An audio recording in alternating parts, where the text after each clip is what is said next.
all he had to do was give up hope on you know, Google making YouTube work right, and that's the one time it works right. Huh. I guess you just need to have less faith in Google, which is actually kind of hard because that faith is pretty low. Anyways, for those who missed context on that, like the last week and a half, YouTube has been completely unusable on the content creator side of things. Like, you go to create a live stream and it just goes, there was an error. And then you do it again, there was an error. And then you do it again and it finally pops up. You're like, okay, go live. And for the record, that's creating entirely at their end, none of my software or anything. Like, that's their website interacting with their website. And then you go to go live and it just times forever. And then you close the browser and open up and it times and it goes live. It's been a shit show over on the YouTube side. Anyways, so we're going to pick up where we left off with Time to Run. For those who missed, we are running the Ruthless Faction Pursuit mod as kind of the main thing of what's going on with this stream. I tend to run very, very light on mods. They're becoming more and more an attack vector for malware. A lot more generative AI is resulting in a lot more low-quality mods that perform poorly and all that stuff. But in this one, when we look at this mod, every faction that is hostile to us, so they're enemies or whatever, will actively come after us. And for those who don't know what I'm talking about in that regard, we're talking in the same line that if you've ever done the Odyssey start, where the mechs will then chase you every, what is it, like 30 to 60 days for like, you know, 15, 20 days before it warns you they're coming, and then 2 to like 20 days before they actually arrive. It does that for every faction that is hostile to us, including the mechs. And as you'll notice, everyone started out hostile, even the Empire, at negative 100. And to that end, we have slowly been repairing some of those relationships to turn down the number of things coming after me. Ultimately, the goal of the run is to no longer be actively pursued. And thank you for that follow, by the way. So it's no longer to be actively pursued and hunted. This ultimately means we will need to do the Odyssey ending, because the mechs are one of the factions chasing us. So in the end, every one of these factions needs to be at least neutral or dead. Most likely neutral. And we will need to get the mech hive defeated.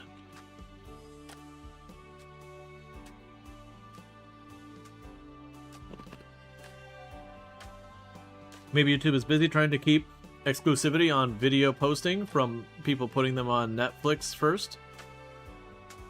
Huh? I have no idea what that's going on about. And thank you, Sniper, for the 115 stream streak. I do appreciate that. Now, let's remind us on what the heck we were even doing. Right, so we've got Will Shipley here, who is a greedy, nimble psychopath. Hypno Butler, who is our jogger, fast learner. Sentient Cookie, who is a nudist, who's lazy, body, modder, wimp, delicate, incapable of social, because they're a genie, which is where these two come from. But they're massively successful on research. We got FFX Man, who's a careful shooter. We got Leafy Pew, who's kind, greedy, and pretty, and incapable of violence. And then this person's just a guest. YouTube is paying millions to top content creators, so they'll post on YouTube first instead of cross-posting them both at the same time. Oh yeah, that's nothing new. No, realistically, YouTube, and this isn't only YouTube, I'm just using YouTube as an example here. There is a weird dichotomy happening with companies like Google right now that provide content platforms, that in one side they've invested very heavily in artificial intelligence, specifically Gen AI and all that, and they need those to be successful. So they need to keep dumping money into that. At the same time, all that extra Gen AI has been massively undercutting the effectiveness of their content platforms. That we're seeing more and more viewers don't enjoy generative AI generated content as much and will actively try to avoid it. It hurts other content creators, which causes more of their, well-performing content creators to be less active on their platforms, and yada yada. So we're actually having this interesting situation we're seeing where on one end, a company like Google is promoting their generative AI pursuits as a corporation and everything, but on the other end, you go to places like YouTube, and they're starting to be like, we are requiring you to flag this content as generative AI. If you do flag it, it will be suppressed in the algorithm and all that. Like TikTok's doing the same thing. And so it's like the left hand and the right hand are disagreeing on what to do, where they're like, yeah, all Gen AI all the time. And it's like, no, we actively don't want this. So it's been very interesting to see how that's all unfolding. And I think that's the same thing we're seeing over here on Twitch as well. That, like, you know, very, very well known, about a week ago, Twitch added a new toggle on their end to make it so whether or not your data as a content creator could be used in generative AI training on Amazon's AI models. And it's universally been, like, negatively received on Twitch, and the fact that toggle exists is probably because some engineer on Twitch raised hell, but was kind of forced to implement the generative AI on Twitch. Okay, so you got Mad Hairs. So it's kind of this, again, this weird thing where they're caught between, like, okay, on one hand, you know, Amazon is one of the big people investing a whole lot of money into generative AI. On the other hand, for Twitch as a platform, that generative AI is seen as a mostly negative thing.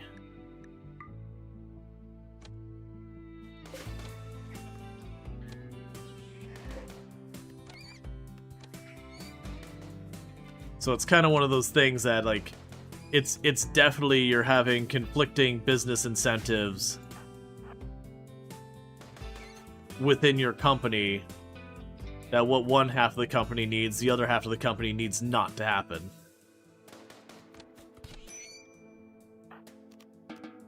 Which I'm fully convinced with the generative AI thing that Twitch as a company doesn't want anything to do with it. But Amazon as a company absolutely demands it's a thing.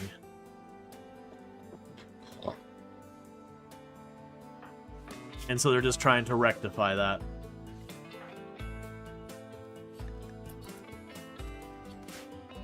You do things about content creators over the years.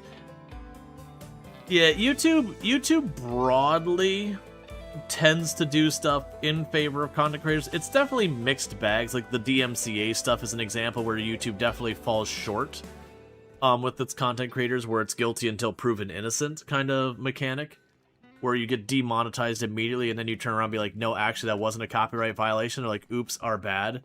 But like at that point the damage is done. So I would definitely say it's not all good news there.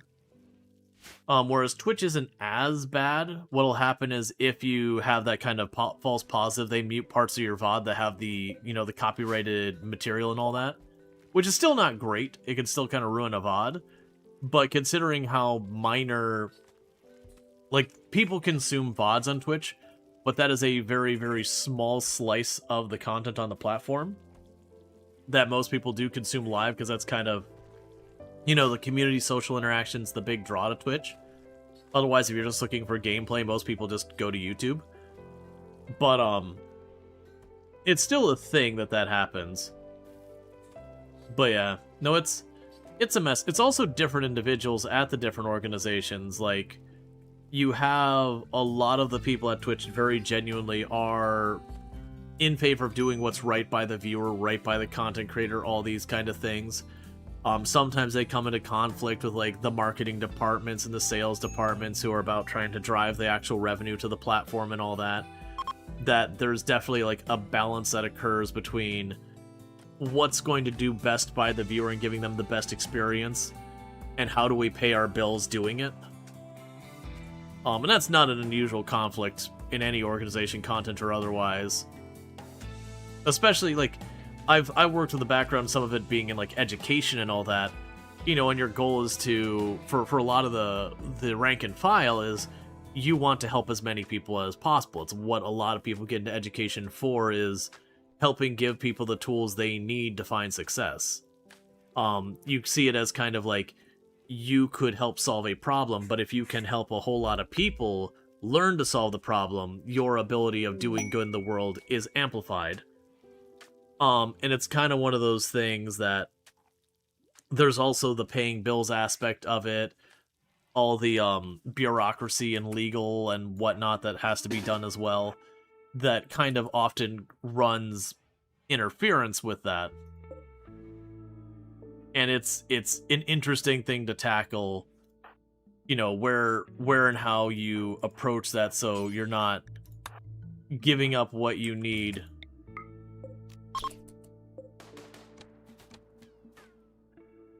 Don't all miss it. Cool. Perfect. Yeah, so you'll want one colonist for 6 days. Who is a colonist I can give up the most? Wasn't one of you... They must have died. I thought we had someone here who was psychoid dependent.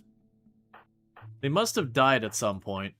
Because what I was going to do is if they're psychoid dependent, I was going to send... Or not a psychic, go juice dependent. I was going to send them off to get go juice. Alright, because I can give up one colonist for 6 days for 20 reputation, which isn't the worst. So Hypno Butler is currently primarily our crafter and a warden. You're our cook and researcher. You also cook and research and craft and construct. And then Leafy Pew is primarily just a grower. So I think what we might actually do here is you can step up here and we'll send Leafy Pew to go take care of that quest. It's only 6 days for like 20 reputation. That's not very long.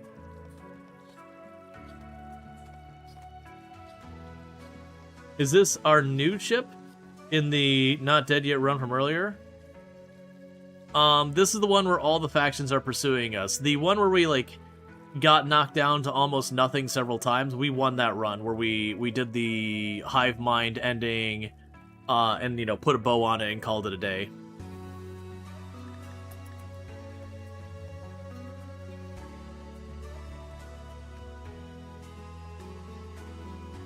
Yeah, no problem. Yeah, this is the run where all of the factions are actively pursuing us with intent of murdering us. Similar to the Odyssey Mech Pursuit one. So everyone hates us, and we're slowly trying to repair those relationships so they stop actively hunting us. We will still have the Mech Hive coming after us, so we won't be able to deal with that until the Mech Hive is defeated.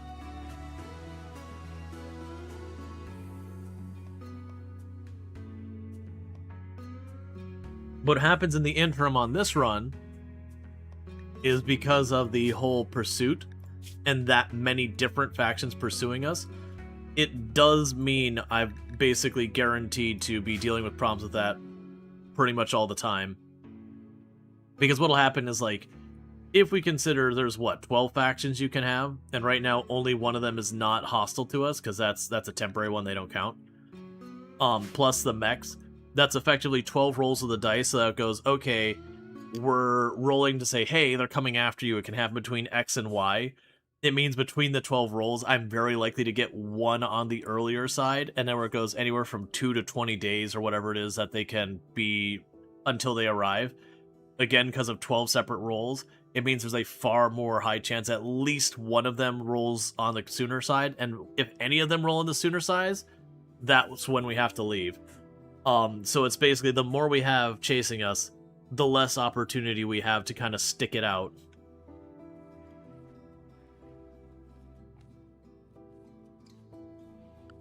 Alright, so we do have the worker outsourcing, so in 6 days they'll be out of here. We do have this person who's staying here with us for a bunch of Glitter World.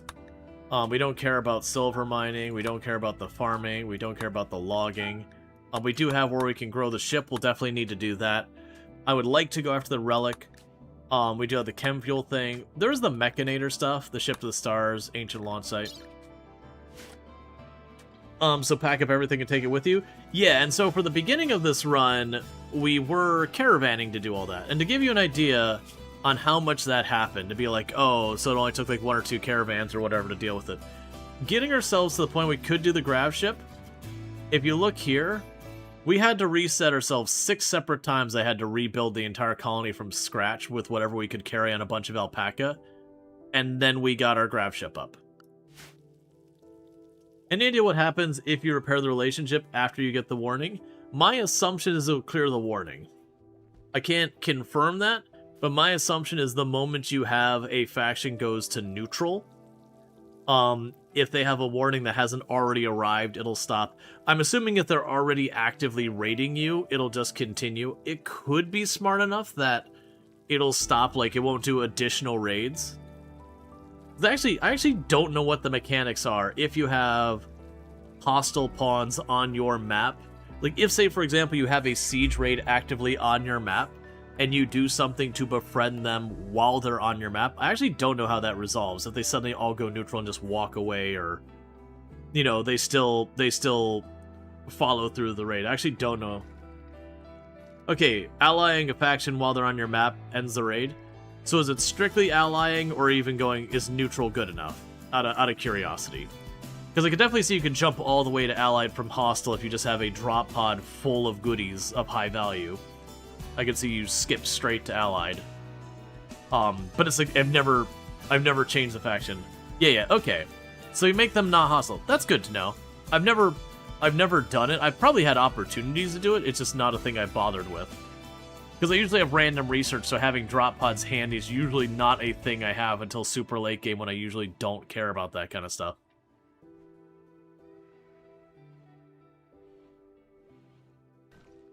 And thank you, DG, for the 235 stream streak. I do appreciate that.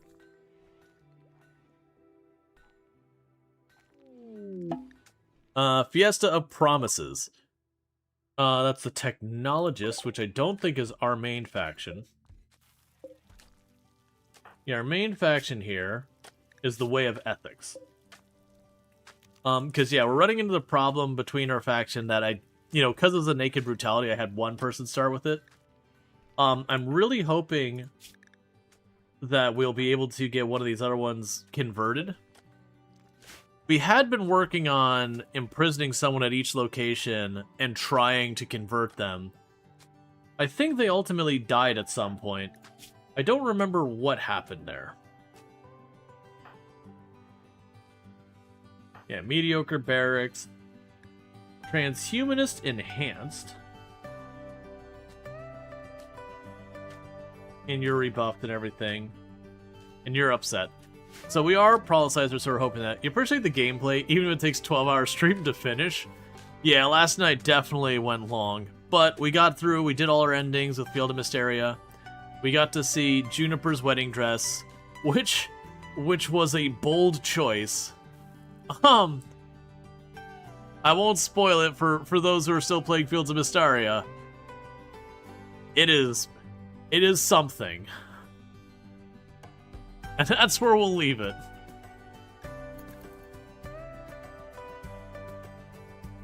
Yeah, so right now we're basically working time, letting research happen, and just piling food on our ship. And we're going to wait until we're told we have to leave, because they are ships. And then we'll just make our way to wherever looks good next.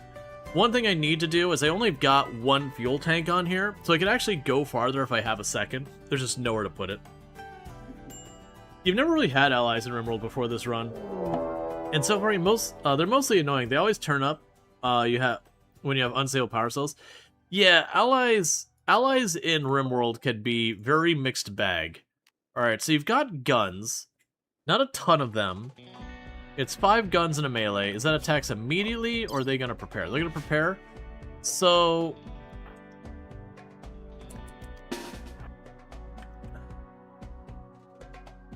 I was actually like, wait, do I have an Ancient Danger I could pop? No, we had a previous map where I had 2. I haven't had, like, I've gone past multiple Ancient Dangers, but I've not had the opportunity to take advantage of any of them. So what we're going to try to do here is they definitely have a range superiority over me. But I'm hoping we can harass them a little and soften them up. Because they don't really have a good defensive position. Because if we're looking at it, I only got 2 proper ranged people and a child.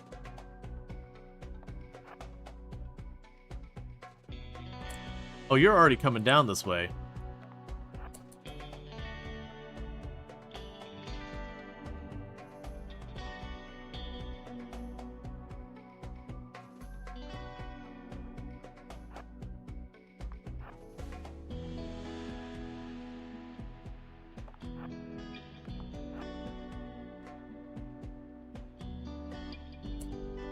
Okay, so you're able to aggro from way back there.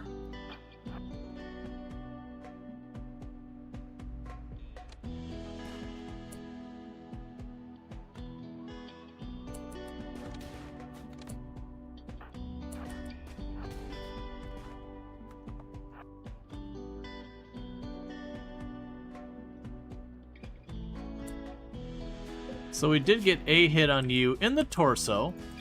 Not a great one, but a hit.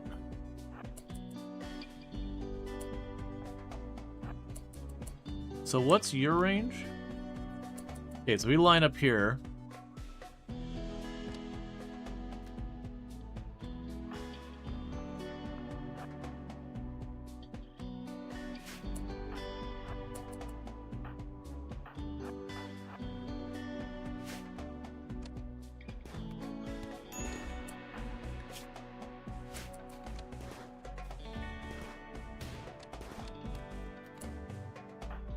That's not working out to my advantage. Oh, come on.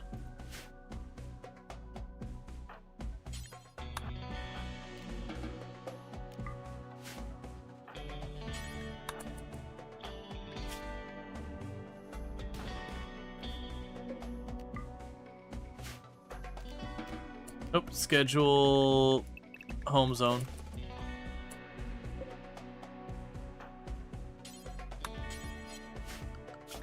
Alright. So that's actually a pretty bad start. Because that means of my 2 proper range people, one of my range people got downed. The other one got injured. They definitely have a strong advantage on me, and I don't have a good fighting position. Like, we don't have anything holding us here, but at the same time...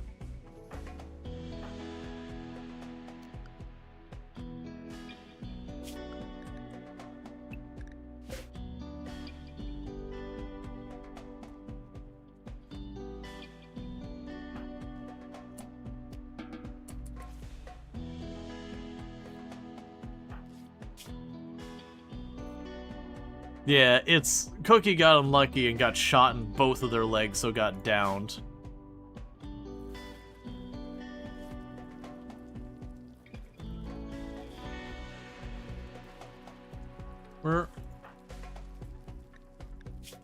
Please go rest.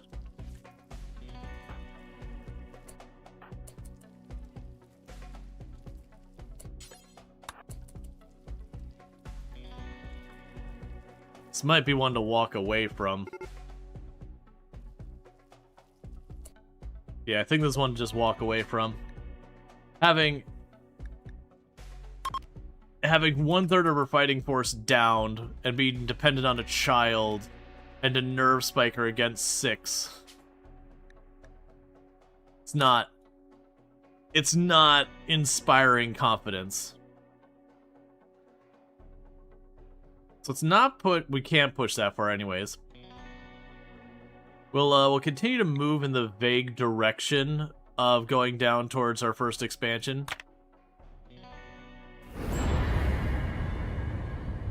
Because we're actually, for our fighting force, we're in pretty rough shape, all things considered. Now, one thing that happens each time we jump like this, it does reset our raid timers and all that. So we can land and immediately have a raid again.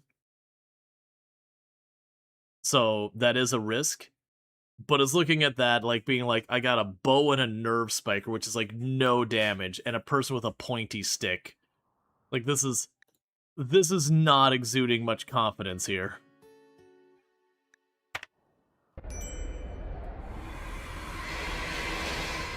There's also nothing on that tile I cared about.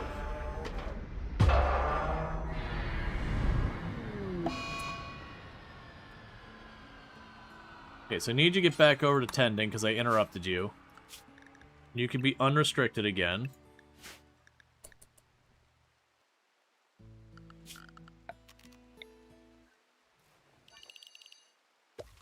I'm gonna go a little bold on this one. We're gonna go for corn.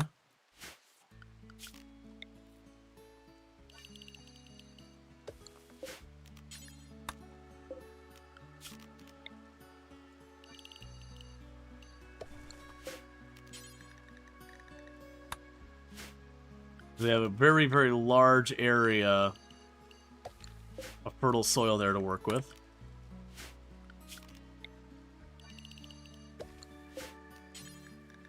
Okay, we got all those.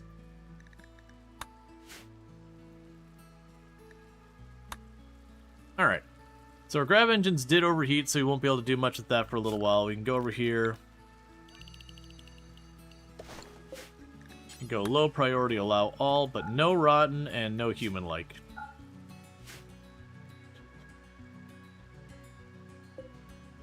We can use more steel, so I'll tell them to mine some steel over there.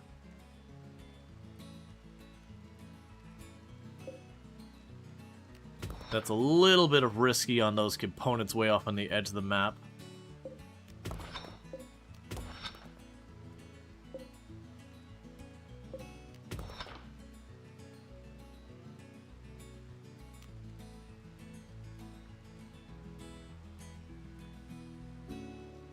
Alright, and just because it's easy to overlook, ore and plasteel. Alright. Cool, so we've got all that set up, and they're going to work on that. But yeah, so part of it is we don't actually have that great of combat skills, like, our melee pawn only has 3. Some of the ones with shooting are actually okay. But we definitely need to get some more combat-capable pawns. We're a bit short on numbers for the amount of wealth we have on our ship.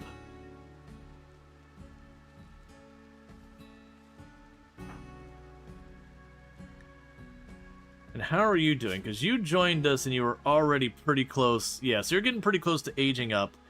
And they basically showed up with only a year and a half left before they became an adult. So, if we're lucky, we'll get that one passion in there. That's a maybe. They might just end up being a pawn. I mean, they actually have relatively okay passions. So if they don't get any passions, that's not the end of the world for FFX. So honestly, that should be a relatively decent age up. Now, there's your submachine gun, so you go grab that, so we're actually ready for the next fight. Yeah, no, getting unlucky with Cookie and catching two leg hits back-to-back was definitely not the win.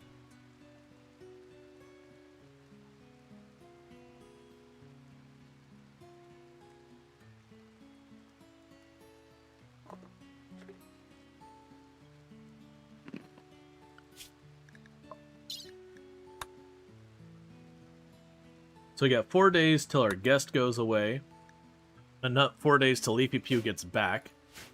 That'll be some Glitter World medicine and all that good stuff.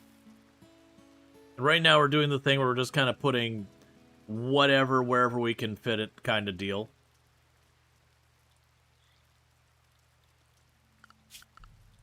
And Hypno Butler is the one who is going to be gardening, planting, whatever.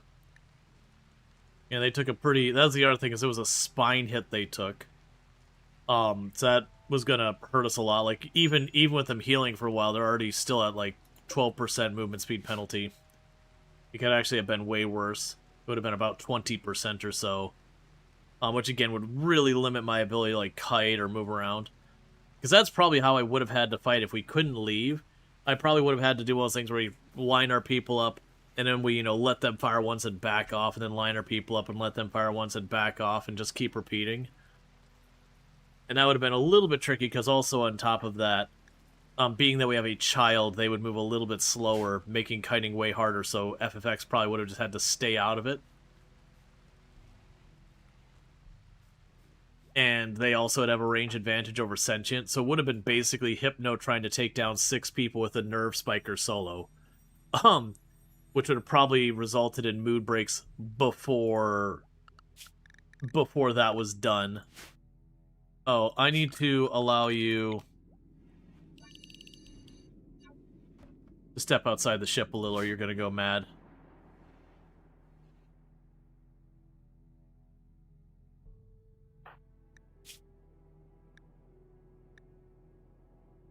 Okay, we've got less than a hit point down on both of those. Cookie, unfortunately, has almost 10 more hit points left in that leg to heal. Wait, what do you have that's super high? Oh, it's your genius. It's going to be your manipulation. Yep. And then the flesh tentacle on that is going to help out with that regard. That was another case where we got a unnatural healer, creepy joiner, who just up and left the colony when I had no chance of catching them before they made it off the screen. That happens a lot, unfortunately.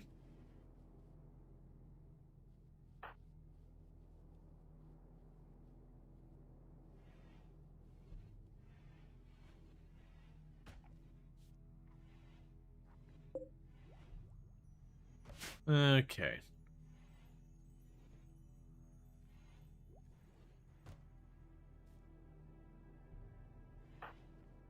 And Hypno's all healed up and is going to get to work.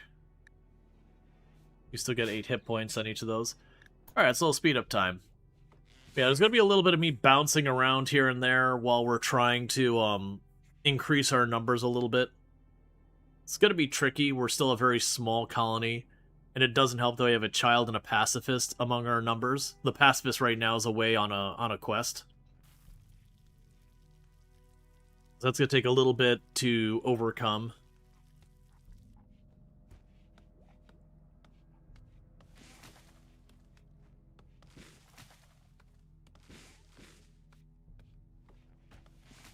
Yeah, so it's kind of like working with 2 proper combat pawns.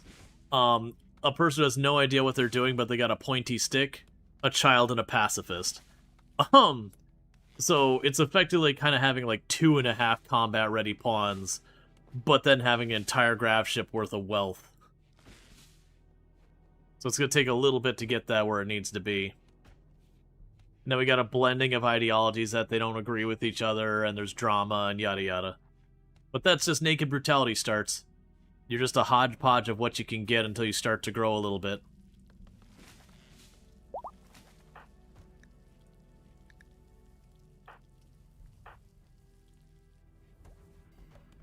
There's a question. 42% chance of romance. Honestly, there's a relatively okay chance of romance for people romancing Cookie. The other way around, not so much, because Cookie is considered disfigured for having the flesh tentacle. Rather has a beauty penalty. Ooh, Penioxylin. I like Penioxylin. I won't be able to get the Nutramine to make it because no one likes us, but, you know, we'll get there.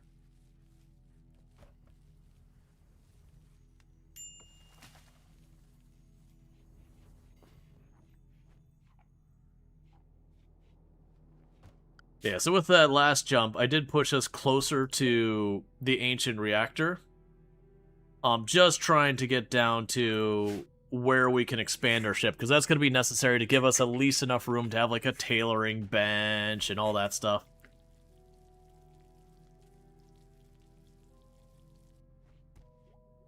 For the moment, our entire power is we just have a wood fire generator in here. Which, honestly, to that end, I probably should make that electric stove. Yeah, it's mellow yellow.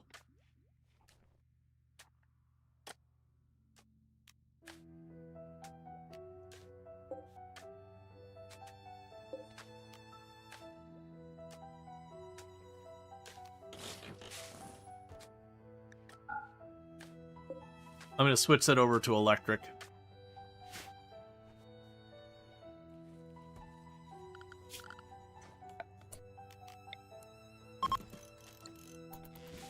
Because we make that electric, that means just that's the only place wood has to go. It'll make it a little bit easier to manage.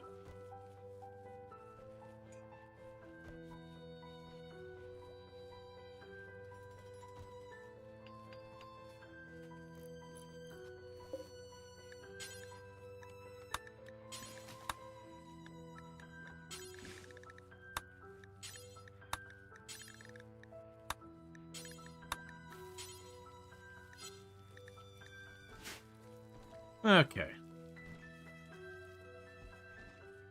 So keep the meals happening and all that, which is good. Inspired taming on Will.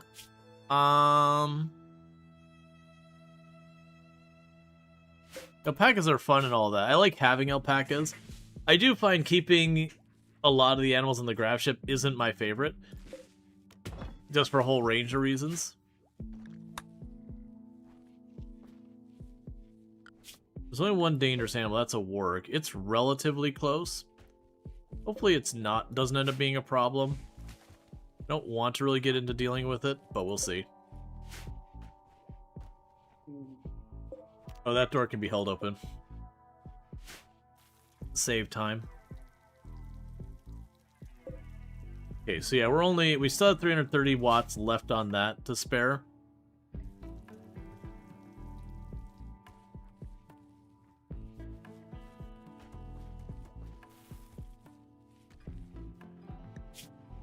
You do actually have dye available.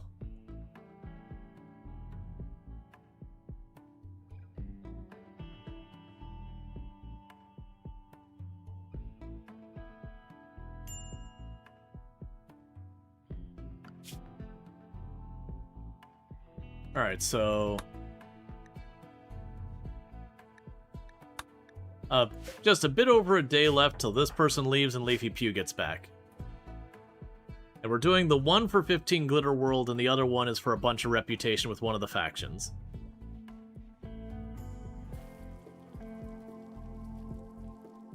Alright.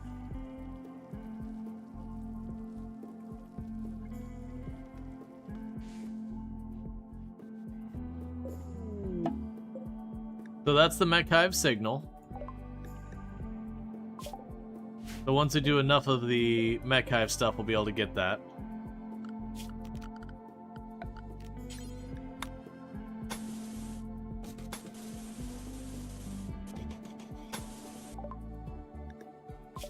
So we got Penioxylin. And now I got the recurve bow.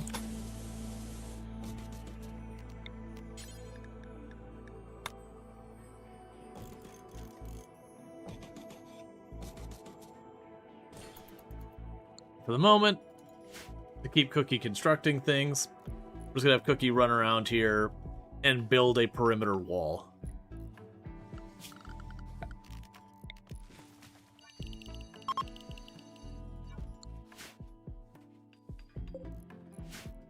Because that'll at least give me some options with raids like the last one where we can, you know, open a door, harass them a little bit, close the door, run to another side while they start attacking the wall, and kind of harass them a little bit.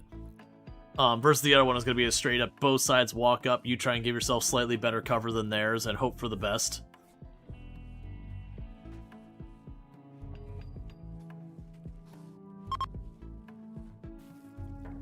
Eventually I'll make a defensive position on the ship.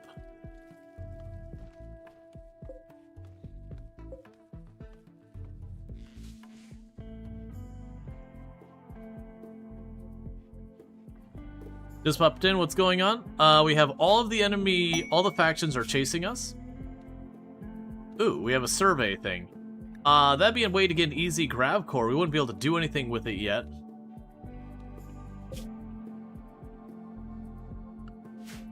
But once it starts to get low on time, we can potentially pop over there. But yeah, so basically, we started with Naked Brutality, so just one pawn. I believe, was that Will Shipley was our first pawn? It was either that or Hypno, I think. No, it was Hypno, that's right.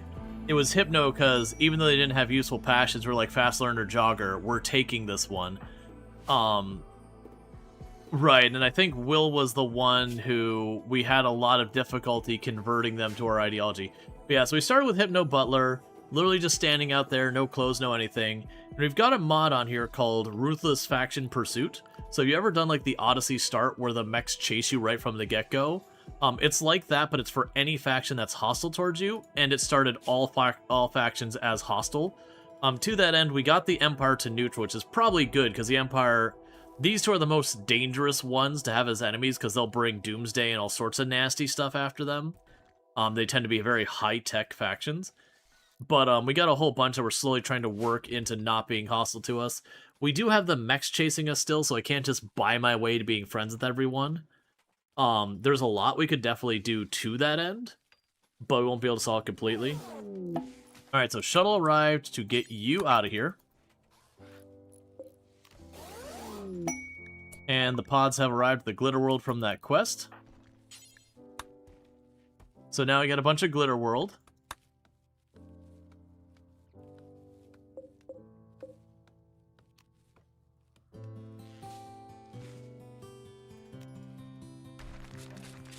We'll deconstruct the little tiny crappy wooden bed that's in here, so that Will can pop over to one of those other rooms, and then Leafy Pew should be back in like less than half a day.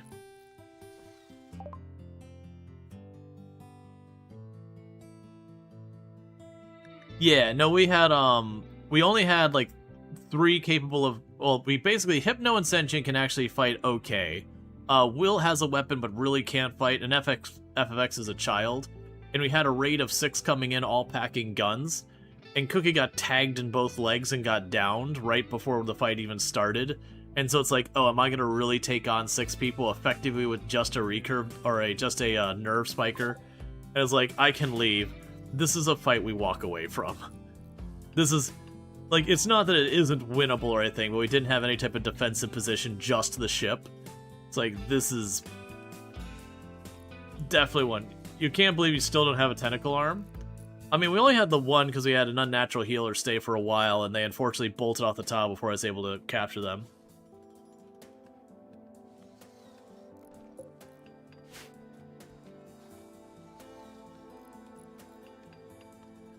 Yeah, no, it's been a couple of days since we did RimWorld. We spent some time in Fields of Mystaria. We had the one stream of Planet Coaster 2. But my plan, at least for at least until I see what the heck this Terraria update is.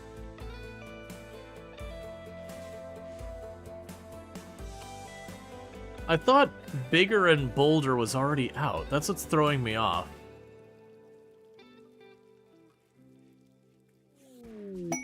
Okay.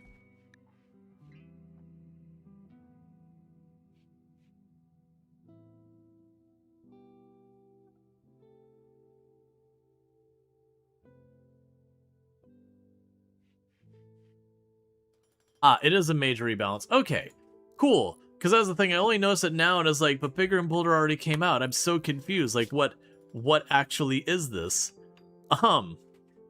That's the reason why I was all, like, confused. I'm like, what is this? Yeah, so if it's just a rebalance, I don't need to revisit it, because we did play a decent amount of Bigger and Bolder on the channel. And I'm noticing the slate actually came from the last tile. We're going to let them get built what they can.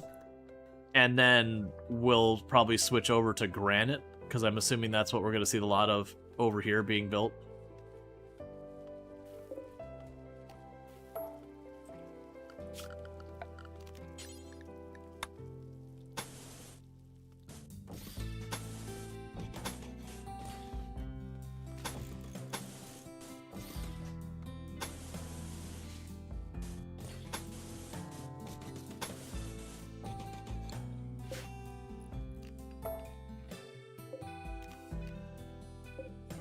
Okay. Cargo pods. Obsidian, not gonna complain. Does the tentacle make you more dexterous, or less? No change. It gives you a little bit more manipulation, which is like how fast you can work. So you'll see there's like a little bonus of manipulation of 20%, but it takes a beauty penalty, so people find you less attractive. Which basically means people just randomly throw a fit about you and get into social fights. Because beauty in RimWorld is just, like, weirdly a big deal. Like, don't get me wrong, it is a thing that, like, real life people will potentially treat you quite a bit differently and all that, based on attractiveness and a whole bunch. Not that it should be that way, but to say it isn't a thing would be disingenuous. But, like, the idea that you see someone and because, like, they got, you know, they got an ugly chin or something that you're just gonna throw down with them more is a whole thing.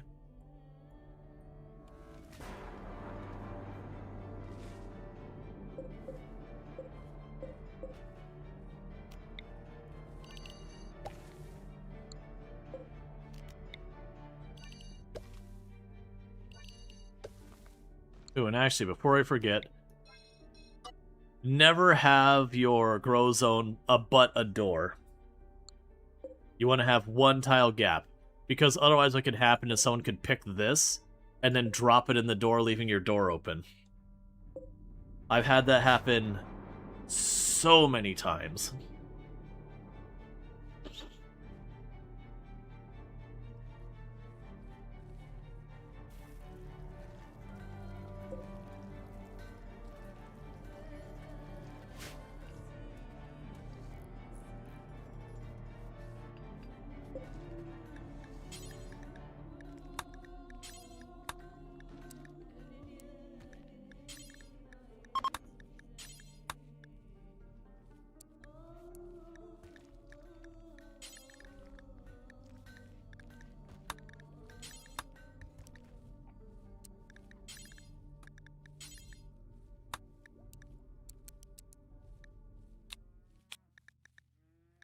Okay.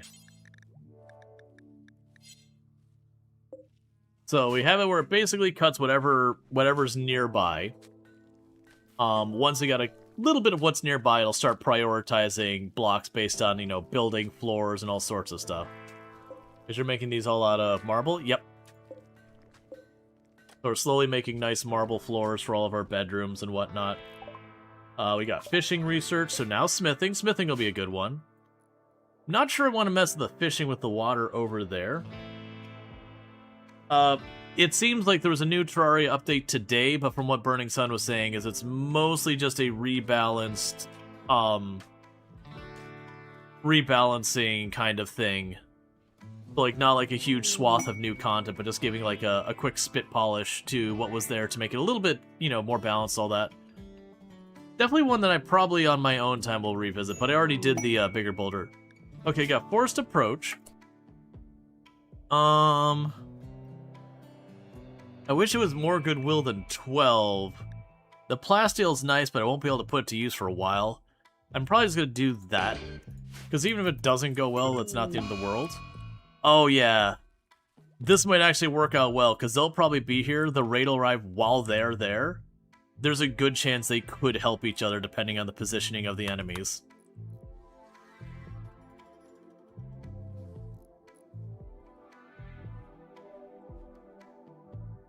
Alright, maybe not. Unfortunately, they're too far in. Okay, so let's grab our combat-capable pawns. Right now, put them behind this wall till we see... Actually, put them right here.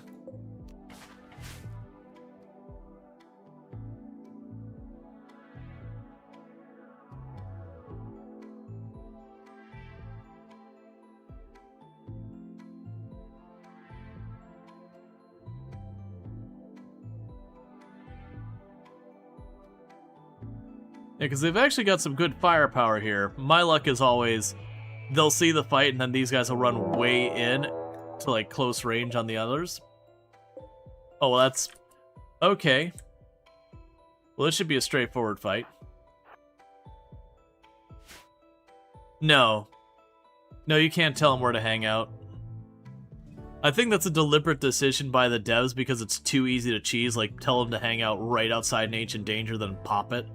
You still do it, but having the control, like having the ability to like straight up guarantee they'll go to those spots. Yeah, so exactly like this. They've got assault rifles and they're running into melee on the people with assault rifles.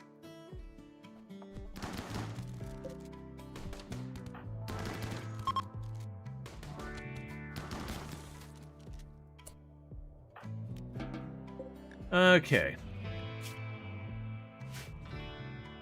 So what I'm going to try to do real fast here.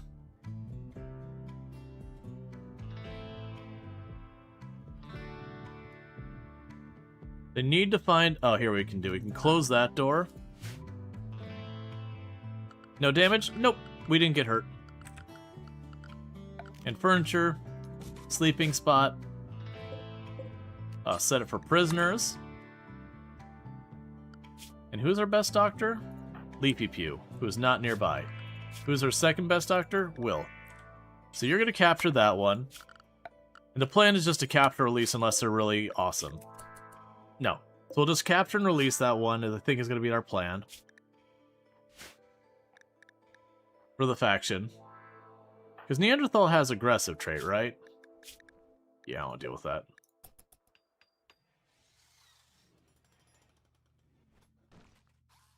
They're going to try to bandage this person up before they die.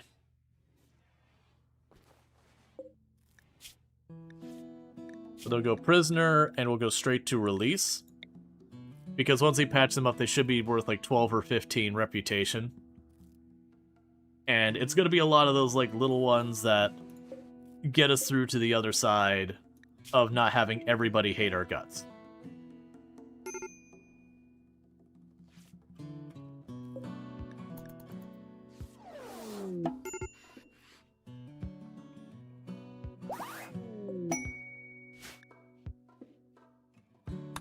Cool, we got a little bit more reputation with the Empire, so we're slowly getting them won over.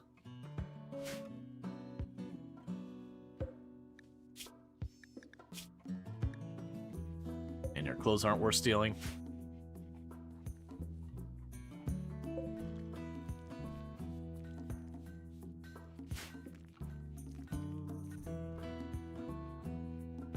Okay, so it shouldn't be too long until we start having some of the stuff come up as harvestable. Like, granted, I chose some stuff that's going to take a while.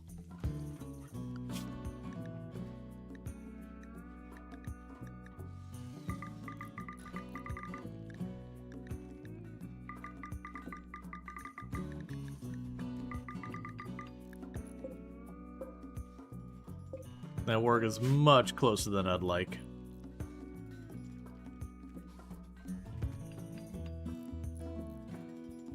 Alright. So we're slowly enclosing this area.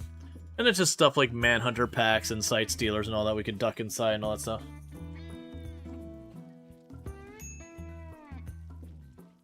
Oh, looks like Tomb's getting to head home early.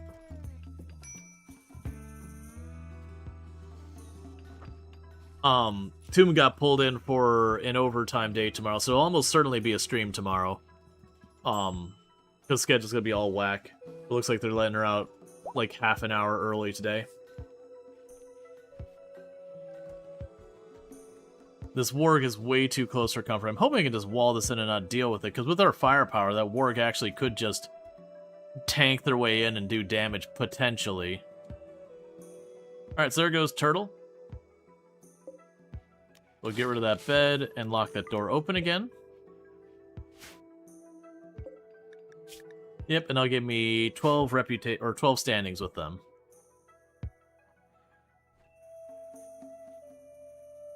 Plus, it gives me a little bit of medical skill and all that. So, win-win all around.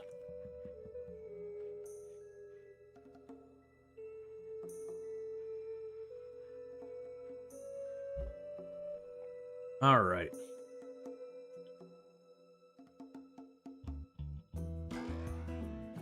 Okay, an FFX man just became an adult, so let's see how we did. So your only choice for a passion is medical, which I can get on board with. So I can choose very neurotic, optimist, psychically sensitive, or cannibal.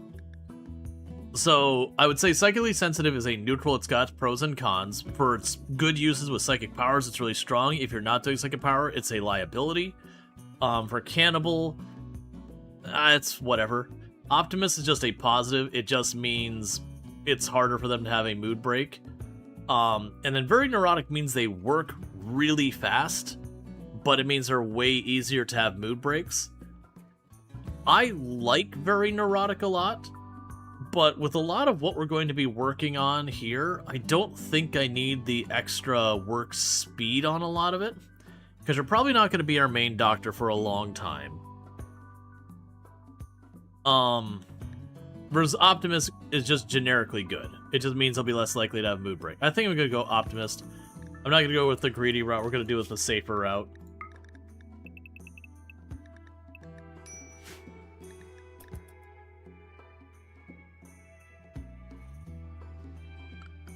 Okay, so work assignments on you. Yeah, so you're going to actually probably become our main cook. Let's deprioritize cooking on the other two. And then you can art.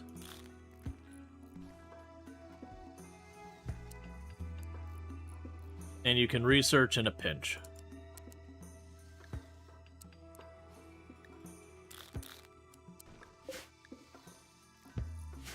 Okay. It is a masterwork, which is why I still have you equipped with it, right? No, it's legendary. Yeah, there's a reason why I was still allowing him to use that bow as opposed to switching equipment. So one thing we're going to want to do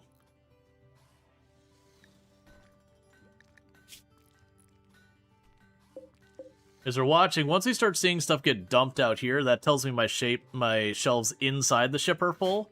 And that's where we start going, okay, well, don't carry this, carry that instead. Yeah, so all in all, FFX got a relatively decent age up. It could have certainly been better, but it could have certainly been worse. I'm not unhappy. Careful Shooter is not really my favorite one. The aim time increase is pretty rough. It can be good for, like, when you want to have a long-range person be like, take that one out with, like, a sniper rifle. But usually even then having trigger happy and taking the accuracy penalty for more shots is typically the better choice.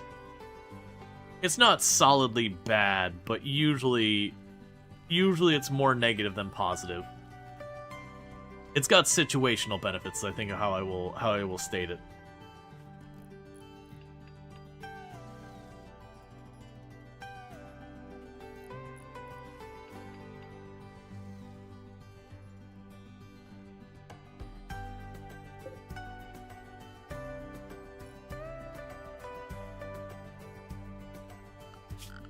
I'll probably want to do this.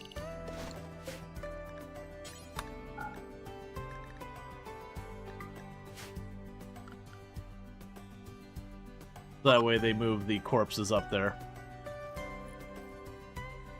Alright.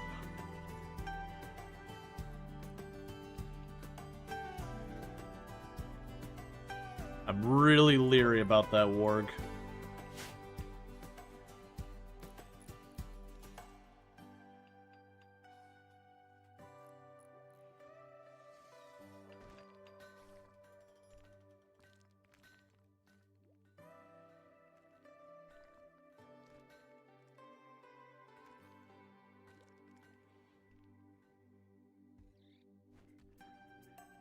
And that takes care of all the bodies.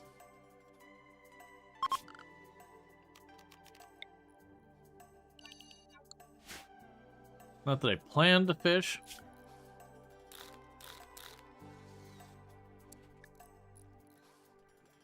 Kind of minimum priority for fishing on everybody.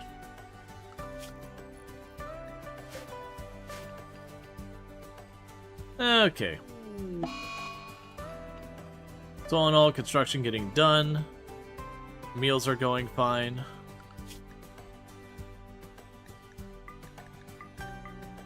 Not really doing a whole lot of hunting, which is fine. Once I enclose this, I'm honestly down to shoot boom rats as well. Because of the stone wall on the outside, if it burns down the rest of the map, I don't care. Okay, so Leafy Pew is gonna get some fishing on. Okay.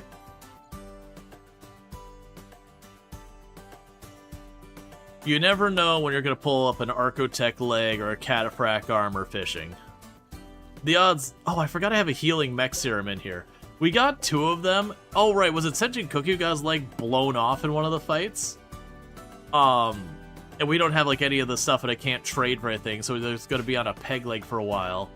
And I was sitting there with, like, 2 healing mech serum that I just got at once. Like, okay, realistically, someone tantrum and destroys these things unless I seal them in a wall, which I don't have the space. So I actually immediately used a healing mech serum to pop the leg right back on, which is pretty wasteful.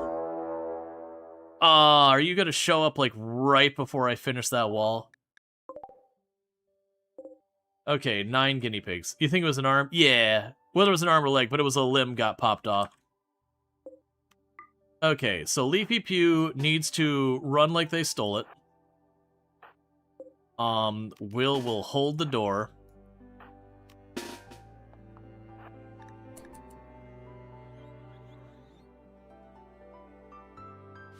Yeah, that was kind of the thought. It's like, I have the healing mech serums in case something horrible happens.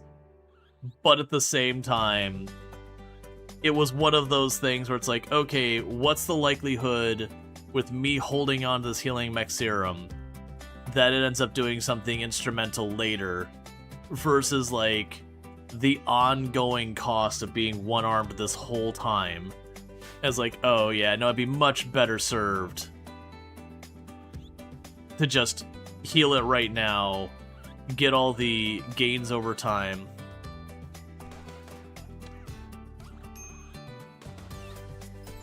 Stop skipping the door.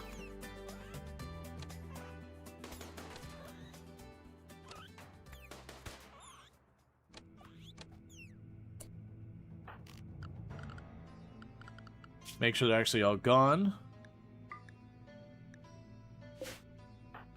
Alright. We can undraft you. Let you get back to work.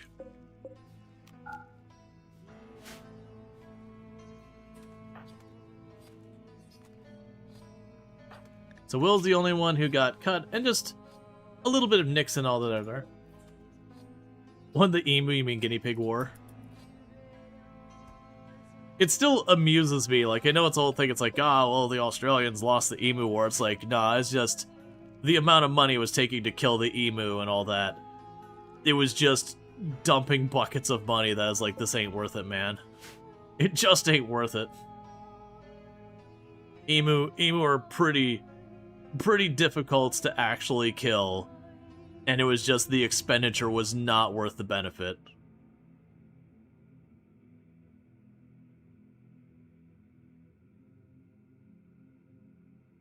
Wait, I think it's the only reliable way to get rid of them is they basically had to take a helicopter and guns up above and just kind of shooting gallery the whole thing, but it was just so cost prohibitive.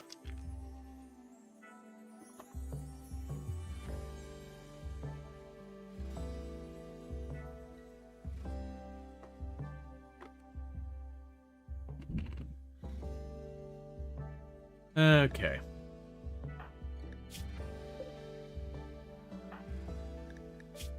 I saw these being really good 10s and I had a moment being like, wait, you didn't use glitter on this, did you? Hold up. You can go ahead and hold 3 as well. One nice thing is this colony, everyone here can medical so far, and 3 of them have a passion for it on top of that. 1 with a double passion. So while we're not in greatest place from a combat perspective, I mean we're in better shape now we have just the 1 pacifist.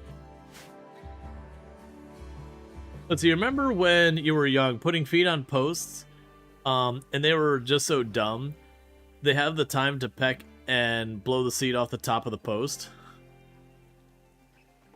They're just durable. They're fast and durable.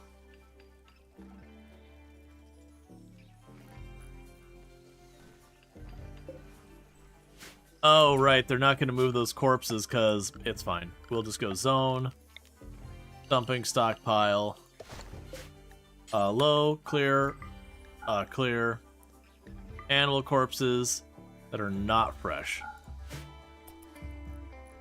Yeah, because I got a place with the human corpses, but this one we don't allow rotten or human-like. That way they don't just run around grabbing dead animal corpses and dropping them everywhere. But sometimes they have a manhunter pack, you just need to make a dedicated place in there to drag the bodies.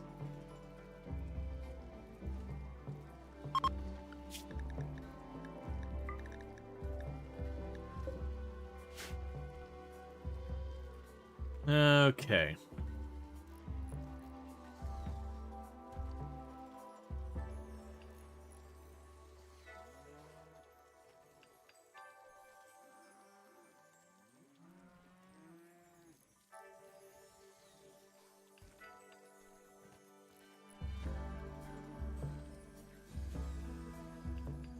Alright, getting all the corpses out of there.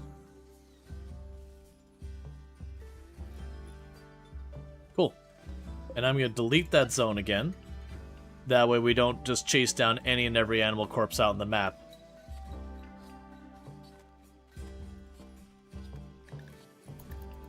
Alright, Senju Cookie's almost got the outer perimeter just...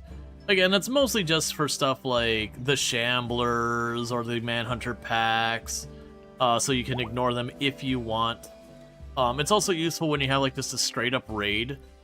It gives you the opportunity, like having a door, you can shoot at the enemy a little bit, duck in, close the door behind you, force them to attack the wall, or you can do the thing where you have a separate door open to force them to go around, that kind of thing. It at least gives you options. Versus with this, the option is I leave the door open and we fight at the door, and then I close the door, and then they're punching holes in my ship.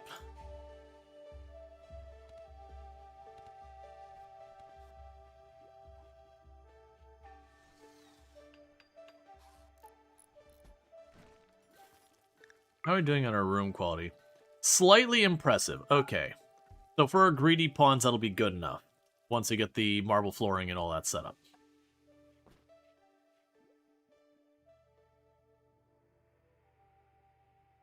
Because where it's like greedy for an impressive room, slightly impressive usually qualifies.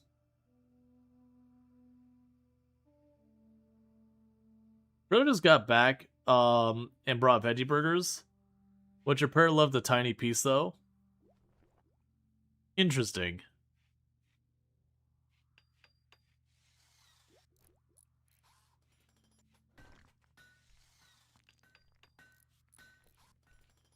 It's actually one of those things that, I remember me and Toom, we were putting a lot of effort in trying to eat healthier and all that. And it was those things, like, you'd have people, like, badmouth, like, vegetarian burgers and all that stuff. And the ones that were, like, the veggie burgers, like, they were, you know, like, tofu or whatever, soy-based stuff. Okay, geothermal. Those ones I could never get behind. I just have never been a fan of the imitation meats. But having, like, you know, an onion lentil burger or whatever, calling it a burger, I feel, is not necessarily the right thing. But at the same time, for what it was good. Okay. So we've got a body modder who can't medical or clean. They're exceptionally good at social. Really good shooting, can do research. I would not be unhappy with this pawn. We'll see how this goes. So we're going to go ahead and do this nonsense again, where this hallway is going to become a temporary prison.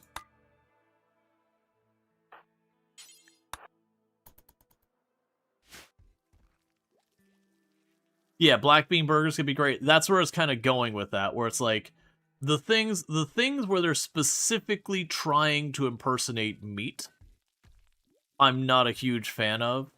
Like, I've had so many things that are like, oh yeah, it's like a BLT, and it's just, you know, whatever imitation meat they have, and then they put barbecue seasoning on. It's like, I'm sorry. Look, man. Barbecue does not make bacon taste. These are two very distinctly different tastes. And the only way you can be convinced they're not is if you don't know what it tastes like at all. Alright. Yeah, so body modder was shooting. They're gonna be body modder frustrated for a while. And they're apparently also wearing dread leather pants, which is making them upset.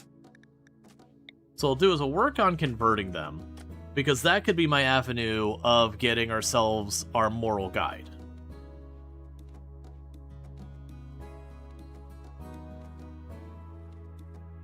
You had a friend who ate the vegan sausage. I was, if you want to eat sausage, why not eat the real thing? Yeah. Okay, so we're being attacked immediately. And again, it is a very ranged firepower heavy attack. So they definitely outgun us by a large volume.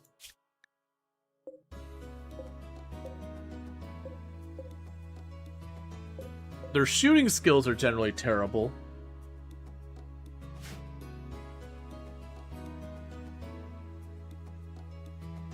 I might be able to do something with this. Hypno Butler. I need you to do something dangerous and fast.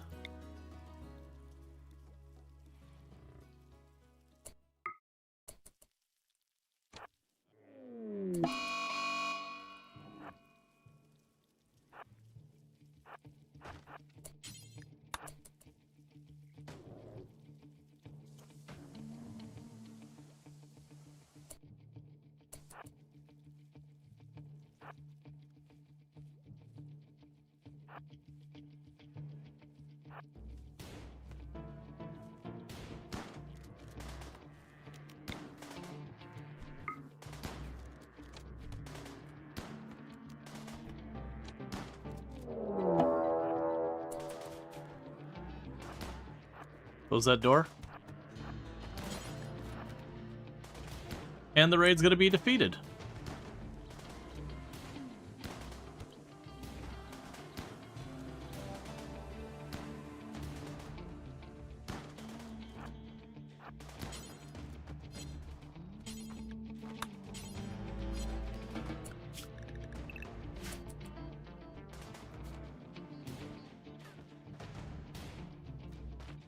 Actually,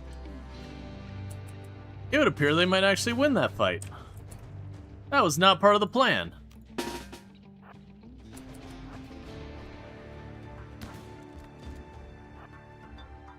Huh.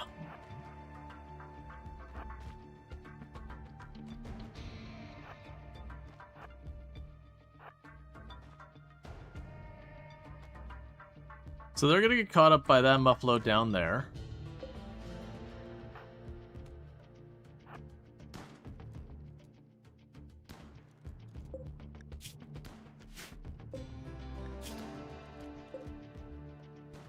So you're gonna go down in 2 minutes.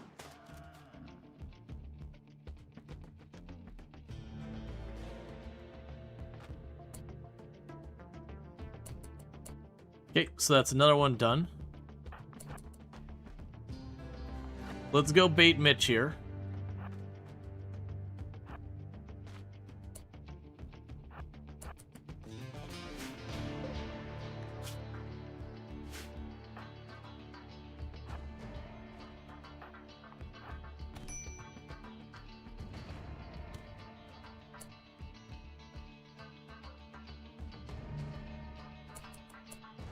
So what are you bringing to the table? You've got some range. So if you duck around the corner here.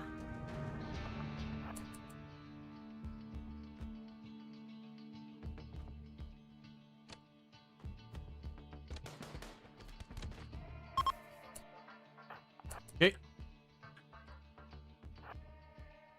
Oh, hey.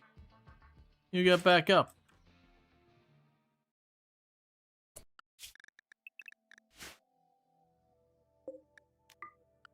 So the good news there is they basically just threw a bunch of man-hunters. I'm actually surprised they managed to take down all those muffaloes and not die themselves. That's genuinely kind of impressive. And I'm not going to be able to get you saved in time.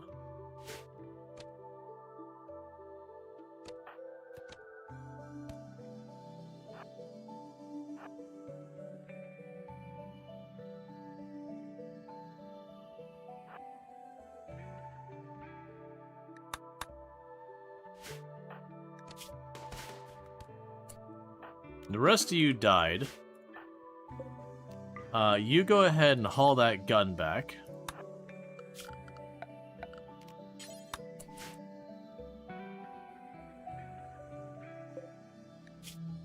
Yeah, there's no saying that one.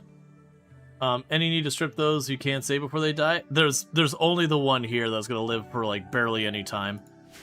It'd be nice to have gotten their clothes, but it's also not that important. Very genuinely, all those muffaloes and the Megasloth didn't technically kill anybody themselves. I mean, the one that went down over here was mostly bleeding from those injuries that they sustained. Like I said, I'm actually kind of surprised they held that down, considering only one of them had okay-ish shooting skill. No one had good shooting skills.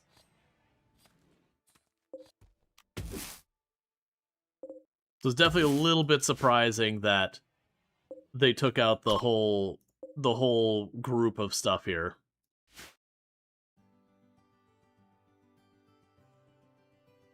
Alright, so what's going to happen is just a couple of minutes we're going to have the ad break. And I'm just going to step down and get my dinner tossed in the oven because it looks like Tomb's going to be home a little bit earlier than normal. So that'll time reasonably well. You just have a bruise, right? Do I have to actually care? Yeah, it's fine. Whether or not you get medicaled up, that's fine.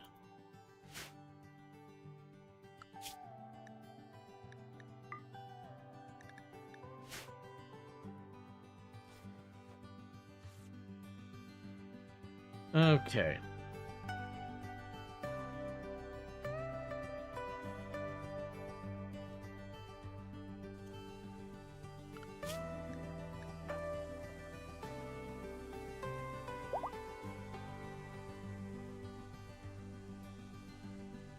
What are the best wall materials for the ship? You can make the walls out of plasteel is probably the best for just raw strength, but a hard material to get. If you're worried about strength primarily, uranium is also a very strong candidate. But again, not necessarily the most available. It's one of those things, I want to say uranium walls have a really negative beauty factor. So it's kind of like making your walls out of the stone. What's the best stone to make your wall out of? Well, that's a complicated question with a complicated answer. Some build faster, some are more durable, some have a higher attractiveness than others. Because you could argue gold has the highest attractiveness, but like then it's terrible from a durability perspective. I would not recommend building your walls out of gold. But yeah, so it's one of those things. It's not a straightforward answer. Most durability, I believe plasteel has the highest durability. And then uranium be the second, if I'm not mistaken. Generally, I make most of the walls out of steel, except for places that are going to take damage, like my defensive position where people are shooting back and forth. I'll typically line that with uranium most of the time, unless I'm sitting on an overabundance of plasteel, then I might make it out plasteel instead.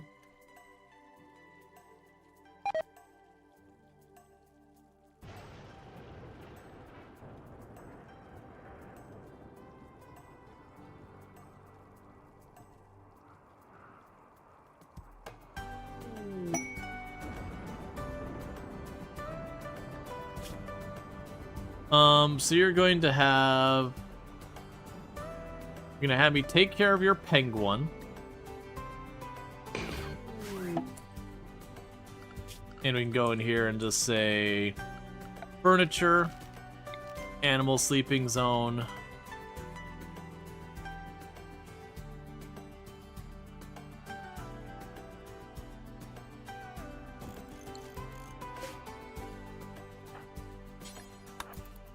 Their penguin named Newt. Bioferrite. Yeah, bioferrite has a pretty good durability. I don't know about bioferrite walls so far as the ship. I know when you're normal buildings, you don't want to build out of that because it's got the same burnability as like wood. So while it's durable, it's really ugly and it burns really easily. So it's again one of those things that it's very much one of those things pro and con. Imagine obsidian walls. Well, that's the other thing is I gotta remember because you can't build it. I think obsidian's under stone. Oh no, you can make Gravship hull out of that.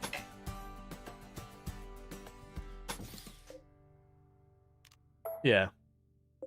Steel burns easily too. Not on the Gravship. The Gravship steel walls are impervious to flammability versus the normal ones. Because we look here, there's no flammability on Gravship walls.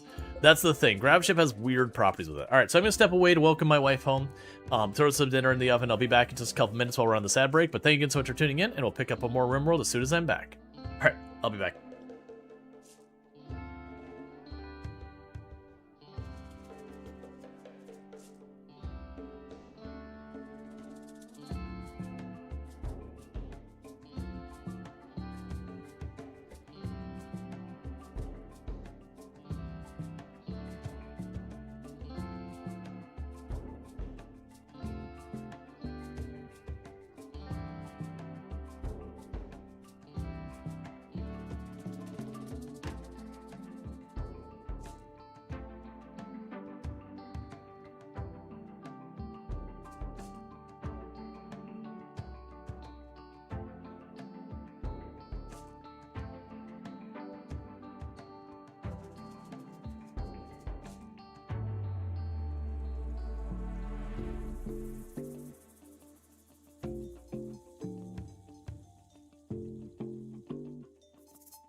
Hey, Radaman, thank you so much for the raid.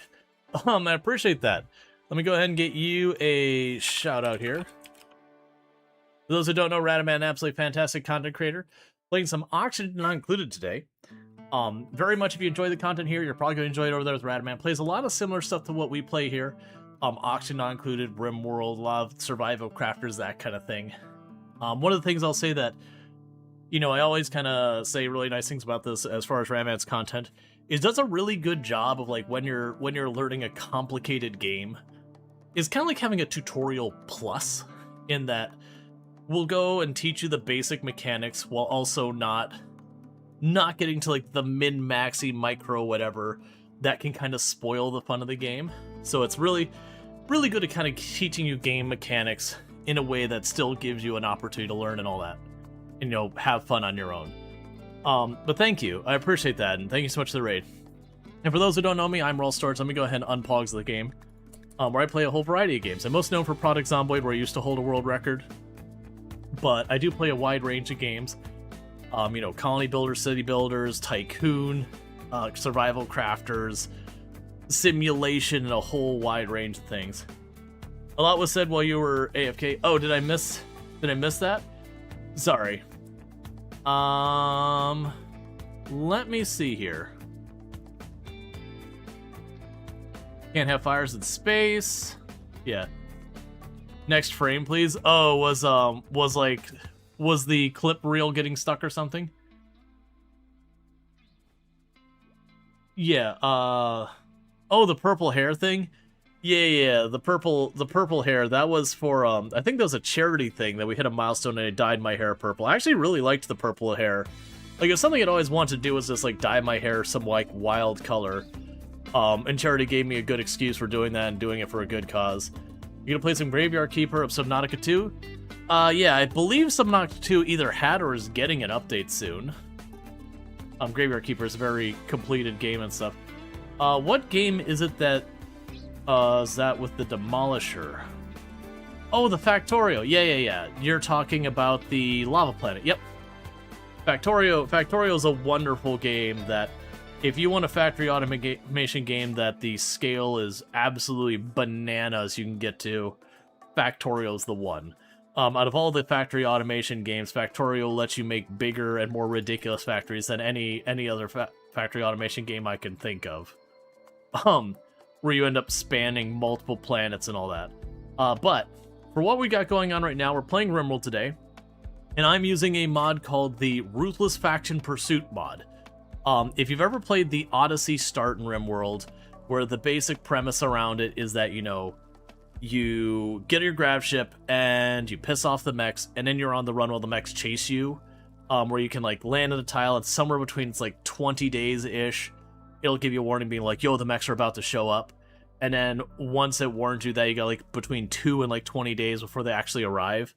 And it's not a regular raid, it is like this endless raid that kind of just hammers away at you to wear you down. Technically, with the default one, I think you get so many waves and then you can defeat it, but the waves are scaled way beyond what is normal for that point in the game. The idea being, you're not supposed to sit there and hold, you're supposed to run. We have that same thing, but it's everybody who's not our friend, of which everyone started hostile to us. Luckily, we did manage to get the Empire to be friends through quests pretty quickly, so that at least takes off all that high-tech weaponry coming after me. But we're going to deal with that. We also do still have the mechs coming after us, so even if I befriend everybody, I still will need to take out the mech hive to stop the mechs, so we'll have to at least do the Odyssey ending. But that's generally the idea. So you'll probably see me catch and release a lot of the people who, if I don't end up actually bringing them into the colony, and I'm doing that to try and get any and all reputation I can going on. Okay, so we got a person who's popping on here, incapable of social. They have nimble. They got some scars. Generally not a terrible pawn. Not one I'm going to go out of my way for. We did have inspired taming earlier. Unfortunately, it ran out. But, if we get that again, I might grab that person.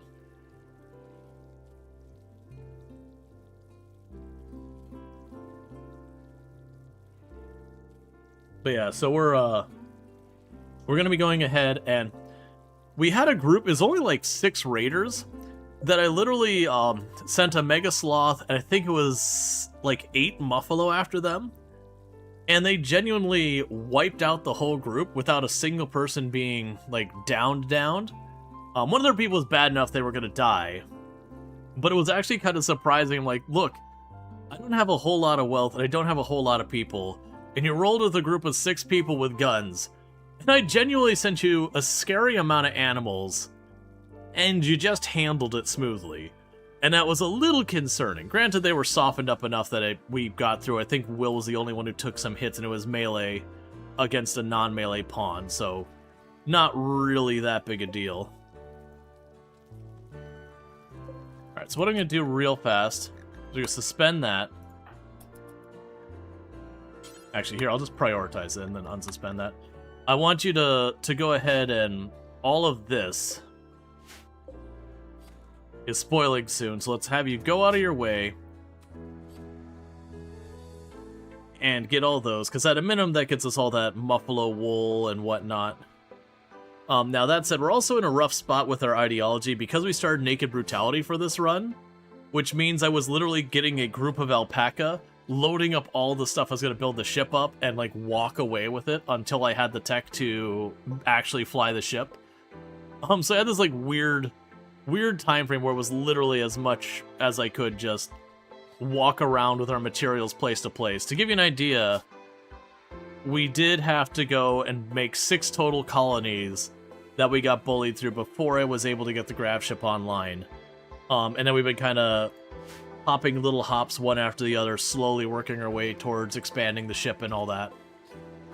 Because combat effectiveness, we're pretty bad shape, actually.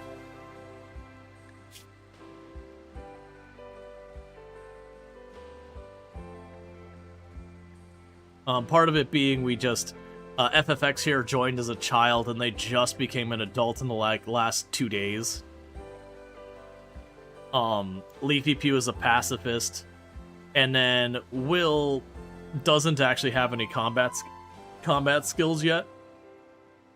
So it's basically using a nerve spiker and 1 heavy SMG, and just trying to make it work. Cool. That means we got all those butchered before they rotted. Most of that meat's gonna rot anyways, because it's too much meat for FFX to manage to cook by themselves. We do have a prisoner here that we're trying to convert. That way I can hopefully get 3 people on the same ideology. And once we can do that, we can have a moral guide going and slowly converting everybody else onto the same ideology.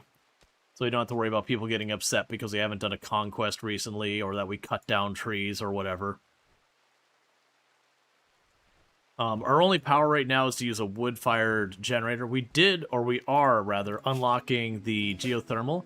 I kind of like the idea on this time is instead of going and depending on rebuilding that every time, which has always been a great strategy, I'm going to just depend entirely on what I can do so far as internal power, which is going to greatly limit us.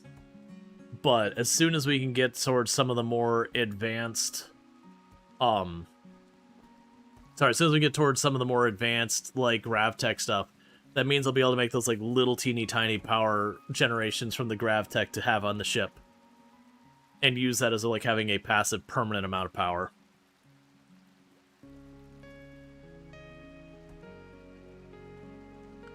And we did get a quest here for a regional survey for a Grav Core.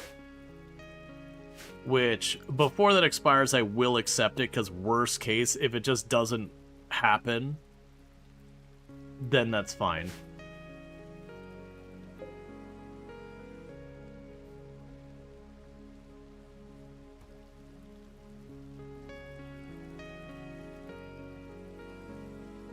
Okay. So we're doing our best to process all this meat into pemmican, so at least it lasts for a while. Chem fuel wise, we're in perfectly good shape. I've got more enough chem fuel to fully refill our engines.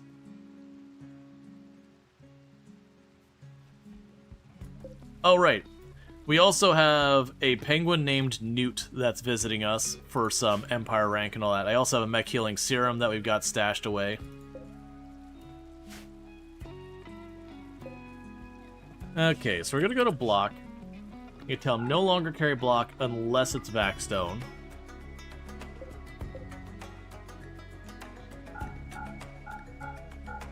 And do that up here as well.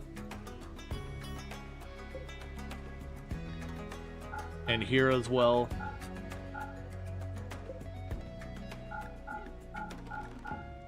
Because block is one of those things I don't mind him going and like replacing each location. But since we are starting to leave like food and leather and all that outside, I'd rather that be on the ship than the block. Because it doesn't rot, and then if we have to remake block each tile, it's not that big a deal.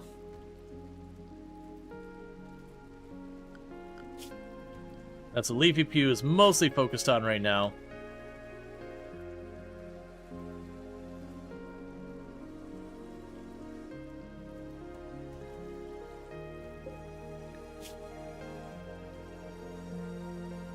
Okay, so it's going to take a while to convert for incoming Dasku Alliance. So the good thing is it rolled as high as it can, to my knowledge, which is 20 days.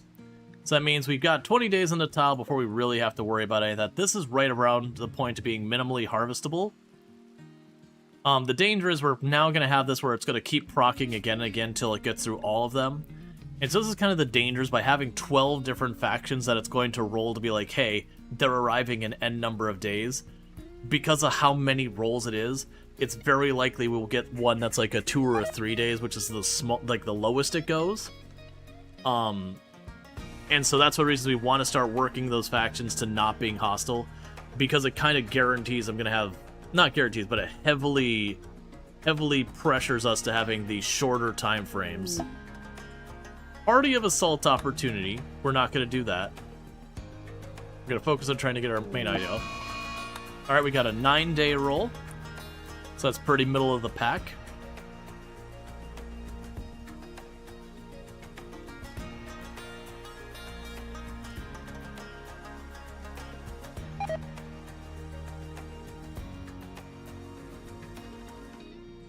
Okay, so all that muffalo meat and everything we got is going to start rotting away.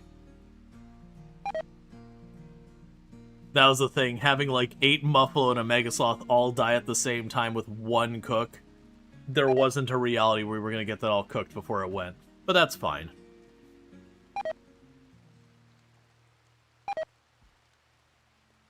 We'll get what we can out of it.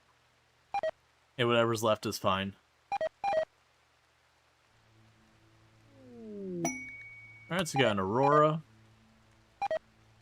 We'll probably stay here as long as we can reasonably get away with. When we get down to just like 1 or 2 days left, we will leave because we don't want to risk having a break right before they arrive, because that means I lose that colonist. Because if they go days and they wander out here and the raids start, once this counter hits 0, you'll get raided by that faction every 12 hours indefinitely. Alright, so there's a bad one. So we got 4 days. So that's our new ETA that we have to be gone by is 4 days. We're going to go this. Do not allow any more sewing. And just rip any and all of it up you can. Because it's not going to have time to get fully grown.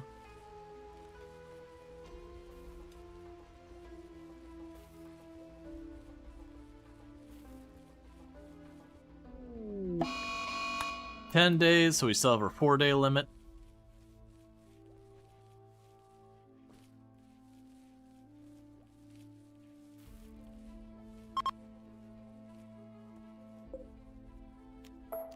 Cancel mining that. 15 days, so 40 limit. How often are you leaving up and leaving? Leaving up and leaving? Basically, it's somewhere around every 15-20 days that we get the alerts to arrive. And then it's anywhere from 2 to 20 days that we actually have to leave. So that's about the frequency, is whatever those kind of end up being. So sometimes we get luckier and this ETA is a bit on the longer side. A lot of times it's unfortunately on the shorter side. So it does mean we're moving probably about every 30 days, give or take. Maybe a little less would be my guess. And as we go along, I should be able to have more times that's going longer. It's the same thing, like, if you've ever played the Odyssey starting scenario, It's the same idea, we're just leaning a little bit more pessimistic on the rolls effectively.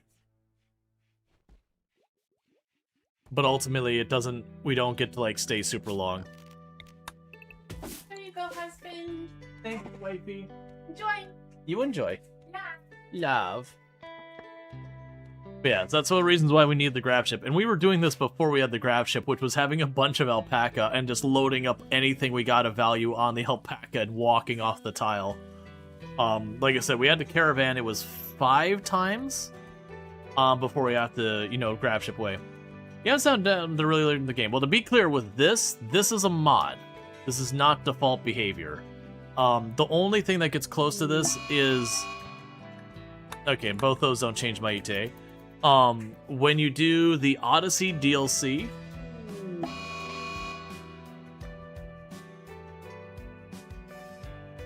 Thank you, Klaus, for the Prime Gaming sub. Throwing those Beso bucks over here. I really do appreciate that, and thank you for being subbed for the last half year. It means a lot.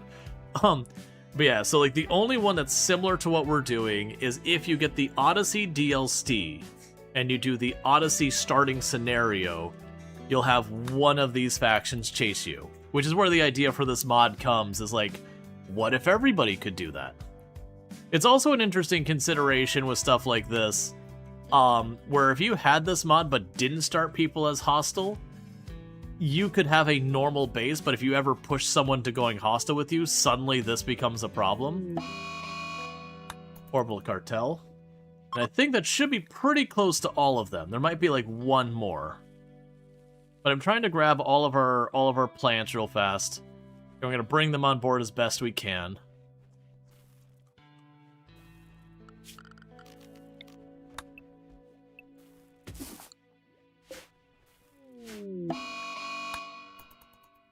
Yeah, so we're going to be down to, when this one hits like 2 days or so, we're going to leave. Because the whole time I'm sitting here making more and more pemmican, more and more meals. We're researching more, we're getting our skills up. So we're doing what we can to get as much out of this.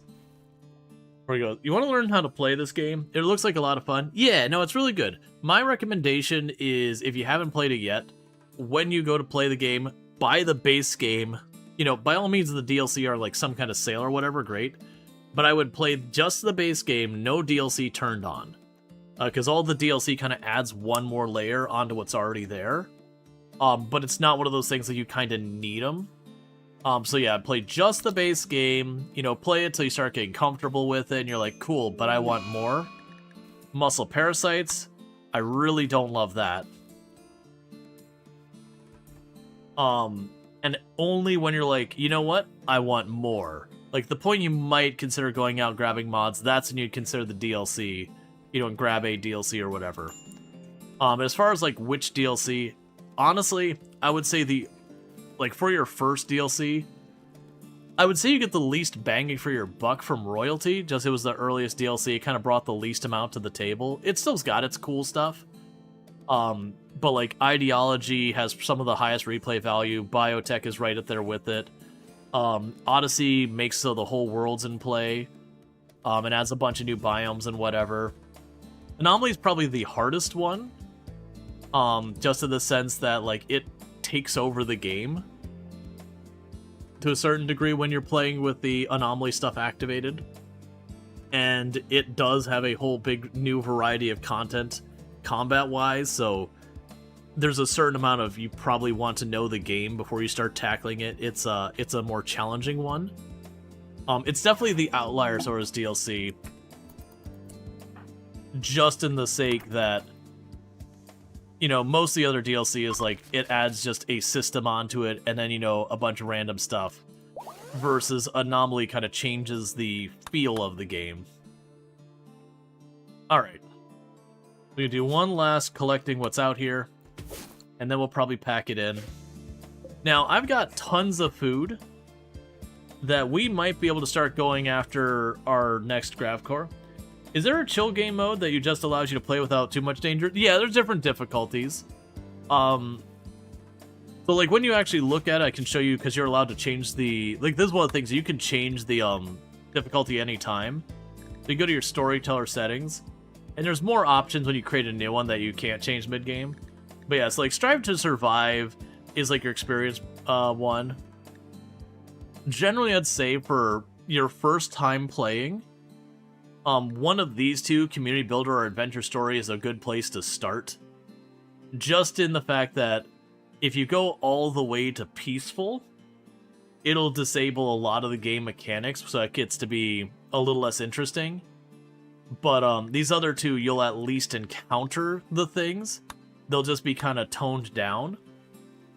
And then somewhere around, like, they don't have a, this is the default setting, but somewhere around Strive to Survive or so would be roughly the right place.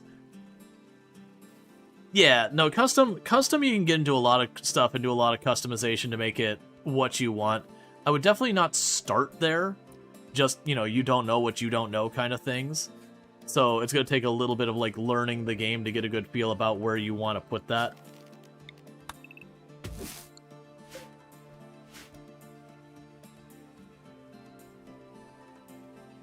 Yeah, so we're at the point we're leaving stuff outside now. So we are at capacity so far as storage. You know what we could do? Weapons. We're gonna uncheck melee weapons unless it's a mono sword, plasma sword, Zeus hammer, or for right now, long sword, or I'll actually leave it at that. You can do the same over here. Boom, boom. Sorry. Uncheck you. Boom, boom, boom. Because then they can chuck some of that stuff out of here and bring the corn in here.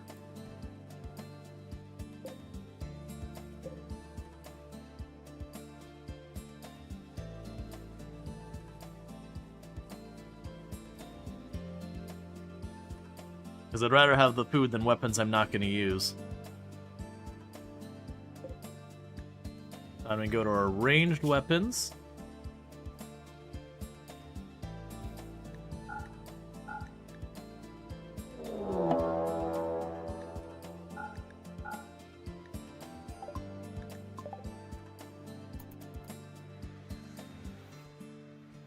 Well, honestly, with that raid, we're literally trying to leave the tile right now, so I think we pack it in.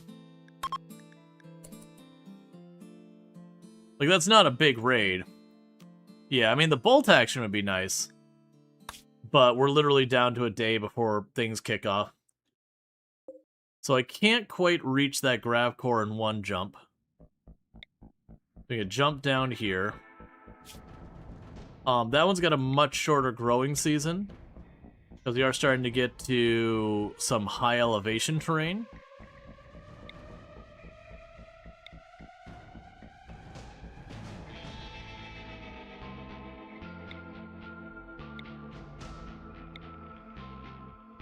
I didn't check what season we're in. September. So we're in fall. So that does mean realistically we're probably not going to be able to do a whole lot.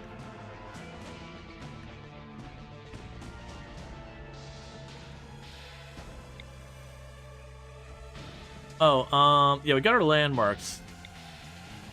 Wetland, foggy, so there's no other landmarks we care about. Yeah, so then we're going to just drop in this little spot, temperate forest in the middle of these mountains.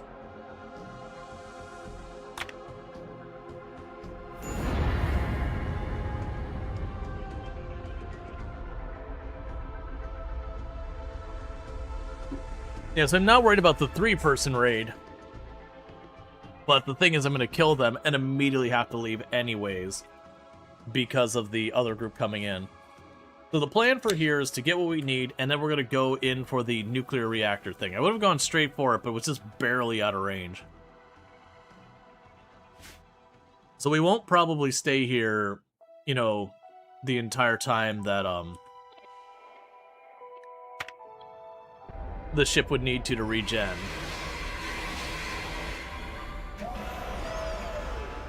We'll probably just stay here just long enough for our engines to cool off.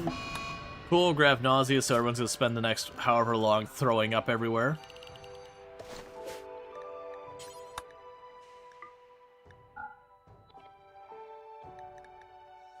Collapse you and you.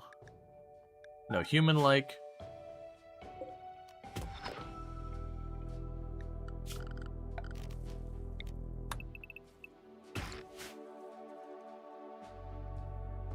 Alright.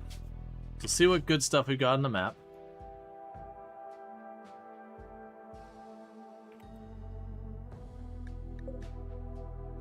The answer is not a whole lot of good stuff on the map.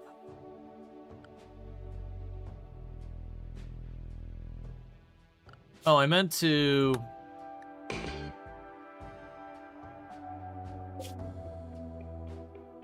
Yeah, that's out of my range. That's fine. We'll let it rot. Yeah, so really that's basically it. It's just that.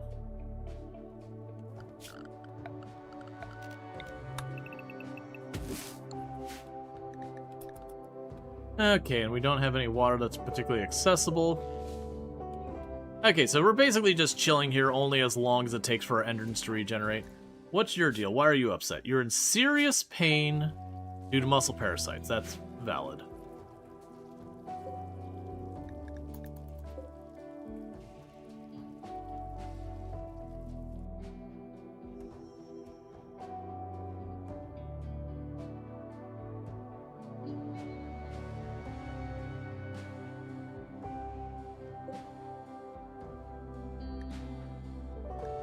How much wood do I have? I have a lot of wood. We're gonna tell them they can't put wood back here anymore. Because they got wood up here and wood's allowed here.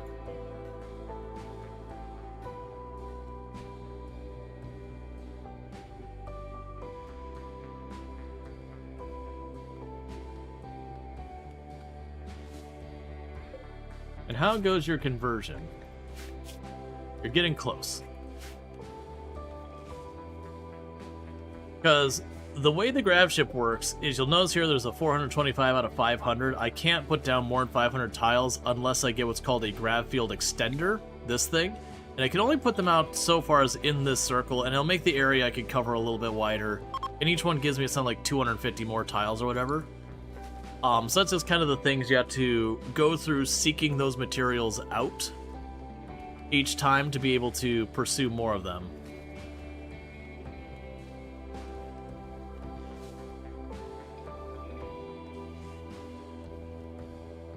Alright.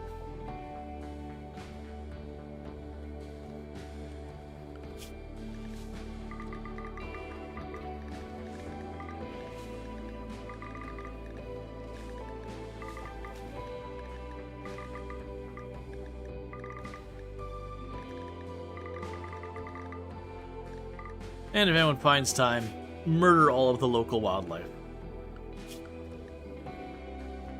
I actually don't have many people set up to consider hunting as an option.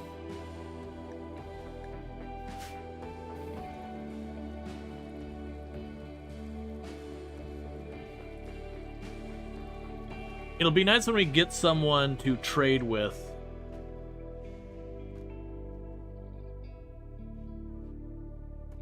We'll be able to do stuff with that. That'll give me some steel.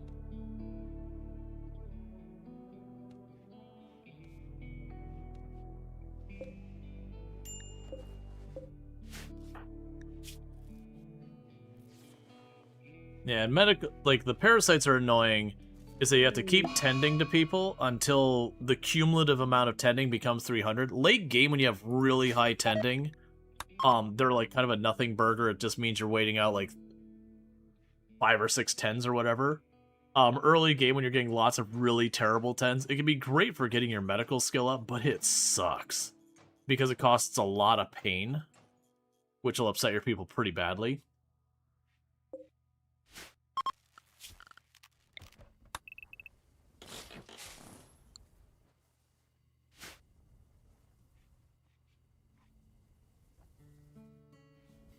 Okay, so pretty soon here, Fur is going to be converted to our ideology. Then we'll try and actually recruit them. Which, as you can see, we're really hurting on space for people. which is why I'm trying to go towards getting the Grav Tech. I just need more combat pawns. With what we got, even taking on like simple threats for like going after bases can be a little bit rough. We get, you know, a hunter mine is very dangerous for us right now. We don't have shield belts or armor. So a melee pawn getting caught by the hunter mine can literally die in one blast. And even if they don't die, it's going to cause them lots of injuries that can be costly long term.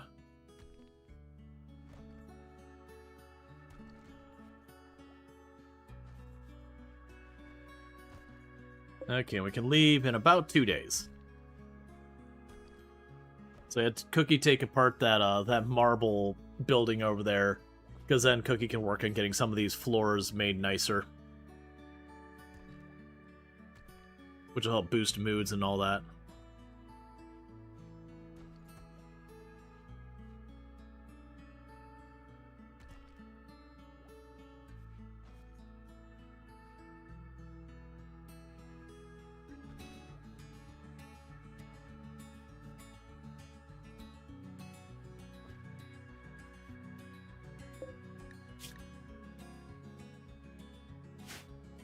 Okay, and our only warden is Hypno Butler.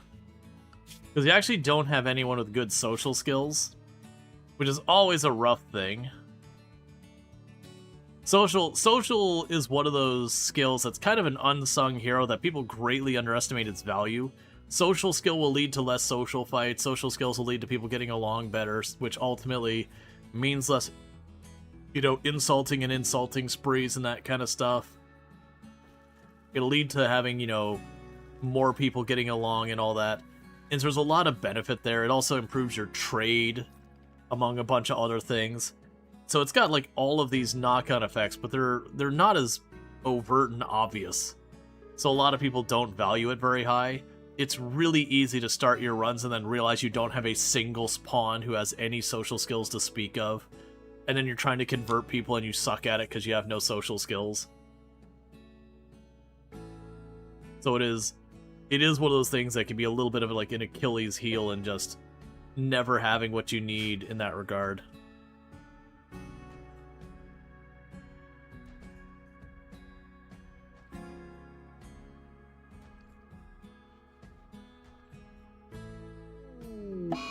We have a Mad Sparrow that's going to attack anyone it sees. Leave Hypno Butler out of this one because he's in the middle of trying to convert people.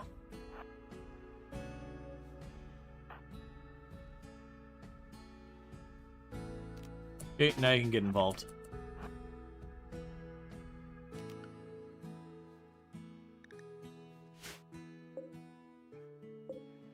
So literally the next person to talk to Fur will probably convert you.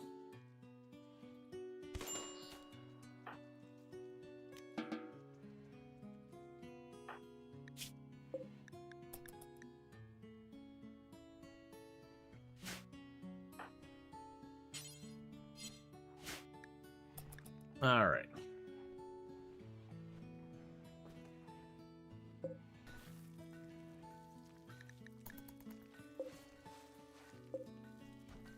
And we're getting pretty close to being able to leave.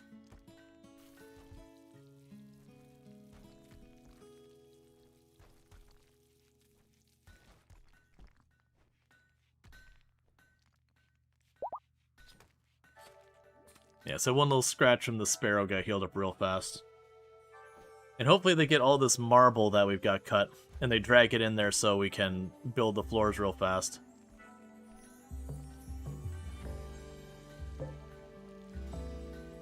Because I believe once they don't have other things to haul, they'll just put in all the, like, they'll preload all the construction stuff.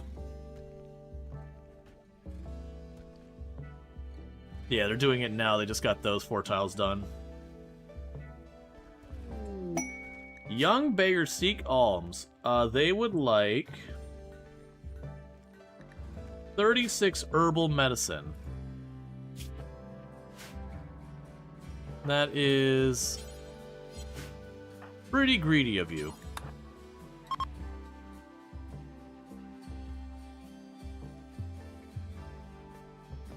Okay. But sometimes you get some really good stuff by helping them, so You haven't seen a sparrow before. Is that newish or a mod? You haven't played in a while. That comes from Odyssey, the Odyssey DLC. The Odyssey DLC added a ton of stuff. Actually, I don't know. I don't actually know if that's the DLC that added those. Oh yeah, it is. It is the Odyssey DLC.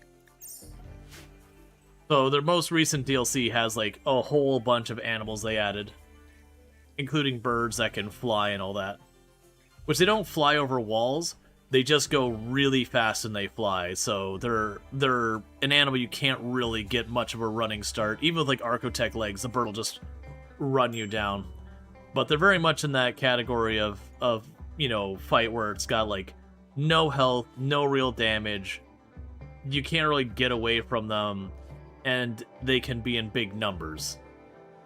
That can get you in a lot of trouble. So you would have Andre. Not really winning any awards with me. So you're going to send me 2 prisoners from an enemy faction for 18 days with paralytic aphasia, and you're willing to give me the 2 tech packs here. That'll be really good.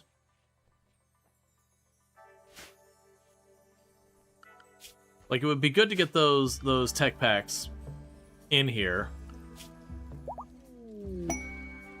Alright, so we got you done with that, so we're going to switch to recruiting you. We can now reform our ideology. Let's go here to our ideology real fast, reform. And there's a bunch of things we could do. We can add different stuff in here. This is another one of the DLC. Right now we're Prolicizer, which is kind of a neutral one where you just harass people into believing in the same things that you do. When you're doing a start, like we have here, where we just don't have the people to get the ideology, it's a good one to get yourself off the ground. I'm probably not going to do that to begin with. So what we can do here is I'm going to go ahead and tell them that they love to eat bugs. And that'll be our one change. Because just a soft rule I've made for myself is when I can reform ideologies, I get 1 change per reform. Because ideology is one of those things you can really abuse and cheese.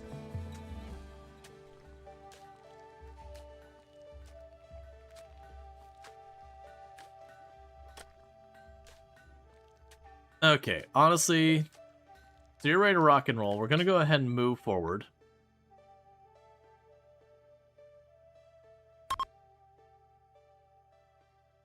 So the next tile we get to is going to have Toxic Rain.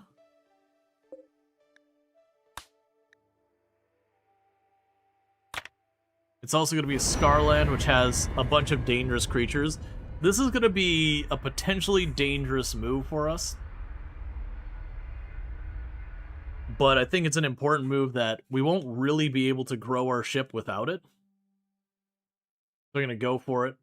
I've got more than enough food to last for as long as I need to. Yeah, so I got a bit of a ruin up here. And we got a big ruin down here. So clearly this is the ruin that's going to have what we're looking for. It looks like the only doors are there and there. And then technically there's a door right here along the side, but it's kind of blocked. I don't anticipate wanting to move around a bunch, so what I'm going to do is I'm going to stick this right here. Because that'll let me control where the people can get into our ship at all.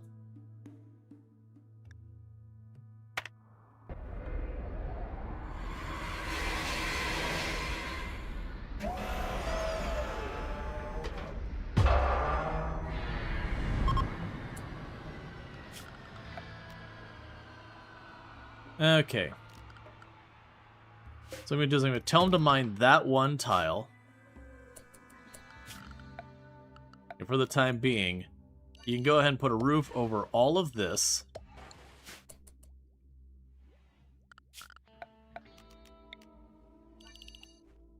Their stumping stockpile out here will be low priority, allow all, no rotten, and no human-like. Okay. And we will allow them to hack that door.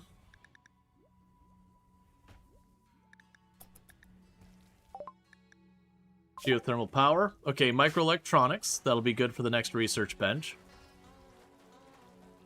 But yeah, so this map has what's called Toxic Fallout, which basically means anyone standing exposed.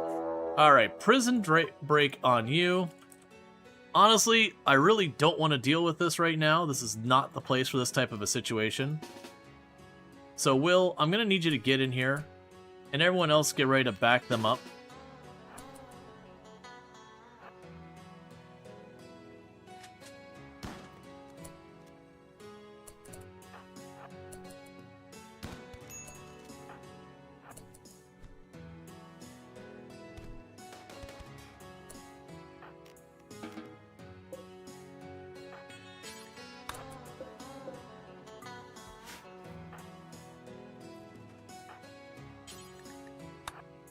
To get that out of the door.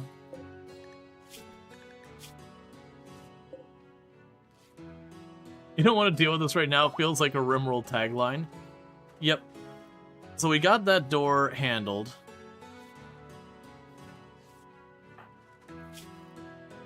So FFX took a torso hit with the shotgun. Because unfortunately it was close enough to their room that the Fur managed to run over, grab the gun, and get a shot off.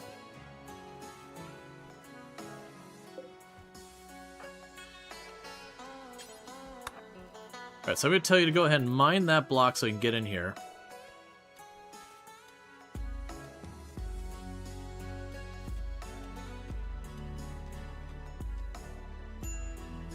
Cool.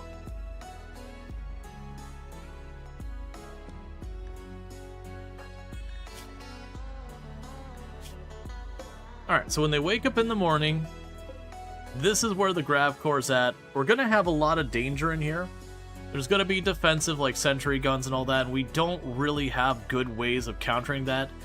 Smoke grenade launchers, EMPs, just a shield belt, all of those work great for dealing with it. I have none of those things. So something as simple as a sentry gun is a credible threat for us right now.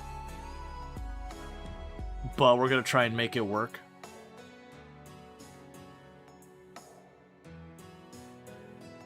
And actually, structure. I have enough wood. I'll put a wood door right there.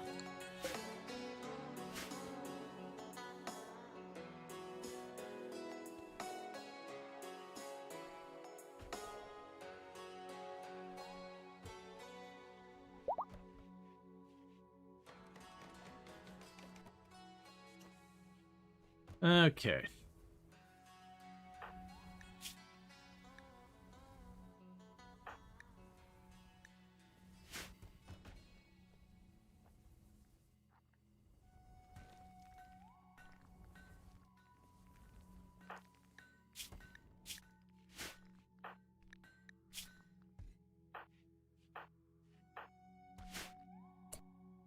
Honestly, you're all in relatively okay shape.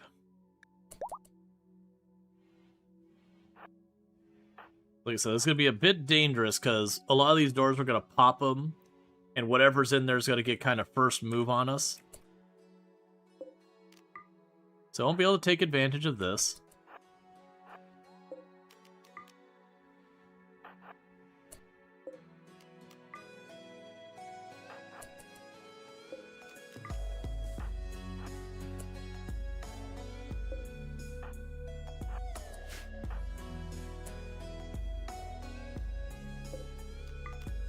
Do you have anything we care about? Not especially.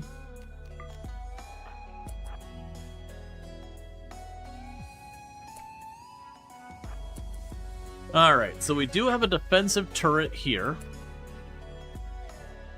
So we're going to disallow that door for the time being. You're going to let them start hacking a bunch of these doors.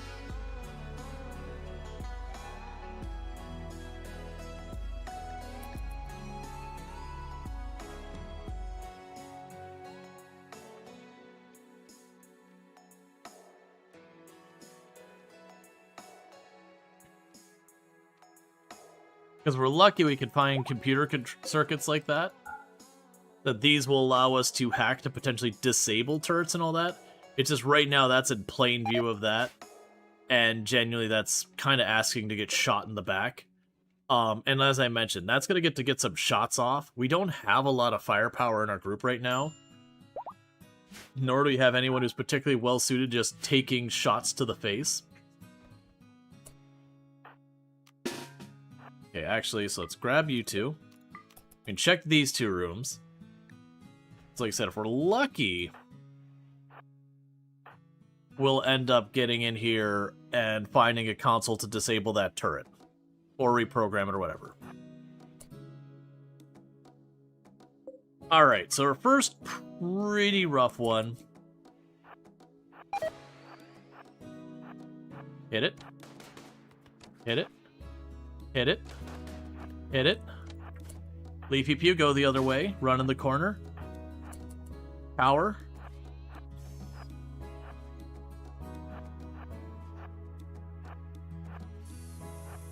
Oh, we might get away with this. Nice. Cool. So we went Olay, and it worked out. Most of the time, you'll get a little nick in you. The big thing is that you don't get caught in the explosion.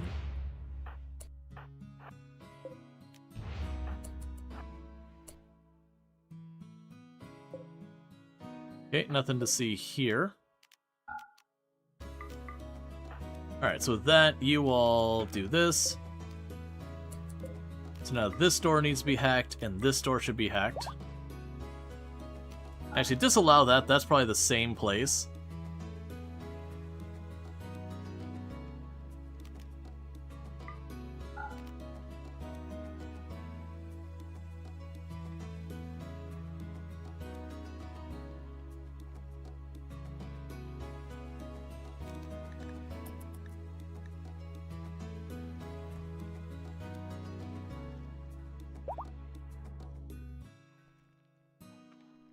And sometimes you also get lucky, whereas we're clearing this, a raid comes in, and then they go and attack the turret. I've had that happen a number of times. It's always a nice win when you've got dangerous stuff like that going on. And the raiders take care of things for you.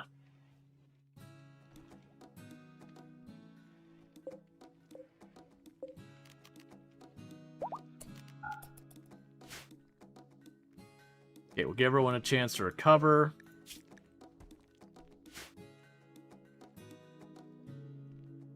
This is true. Hacking the extra door will make it more likely when we hit these consoles that it will hit the turret.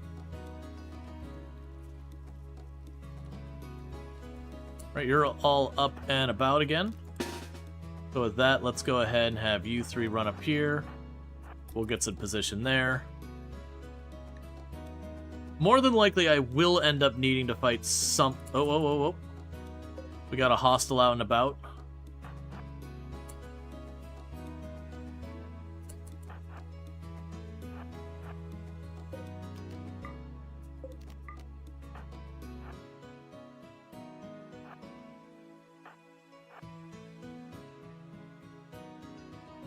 So we want that to come along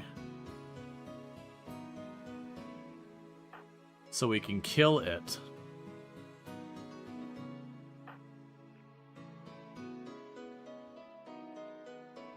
This could be perfect.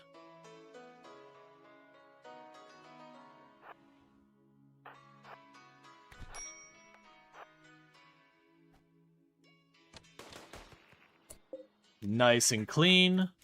Just a little bruise.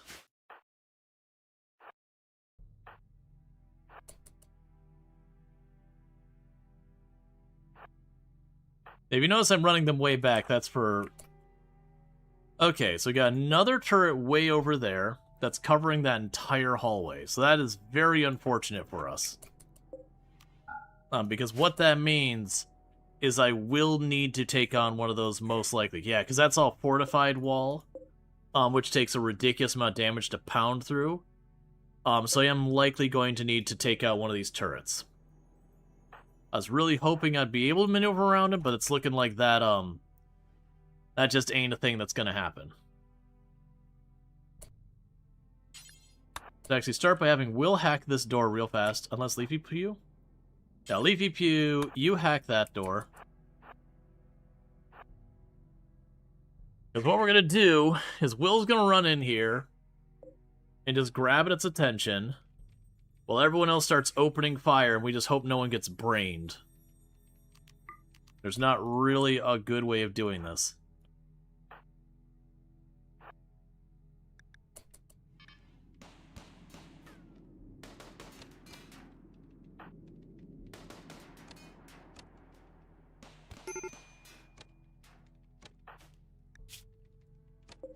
Oh, right, you're a genie.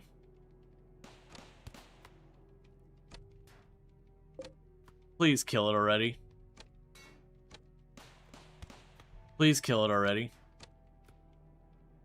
Why are you being so bad at hitting? It's right there. Okay, cool.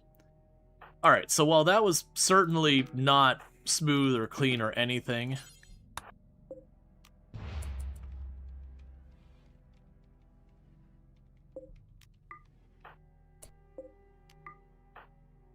haul that back for me, please.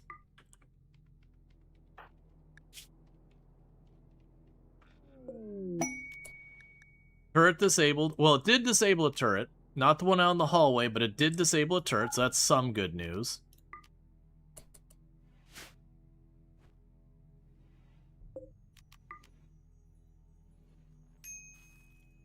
Are you just... Okay. I guess it's on me. Yeah, so Cookie actually didn't get hit that bad. But they're what's known as a genie, which means they're fragile. And they're delicate and wimp, so when they take any damage, they go, ow, and they fall down.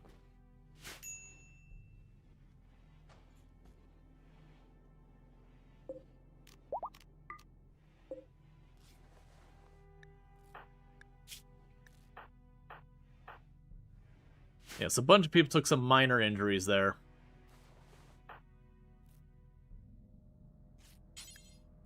That was kind of a calculated risk, because there's a lot of ways to counter that stuff.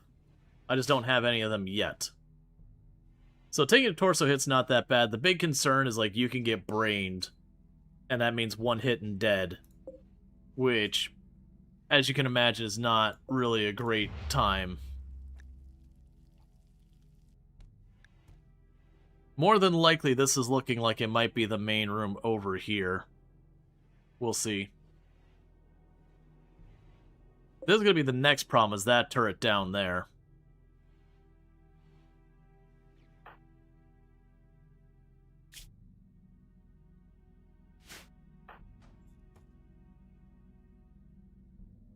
Alright.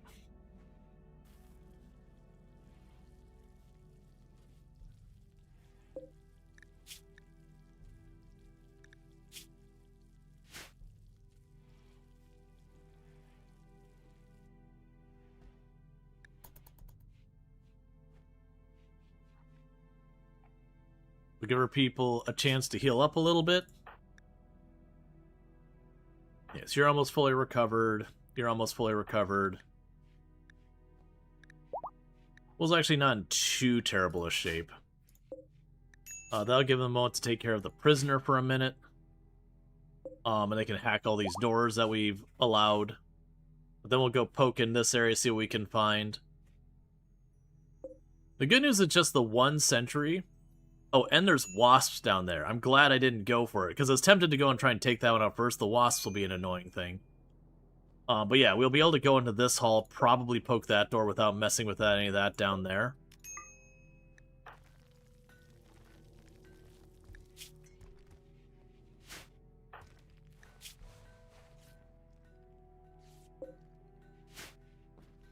Alright.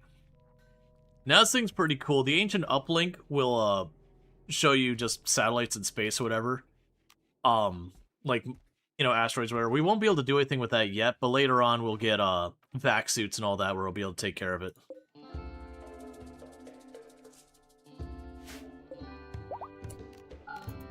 Okay, disallow that door.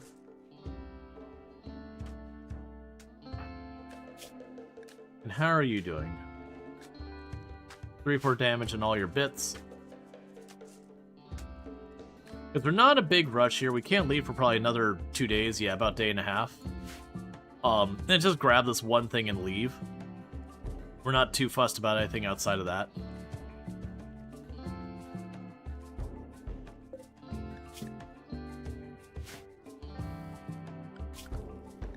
Our warden is you.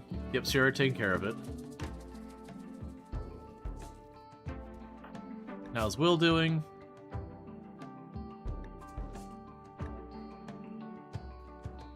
Yep, you're basically at full health.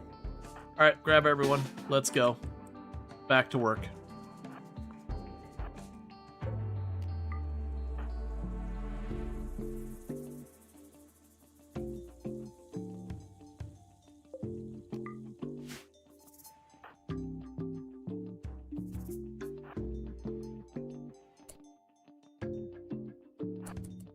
Okay.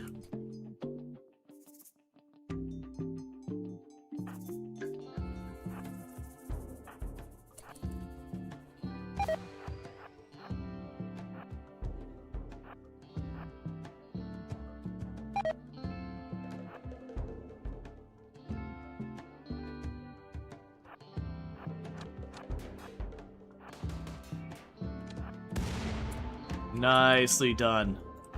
Sure, you put a little damage on the ship, but that is a-okay by me. So undraft them, hack that door. These doors are allowed to stay open now.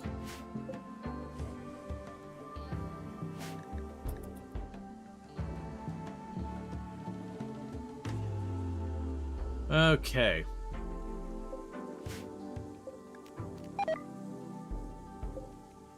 So, we got the Wasp and the Sentry Gun down there still. We could probably go over here. Maybe the Wasps aggro around this corner, maybe not. It depends if they consider that in line of sight. They're not too dangerous by themselves. If one person's out there alone, they can kind of pick at them till it's a problem. But with a group of them, it's not too bad. The Sentry Gun is the same calculated risk as before, where we do risk getting domed by it. I got a little bit of cover I can use over here that would help, but I would want to deal with the Wasps first, which should be as just much walking just far enough that it can see me before that can see me. But first, we can poke this room, we disable the Sentry Gun in there, we might get lucky and have a computer console in there to work with. Which would be pretty awesome if we can make that happen.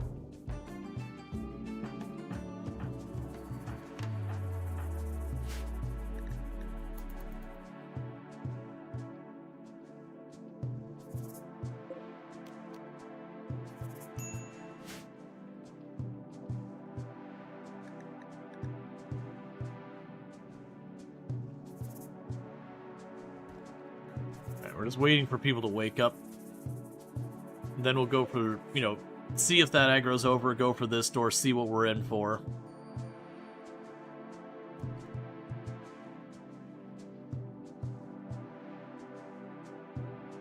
But yeah, those hunter drones that are chasing me, if they explode on top of one of our people, it's actually got a pretty good chance of killing them. It's a pretty nasty hit. So you saw the plans basically bait it and try and shoot it with our ranged people. Quest expires. I do actually want to bring them on board. I've been just trying to delay it.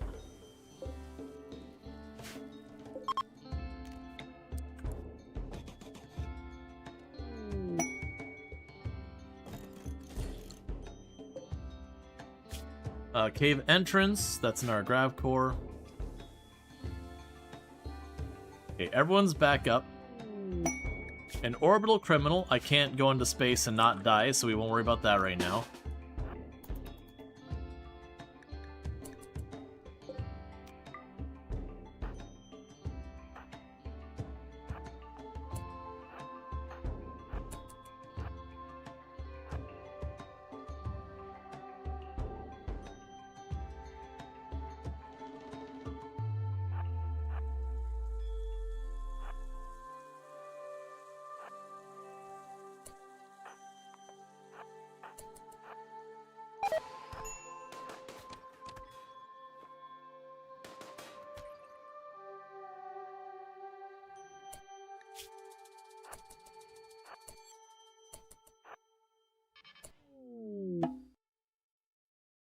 Not that room. Get the hell away from that room. Alright. So you'll go out there. Disallow that door for a minute, disallow this door for a minute. Okay. So that room's a bad time. Let's get these two hits to Will fixed. We did disable one of the turrets in there, but there's 3 active turrets in there. While it's a little spicy to take on one turret head-to-head with no protection and all that, jumping in on 3, somebody's going to die. Like, that's just the reality. It's simple math. Somebody's gonna die.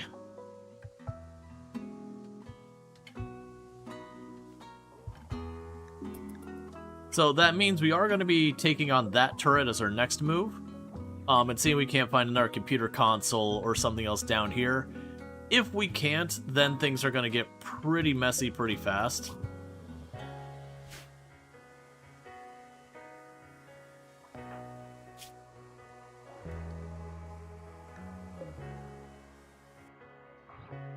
Let's actually grab everyone again. Let's not do that. I forgot. We're just gonna have to go out here and deal with this. Will's not gonna be able to do a whole lot in this next fight. Because these explode sometimes when they die. You get the idea of what the problem is with that, with having someone run up close and start poking it.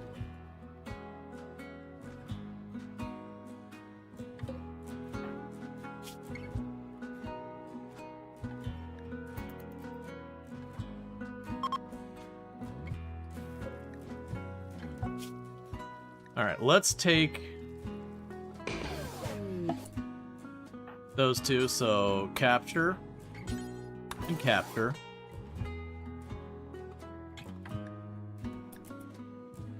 Was there a crappy gun you could give me? Oh yeah, there is probably a crappy gun I could give you. Right, because you're not actually a brawler. You're just playing the part.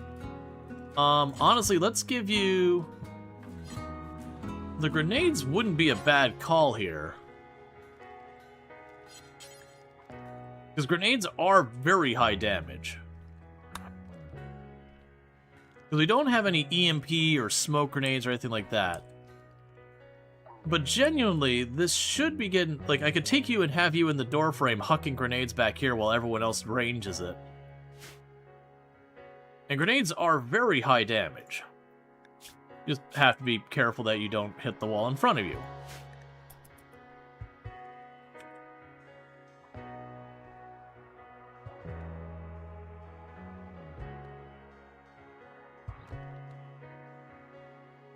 Yeah, because then what we can do is we can grenade that thing down, and once that's done, we'll have you duck back and grab your spear back. Because we want melee on you just in the off chance you run to insects or whatever, so you can kind of defend yourself. Well, hopefully the rest of the team can burn down whatever it is we are dealing with.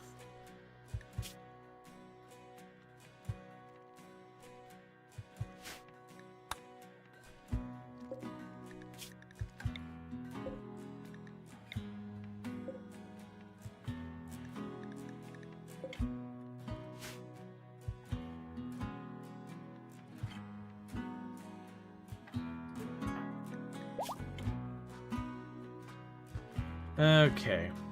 So by the time you're in the morning, you'll be just like down by 1 health or whatever. That should be plenty. And the plan is to basically run the ranged in, tuck him back here behind this little bit of cover.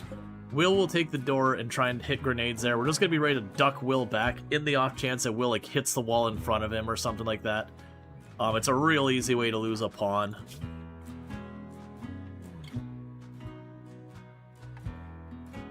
But usually I have plenty of time to deal with that. Tox Rain. Tox Rain has begun to fall from the sky, will slowly sicken anyone it touches. Keep your colonists under a roof. We're already doing that. All of that is roofed.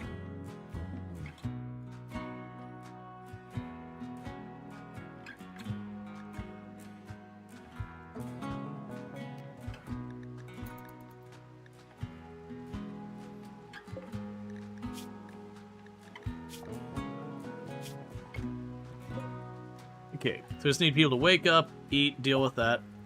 Will's in good shape. You're gonna eat yourself, feed the prisoners.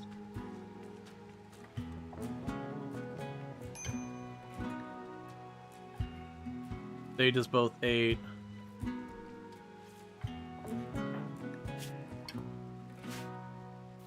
Okay, so everyone's up.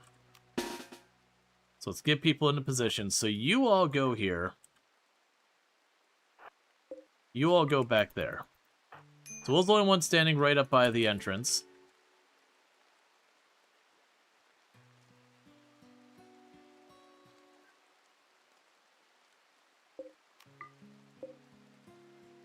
Okay.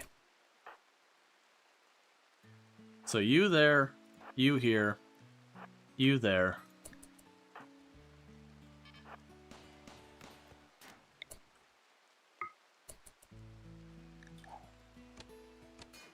Solid grenade.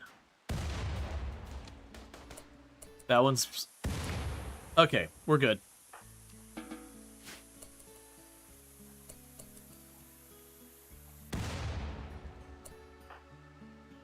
Nice and clean. So let's go find your spear, which we probably dumped out here, yes.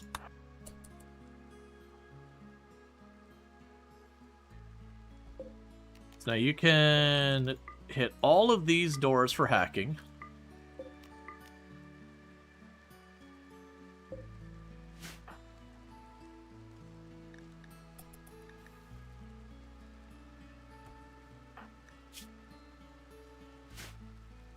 And this isn't going to go anywhere. We're just removing it so that if we hit a consoles...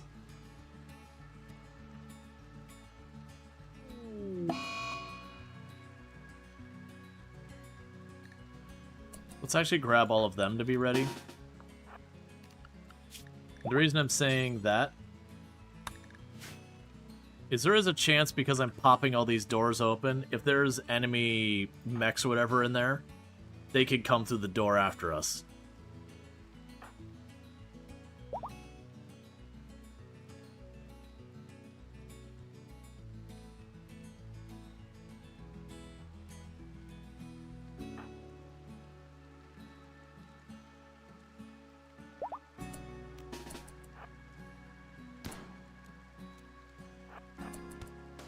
Or she hit Will on the opener.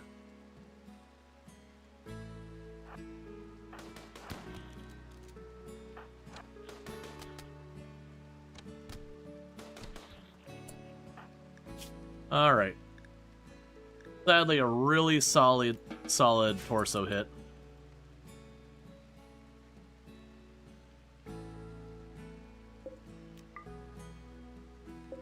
So don't allow that door. Don't allow this door, or this door, or this door for now. Or this door for the moment. Actually, wouldn't have a reason to go to any of these, so we don't have to sweat those. Okay, so there's another hostile down there. We're not going to open any of these boxes. We're going to let everyone get patched up real quick.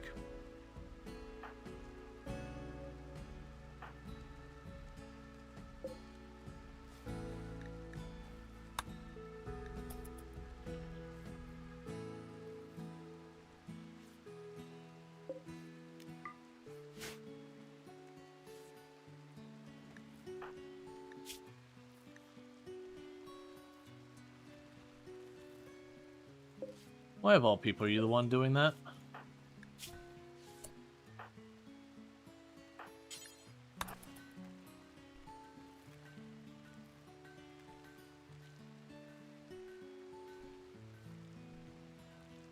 Okay. So unfortunately we took some pretty nasty hits. Okay, so that's not my favorite. Whoa, whoa, you're not... Why can you just go into my door?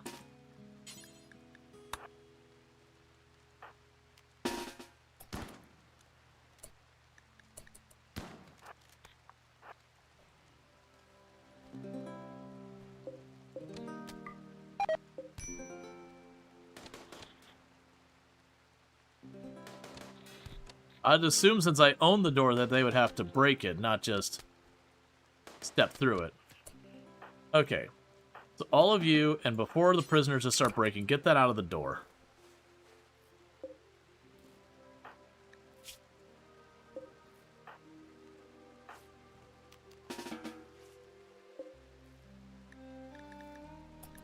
Well, on the bright side, it's dead.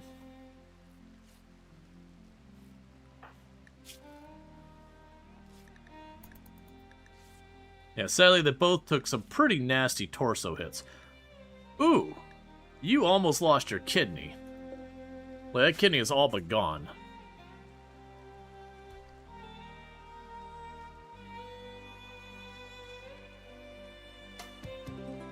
But this is ultimately our main goal, is this ancient reactor here. I'm just hoping to find some of these computer consoles, so maybe we'll get lucky and turn off more of those turrets before we have to dive in there.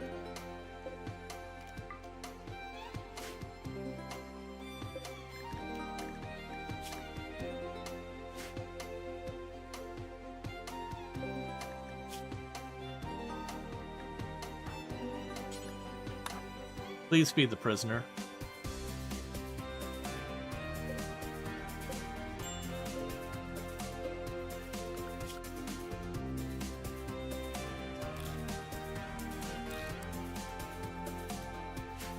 We'll let Leafy Pew help with taking care of the prisoners since Leafy Pew can't help out with the fighting.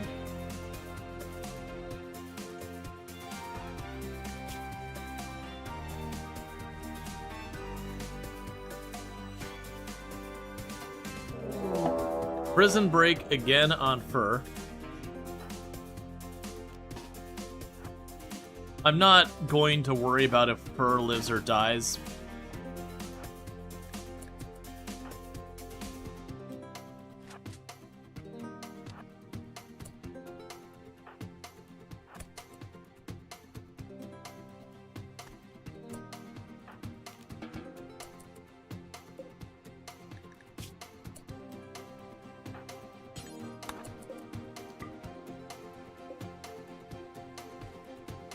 Okay.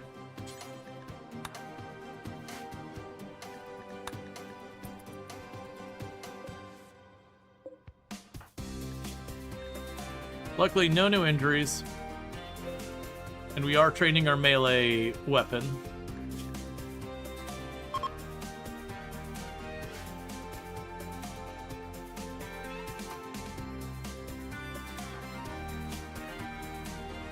Yeah, so you're still down by 10 health. You're still down by like 10 health.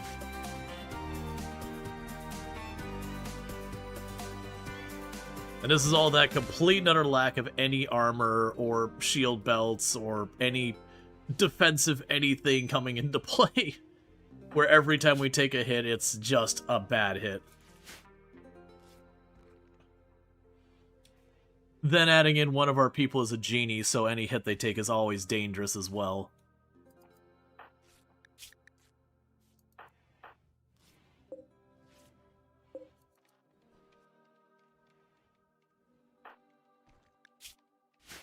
Okay, you're hacking that door down there. Taking another thing potentially off the potential threats, or potential things to get targeted by a computer console. So you did get a permanent scar to your liver from the shotgun hit. Not my favorite.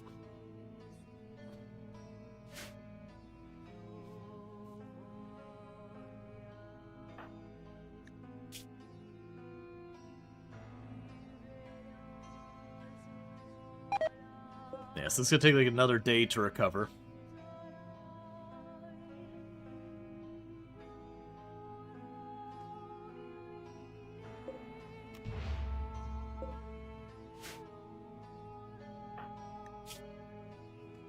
But this is because we're definitely kind of punching a little bit above our, Donkeys join. Animals manage here. Hill.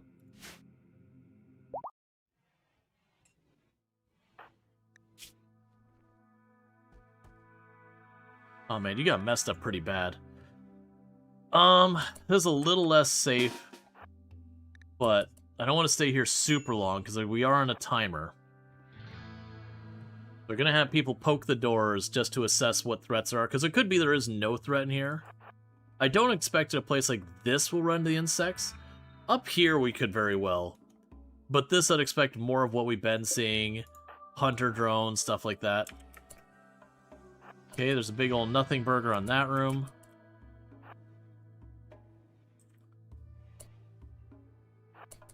Hunter drone in this one. We could just not go in that room.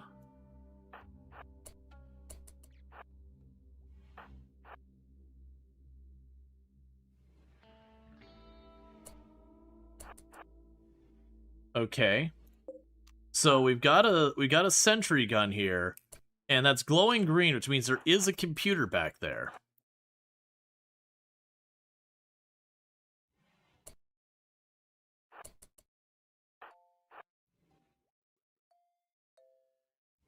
So what I'll probably want to do is wait till Will's up.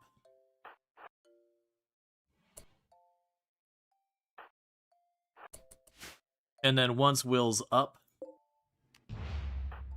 we can have Will grab the hunter drone and just do what we've been doing, try and drag it past our range and hope the range takes care of it. Okay, that's fine. Alright.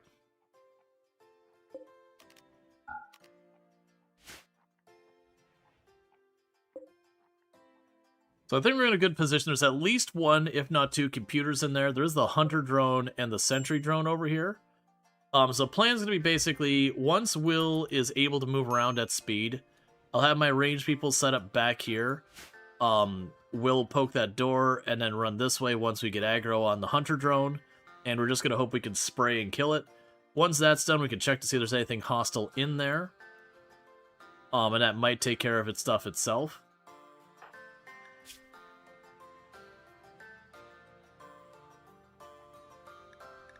It's gonna be a minute because Will almost lost his leg as well as got pretty gnarled up. But then we can hack the computer in there, and with almost nothing left to target, it could potentially hit that door, which would be a big loss for us. But if we hack this door first, it could hit this gun over here or those guns there. It might honestly be worth my time to try. Nah, we'll just hack it. Because it could target that one. That would be kind of our worst case scenario, because that's a bit of a loss. But just running in to engage a gun I could completely ignore also is not really a great plan either. So the best case scenario is we could get one of these guns in here, and honestly it doesn't matter which one, because I'm pretty sure this blocks line of sight if I remember correctly. No, it doesn't, because we poked that door, we got shot at from these ones. But the hope would be we could run to cover, grenade that, like just take that down, and go in and out and finish all those off.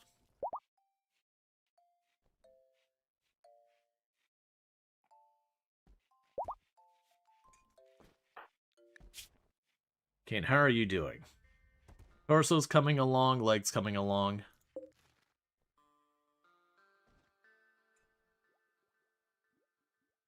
What's your movement speed penalty? Honestly, you might be fast enough already to do this.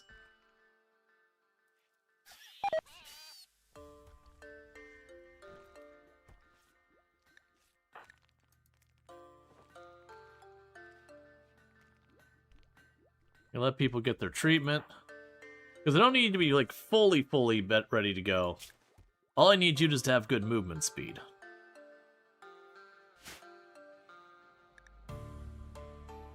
Alright, so grab everyone. It's go time. So you three, you're going to chill back here. Will's going to go over here. We're going to allow this door. That's muscle parasites. That's fine. You're going to lock the doors open for now.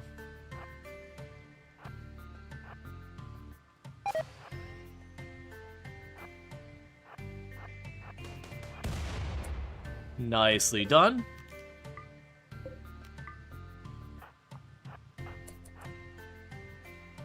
So now we go down here.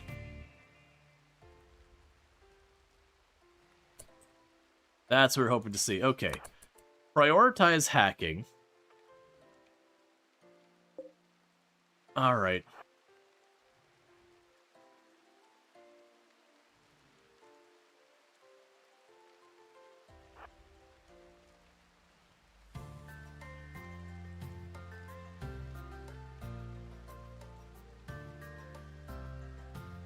I am going to kill that turret. Because of that left, we guarantee at least one of those sentry guns gets shut down. Ideally two. So I'm going to try to have Will run up to this. They're all going to try and range it. And we're going to try and deal with this sentry gun in the messy way it can be.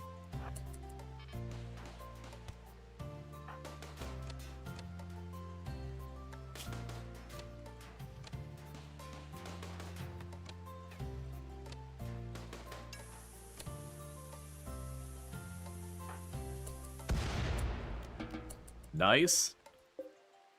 So now you hack those two. Because the only things left that we're aware of is these three turrets and that door. So we're guaranteeing ourselves at least one sentry gun shut down.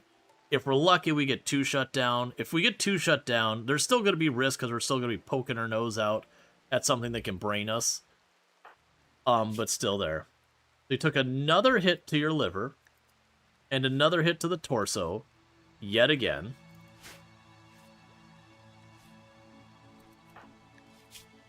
And your muscle parasites are almost done. Will, buddy, I know you genuinely really are bored. Maybe get the holes in you patched up first. Your insides are becoming outsides, and that's not really what you want.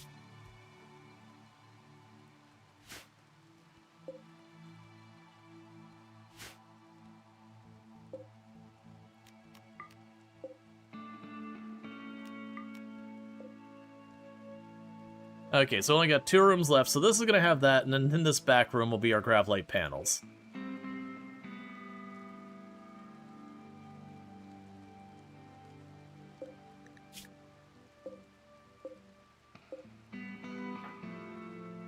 So we're mostly waiting for someone just to hack those to see what we're actually in for.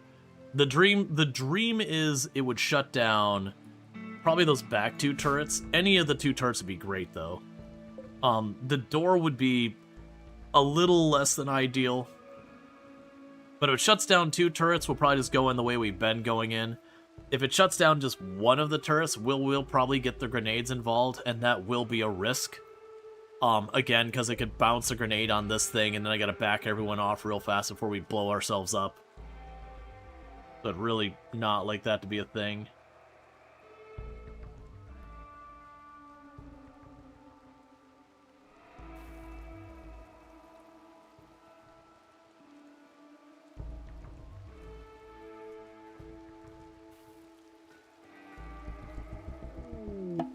Leathery Stranger. A ragged stranger with leathery skin is approaching your colony. He wants to talk. You can see what he has to say, or you can send him away. So you have Joyous. That's honestly ideal. That we had reprogrammed, so they're going to fight each other. Which means at least one turret's going to get destroyed, and potentially multiple getting damaged.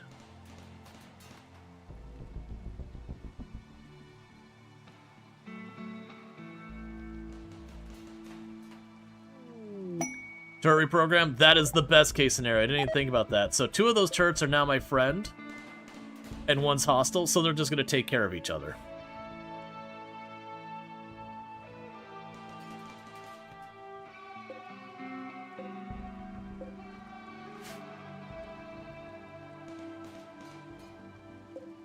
Alright, so you are ugly but joyous.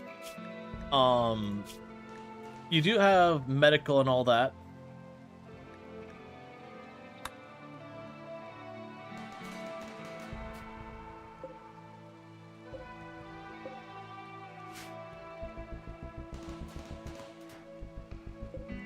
So we're about to finish that fight.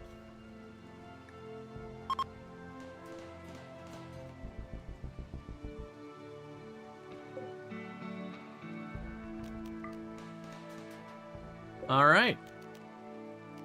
So we can allow that and hack that, which will let us turn off the toxic fallout. Okay. We want to name the settlement. It is weird that they have us do that with the Gravship. A toxic hole. Excellent.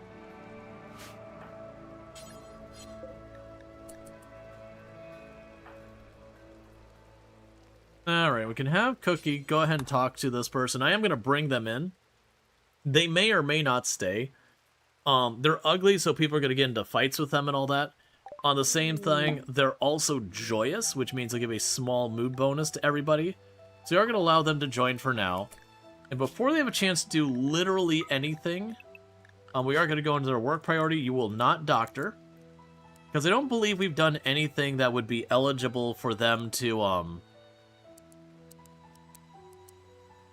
we haven't done anything at all in the colony that would make them eligible for our rest of our colonists for being creepy joiner fodder. At least I don't think we have. Which does mean that might have been generated to get Metal Horror. I don't think we can get Metal Horror at this point, actually. I think we're safe from that. But they'll have something negative. It could be a health thing. It could be whatever. We don't know. We'll deal with it when we get there. So we are going to go ahead and start the naming queue. So if you would like to be our creepy joiner who may or may not stay with us, we don't honestly know one way or the other, go ahead and do !join. Your whole big thing is you are joyous. That you make everyone around you like themselves a little bit more, with the negative of you are ugly. It's a tough life, man.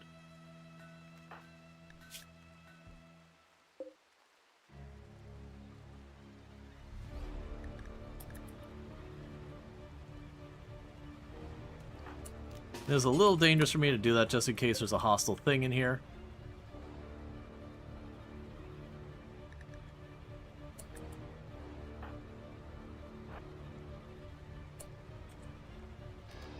Oh, that's interesting. No Gravlite panels. Huh.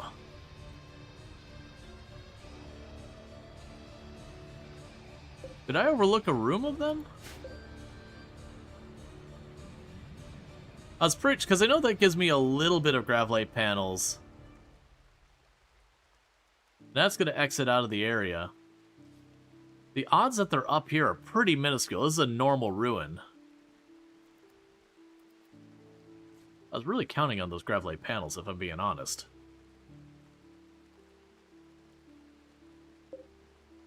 Huh. I mean, it is possible that there's another room right there.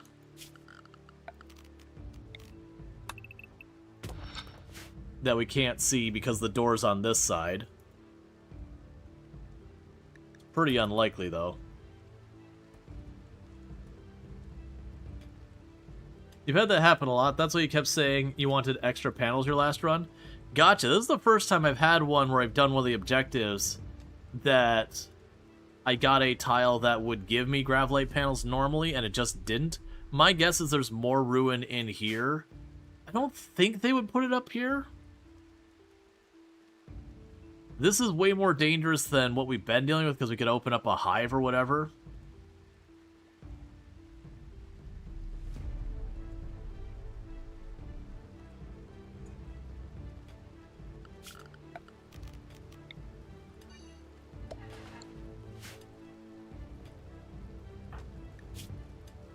Alright.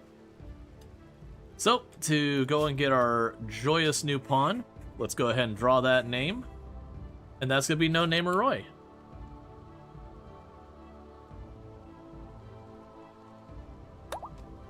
Welcome to the colony. And we'll get rid of that Q. May you not immediately have, like... Well, there, that answers that question.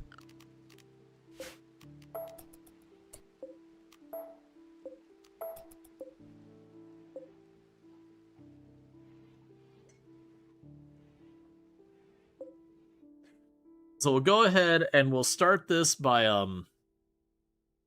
hacking it to get the core out, and then we'll destroy it for the Gravlite panels. We can't do that if we wanted to, so we'll go ahead and just mark that off the list.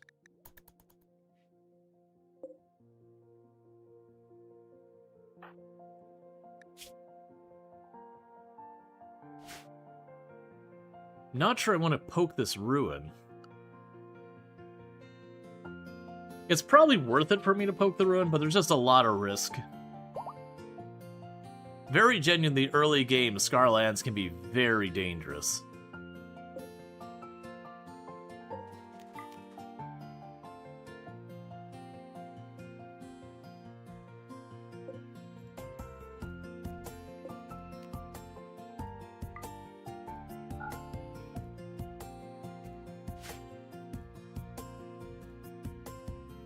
How long are you supposed to have those extra prisoners? So it's only been a couple days since I got them. So the wanted prisoners, 14 more days.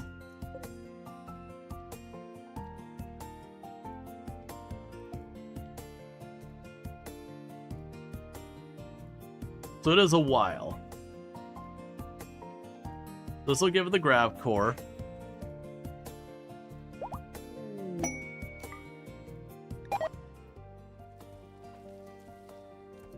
Okay, so some of those went up and some of those went down. Mostly it was down. Alright, so we did get the grav core. That's at least one good bit of news. Alright, so this is kind of the dangerous thing. That the grav reactor, when it goes big.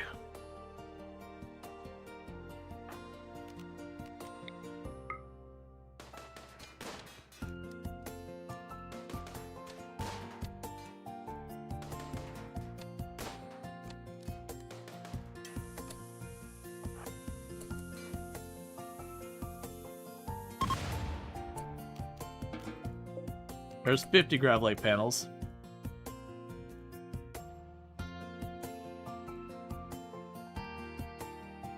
How much longer do you have to have in the sector? A good while. We've only been, it's like, it looks like it's been a long time, but we've really only been here a couple of in-game days. All things considered. It's only been like maybe 7 or 10 days or something like that. Alright, so we did get some grav light panels. I would have certainly loved to have gotten more, but it's at least something. Meanwhile, let's grab all these. And I'm going to poke these ruins really fast. Yeah, those are the ruins I can see. There's a little bit of risk here, but at the same time, I'm hoping we'll get more than what we got.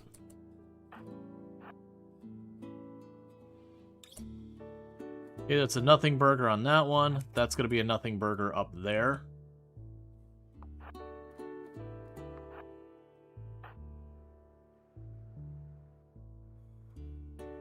Because if we're lucky, we'll find something like safes or secure pods or whatever.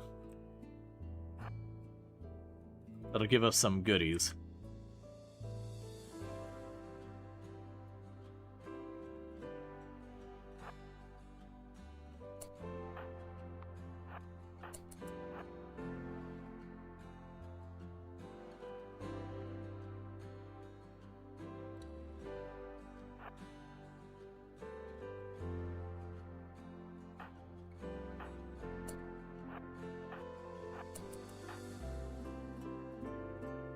We also might get literally nothing out of this. Not really a good place for you to be.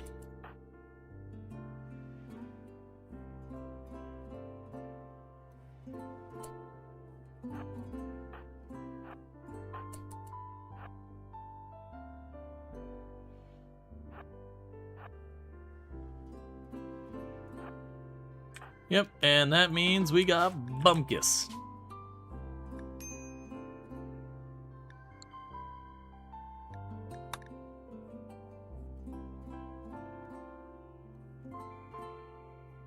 Just doing a quick once over, looking for... Well, I was literally like... I got Bumpkus. Yeah, so they're gonna try and kidnap us, but we already got everything we wanted. It's literally gonna have to walk by our ship to get there. We're gonna run down here. And we're just gonna nope out. We've checked all the ruins, we got the gravlight panels, we got all that. So I really need you to get down there and out of here before they do their thing. Because them doing their thing is what we would call bad.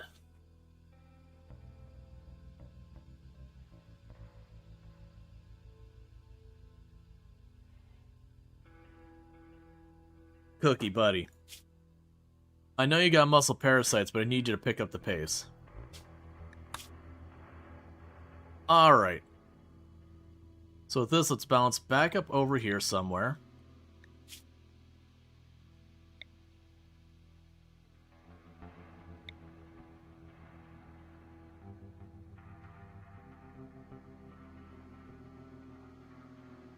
Yeah, so we're going to bounce back up here a bit. Out of this higher elevation cold area. Because we're going to want to expand our ship a bit. Which, unfortunately, we just really didn't get much gravlight panels out of that, which... I'm very mixed feelings on that, because, like, the 50 gravlight panels, I don't even need to put down in our gravcore thing to use that. So I probably won't.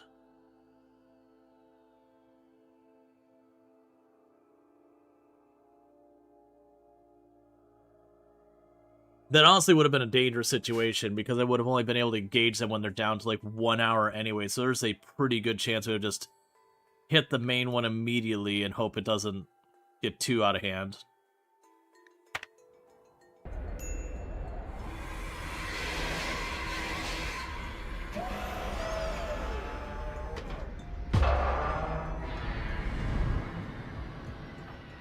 Okay, so you both need medical treatment. Right now I can go over here. Dumping stockpile. Low priority, allow all. No human-like corpses or rotten.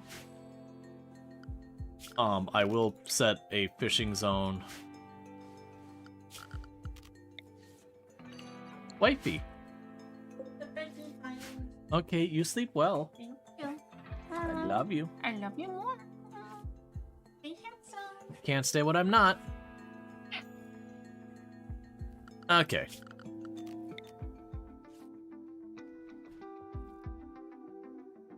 So let's see, I think we're going to expand back here first to get the second fuel thing, because 50 tiles isn't going to be enough for more bedrooms. It's not going to be enough for any of the rest of it. I just suddenly realized I don't have a... So we got 6 people and I got 5 beds.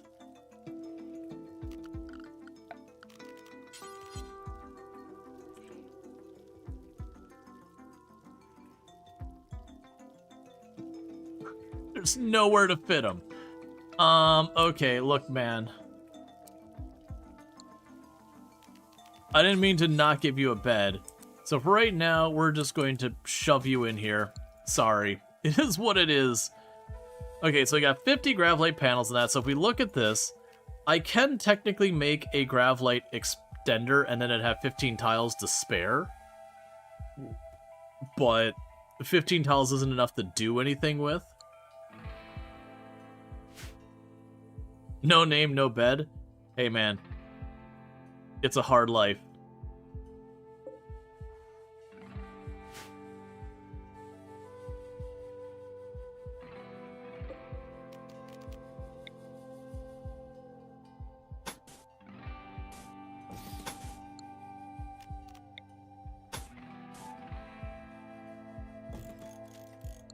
Okay, so that would give room for another fuel tank over here.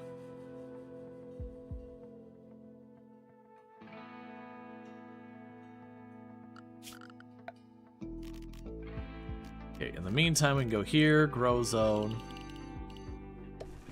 Let's leave it as potatoes.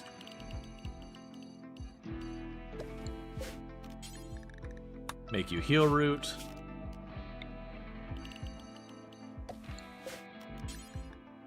Make you psychoid.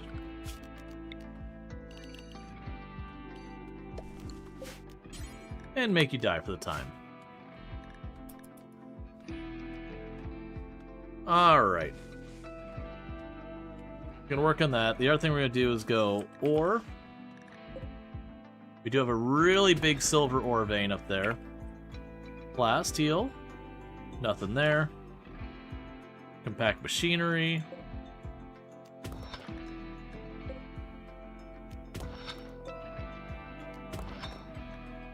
Cool.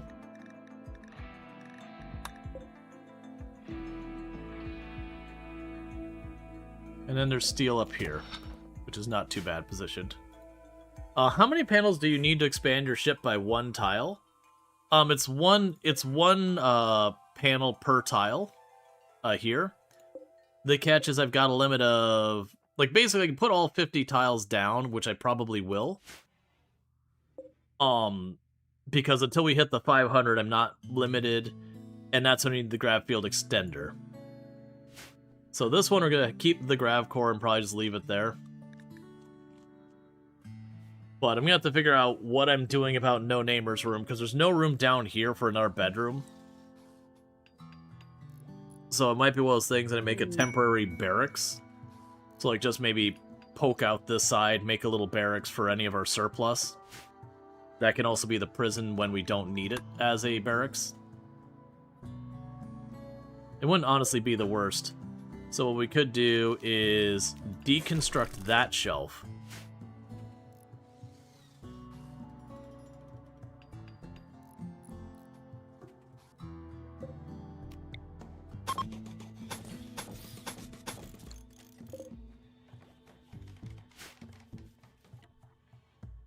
Okay, so we got the extra bed for no namer for the time being. Got a mad donkey.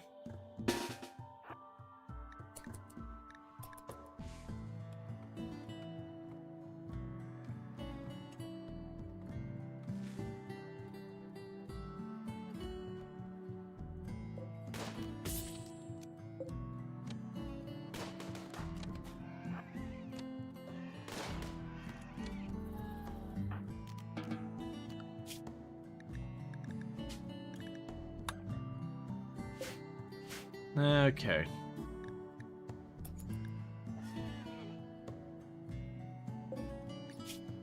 And because this was out in the toxic fallout, it instantly rotted. Cool, man. Dumping stockpile. Low, clear all. Animal corpses do not allow fresh. So please, for the love of everything, get that donkey corpse out of the middle of my ship.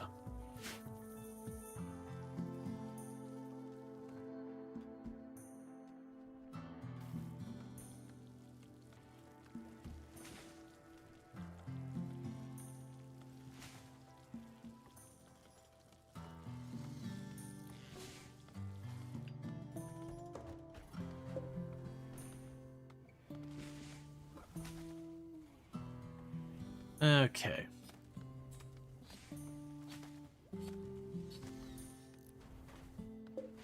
So now deconstruct those two. Okay, so with that, we now have it where 250 is not enough.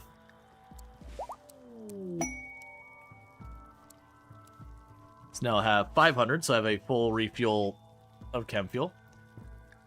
Alright, so we did convert one of the people who was, our prisoner staying here. We have a distress signal from nearby I'm going to completely ignore. Alright, we're making more progress towards recruiting fur. Okay, so I got 43 more tiles.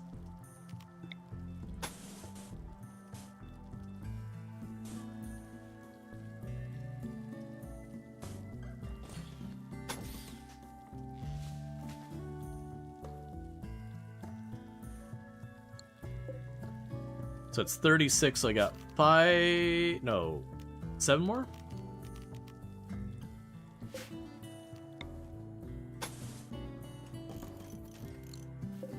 Yeah, we'll see where that leaves us. And this is going to be a barracks we're just going to shove off the side of the ship. So when we have a surplus, we'll do that. I'll also put some medical beds in there as well. Not medical beds like the actual item, but beds set to be medical. To kind of help mitigate that as well.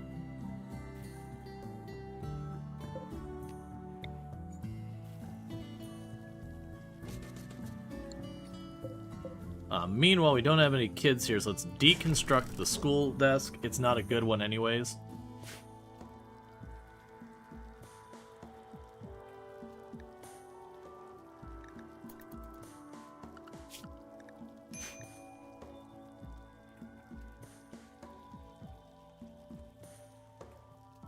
Okay.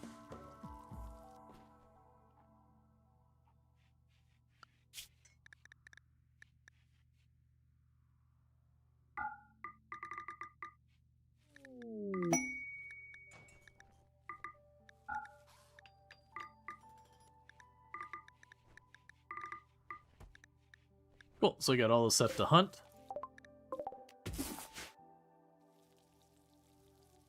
Yeah, so I mean, that still is helping us. It is allowing us to expand the ship. It's just not as good as we were hoping. Because a lot of times you can get a pretty good number of Gravlight panels that you usually keep the Gravlight panels almost ahead of your Grav cores, even when you're trying to go for your Grav cores. Cargo pod. A bunch of jade.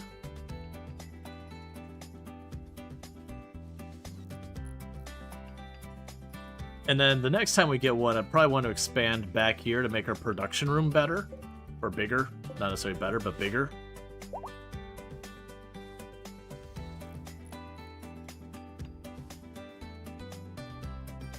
Whatever happened with that kid who was running from the sun blockers? Was that even this run? Well, actually, it was this run. That'd be FFX. I'm pretty sure FFX was the kid who ran away, because they were only a year and a half from being an adult.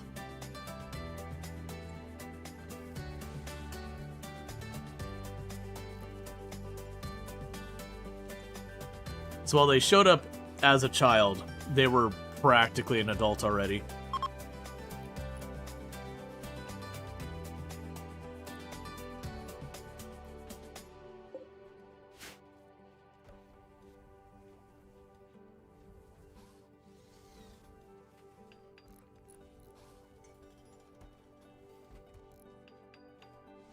Okay.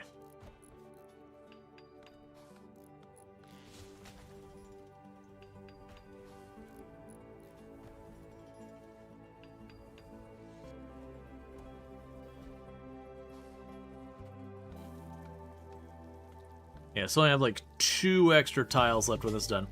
And thank you for the follow. Welcome to the stream.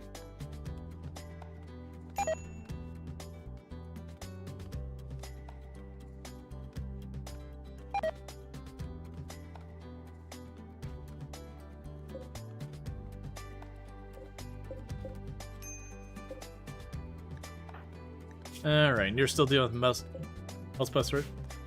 You don't know how much time had passed here with Mysteria? Yeah, no, it hadn't been too much. Like, they became an adult this stream and all that. Yeah, no, and for those who missed, we did finish Mysteria last night. We did like 100% or whatever the game. But we did complete like the main story and all that kind of nonsense. Got married to Juniper. All of that. Maxed out the town rank. So, pretty much what I've got left of the game is just for me to go through and kind of do like the 100%ing the game kind of stuff. Mechanoid cluster. Alright, so we got one big gun and a whole lot we don't care about. There's a timer, so what we're going to do here is we're going to just demonstrate our incredible aptitude for bravery and all of these things. We're going to make a new zone, which is going to be, oh god, why the zone, which we are going to expand to include only this half of the map. Yeah, so honestly, I think going out to the road would be fine. So we'll go ahead and take that right around there. Keep us comfortably out of that, and we'll sign everyone to Oh God, Why.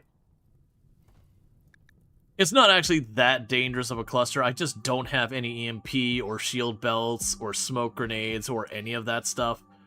And it's not going to be causing me any problems being way over there. So we're choosing to take the incredibly sound tactic of simply pretending it's not there. The problems we ignore, the problems that never bother us.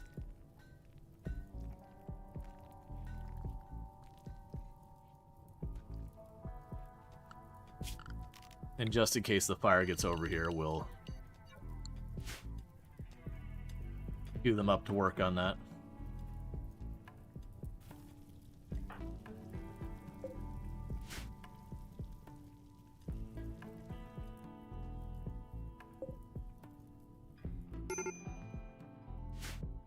You can also go over here just in case they get the availability.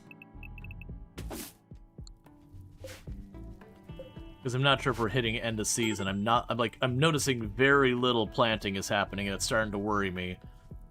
I mean, we still have a lot of pemmican, I guess, so it's not as bad as I'm kind of feeling like it is. But we're not having that much raw food left over and whatnot, so there's a bit of worry there.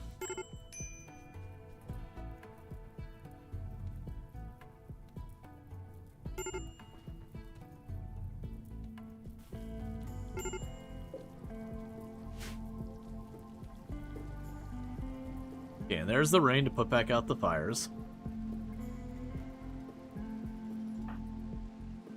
Yeah, it must be getting too cold, because you can still plant this. Yeah, you're going to berries. Why are you going to berries? You're all set to Oh God, Why? Which includes this area. Is this zone north or south of the equator? Probably south. The temperature's in the 70s, though they should solidly be in the point where they can plant. I can tell you to prioritize sowing, so I'm really curious why... Oh, it's because you have plant cut set to 1. That's right. Well, a Muffalo self-tamed. That's fine.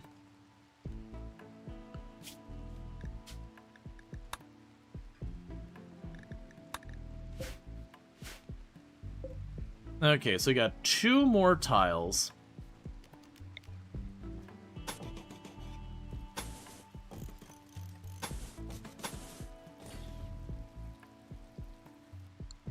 Actually, for that matter, with 2 more tiles, we'll just add them right there.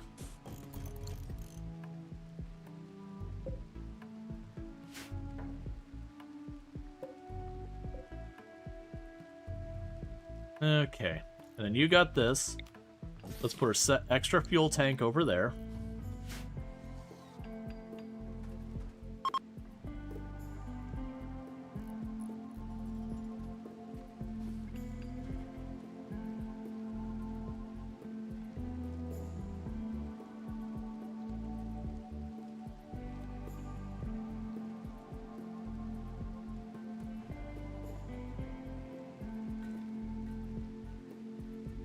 But yeah, so you had the cut priority set too high, so we're busy harvesting everything and not actually planting. Like I said, the good news, I have like 1,000-something pemmican, which does help. And then meanwhile, they are planting a bunch of things. I honestly probably need a bigger potato field.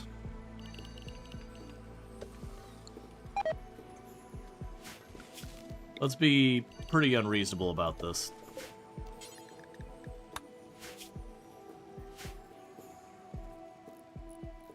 There we go.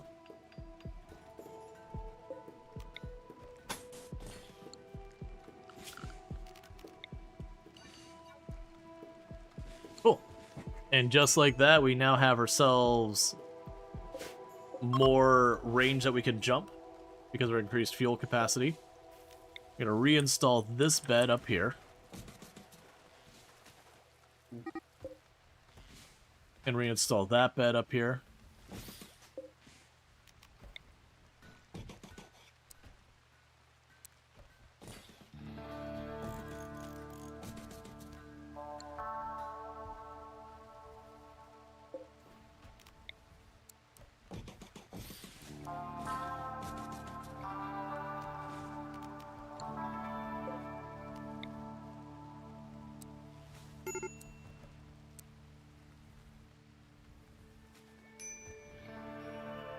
It's fine.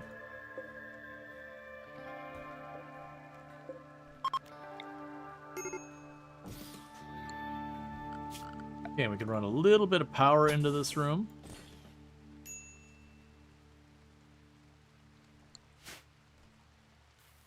Okay, so with that, we're going to go ahead and get ourselves basically a crappy barracks. That'll let us adapt a little bit to, you know, the ebb and flow of pawns. How are your muscle parasites? Alright, so you only need a 10 to 50% quality or better.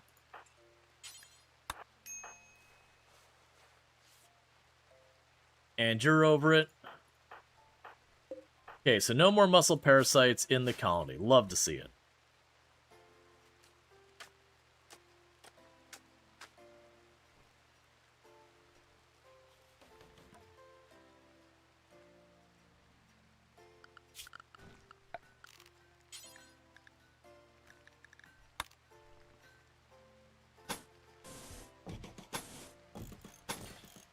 That'll be just another room we queue up to get the fancy floors down on. And what type of tile do we have here? Limestone and granite, so we won't be getting the fancy floors here. That's fine. In the meanwhile, we can go here and go structure, granite wall.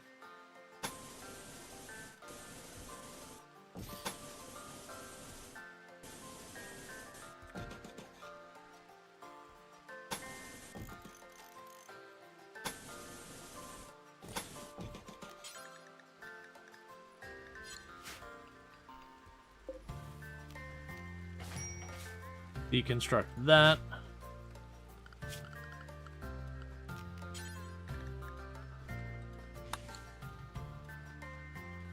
And waiting for it to mention granite doors. That's fine. We can actually make them limestone doors. I don't really care that much. We tell that to be a limestone door instead. Limestone door there. Limestone door here. Limestone door there. Okay. I don't actually have much care about if we get that done or not. Alright, so you are upset that trees are ravaged. No Name or Oi is going to be very hard to keep happy. I know you said it. How long do you have before the raid rolls start? So, once I arrive on a tile, it's somewhere in the area of like 15 to 30 days before you get the warning being like, hey, they're coming. Regular raids can happen immediately upon arriving at a tile. Resets that counter. But the whole being chased, it's about a full season to like a season and a half that it then says, hey man, you have this long till they show up.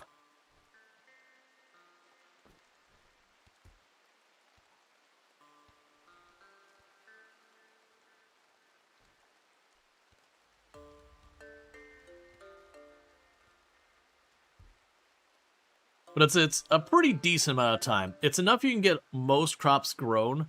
Corn and Devil Strand and stuff like that, you're pushing it. But most of the other crops, you can usually get to the point of harvesting if you're on top of it and the weather isn't terrible or temperatures aren't terrible. Okay, so Fur is getting pretty close to recruitment range, which is good to see.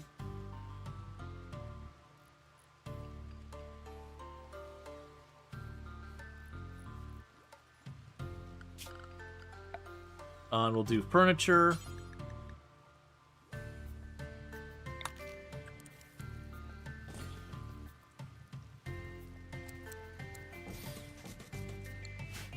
And those will be shelves for medicine.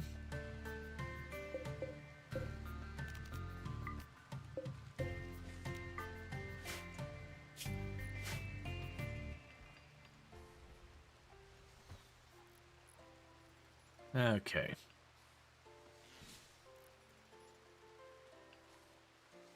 Yeah, that working, just getting our construction skill up and all that. We're getting plenty of stuff planted now.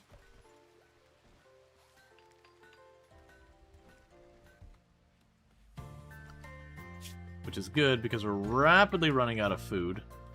Man, there's a lot of animals that'll hunt us on this tile.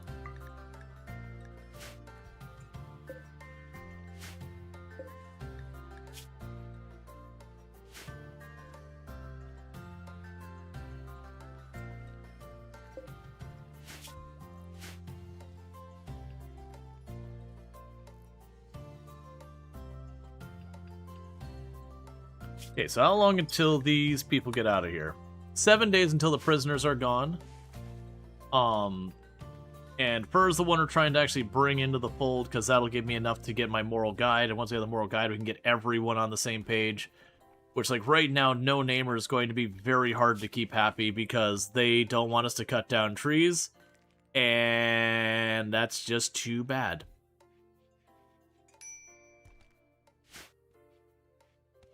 There's not a second part. That's just too bad. They're just gonna have to live with that. Cool, that got damaged. Just love to see it.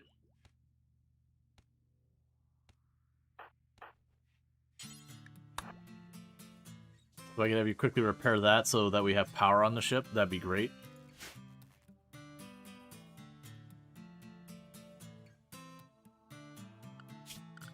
Alright, when you're done with all that, rip out all the trees inside here, because I'll need it for the wood. So by using the trees, you managed to upset the Joyful person. Yes. To be fair, Joyful actually doesn't really make the person... Actually, let me double check what Joyful says. Or Joyous. Yeah, I believe Joyous doesn't really give them a mood buff by themselves. They actually don't get a benefit from it. Joyous means everyone around them gets a small mood buff. So you get like a small three mood bonus, which is nice. Like, every little bit counts. But it's one of those things that's like not a huge benefit. Leave the trees alone. They're friends, not fuel. Counter argument. They can be fuel. I don't have more to add to that either. They burn good.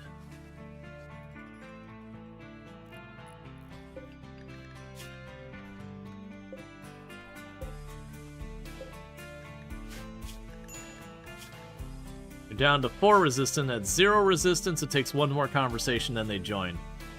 Summon the Lorax. Well, the thing is, the Lorax shows up and just tries to, you know, convince people to not kill the trees. We have a far more convincing argument, and those are called bullets.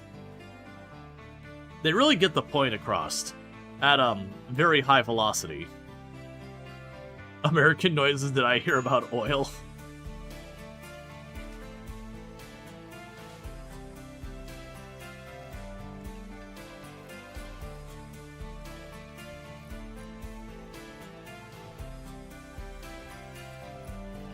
Okay. You don't think you've seen that movie? I haven't seen the new Lorax movie, but I remember seeing like the Dr. Seuss cartoon from back in the day. You know, about the truffle trees.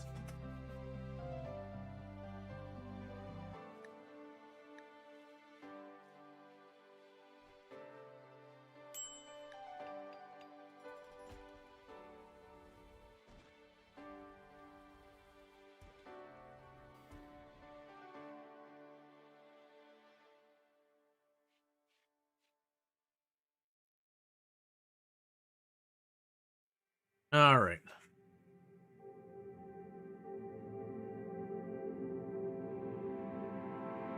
Okay, so since they have ugly, everyone around them is just basking in the Schadenfreude. Well, it's one of those things that, like, you know, they're out there, they're singing carols, they're joyous, and it makes them all happy, and they look over and they go, oh, okay. All right, sorry. You scared me, man. You know, you just gotta kind of avert your gaze a little bit and just enjoy the singing. And all that. You just don't want to make eye contact. The eye contact is where things take a turn that no one's really happy with. Is your gun good or just... Honestly, when you get inside here, since we don't know if you're going to stay or betray us, we're just going to have you go ahead and drop that bolt action real fast. And you go ahead and take it. Because while you do have a legendary recurve bow, which is pretty awesome, it is still, at the end of the day, a recurve bow.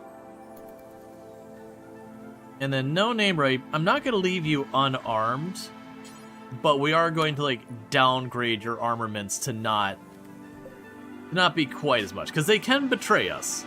There are a number of possible outcomes that no-namer could have. One is they could have Crumbling Mind. If they get that, they're a dead pawn. I won't be dealing with that. Another one is they could have Organ Decay. We actually can probably deal with Organ Decay in this case.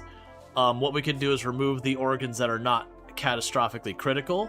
And I do have a healing... Actually, take it back. Crumbling Mind would be perfect. I have a healing mech serum. We would just... And it gone. So Crumbling Mind and Organ Decay we can handle. There's one where they just betray us. There's not much to say about that. I'm filling them with bullets if that happens. If they survive, great, we'll recruit them. If they don't survive, there's one that'll stop and it'll do a psychic scream that makes everyone around them collapse in pain. That one's pretty rough. It's definitely a mixed bag kind of one, but still not the worst. What else would we want to potentially consider? Or what else is there? There's one where they just leave. There's not a second part. They just go away. That one's actually pretty likely. Because you usually don't have very long before they're like, oh, hey, it's, you know, whatever going on here. Like, it could actually do a surgical inspection of them. And it'll be like, oh, there's some health thing going wrong. You know, we'll figure out what it is later. But,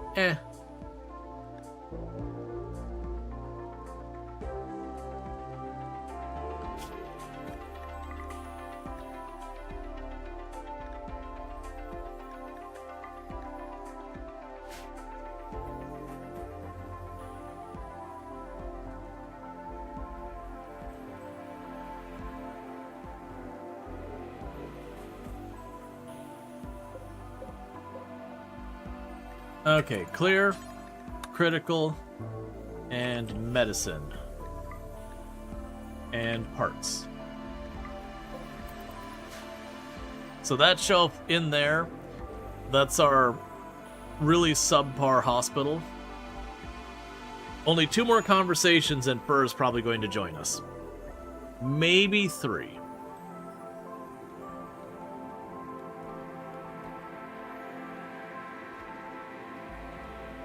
And with that, we get our moral guide, and we start cleaning up this colony.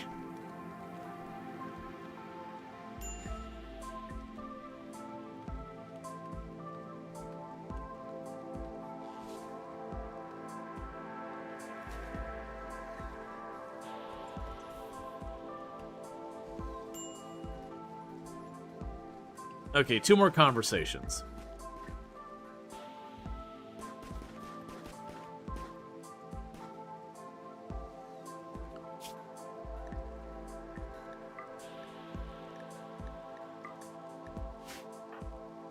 Alright, No Namer's actually going out and hunting.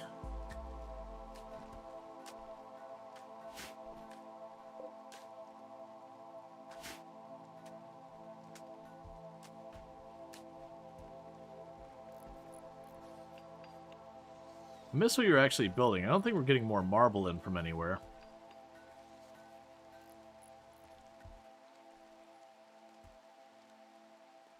Now, ugly is something we can counter. So like if you look at this, it's a -1 beauty. If we get an aesthetic nose or whatever, we can counter it to where they go to like neutral beauty, which is kind of the dream. It's like when someone has pretty and they get a bad scar on themselves. That does help counter that beauty a little bit. Or if they, you know, they have beauty, you can get them like the flesh tentacle or whatever to counter that out. Because really RimWorld's weird. They want everyone to be perfectly neutral on the beauty scale. Because if they're positive on the beauty scale, so like they're beautiful or pretty or whatever, everybody hits on them endlessly until just you end up with everyone pissed off all the time because everyone is hitting on them and getting rebuffed or affairs happen or all that kind of stuff. So it's just really obnoxious. On the other hand, if they're negative on the beauty scale, then they tend to get into more social fights because people just don't like them.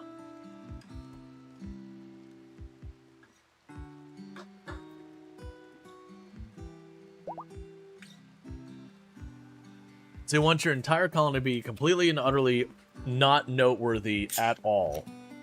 Alright, next conversation, and Fur is ours.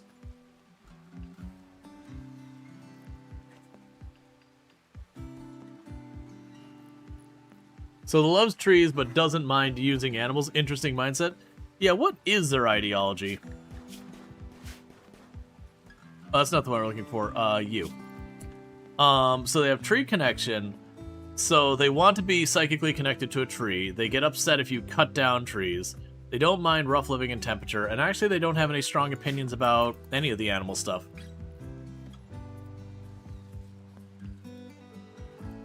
Yeah, I think the thing is it was what? It was tree connection? Yeah, so it's not nature primacy that's the one that has the problem with the animals and all that. They have tree connection. You don't see tree connection just randomly that often. Alright, new recruit Fur. So let's go ahead and start the queue if you want to be our brand new recruit. And I don't even remember what you're going to be doing here. Most likely you're going to be a researcher. And you can warden really effectively. Oh, were you incapable of social? No, you're really high social. Yeah, so Fur here is probably going to be our moral guide. Is the most likely thing. So you're going to haul and you're going to research. Probably not a whole lot else. We'll go ahead and drag Fur over here. Let's find that legendary recurve bow. And get you on the same schedule as everyone else. And one of the very first things we're going to do is assign moral guide, do it. Because you've got high social, so your job here is to convince people that your ideology is the correct one, and they should be ashamed of themselves and everything they stand for. Which is a pretty harsh stance to have, but you know, it's RimWorld. It's not exactly the most ethically sound. Speaking of which, how much longer? 3 days until the prisoners are out of here.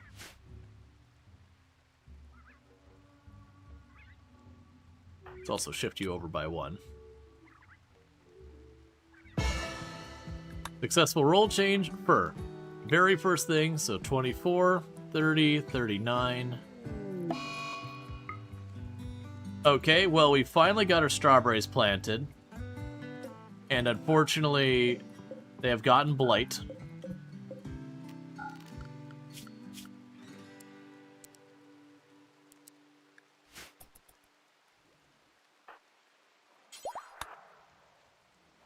Alright, and Sentient Cookie has now been converted over to the same ideology, immediately starting to wear that down. Disease malaria, because of course. Alright, so Leafy Pew has it. We'll go straight for the glitter. Fur has it. Go for the glitter. No Neighbor has it. Go for the glitter. Go to our work. We're going to take our bad doctors off of this.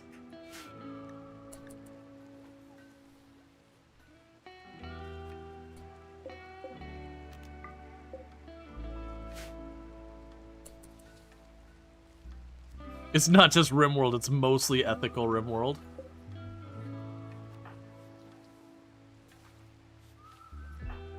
Could, like, any of you go to the hospital?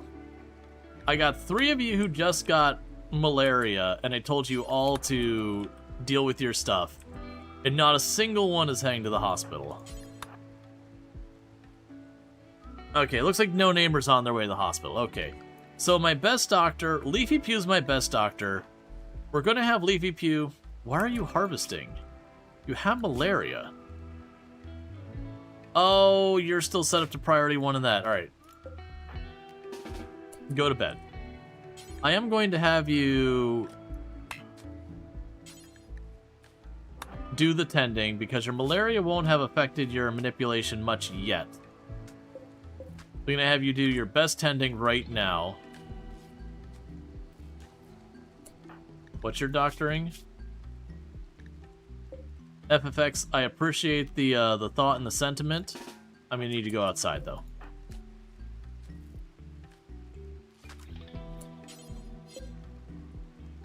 Okay, you may go about your day. So I have those 2, and then will deal with taking care of Leafy.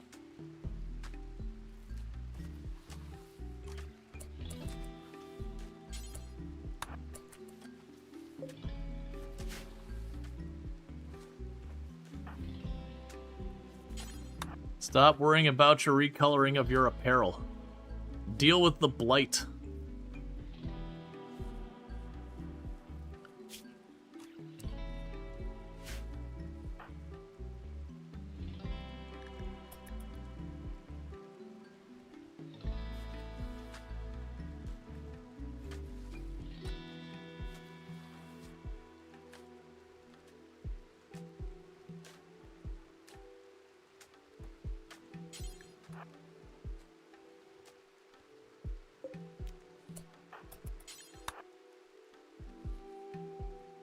Okay, so we're trying to limit it from crossing over to this area. So we're gonna lose the entire strawberry patch, but that's what it is. With one of my farmers being one of the people who got. Where are you, Leafy? What are you doing? So you're sleeping.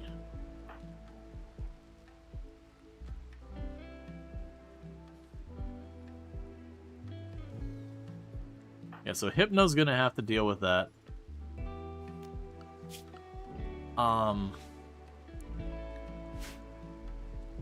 We're gonna have to juggle this.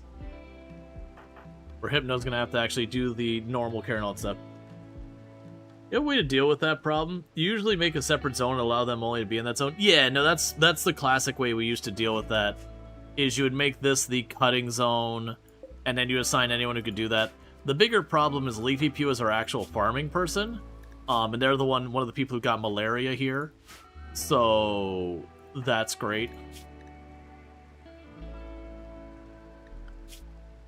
And actually, let's take you two off of that as well and leave it just to Will and Leafy until Leafy's manipulation starts to drop off, at which point then it'll be just Will. So we only have good doctor dealing with malaria. But yeah, that's always been the classic, is you give them priority 1 on cut, and then zone them to that. I really don't like that micro. I really wish for the Blight we could treat it the same. Ah, I bridged. I thought it was far enough away.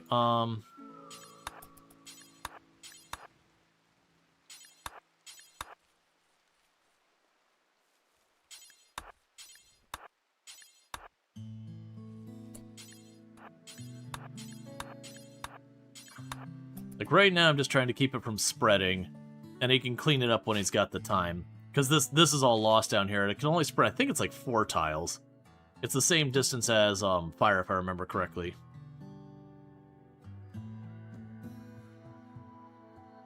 It just sucks because it's hoping that would supplement our food, because our food is getting dangerously low. We've still got 3 days there to take care of that, and we've got malaria going on, which helps nothing. So how are you all doing? So you're winning by a very large margin, you're winning by a very large margin, and you are winning by a very large margin. Breezes and Gravships, we do not have the ability to do that yet. Random research, all that stuff. Alright, Bear, I really need you to not be here. I don't know where you're going, I just need you to not be at my home. Alright, so for Fur here, who is our moral guide who just joined, we're going to draw that name. And that's going to be Mgalo.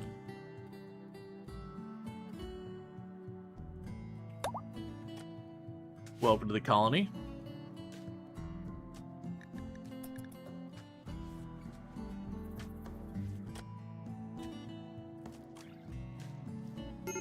And I know I'm burning a lot of Glitter World. Malaria escalates where your immunity goes down, or sorry, your ability to build immunity goes down over time. And we might actually be running into hunger problems here very soon. I really wish this bear would go away. Half my people are sick.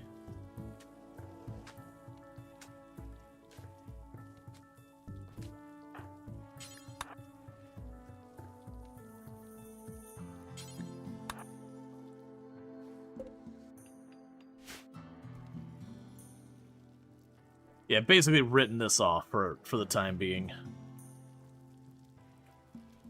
And also, by using the Glitter World and going for the really high 10s, this grizzly bear needs to not be here.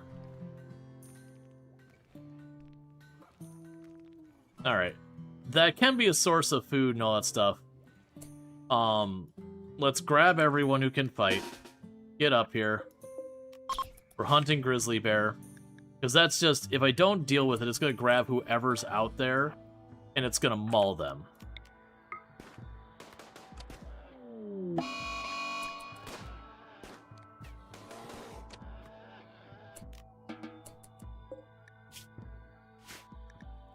Okay, and that'll also give us an influx of food.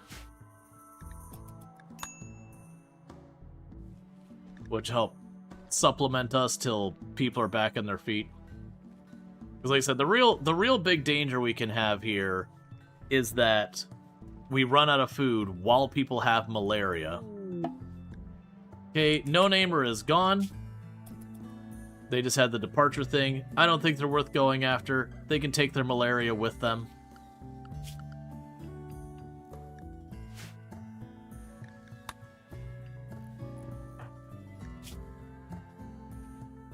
So 34%.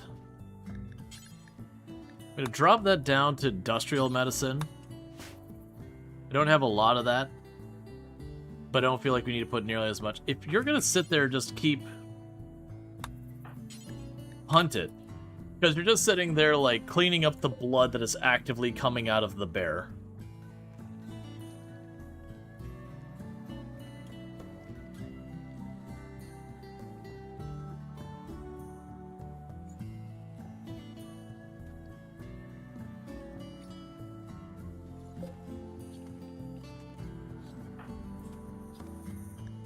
That's also the reason I took away the better gun that was on the creepy joiner versus keeping them with that. Was just the fact that giving them the really good... Oh, they probably died when they walked over here, didn't they? Maybe not. Because they departed in this direction, but I didn't see where they went. I don't see a corpse over here, so... That's fine.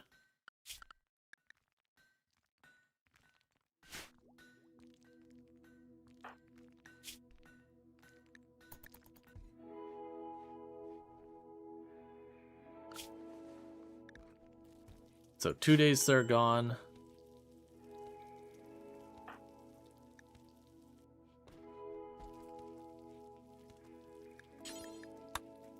Okay, let's drop it down to normal medicine. Yeah, they've almost got a 30% lead. Suicidal Megasloths.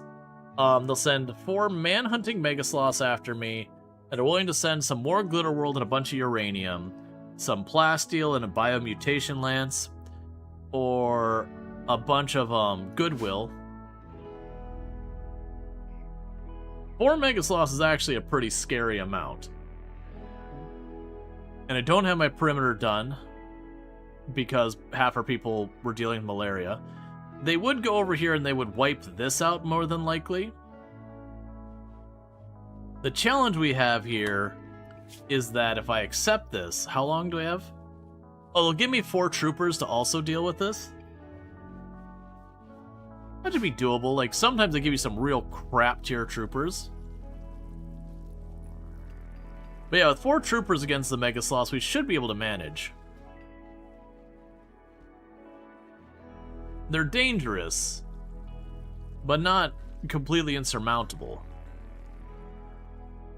Especially if we can get them to dump over onto this. Because I believe Manhunters will attack mechs if they get in range of each other. Most likely they'll come straight at me and ignore the mechs. It only matters if they kind of come in from this angle somewhere. I do think I'll be accepting it, but I'm going to wait a little bit to accept it. Let us get as much of the stuff in the ground as we can first.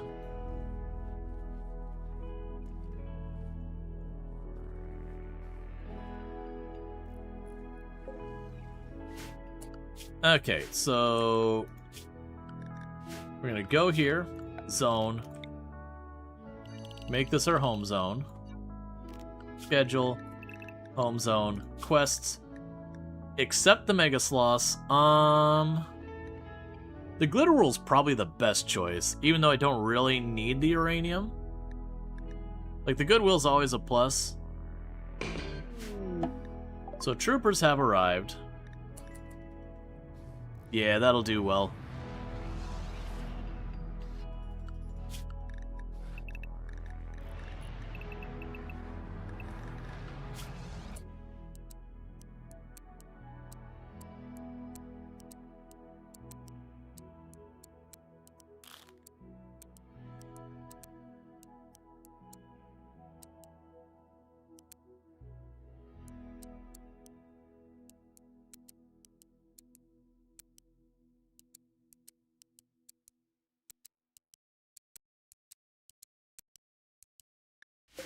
That's fine.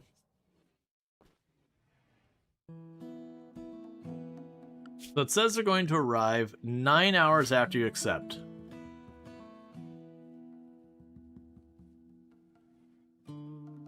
Hey, Pagey Cakes, thank you so much for the tier 1 sub. I do appreciate that. Been subbed to the channel for 10 months. Why am I being canceled? Was it this week?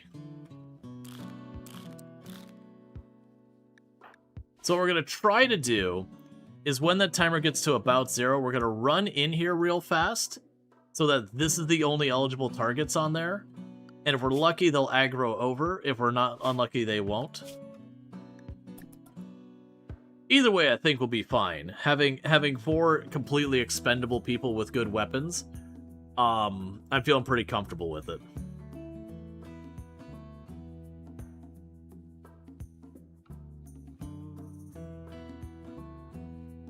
So at 8 hours, we run everyone into the ship. And then we just have a straight-up raid coming... You know what? This is going to work really well. So it's going to be a 3-way fight. They're going to be up here preparing. We're going to have the mechs there, and we're going to have Mega Sloths here. So let's go ahead and make ourselves a new zone, which is going to be name, rename. We'll go with the safe.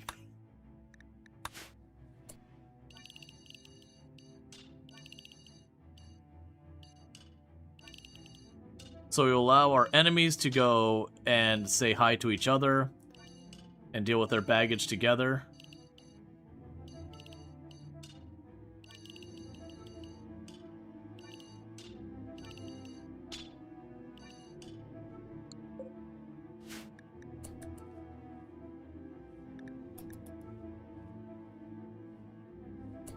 Actually, happy for more RimWorld? So maybe no canceling the streamer.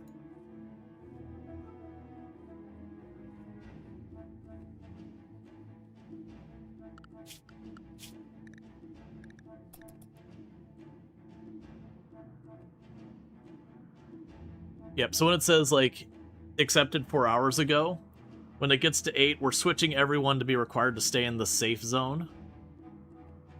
And like I said, we're going to have Mega Sloths and Mechs and Raiders all on the same time of the map.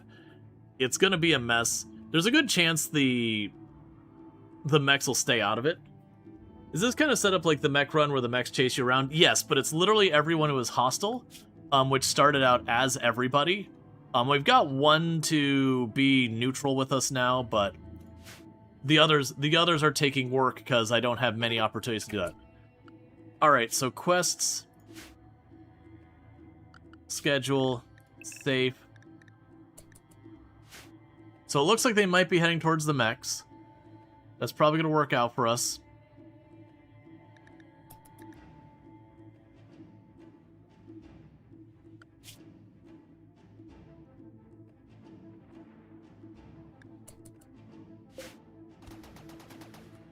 Okay.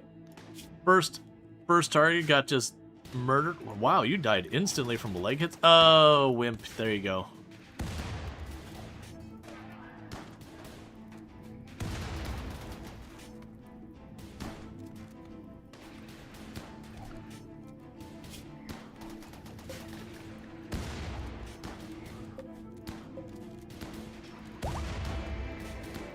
Yay, we did so good. We defeated the mech cluster.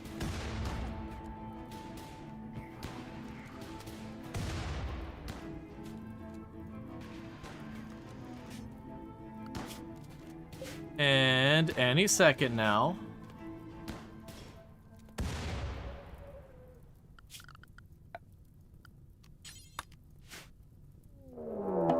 And there's the Manhunter pack.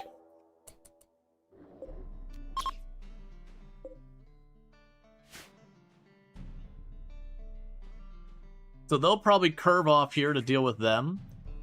And then we will deal with whatever. They're probably going to die really quickly, though.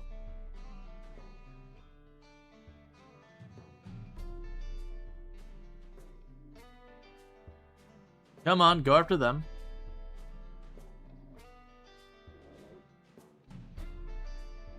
Please go after them so they don't start throwing grenades at my walls. Did you just take care of knocking out the mech cluster? Of course, that's because they took out the mech cluster. Why are you going that way? You just walk in, man. It's wide open. Also, where are you going, Mega Sloths? This actually might work out in the long run. I'm not loving that they're about to set my crops on fire. Of course it's Dennis. It's always a Dennis. Alright, get ready for the fight.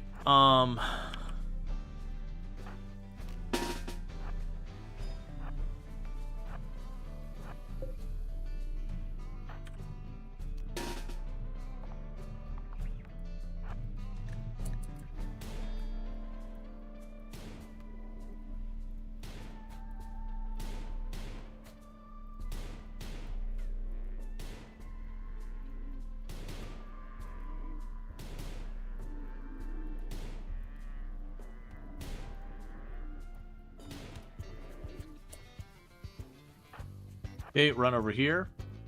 Everyone else pile in behind.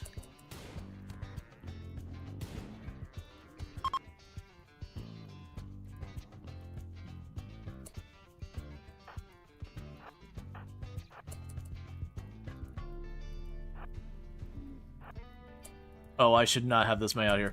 Start pouring the shots.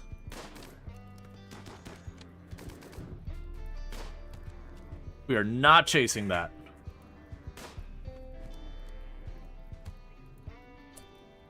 So how badly injured are they? Pretty badly, not very much. We do have a lot of firepower here.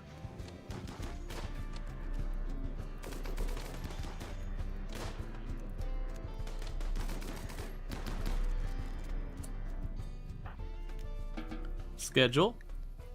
Unrestricted. And then you wrap that up. You wrap that up.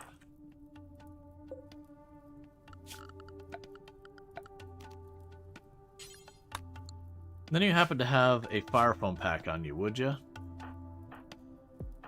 Nope.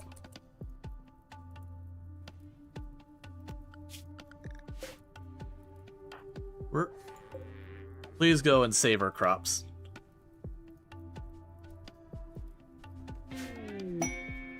Pods have arrived at the glitter world and all that.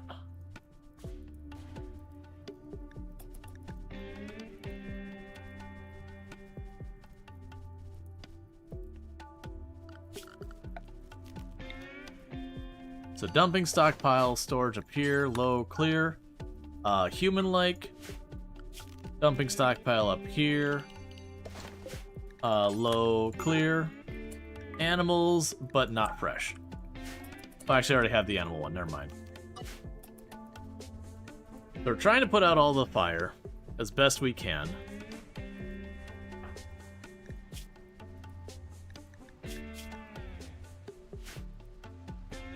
Cool. Well, the rain salvaged that from getting too far out of hand. Unfortunately, every single one of the Mega Sloths did rot instantly, which is something that happens when you have the Scaria or whatever. I think you think you take credit for the Mega Sloths now? Absolutely. To be fair, we actually did deal damage to every single Mega Sloth, so if anything, we really did actually take care of the Mega Sloths.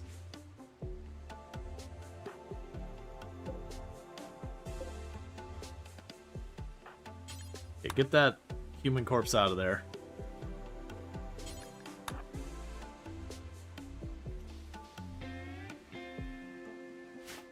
Because people pass those a lot.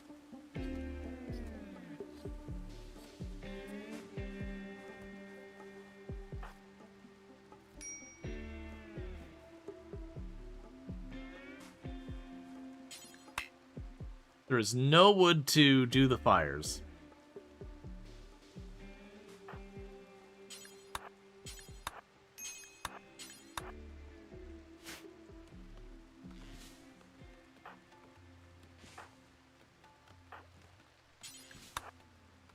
Alright. No, so they normally don't rot this fast. If they have Scaria, there is a chance that they instantly rot. So it's not that they're Mega Sloths, it's because they had Scaria that it can kind of bypass the normal process to cause them to rot instantaneously. It's usually like a 70-ish% chance of that happening.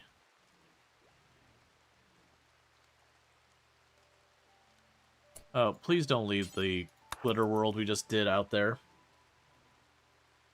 Yeah, so the fact that we're kind of dealing with malaria right now and everything else is not great. Leafy Pew has not been treated. But everyone should be back in action pretty soon, and we can get this all sorted out. So with that, we can go ahead and turn people back on to having medical, so people can level up normally.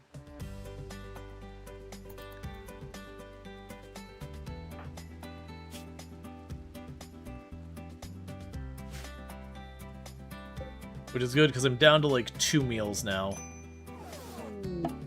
Okay, shuttle has arrived for all of you. So put them both on the shuttle.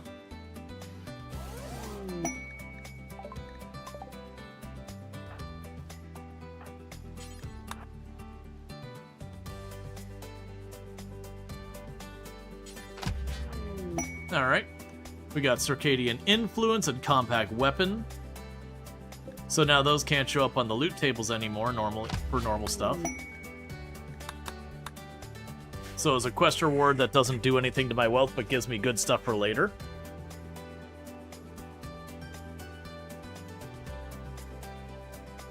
Okay, and no one else is dealing with malaria anymore. They're getting over it. They're immune.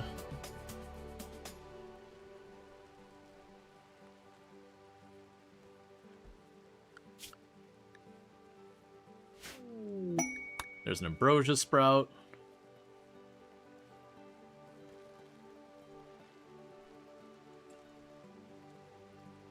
Okay, it's gonna be a little bit juggling to keep our food up. The good news is the potatoes, because they're such a gradual planting, we should have like a constant influx. Which is pretty nice to have versus like all of it hitting at once and then having none for a long time. The bad news is I need them to get enough capacity to get over here to be able to deal with this.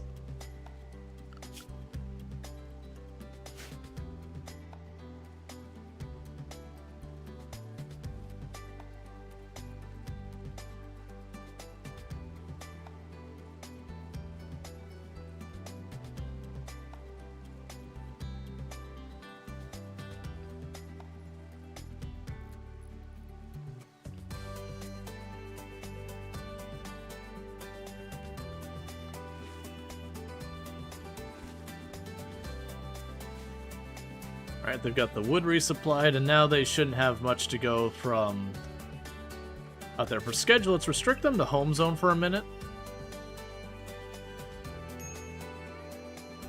Yeah, that way they get that done so they can replant the strawberries.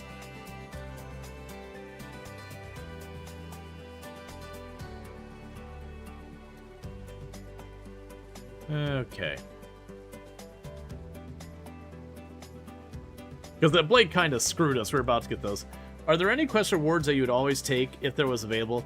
Most of the time I'm going to grab a Mech Resurrection Serum. Because Mech Resurrection Serum is like a really good thing to have in the pocket.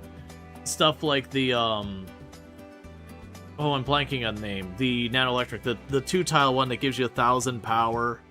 Vanometric power, that's the one. Vanometric power I will typically take. If I don't have one, the chem fuel reactor thing that generates chem fuel for no other cost. There's a lot of those that are almost exclusively crest rewards that you can get a hold of, and there's no downside. You just have them. Yeah, Psychic Emanators are really good. They give a mood bonus to everyone inside a little radius as long as they're powered. So there's a lot of those that quests are kind of the only way to get them. Now, granted, it doesn't mean I will always take them, because sometimes I'll be like, oh yeah, I'll give you a vanometric power, and you're like, ooh, vanometric power. And it goes, yeah, you just need to deal with 3, maximum difficulty mech clusters, and yeah, it's fine. You're kind of going, okay, hold the hell up.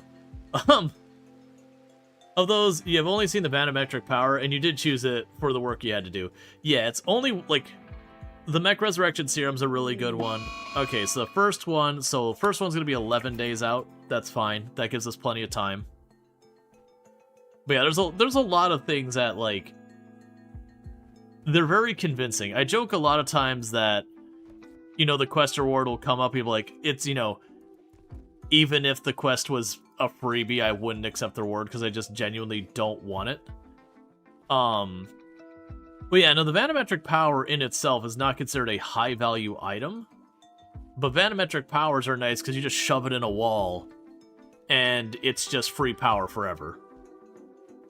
So it's like getting an unstable power core without the unstable part and being slightly less efficient. Orbital Cartel, 15 days, so that's not a big deal. So it's not like a thing that I'm going to be like, oh my god, this is the greatest thing ever. But still, the fact that you don't need to replace components in it or anything, if I recall correctly, it's nice. Just the same like the biofuel reactor where it makes biofuel for you isn't the most ridiculous, amazing thing in the world, but having that trickle feed of chem fuel is certainly not bad.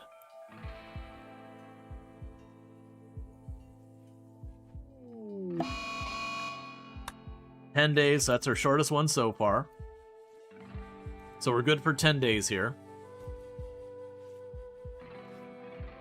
Yeah, no, absolutely. Like, don't get me wrong, when you get to the point where you can do, like, bioferrite generators, or you're running on a bunch of geothermal power, or you got the grav core generators, they are hands down better. Alright, so we're now down to 9 days as our shortest. But yeah, no, like, genuinely a vanometric power in our ship here would be amazing. Because I'm trying to remember, vanometric was it 400 or 1,000 watts? Whatever it is. It would let me potentially get off the wood-fired generator here. 1,000? Yeah, so I could literally just pull out my wood-fired generator and just put a vanometric in there. I would have more space, and it could run everything on here. 8 days. So we're down to 8 days as our worst roll on that. So we can chill here for a bit longer. Okay, we can unrestrict you again. 8 days again. 400 watts. The mech ones are 400. Why not chem fuel generator? Because I didn't have the things to make chem fuel at the beginning. I needed this to turn that on to then make the chem fuel. So any tile I go onto, I know I can get wood. Versus if I ever at any point run out of chem fuel, then I gotta tear that down and restart the whole process.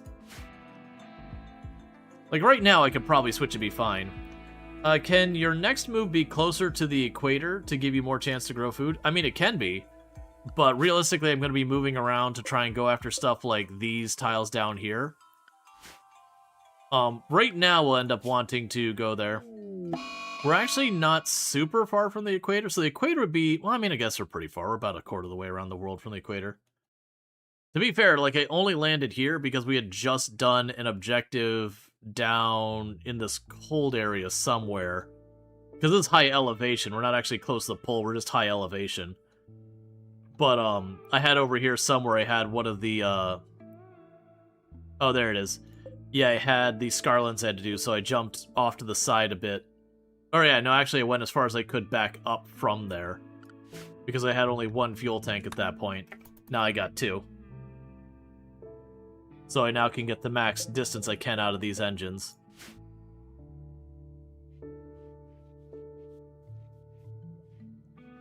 And then meanwhile, why not a chem fuel generator now? I'd have to tear that down and replace it. And wood is fairly safe. So we have a fox hunting one of my adults. Alright, that's a life choice, I guess.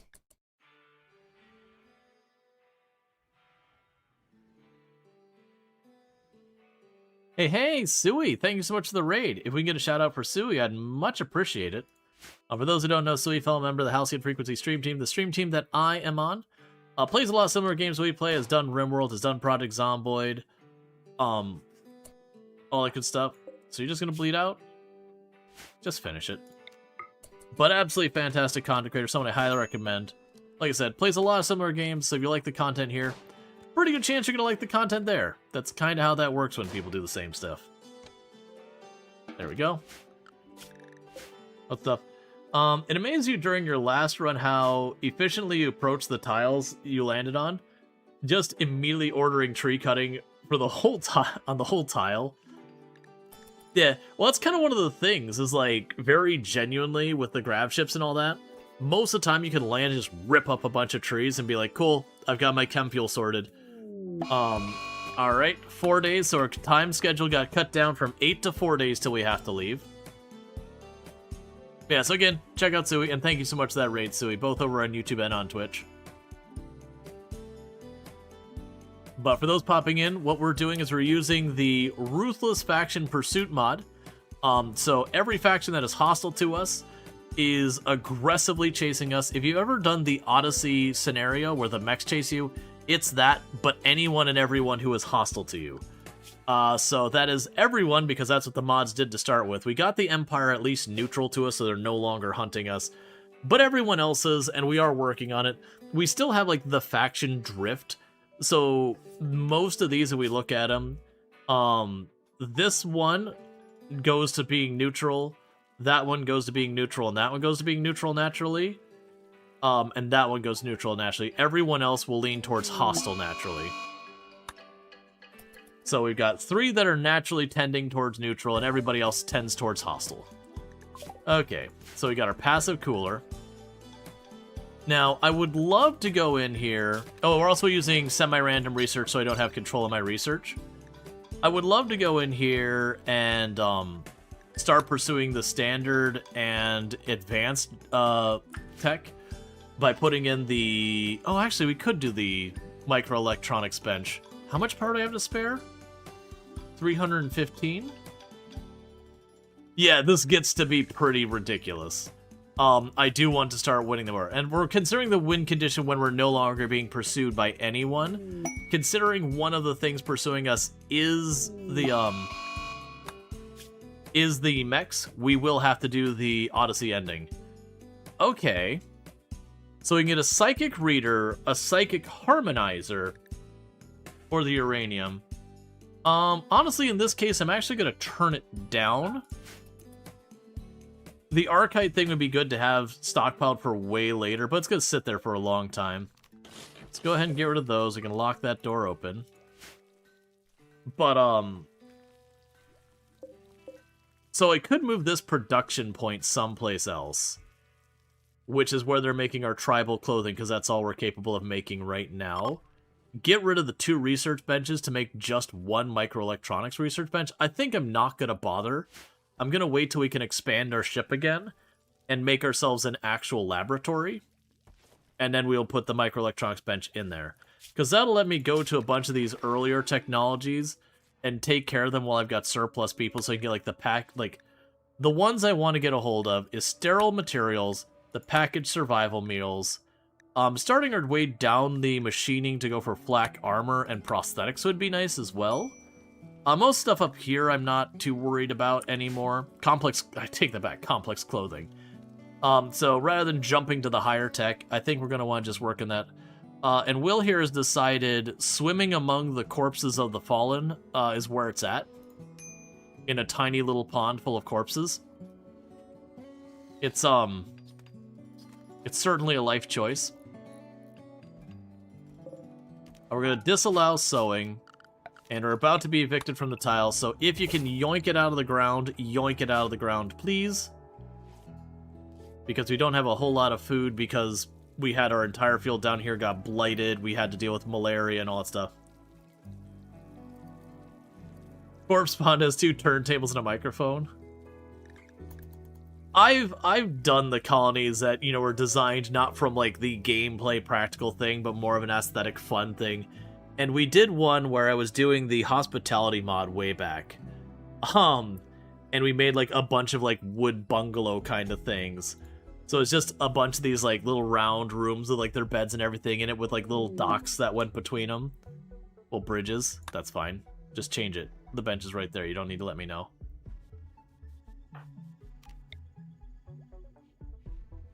Okay, so 30%.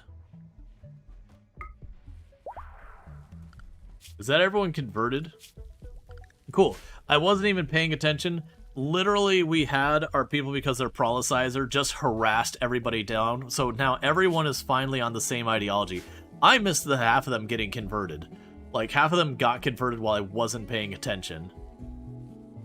Oh, do we have you set? Yes, IT. Alright, so we got passive cooler. So machining is next, which could potentially open up flak armor and all that stuff. Now you want alcohol-dependent fishers.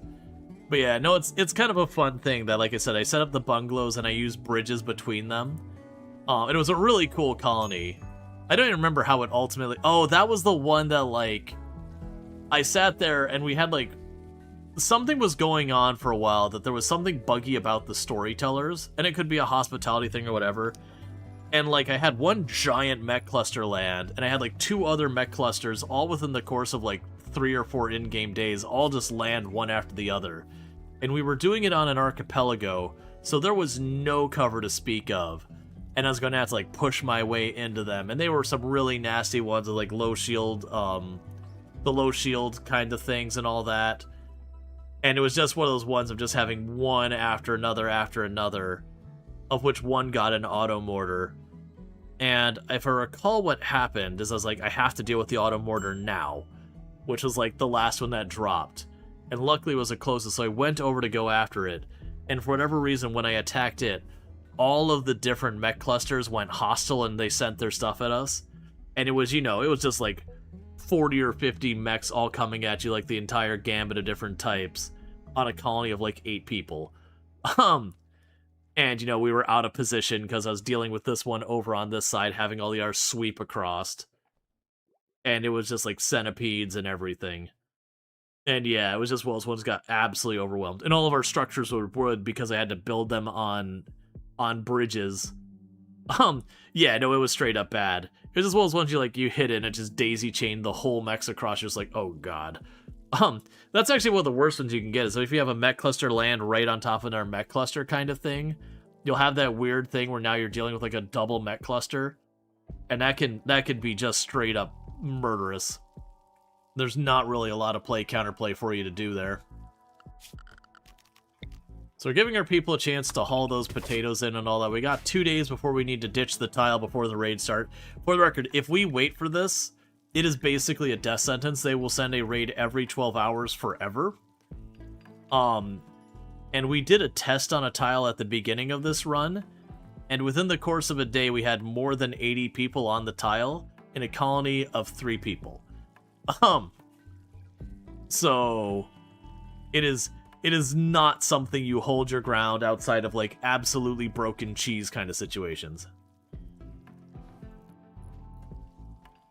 Like in a pinch, if you weren't quite ready, you could probably fend off the first wave if you were fast about it and then pack it in and go. But it's definitely one of those things by the time the second or third waves happens, again, unless you're doing some broken cheese stuff, like you've got like the whole mountain that you're like nested into with like a burn box in the front of it, and you're just like trading off people Molotoving it to keep it at thousands of degrees the whole time. Unless you're doing that kind of cheese, it is ultimately going to get you killed. Okay, cancel that. It's not going to matter. I need you hauling.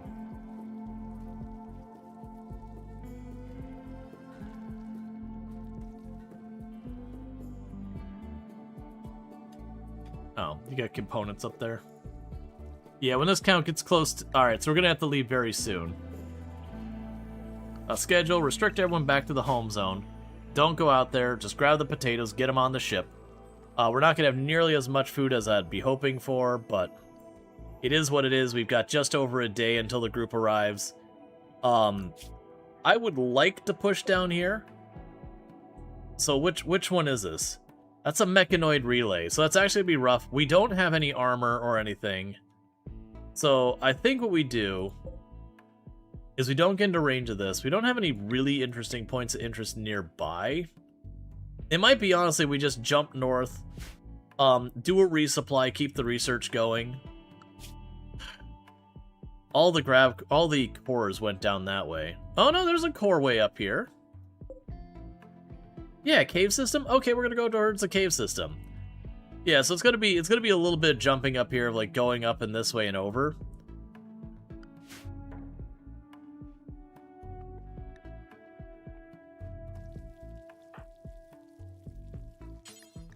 All the potatoes, please. All the potatoes, please. All the potatoes, please. We need to leave. It's blinking red now. It's letting us know if we do not exit stage left, there will be no exiting. Okay, so let's get the heck out of here. Alright.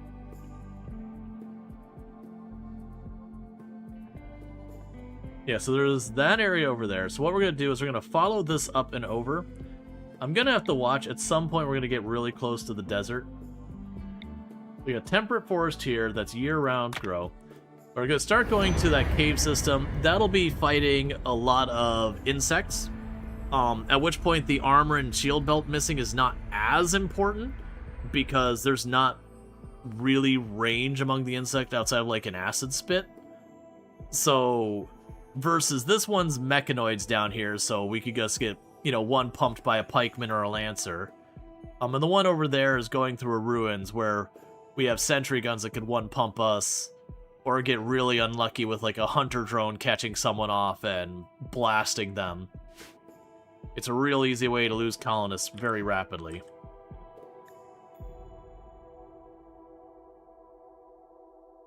Okay, so we can go ahead and park you.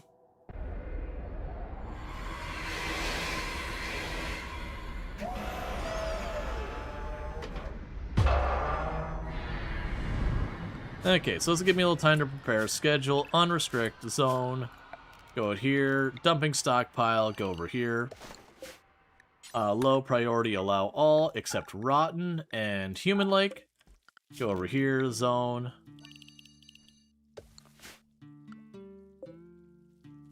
We did get 1,000 something of stuff going on there. I can't really see the edge of the... Okay.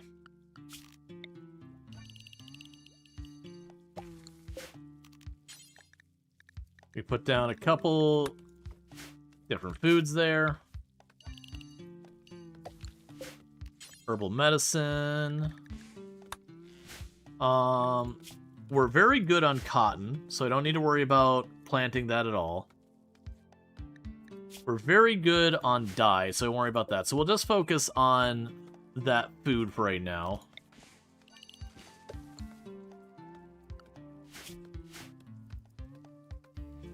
There's shallow water, so there's no fish. I was actually kind of hoping for fish, but that's okay. Meanwhile, in the tile, we can go here and go ore. There is uranium ore. So I'll mine that. We'll mine the components. We don't have plasteel on here. So compact machinery.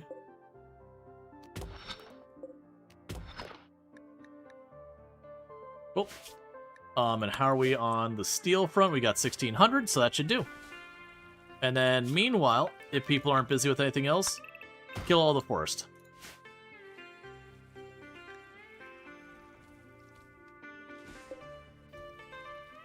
You are not supposed to be able to carry block anymore. Outside of Axstone.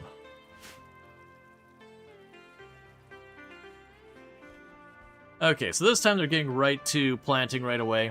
So that'll be good. And when they're done with all that, all wildlife is forfeit.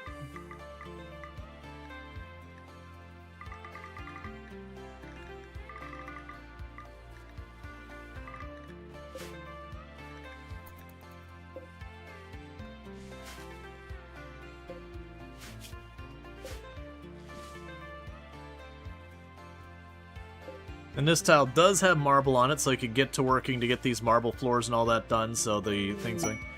Forced weather for pay. Foggy rain is pretty rough, but they are offering me Glitter World and Goodwill. I am going to make dangerous choices and say, give me that Glitter World and Goodwill. It's also going to slow down our growing a little bit.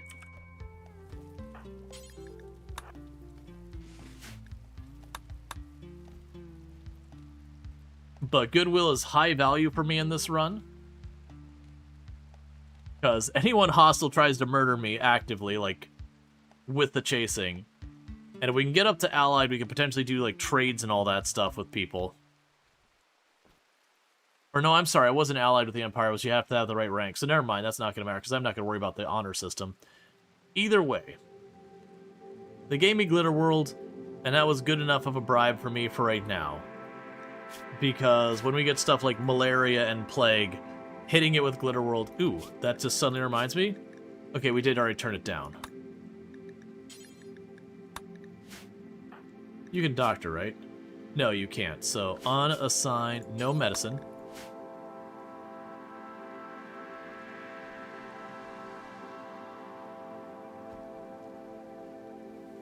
Alright.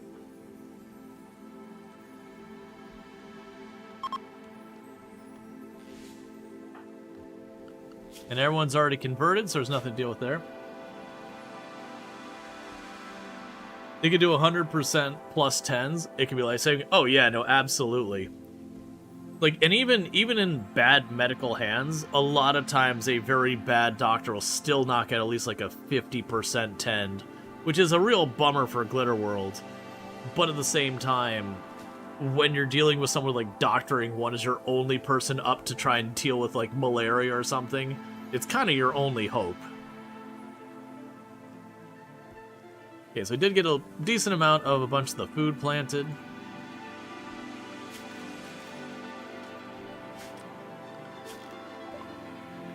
Machining. Xenogenetics is next. That's certainly a choice as well.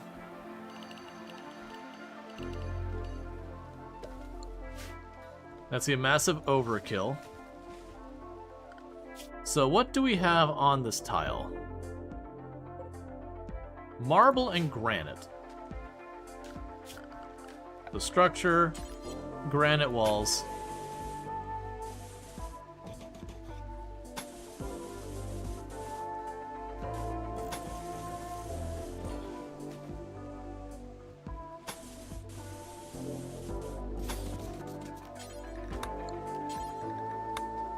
So granite doors, one door down here, one door here, one door there.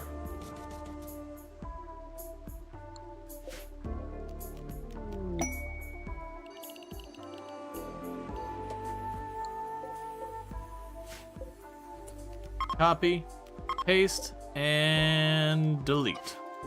So I've got new lovers, Leafy Pew, tried to flirt with Megalo, telling a story about childhood experiences. They responded well. Alright, that's cool.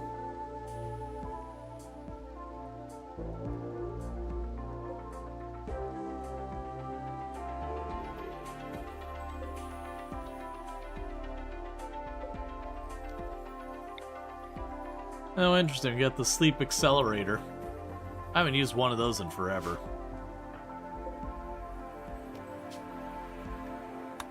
Yeah, we'll have to, we'll also go into the ideology. I think this time we will be accepting of having children in this colony. Usually with the Gravship, I'm pretty resistant to them having a lot of children because it becomes very unmanageable very rapidly. Unlike a normal colony where you just can add more rooms and expand as needed.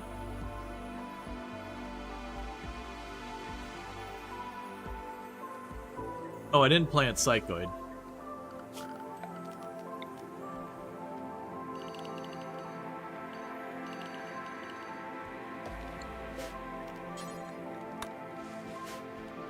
Alright, and I've way overkilled this farm. What happens if you return to a trial you can't? If I try to go back to a tile that I've previously been to, so like any of these titles, it simply won't allow me. Alright, we got a group attacking immediately. They're packing a lot of pretty solid ranged. So we are outclassed in armor, in guns, likely in stats.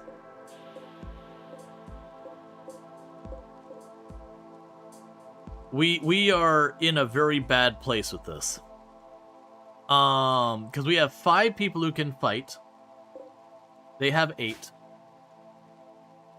And there is a Mega Sloth down there, but it's nowhere in position that I could really take advantage of.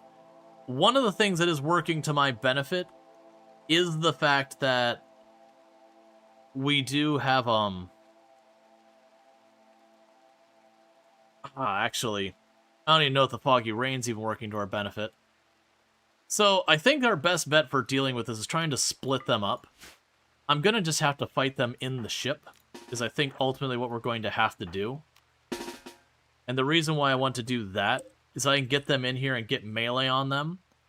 We might be able to split up to kind of several separate fights effectively. I'm not feeling good about this one. We also can't leave in time. This one we fight. We don't really get a say in it. And it's also a bummer that's an attacks immediately. So I can't like nitpick on him or anything like that. Okay, so what the plan's gonna be here. We'll put you back there.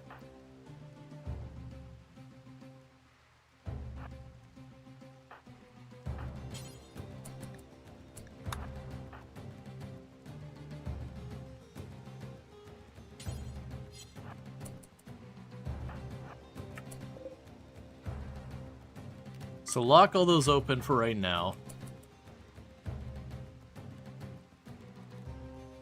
So we're giving ourselves as much cover as possible. So if we're lucky, they'll run in here. I'll be able to grab one in melee. If they stop and,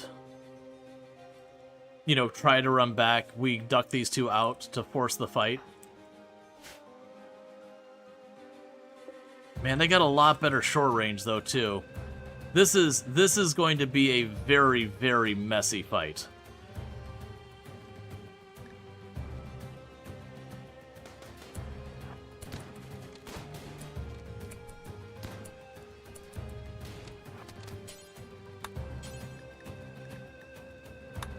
You just ran right by everybody.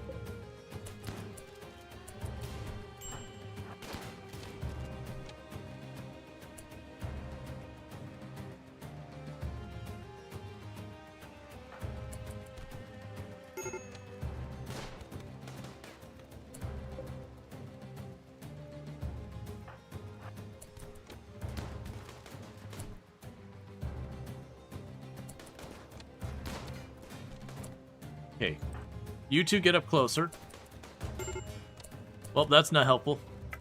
Alright, change of plan, go back to that cover. Wait for them to get in here. So it's actually not gone terribly. Nope, don't do that.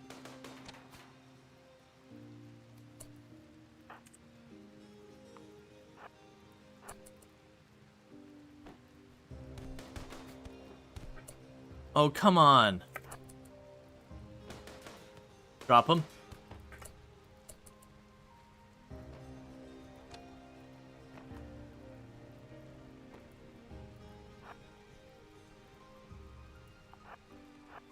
Run, run, run, run.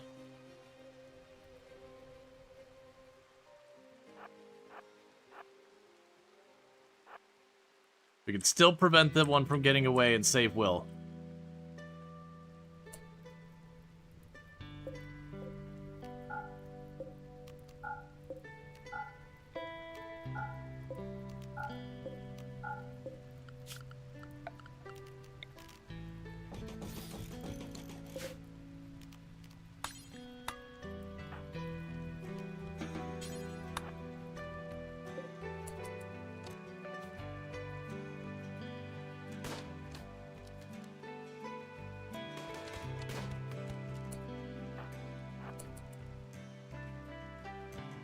Come on, don't let him go.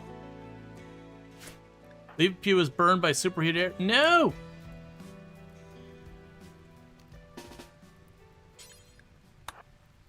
Tend to them, get away from there.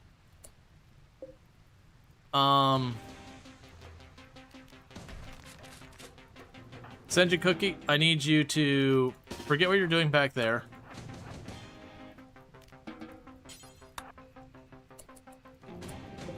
Disallow these two doors.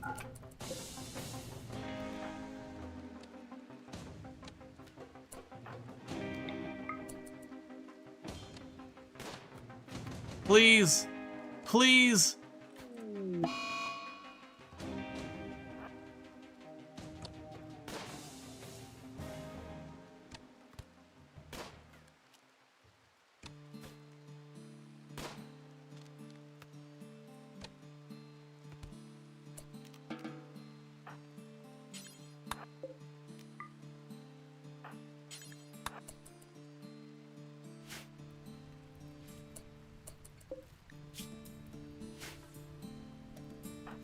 We need Sentient Cookie to tear that open. Obviously, we've lost our entire production room.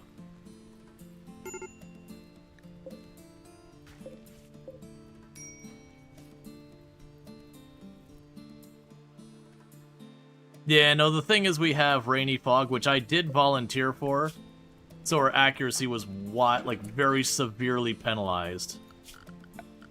So we did just lose Will. We lost our one and only pawn who could do melee. Okay, so we can allow these doors. Needless to say, we did lose the entirety of our production room, because the one weirdly beelined past my entire group when they got the chance, and then just absolutely went for it. In regards to all this other stuff.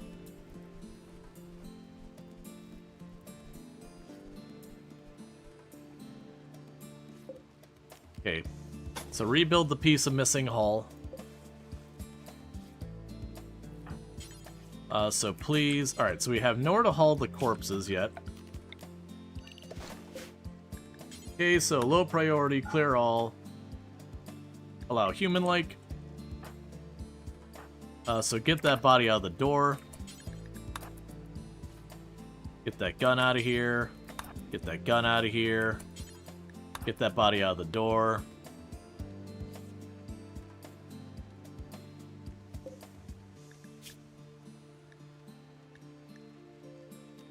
Strip them.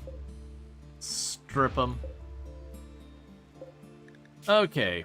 A kind gourmand, psychically dull. The kind gourmand we're going to get out of here. So you're going to be released as soon as you're able. Meanwhile, the psychically dull is able to do plants and animals. So let's see. So Will, what was Will here for? I think you did... What did Will do as their primary responsibility? Were they our dedicated... No, the dedicated researcher was Megalo. And you're our plants person. You are our crafter. I think Will was one of the ones that had like multi-roles kind of thing. Alright, let's close that door just in case it triggers them to prison break. Because you can do construction, mining, plants, animals, and artistic.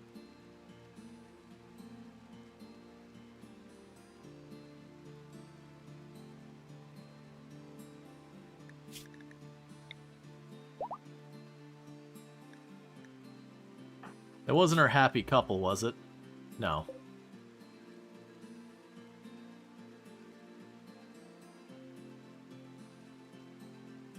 Right, that other one had an SMG. He was a good doctor? This is right, he was one of our 2 good doctors.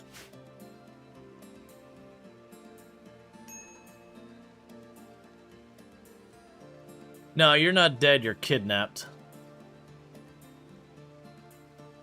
At least I'm pretty sure you're kidnapped. Yeah, so it says lost. I believe it'll say died. If you actually died, versus lost means they just left the colony or they were kidnapped. I actually don't remember. So Dolly's out of here.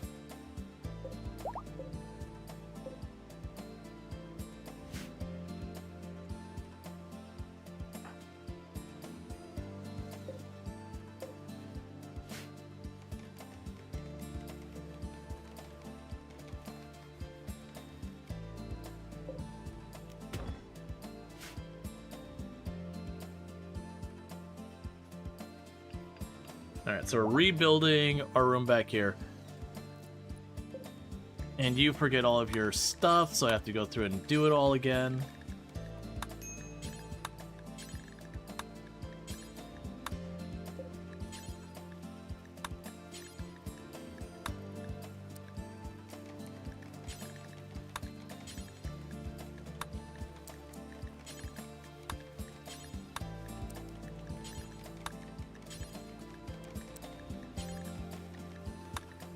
Oh, that's limestone second time.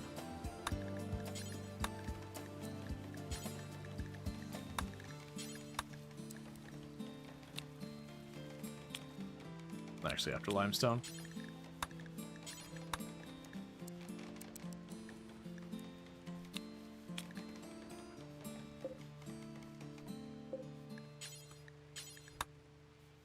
Okay. Surprisingly, the mechling serum survived that entire room being burned down.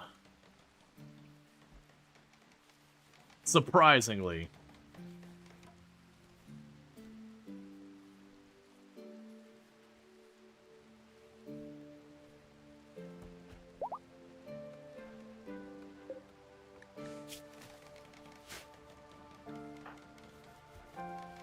Cool. So we stripped the clothes off of him. I mostly did that so we could get the fire foam pack. Because in the future, I could have... And actually, you know what? I'll have Leafy Pew handle the fire foam pack. Since Leafy Pew can't really do a fight. That means Leafy Pew in those situations where there's a fight going on can run in, drop the fire foam, and then get out of dodge. Or in this case, where Leafy Pew ran in to put out the fire, could just pop the fire foam pack to save the room.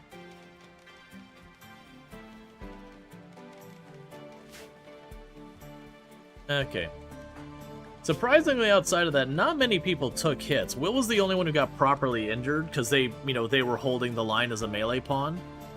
The downside is I don't really have... I mean, Sentient Cookie or Hypno would be able to step in. Well, not Sentient Cookie because they're a thing.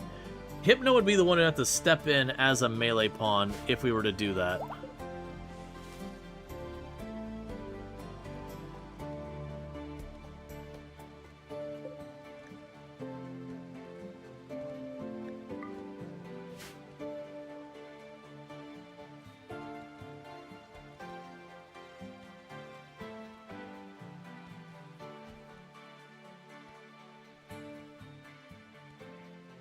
Yeah, no, like, if we weren't on Foggy Rain, we probably would have been able to successfully save you. Can he fight some bunnies or turtles or something? Yeah. I mean, actually, so, like, Hypno actually doesn't have bad melee. 9 is actually a pretty strong melee score. The question is, who's giving up what weapons to have Hypno step in and take over the melee spot? Because I probably need to do that. As reluctant as I am to do it.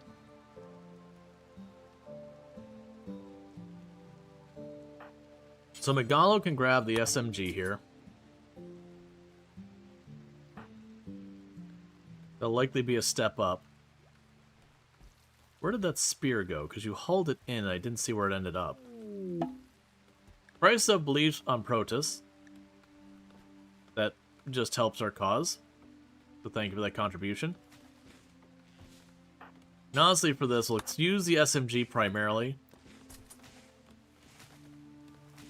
So we can balance our group around SMGs. Where did that spear go?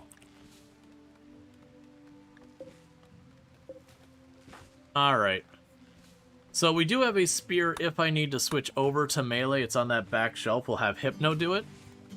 At the moment, we're going to try and sit there and use the SMGs as our go-to.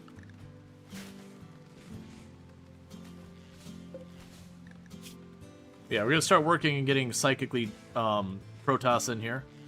One of the other things I was going to check.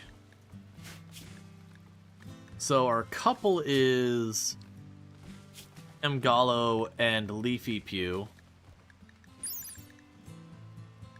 So you have 67% fertility. 100%. Okay, so I mean, if we can get them to share a room, then kids can happen.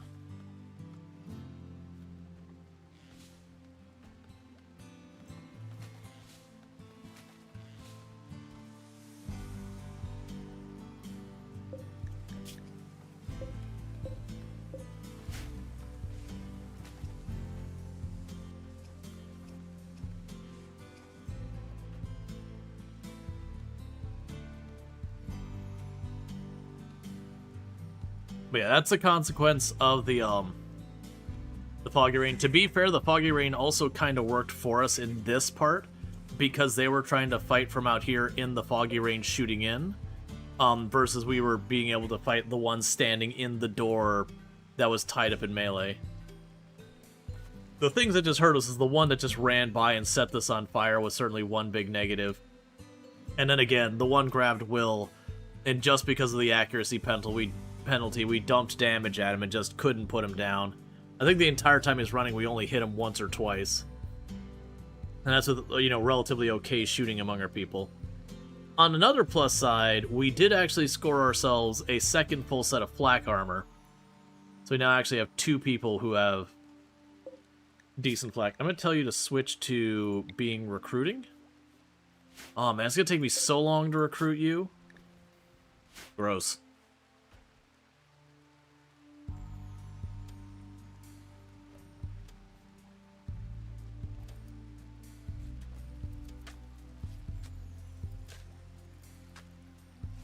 But yeah, that'll continue being a problem until we get some type of defensive anything on our ship position-wise.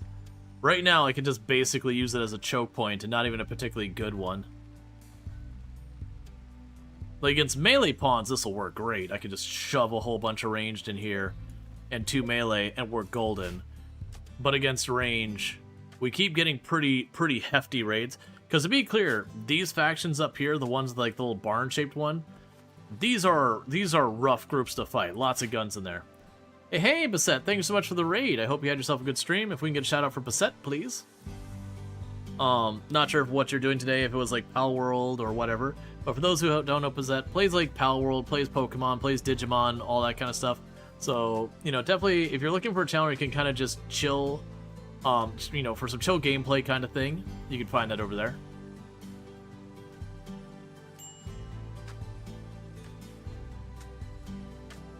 Playing, yeah, Pal World. Cool, cool.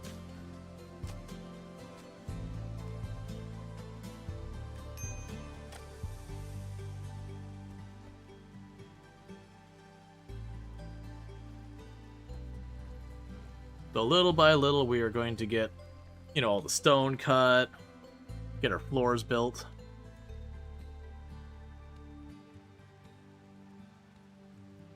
But yeah, that kidnapping hurts us. Hurts us quite a bit. When you're low on numbers and you lose a pawn, that is what it is. We were outnumbered, we were out-equipped, we were outgunned, we were out-combat skilled. We didn't have a strong defensive position, so really the only thing we got to choose is where to fight from to try and give us the best odds. And even then, not really that great of a place to base from.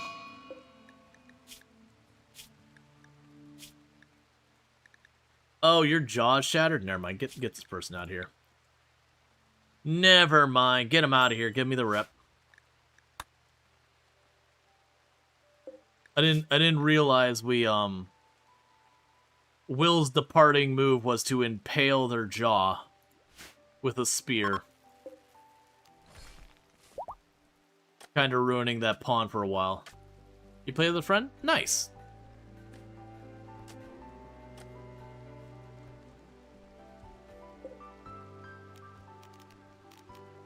So we could do this.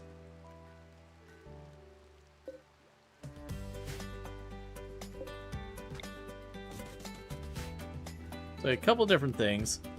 So we've got the ritual where we go outside. We'll discover a complex.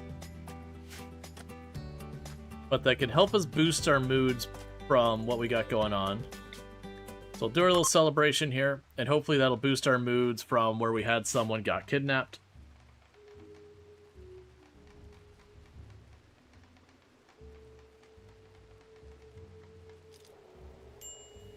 And it might also give us more ideology points, so I can make it so I don't have to wait to be married to be a couple kind of thing.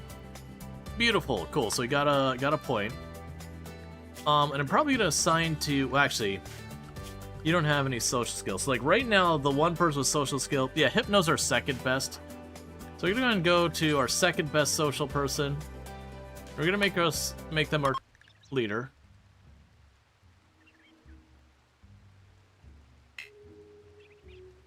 Apparently, at some point, Hypno took a lover for a temporary pawn.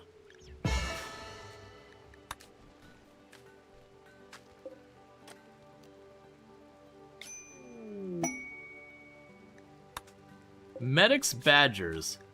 So there's a 19-year-old who's really good at animals and will bring about 9 man-hunting badgers with her. I'm going to take my chances with this. It is considered a charity quest. We don't have anyone who requires charity in this colony. So this random new person who's joining... Oh, and thank you for the 295 stream streak. I do appreciate that as well.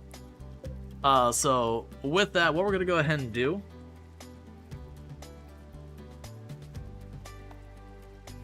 Everyone is so shredded in your current run. You look at them and say, well, another denture? Yeah. So Medic joined. So what did you bring to the table? Chemical Fascination. Not my favorite, I'm gonna be honest.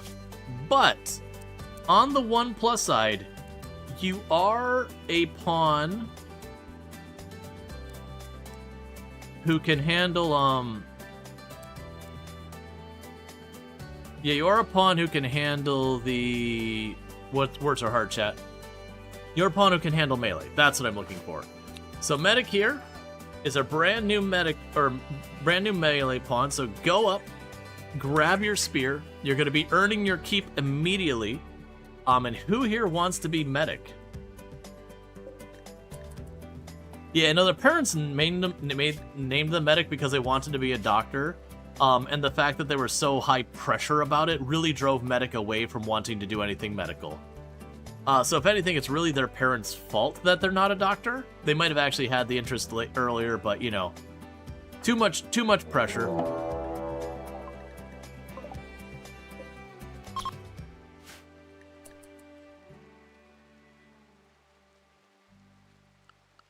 Schedule, recreation, stay in the home zone.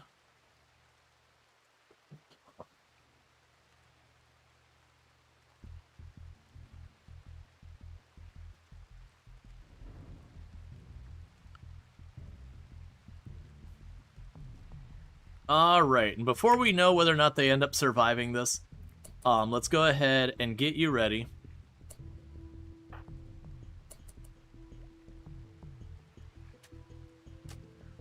You got your headdress on.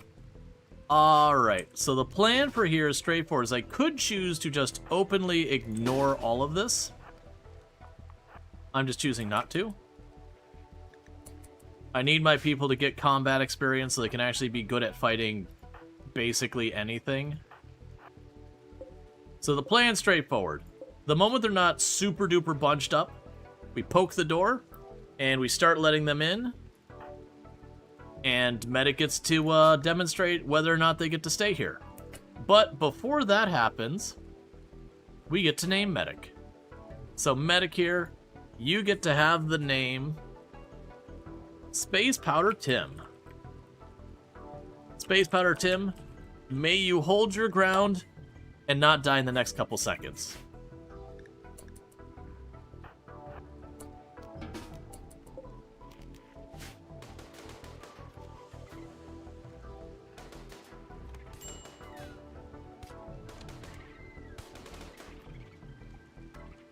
Taking a lot more damage than I'd really like you to.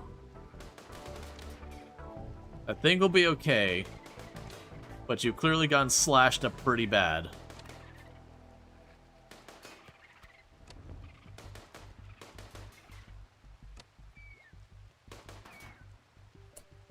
Nicely done. Make sure we didn't miss any.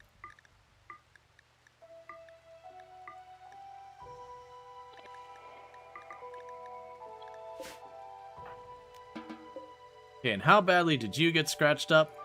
You got some good scratches on you. It was not a super clean fight. But all in all, certainly could have been worse. We're just going to go ahead and hunt them to make sure they stay down.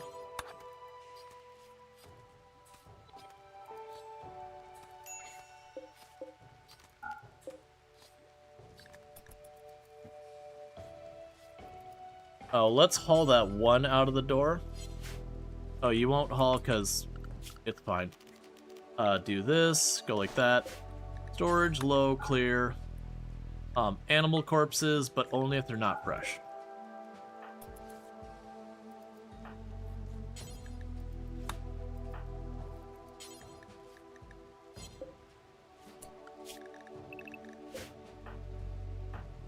And I just want them to haul the badger out of the door so some wild animal doesn't roll in here and try to eat my food.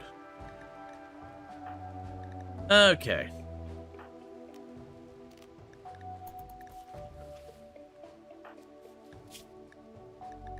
And you believe in Rancher and Ritualist, you are not going to be happy here with that.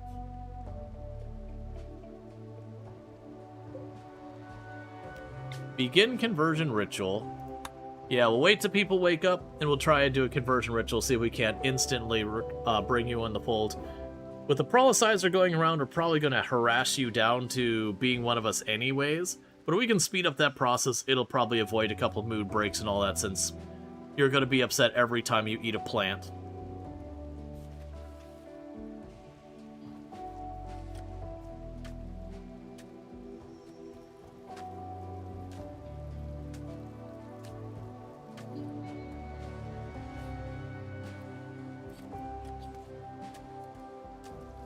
Okay, begin conversion ritual. So we got about a 70% chance of a positive outcome with about like an 18-ish% chance of instantly converting you.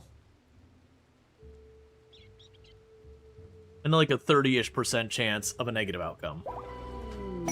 Instant reform. Every time. Okay, so social, we have ethics, reform, next. And we are going to go with the sleeping arrangements. Free and approved, that is our one change. And then with that, Leafy Pew here. You now can have your romantic partner together. Which opens up this bed down here. Now we can set that owner to there. Freeing up all of the... I mean, the space will end up going in the barracks. But we got that all set. So that'll be a mood boost for the two of them, and then perhaps, you know what? Let's lean in on this one. Have them babies. It'll definitely put a strain on the colony, but it lets us have some designer pawns. We go here and go blocks. No, except backstone. No, except backstone. The marriage is on. Leafy Pewel told M. Gallo that he wants to spend his life with her. M. Gallo agreed and the two are now engaged. Aww. Love on the rim.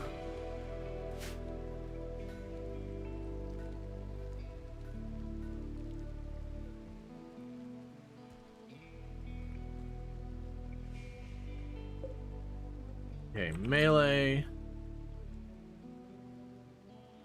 No knife on that shelf. Love on the what? Love on the rim. It's RimWorld. We are on a RimWorld planet, so we're love on the rim. Disease, malaria. Cool. That's great. Huh? Oh, it's because you're already in a medical bed. All right. So let's go in here. If you are not an amazing doctor, stop it. Rot stink exposure. So 10 to them, and then 10 to them. 130 tend. 130 tend. With liver damage? Yeah. Yeah.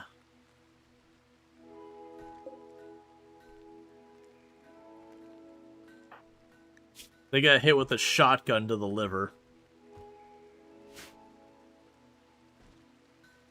That's actually going to be pretty sketch, because they're only at a 62% blood filtration.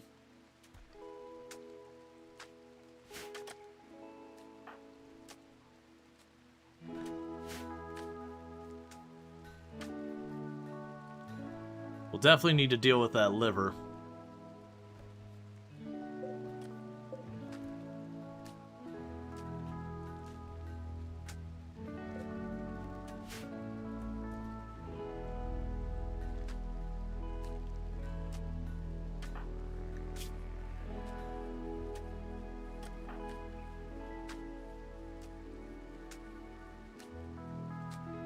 Yeah, so the blood filtration is only penalizing our recovery rate.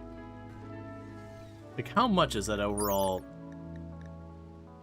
Yeah, they have a whole thing about, like, their rate that they recover from disease.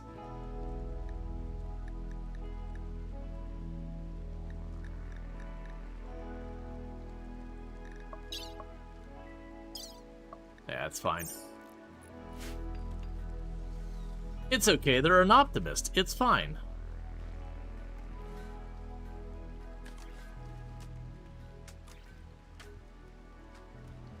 Just burn up our glitter world and we'll be good.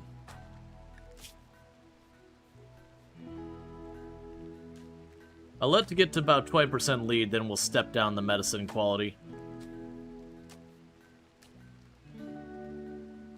And then when this comes up, when this comes up, we'll preach health you, since that'll be a thing to help. Yeah, we're definitely gonna need to deal with that that liver at some point. Xenogenetics, that's fine. We're getting a great bow next.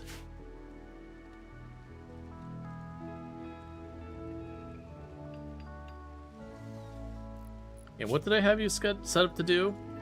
I have you set to do construction as your primary responsibility. So I'll have Cookie switch to mining and then crafting as their primary. Because you actually have a passion for it, so I want you to work on these tiles and all that that's like slow work that's good for leveling.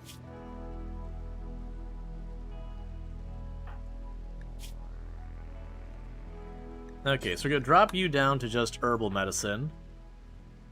And you're actually holding up alright. So even with that pretty nasty penalty, that's going okay.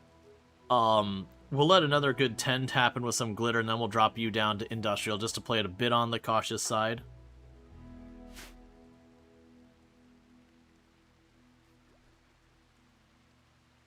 Let's go to here. Don't store knives on that shelf.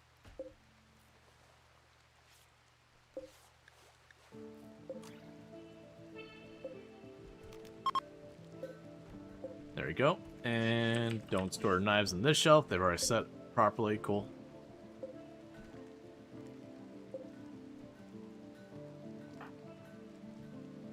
Yeah, and FFX was our cook.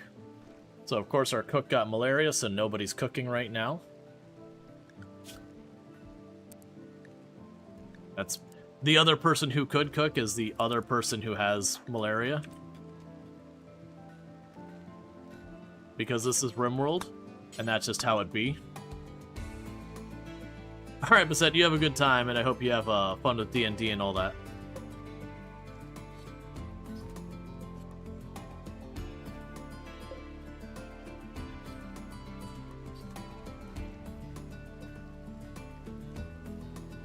Okay, so we set Cookie to fill in with cooking for right now, because they're at least decent with it.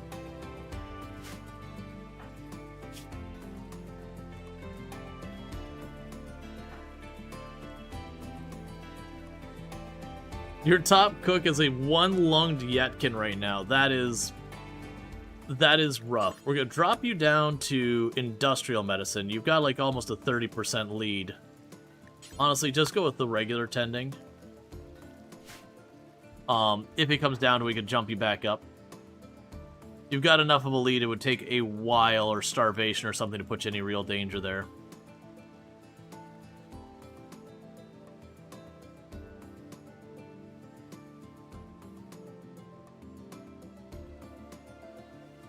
The Denders are keeping her leadership role intact. Oh yeah, it's definitely one of those things, if you don't have some decent ways to recover, that you will just slowly accrue scars and all sorts of health problems.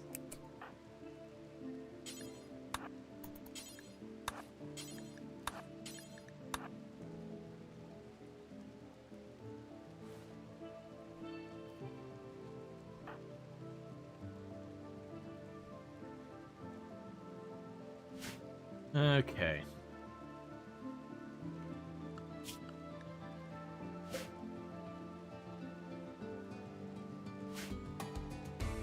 You got a new cook recruit to train up, and they already got 9-10 scarred in a prison fight.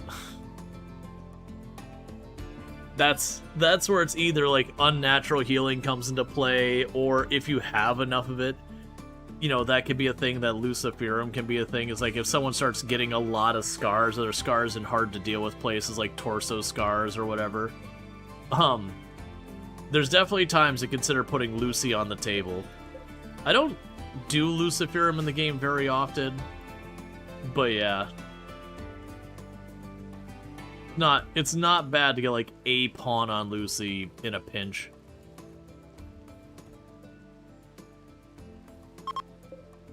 Okay, don't bother refueling it. We only did that for the scenario, that stuff. Okay, so how are you doing with your malaria? You still have not quite a 40% lead, so we'll just keep it as that is. Honestly, for having the liver damage and having the blood filtration penalty, it's not it's not hurting the recovery as bad as I was worried it was going to. When it was like 60% something blood filtration, it's like, oh man, this is gonna be a fight to survive this. Granted, I did hit them with the glitterer on the opener just to be sure, but that's fine.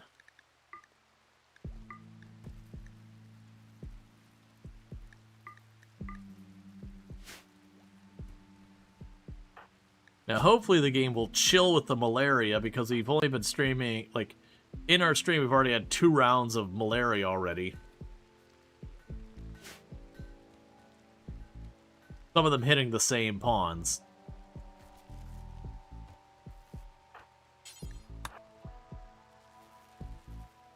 Please keep that going.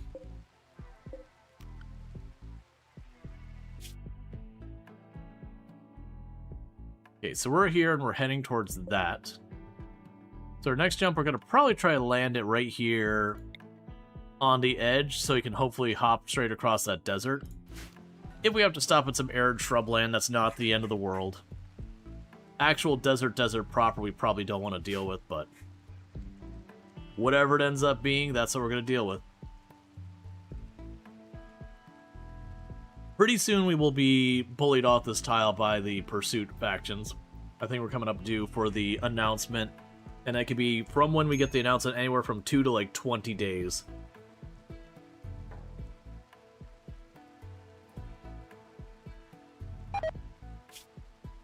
Alright, you are about to be good to go.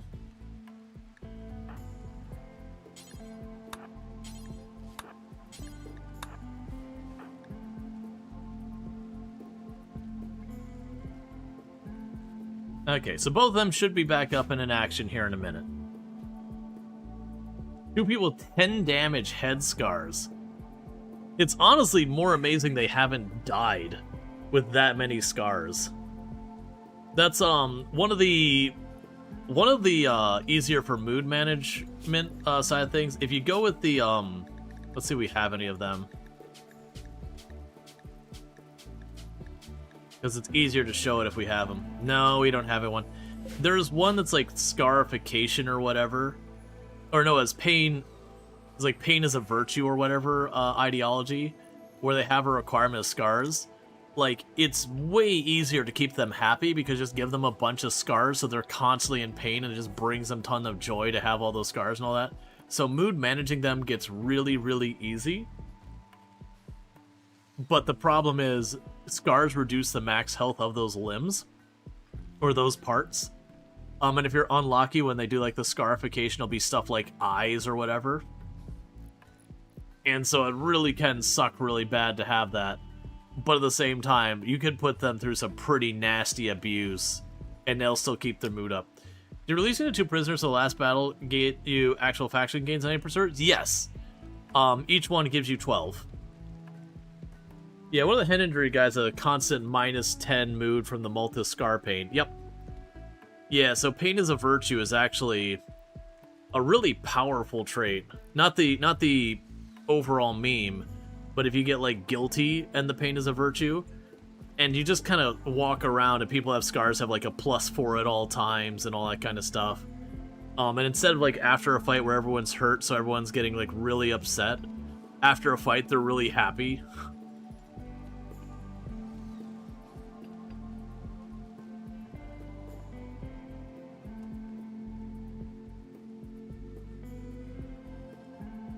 Okay.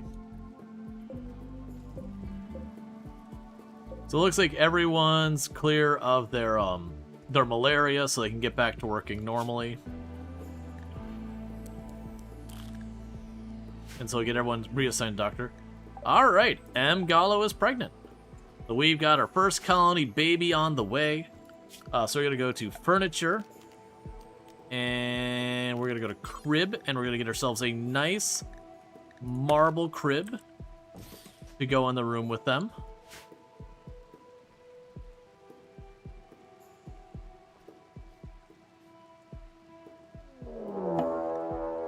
Alright, so we're going to have a raid coming in here. So, 5 melee pawns. Yeah, it says 6. Oh no, 6 melee pawns. Now, it doesn't sound too terrible until you remember the fact that we're stuck with foggy rain. How long do we have left in that foggy rain, by the way? 17 days, 6 days. So this fight is going to be long since over before this goes one way or the other. All right.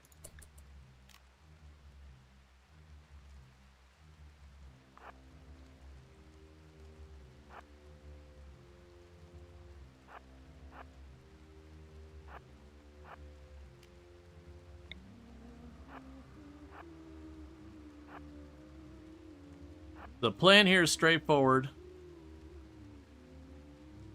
We're bringing a lot of people.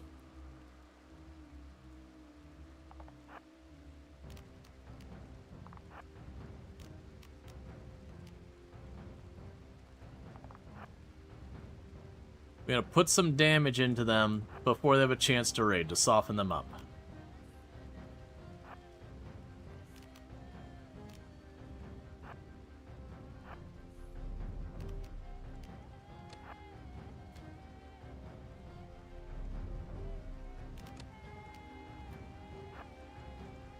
Hey, Bentley, how's it going?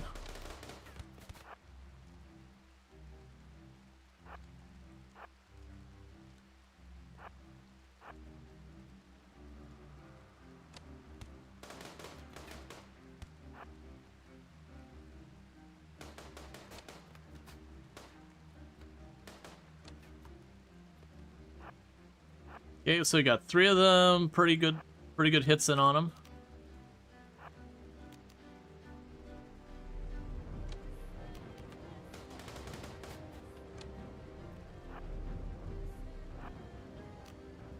So that's 4 of them with hits on them.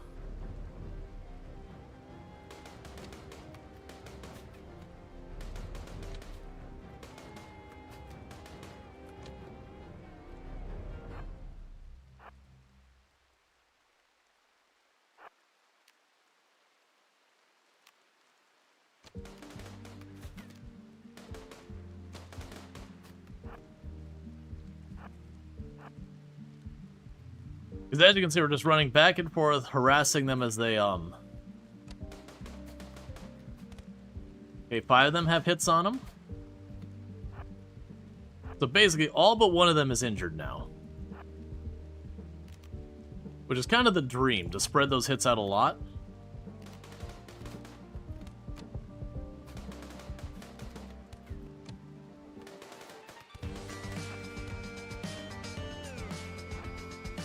Because they're Neanderthals, so they're real tanky.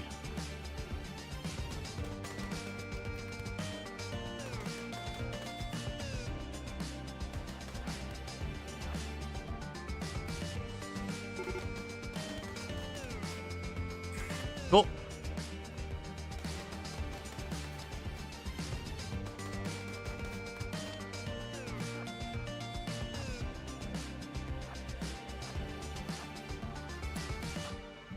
So you branch up this way.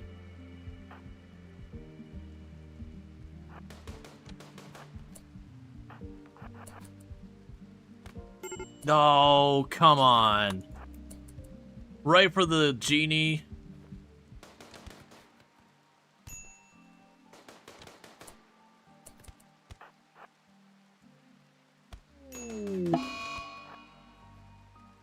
Oh, melee pawn's already dead. No, don't kidnap and leave. Stop it.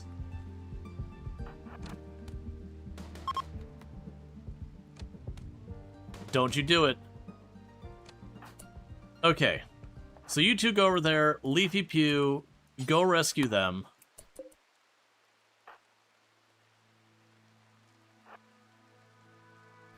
No, stop hitting them. Let that one go. Get on Goat. And how badly are you hurt? Pretty bad. Stop shooting that one. This is your target. Okay, so Cookie has lost their shoulder. So you start trying to tend to Cookie.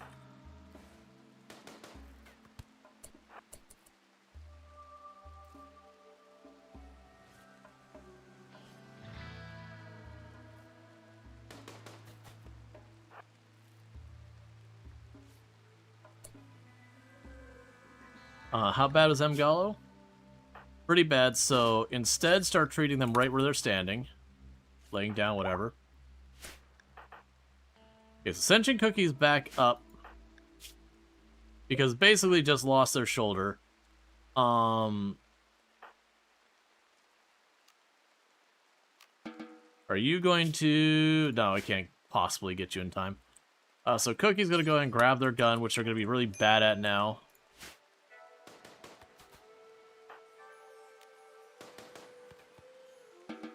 Alright.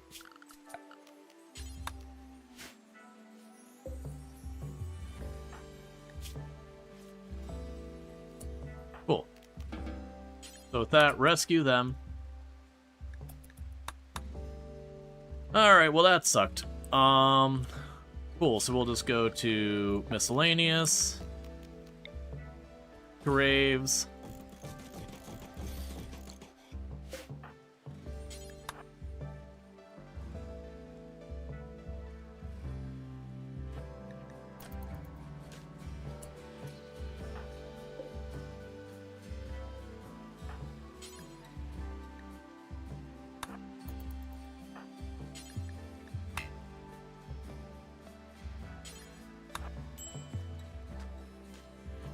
There, so you don't take the penalty.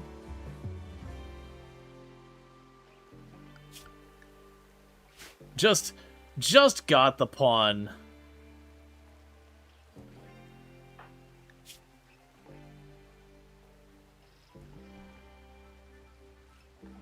Would be such a waste.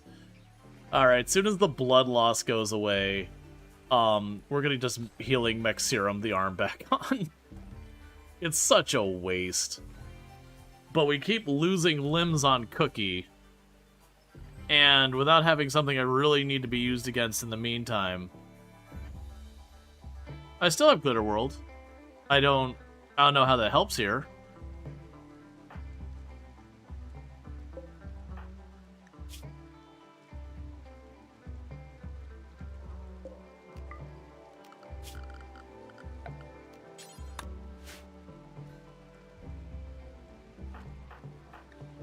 Yeah, so just gotta wait for the blood loss to go away, because it will prioritize the blood loss over the missing shoulder.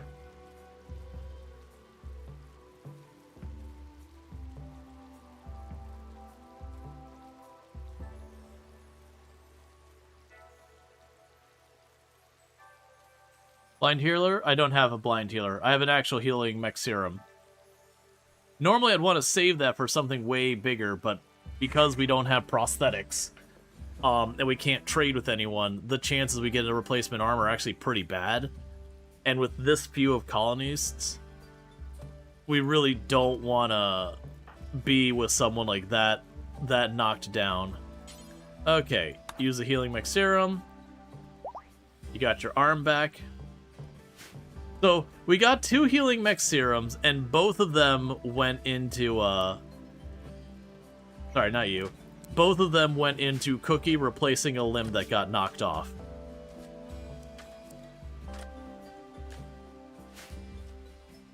So Cookie's back into construction. Oh, we had a blind healer way earlier visit. Okay. Moral guide. Oh, because M. Gallo is the moral guide. Well, let's wait till you're back up, and then we will do the funeral to hopefully have better results. Alright, chat. While we're on this ad break, I'm going to quickly use the restroom, and I'll be right back. And thank you again for tuning in. I'll be back in a moment.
Alright. That was a fun time. That was the Unfriendly Neighbors, and that was Digwood you heard. Oh, I forgot to grab a drink. I'm gonna grab a drink. I'm not gonna unpause it, or not gonna pause. I'll be right back.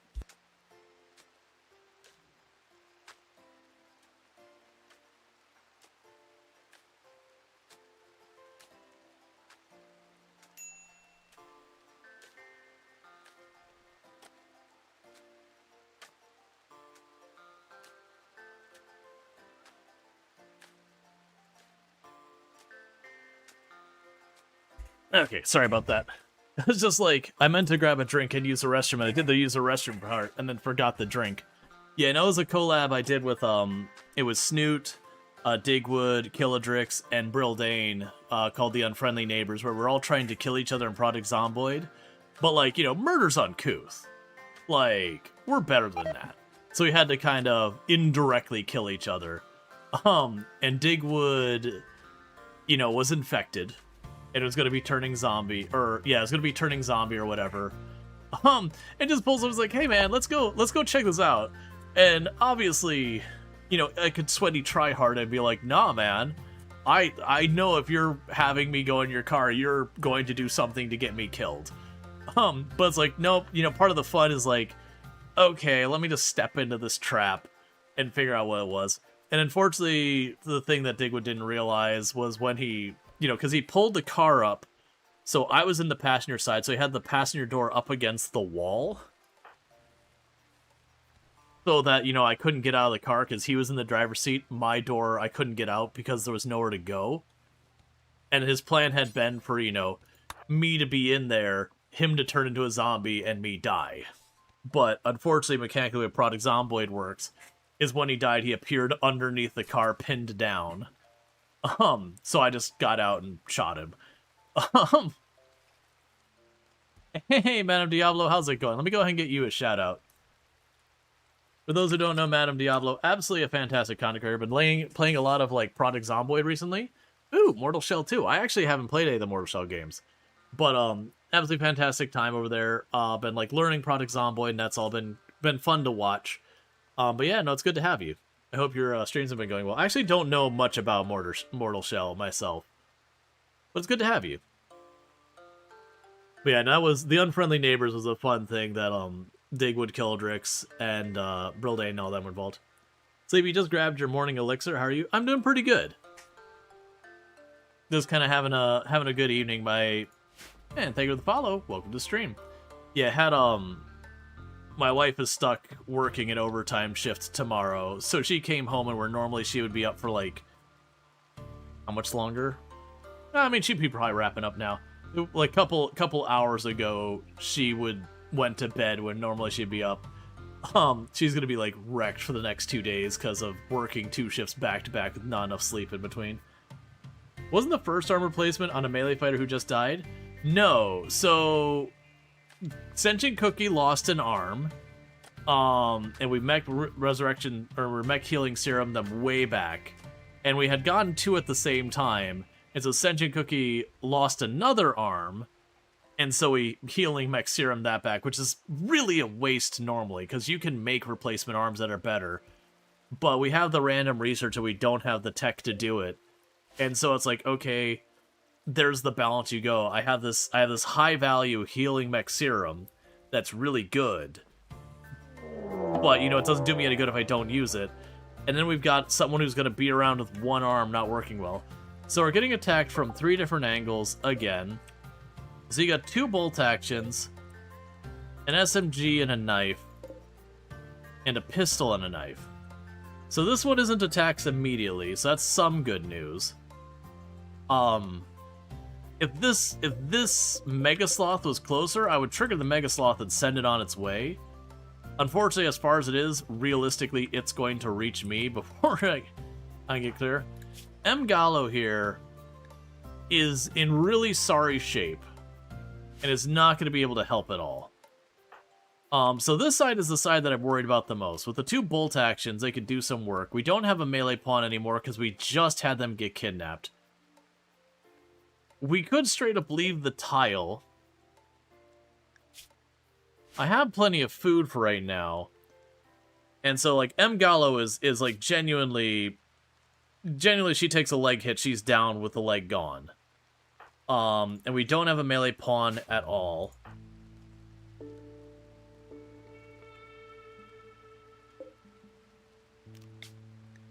If we were to leave...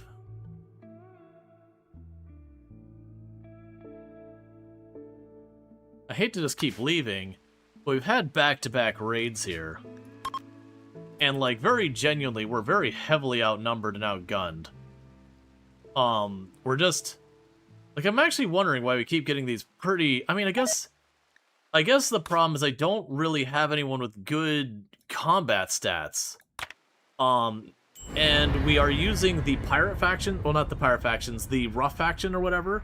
And they do show up with guns and all well-equipped. So we don't have flak armor, we have it, or any of that. They're showing up with flak armor and guns and all sorts of stuff again and again.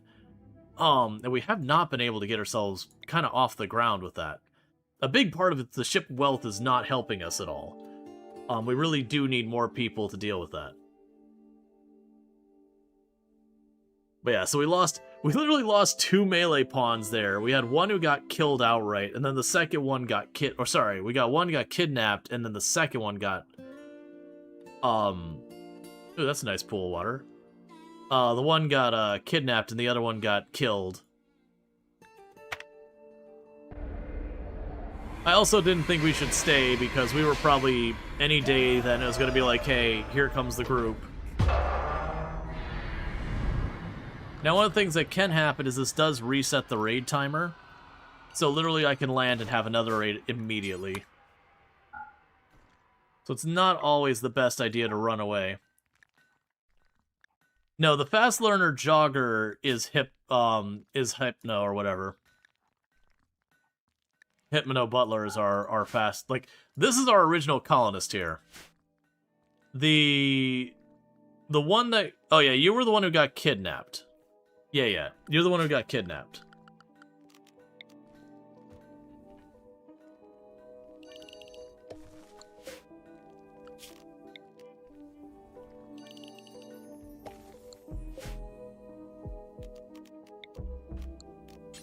We'll go ahead and get some herbal medicine going.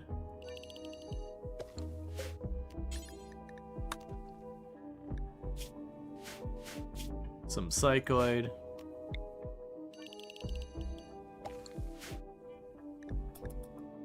Alright, while they do all that, is there any ore on the map? Not one, but 2 silver ore veins. And a uranium vein.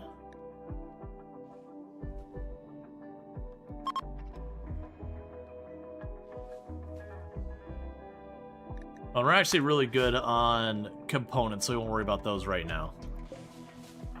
But yeah, so...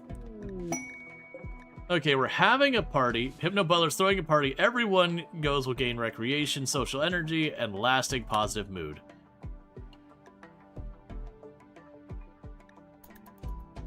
Having the... Suck game. Calm down. Alright, so we got 2 melee up there and 1 melee down there. So that's at least a far more reasonable fight. So unfortunately we've had to cancel the party where we really could have used that mood bonus. I believe this is a group of Neanderthals, if I'm not mistaken. Oh no, are you Neanderthals? Yeah, you're Neanderthals.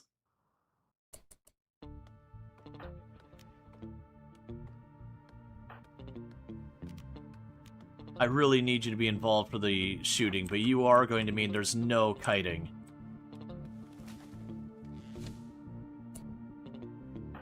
Alright, Leafy Pew, I need you to distract that Neanderthal over there. And FFX,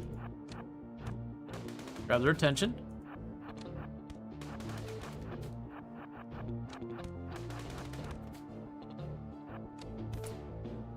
Nicely done.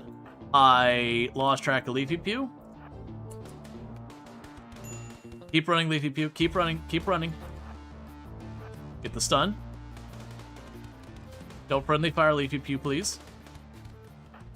That worked. Okay, we're fine.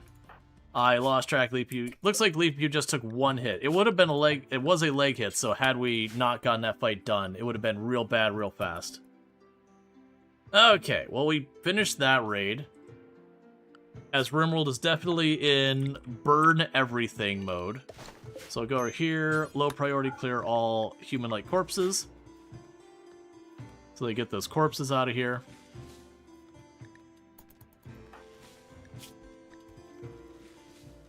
Halfway took that leg off.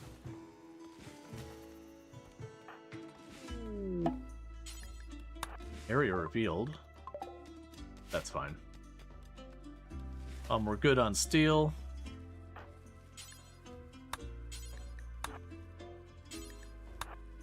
Okay, and I'm just hauling these corpses out of here before they start rotting and we take the mood penalty. So the good news is we jump from a really, really juicy raid of like 9 people all packing proper guns and that to 3 people with knives and spears. At least that was something. We traded one raid for another.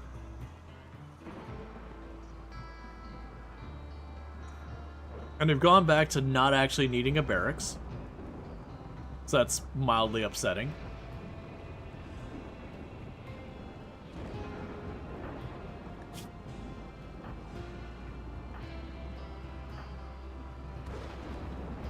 Yeah, well, I mean, the only pawn we got that's full of negative stuff is Sentient Cookie with the lazy nudist and all that. It's really the lazy is the only really bad one. Those two come because you're a genie. So that's just the way it's gonna be.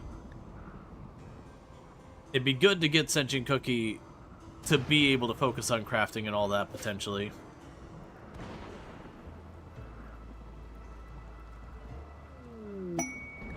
Vrab's Rescue.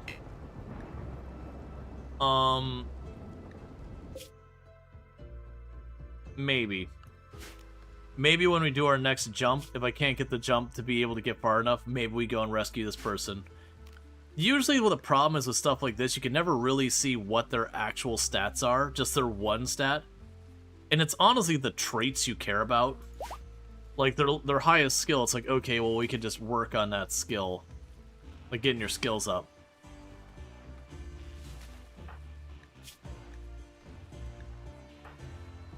You honestly recovered pretty fast for having your leg nearly taken off.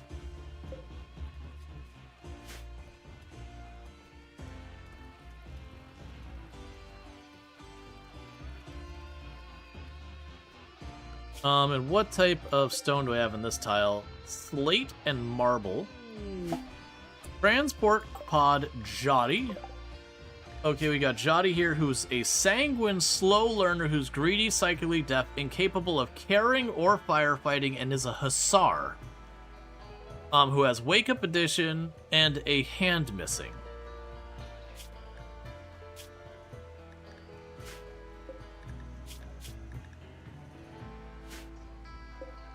I see. It is a real shame that they died on impact. Real shame that one that they died on impact. Definitely that's what happened.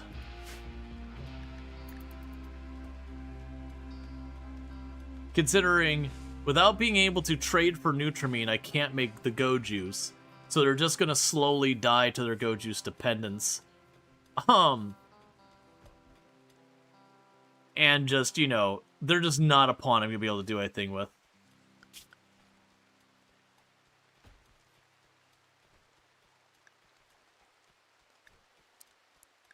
Alright, let's get Hypno to be able to start working on crafting. Because that needs to get done or I won't keep the chem fuel up. And Leafy Pew can keep working on the growing stuff.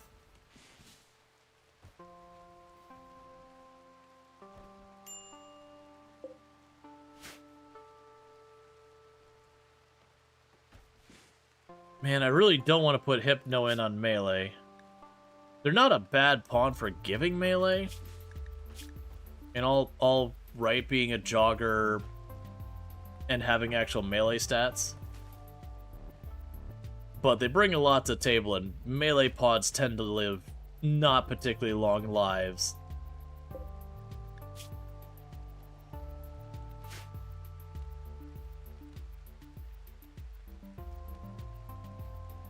The worst thing I'm thinking about is because I have the paralytic abasia, if they don't get over that early, literally the go juice will knock them unconscious before they get up.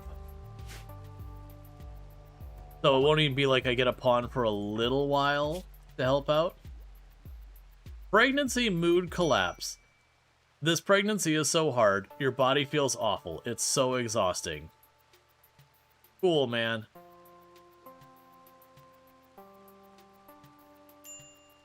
What? Well, you're upset that you're wearing dread leather pants. Don't wear dread leather pants then.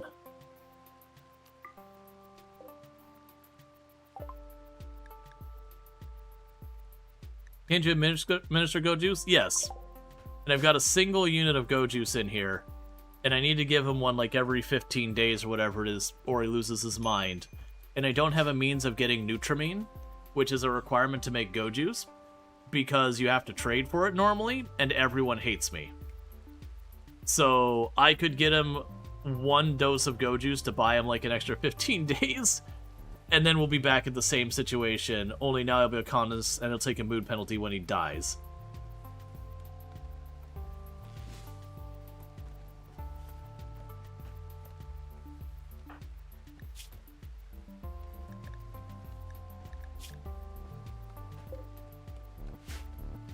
Okay.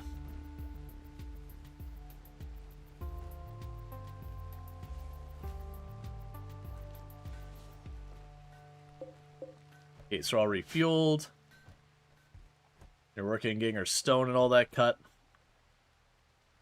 Yeah, it's the one that gets me is like the refugees showing up, and then they'll have the thing where they want like advanced weapons, but they all show up holding knives.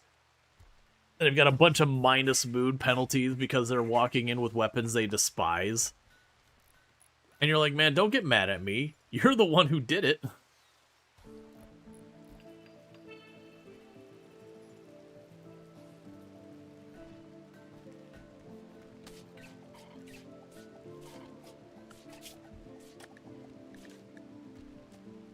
Okay, and the turtle and the wolverine fought. And the turtle won. Which happens, honestly, a lot more than you'd expect. Even when something like a cougar or something like that attacks the turtles, a lot of times, even though the turtle ultimately loses, the cougar's so badly injured, it dies shortly after. Oh good, that cougar just left the map. That means I got nothing I have to worry about hunting. Slow and steady wins the race. Yeah, it just solidly tanks everything. Take no turtle AP. It used to be a strategy that you'd take the turtles and you'd zone them into an area, and raiders would end up attacking the turtles. And it's not that they'd win against the turtles, they would just tie them up for so long that it wasn't a bad call to sit there and use the turtles as a mean of just stalling out enemies for whatever your plan was for dealing with it. Whether you're like opening and closing doors to shoot at them and then letting them dump over onto the turtles, or to be able to like outflank them where they don't have a defensive position.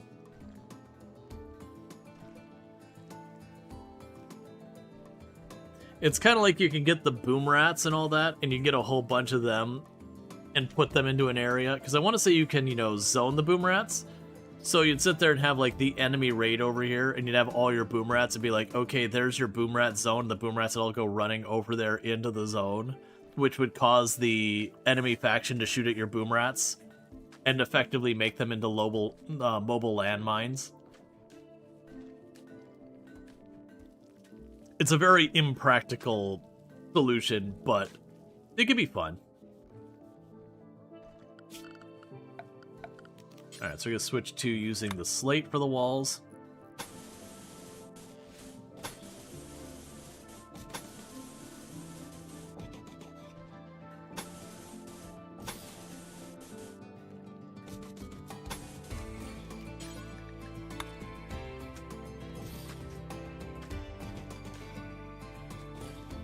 I doubt we'll get that built, but it's fine. Just another project to put on the list.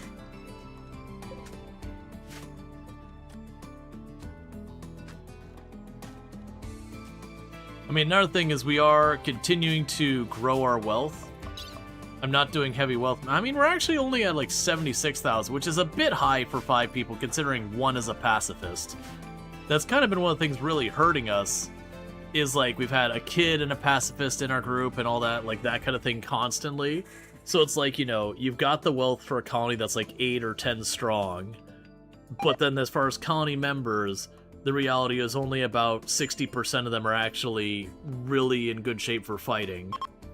And then the poor melee pawns we keep getting, none of them actually have skill in melee, and they die before they have a chance to get it. But that's just RimWorld. Especially early game RimWorld, it can be very punishing if you blow up your wealth too soon, and the Gravship just is a source of wealth. These floors especially. Floors in RimWorld are bizarrely, extremely high value. Okay, we got peace talks. That's definitely worth considering. Because the peace talks could jump you a ton all at once. We're going to do it. So send caravan up there and back, add, and it's going to be Megalo and Hypno. That way we have our people who've got social and our faction leader and all that are going. So they're going to get out of here. And the others are just going to have to hold the fort in the meantime.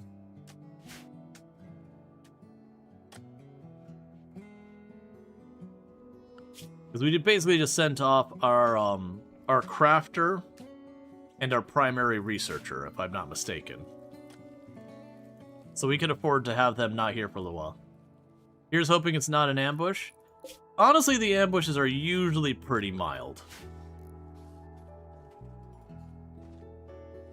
It's usually like, oh no, it's one guy with a pointy stick. Whatever will we do? Or, oh no, it's a squirrel.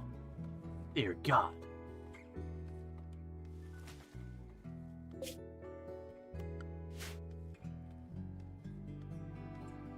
But yeah, if we're lucky, we'll get a really, really good outcome. It'll boost our social a lot. And then on top of that, with our social boost and all that, if we get a successful one, we might take one of these factions and it'll get it to neutral. Which would be huge, because every faction I can knock off the list from attacking me, that'll be great.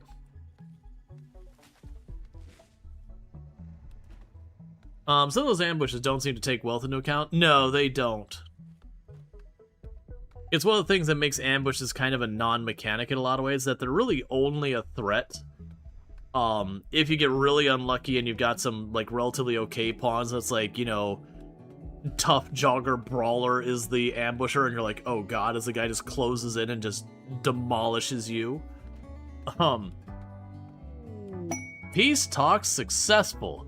We have improved our relations by 63, so they're still hostile with us, but we did boost it really, really well, so that was absolutely worth it.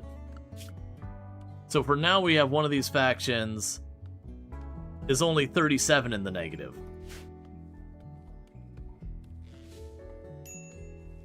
So that's a major win, and plus it boosted the social by a ton, which helps a lot of things.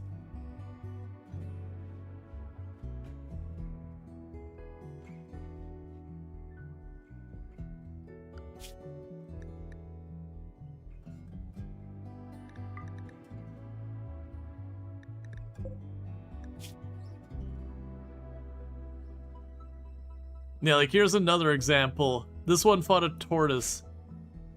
You hate being in limbo? Realistically, Will, you're probably gone. The game can roll to have you come back, but these days, because of how many different things kind of reset people on the list, because in the background, RimWorld holds a list of existing people in your world. It does, like, it used to be something that the name stuck around for a long time, so it used to actually be a tactic to just give, like, early on when you get Luciferum, to just give it out to people and release them, so that you had a bunch of Luciferum addicts running around the world.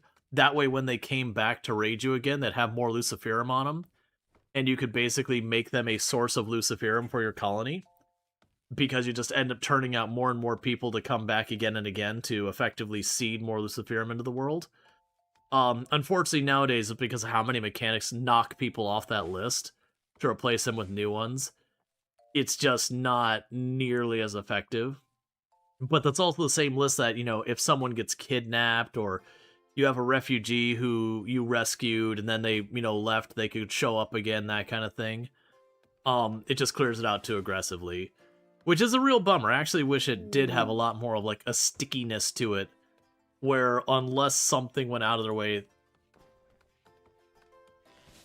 Yeah, you also think the size of the list is also causing performance problem in long-running colonies? Yeah. And that's kind of the catch. It's part of why it culls the list. But it's a catch-22 of, like, having that building story of, like, people coming and going and watching how things change and all that stuff can be fun. But because it's just more and more and more stuff being tracked in the background, you know, it can get rid of it. But I do wish that your colonists who got kidnapped, that they were like almost having on the list, you'd have like a prioritization and they would be like a high priority, be like, this colonist stays, like this person stays on the list, and they either show back up as a raider or they show back up as someone you can rescue. Like that would pick a couple of different possible outcomes for them, but that they would not be eliminated from the list.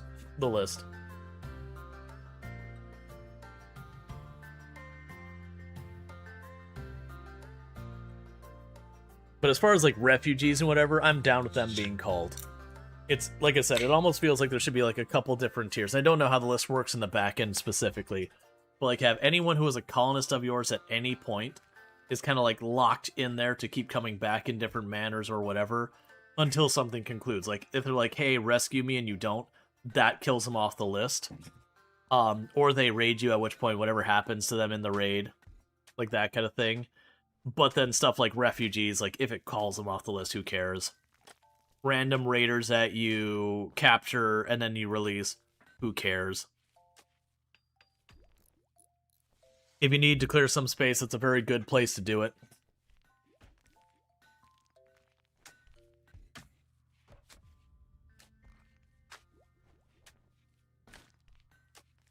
Alright.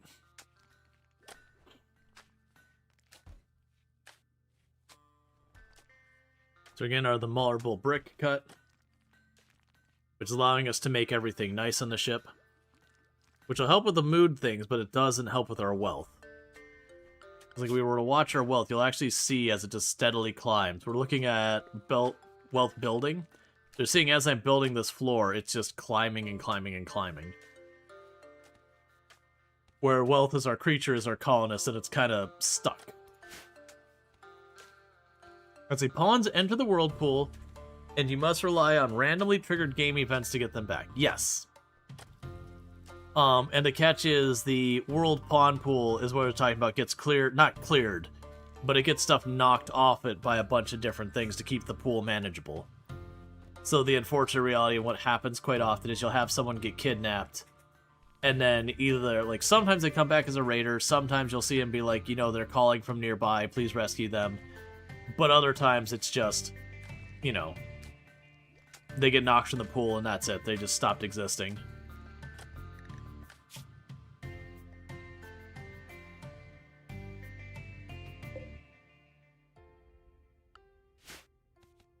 Yeah, I'm probably not going to worry about that rescue. If we can manage to get kids to happen. Kids are very slow in RimWorld, but they make for extremely strong pawns.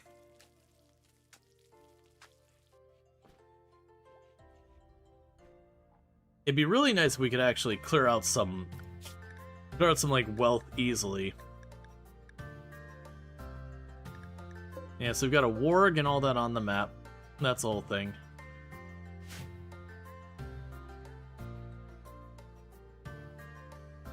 Actually, you should be cutting any brick. Yes, they're cutting any stone right now. They're not prioritizing marble. It just so happens to be marble's what's nearby, so they're cutting that. So they should get some slate in here. We can start getting the wall built.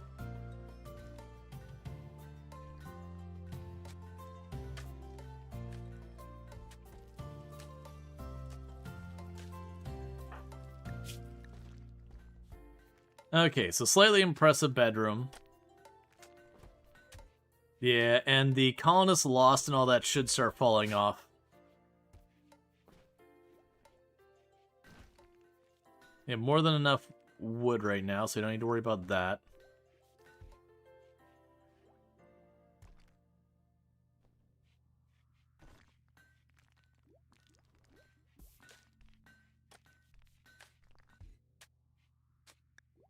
So FFX max is idle.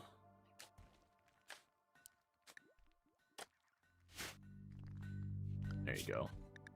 We didn't have you queued up to be allowed to hunt. Oh! And there's the wedding. Good old love on the rim.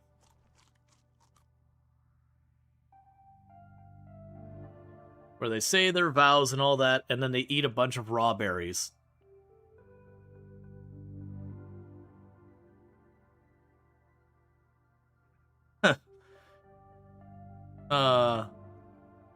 Drongo with that Clint emote.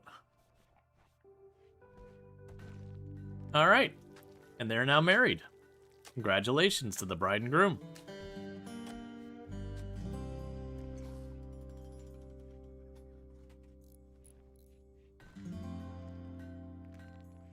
I'm looking forward... Do we have an ETA on that Stardew update? I know they announced it. And then I didn't hear anything for a long time. Because I know there's going to be a ridiculous number of people who do playthroughs with Clint just because it's the more memeable run. Personally, I'll probably go after Sandy because I think everyone else is going to go after Clint. And I'm very curious what they're going to do with Sandy because Sandy doesn't have a whole lot of story. To be fair, that's actually the part I'm more interested about anything, is where they kind of fill in the story for Clint and Sandy. Because with Clint, they already have a lot of his story and everything present, but like not the romance stuff. So my expectation is we probably will just get a handful more scenes with Clint. Which my hope would be that as you start pushing towards the romance, they have Clint get over being a creeper chasing around Emily everywhere. And that, like, he comes to terms with the fact that Emily's just... I mean, it's not even that Emily's not into him. Like, they actually never get to that point because Clint can't grow a spine and actually ask Emily out for real.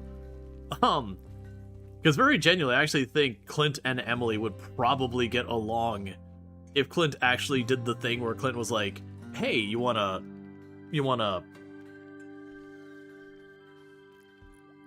go grab a bite to eat? Honestly, better than daytime television. I mean, but you're setting the bar pretty low. But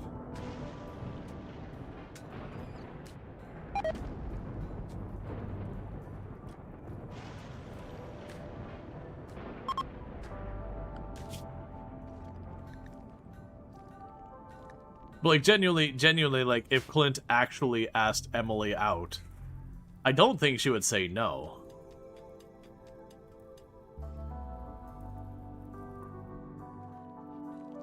But he never does, because Clint is Clint's worst enemy.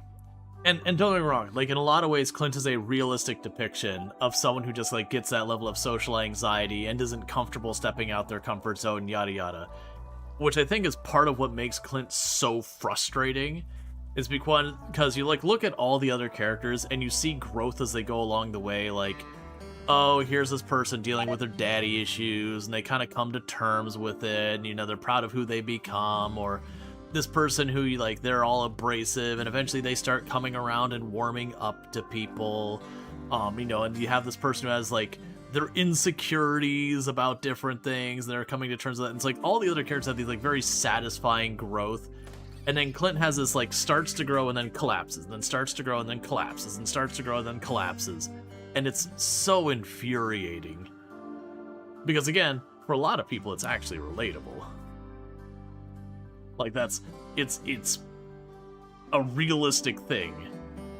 But it's not a feel-good realistic thing.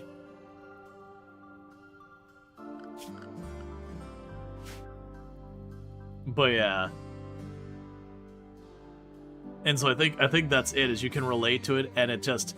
it hurts to watch him continuously, like, start to poke his head out of his shell and then jerk it back in. And never, like, it'd be one thing if, like, you know, he steps out of his comfort zone and then kind of comes back and then, like, but it's like, you know, on the average, it's still going better. Even if it is, like, okay, you know, 2 steps forward, 1 step back the whole way. I think that'd be a very fun story. You're gonna see what they do, in PAX Auto. If you looked at that at all, with romancing your soldiers. Oh, I have no idea. I don't even know what that game is. We got hydroponics. We won't be doing that. We got gunsmithing.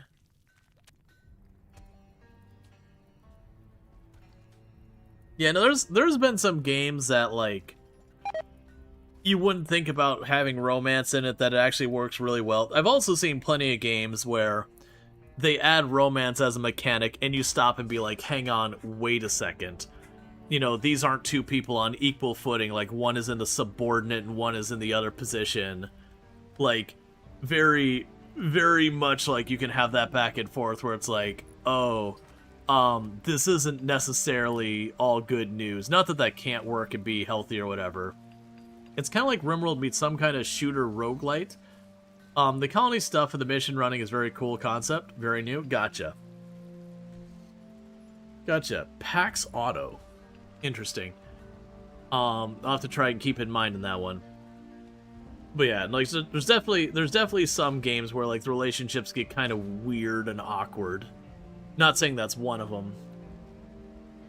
But I've seen more and more games add relationships to it. And like I said, it can work great. Like Mass Effect, the relationships felt like maybe they weren't healthy, but at the same time you're like, okay, but like you can get behind the fun of that.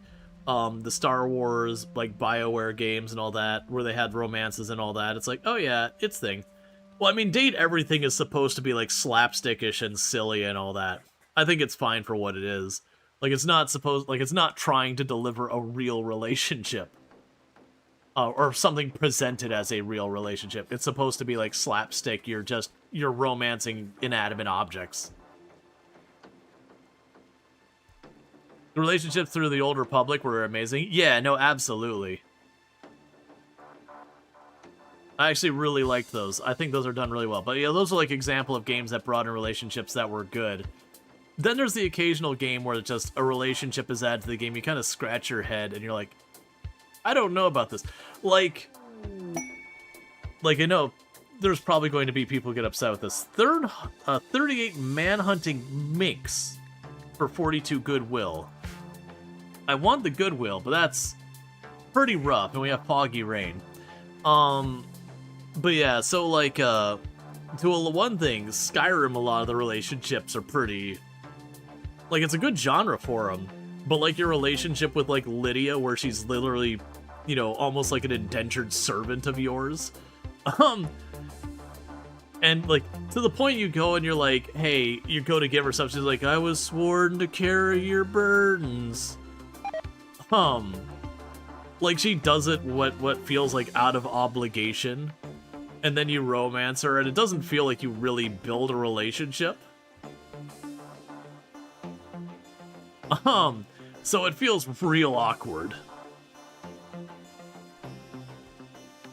It feels like, well, I've got this social obligation, or I've got this, like, obligation to follow you around and effectively be your servant, you know, out of honor or whatever. Might as well hook up.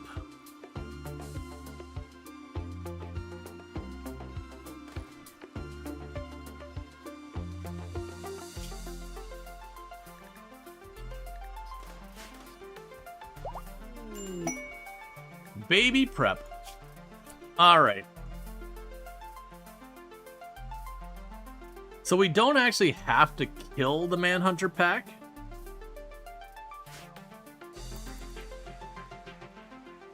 We do have enough food.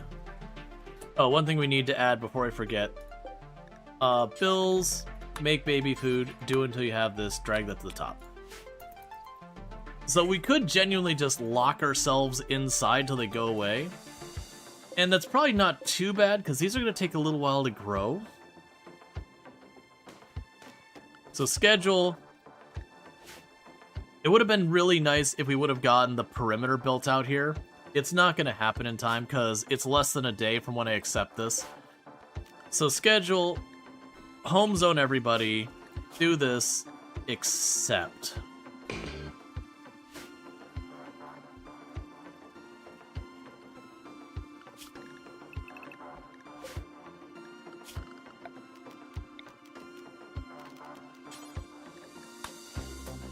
New area, rename, nearby, expand.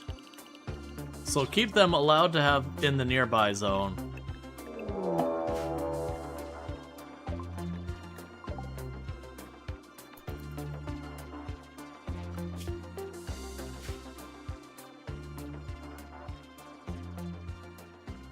I'm hoping they wait long enough for the Manhunter pack. Oh man. They're almost certainly not going to. So they're packing actual heat. They're going to destroy all my crops.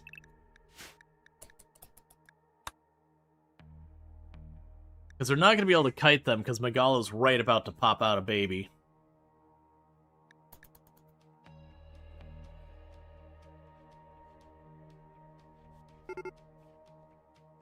So I'm hoping they'll just go to burn my crops. Oh man, they're going to be here for a long time. Alright, this is going to be terrible and I hate it.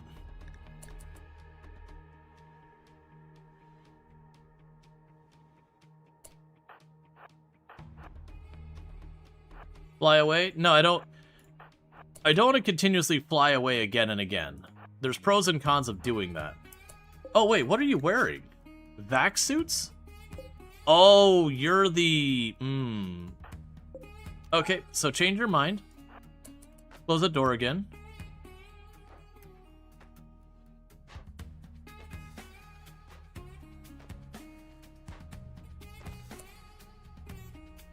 Okay.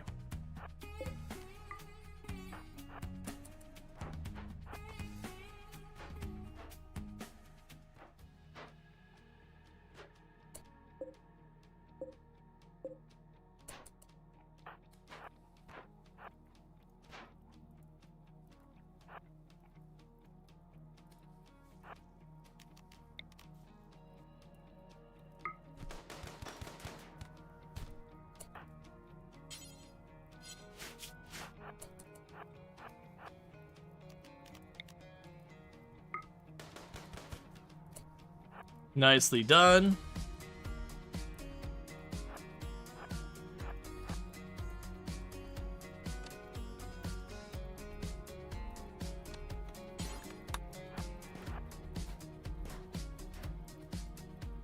Come on. Come on.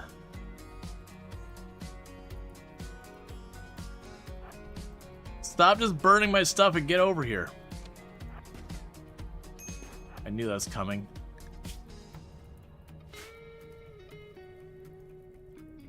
So there goes all our crops. And one thing that's going to need to happen is we will allow human-like here for a second. Get this corpse. Get that corpse out of the door. So I can actually close it, otherwise we're going to be in some serious trouble.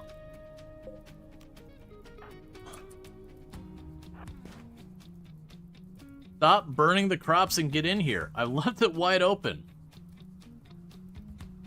Okay, we're going to have rain. It's going to save all our crops. That's good news.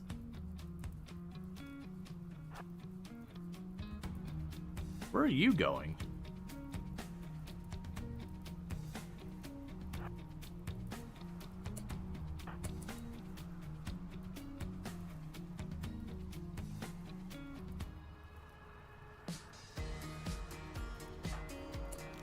Time to go, Leafy Pew.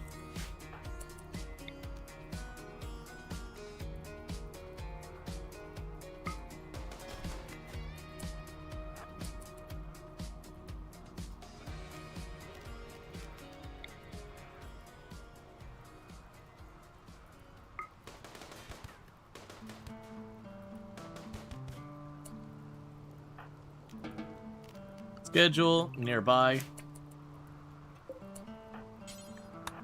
get that body out of the door before the hordes of minks show up. Can you haul that food back in here?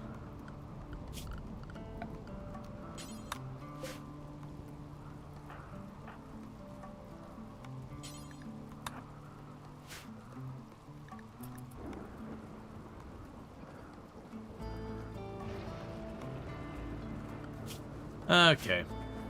So that one relatively alright. We didn't actually lose that many crops, thankfully, because while I kept burning it, we got a rainstorm relatively quickly. So small favors there. Meanwhile, I really don't want to leave those corpses that close if we can help it.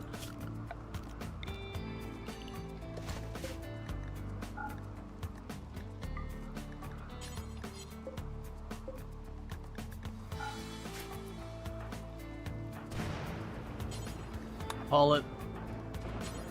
Not you. Haul it. Haul it. Haul it. Okay, now I got a chain shotgun, which would be good for this. Let's go ahead and grab the chain shotgun on you. You can grab the machine gun. So now I got a split of ranges. Wait, are you the careful shooter? Grab the SMG. I want you to have that. You can grab it. A Mega Sloth has self-tamed.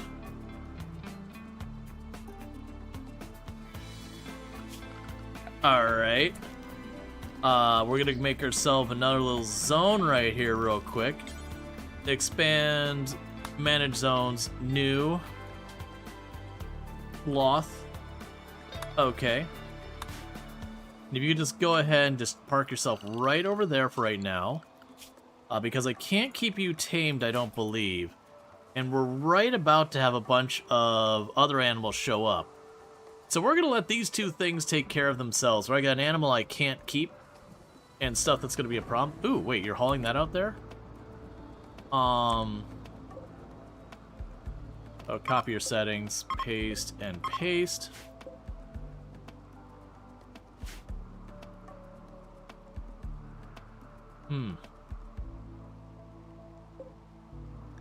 Okay.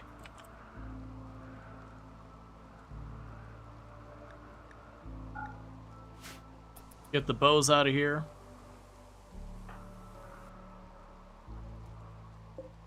And honestly, you're already set to not accept grenades. You only accept EMP grenades. You're not designed to accept grenades. How do you have them?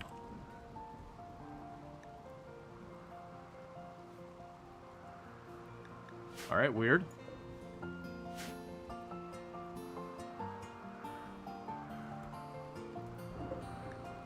I'll also tell you not to accept wood on these shelves. Alright, so it's pretty soon that the minks are going to get here.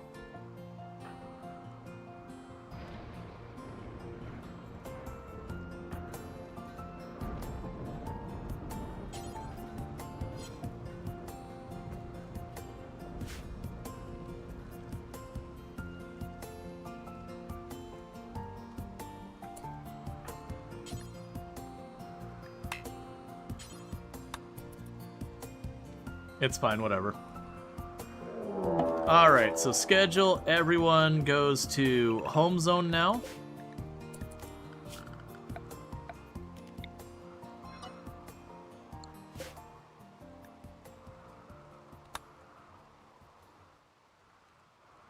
And oh lord, they coming. I missed one of them. There you go. So, our plan is not to really fight these minks. That's not strictly necessary. I do have a Mega Sloth out here, who is about to be right in the thick of it with the minks.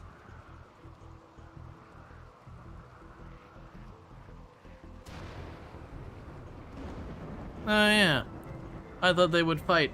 I guess I'm wrong. Well, that's embarrassing.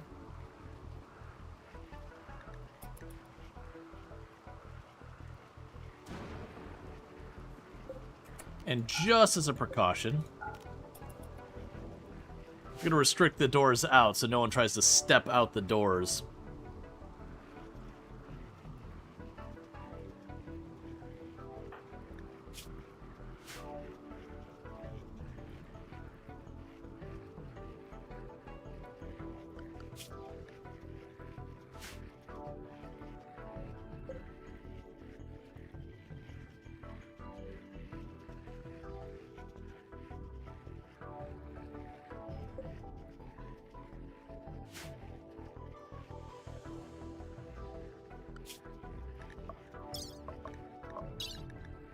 Yep, nothing to worry about over there.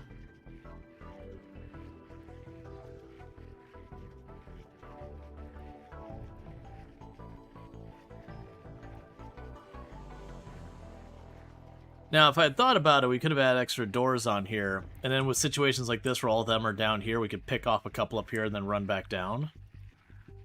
Unfortunately, in this case, I did not think about it. So I only have the door on the side and over here, which is not a lot of distance between them. So if I pop that door, we are fighting the whole pack. And it's only for... I mean, honestly, what I'd do is I'd put Leafy Pew in the front to just tank the hits as a pacifist. And then just pour shots. But I actually don't have high hopes for Leafy Pew being able to hold with incapability of doing any combat. So cargo pods. Some bison wool.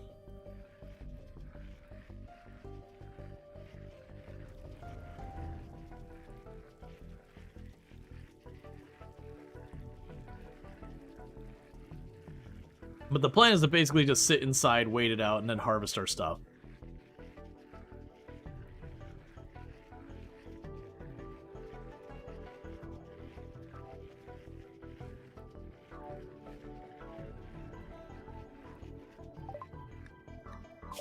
We got gunsmithing and now mortars.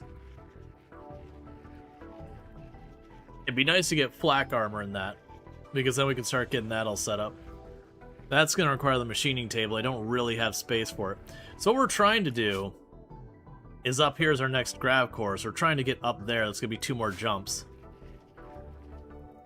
Why did you slow down? What do you know that I don't know? Oh. The lynx is hungry, so it's killing the minx.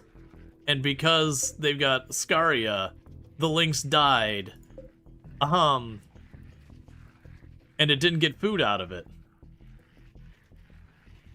Usually it takes a day or two, like 2 days or so. Come on, lynx, you're still hungry, right? There's lots of mink for you.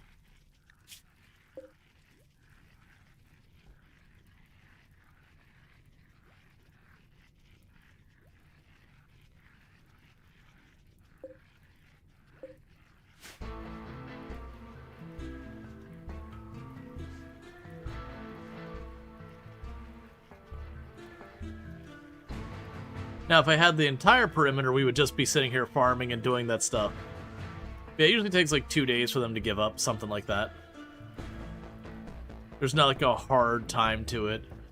I think it's once they start getting too hungry, they'll walk off the tile and all that stuff.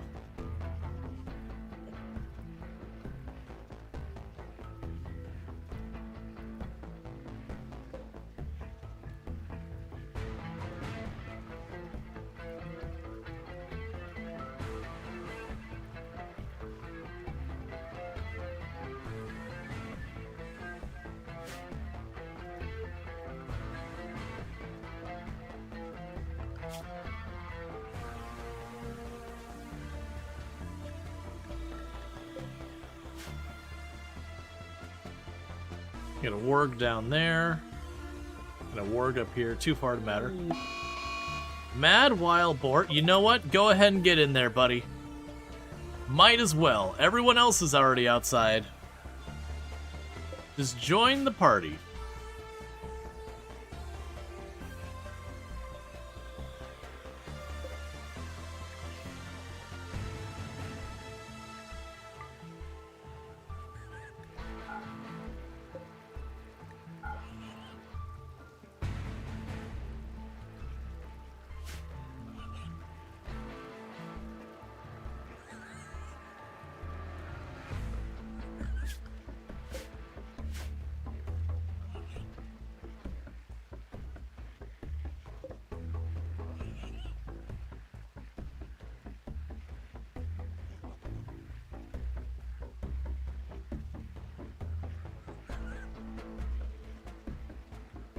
I had hoped they would have attacked our Mega Sloth, but I have to have it more tamed for that.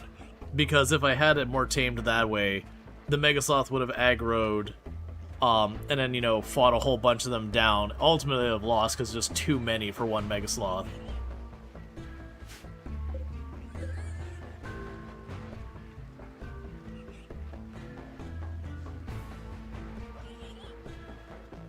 I wonder, one way I might be able to cause this to happen anyways is schedule, let's see, expand zone sloth, block that spot.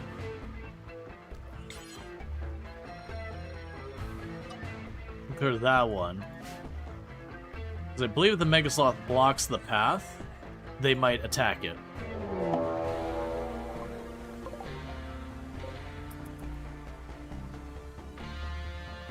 Okay, if we're lucky and they attack while the minks are still up, they'll take care of each other. Because unfortunately, I can't do a whole lot about it right now. It's not really a tower defense game, because you don't, like, set up positions and, like, shoot off of them. It's a colony slash, like, maybe real-time strategy. Somewhere in that relative ballpark.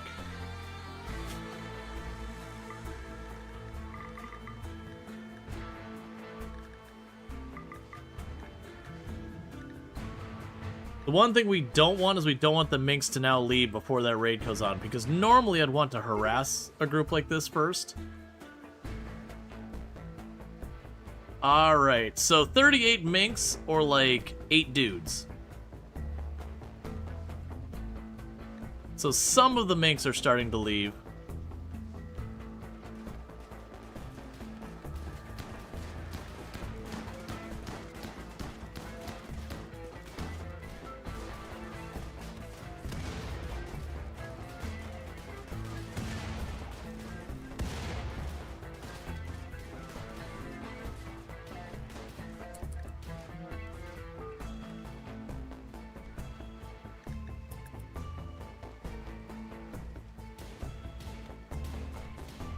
Please don't fight that close to my ship. Please don't. Please don't grenade my ship.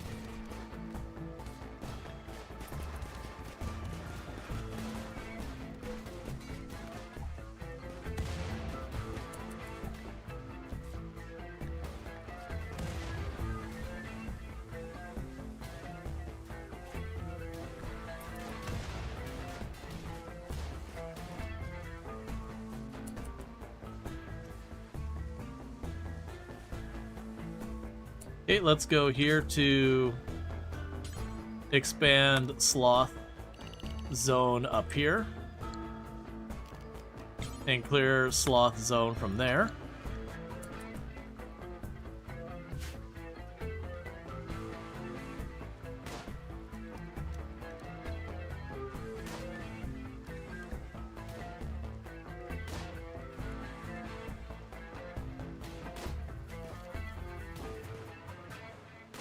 Hit each other. Hit each other. Aw, come on.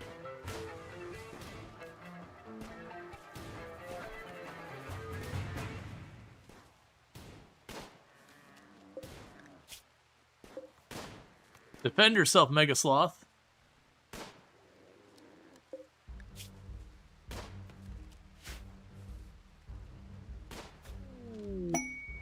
Inspired surgery.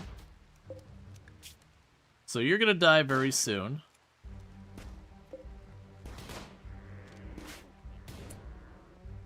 Alright, let's get ready to get involved.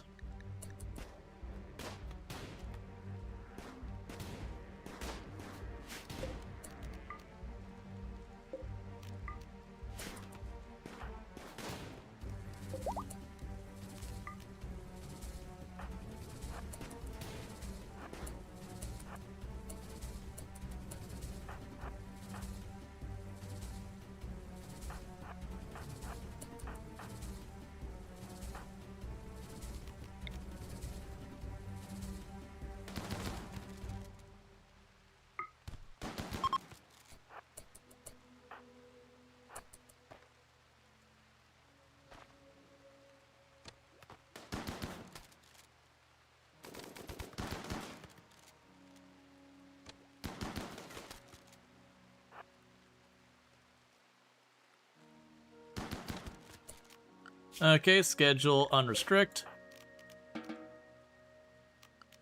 Cool, so let's see here. Restrict that door again. Orders, allow all. You have 2 hours. Leafy Pew, do your best. Never mind, 1 second. We need to close that door.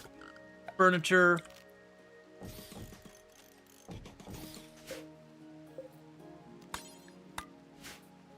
Okay, so you have how long? You have 3 hours. So Leafy Pew, do your best. FFX, do your best. Sentient Cookie, how long do you have? Probably not. Oh, it'd be Hypno's better one. Do your best. And go ahead and finish it off.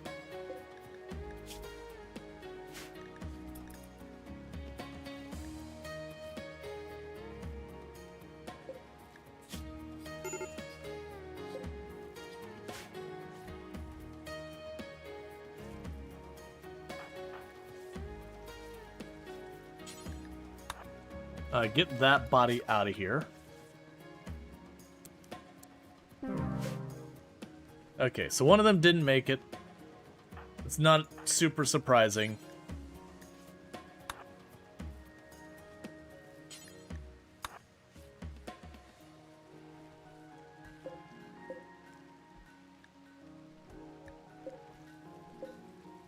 Okay, so you're wearing just clothing. Strip the both of you.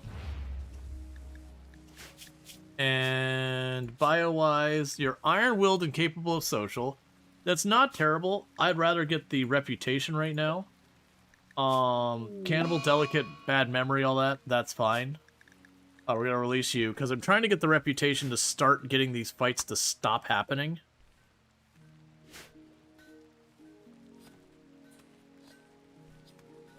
Yep. And you want your statue of ethics desired. Look, man. There's 5 people here. You're gonna have to calm. Minx nuggets. So I've got 1 minx that is honestly still alive. But that should complete the quest for us.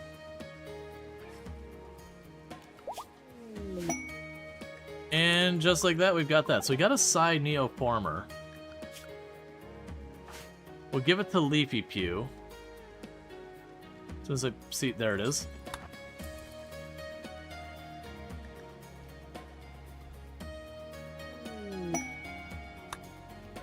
Alright, so right now we're going to tell you to not bother maintaining it. You do get stun. Weirdly, that actually could work out okay. Maybe Leafy Pew does maintain it.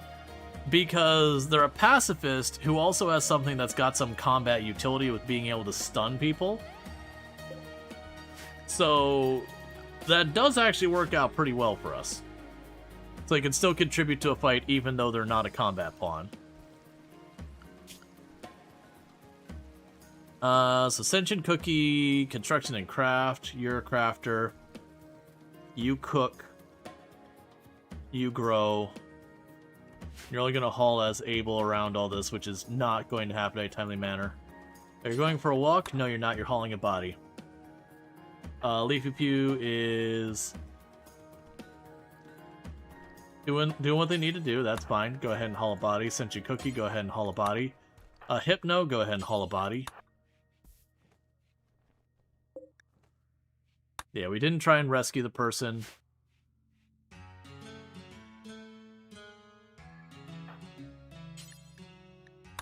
Please hold that medicine inside.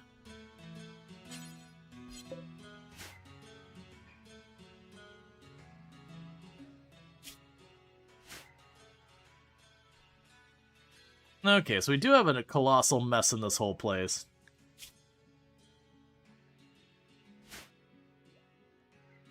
And we are going to release our prisoners, which should give us 24 reputation. Alright, so we got 18 days from the first of the pursuers.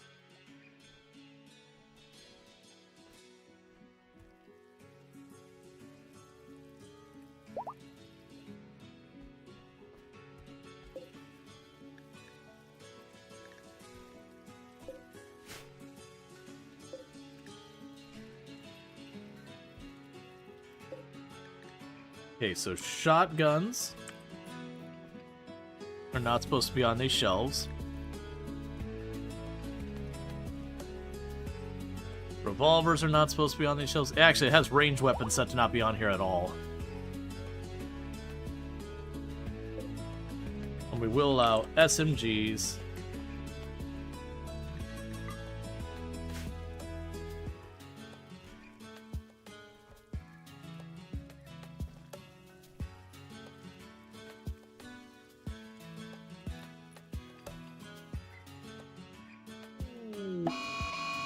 Okay, 14 days and 17 days, or new ETA is 14 days before we gotta worry.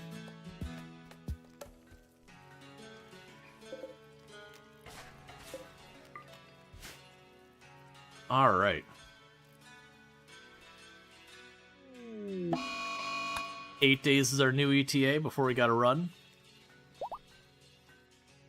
Cool, so I've got them down to 52. Minus, or slowly climbing them towards neutral.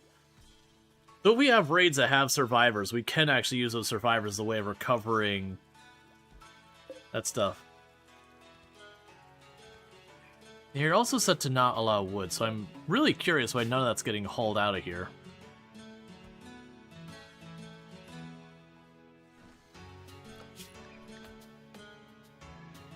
I mean, the answer is probably we're not having the capacity to do so.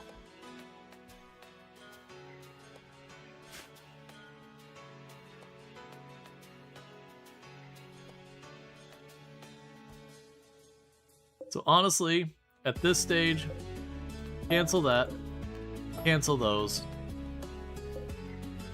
cancel those. So we're still at 8 days. Yeah, so somewhere set to allow wood. So we have wood allowed up here, but it's full. And honestly, we could take wood off of this shelf as well. Oh, I see what you're saying. Yeah, no, this allows everything but human corpses and rotten. Everything else is allowed on this one. That's just the thing I've done with the Gravship, is I always put down a zone that says everything's allowed here at low priority. So that they'll prioritize putting stuff on the ship, but the moment there's not room on the ship, they'll start chucking it on the ground outside.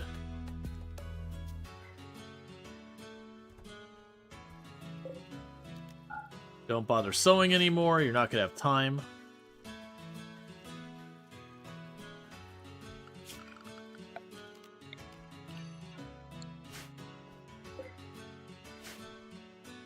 Yeah, no, it's because we end up losing some people.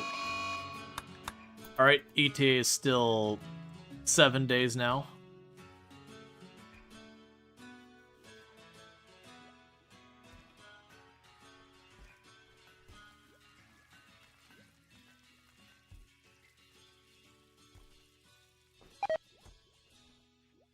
So it looks like Hypno is hauling. Oh no, Hypno's crafting.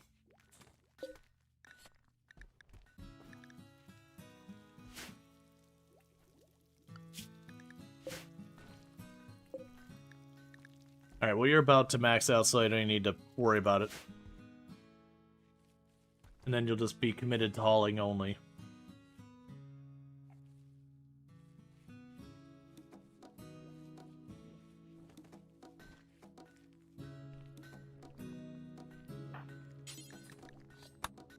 Well, they carried in a corpse, and it rotted while they were carrying it, so now they've left it inside the ship. So clear, animal, not fresh. Please take that outside.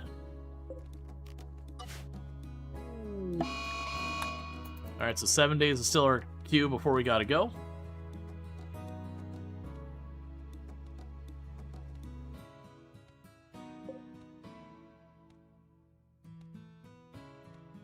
I'm gonna need you to finish butchering that one that's on the table. I don't need it rotting in that room again, having to set up zones just to get around it. Alright, still 7 days.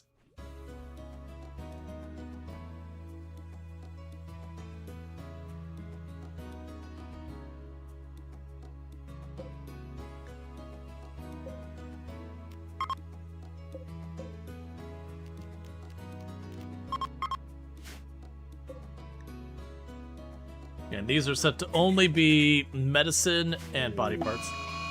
4 days is our new timeline. So 4 days is pretty bad.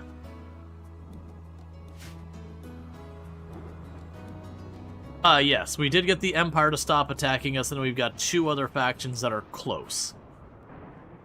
It's a matter of having the opportunity to be able to resolve it.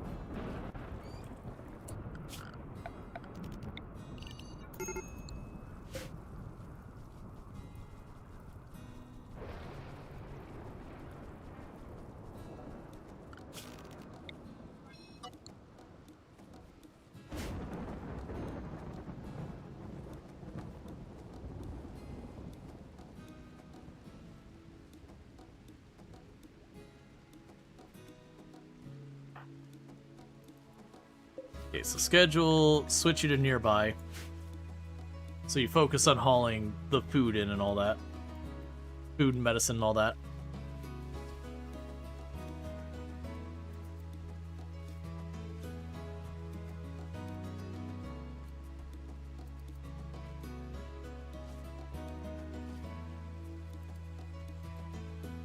Okay, so I'll just running back and forth, dropping off, like taking the wood out here and jumping it out here, grabbing the herbal medicine, bringing it in.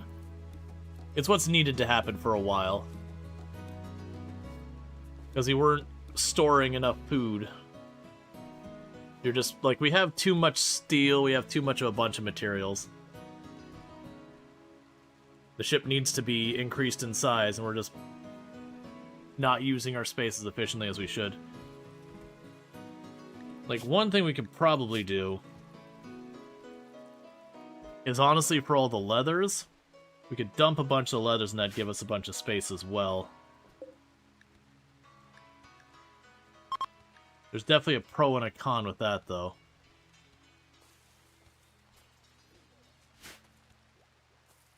Yeah, we're gonna have to do that because I can't. Normally, what I'd do is I'd wait till it's time that they're low on stuff. The textiles. Yeah, so leathers, get it out of here. Wools as well. It does mean we'll end up having to use cotton more. Alright, Mgalo is in labor. So gather for childbirth.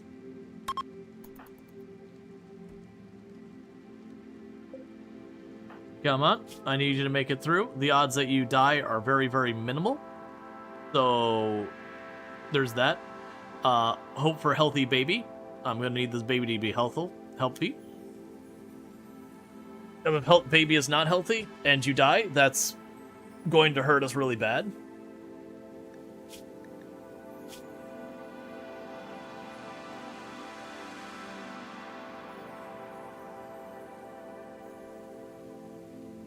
All right.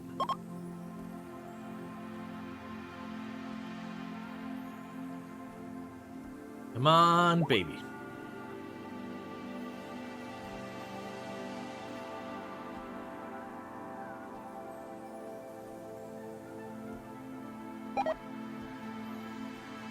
Alright, so everyone updated again. Alright, so we do have a healthy baby. So we will go ahead and open up the name pool for anyone who would like to be a baby. You just need to do ! Join.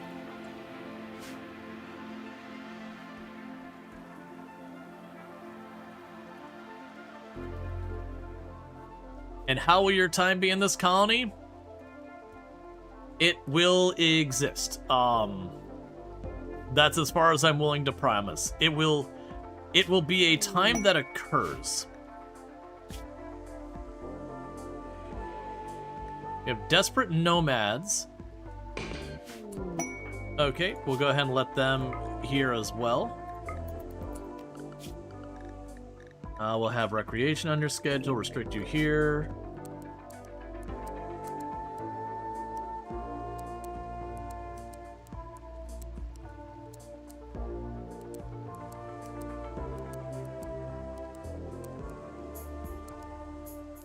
Actually, let's commit you to being haulers right now.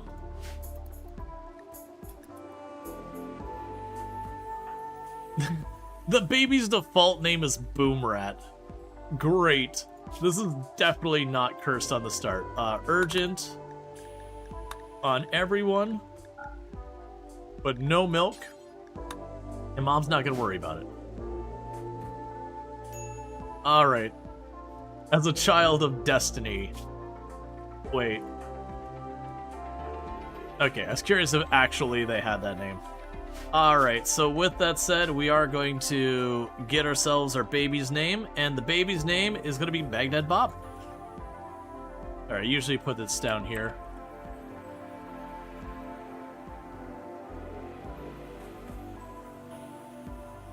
Alright. Welcome to the colony. May your stay be long, and your trauma be minimum.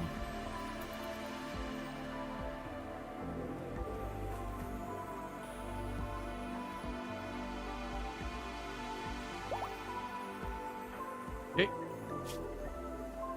So you're back up. Go grab your gun.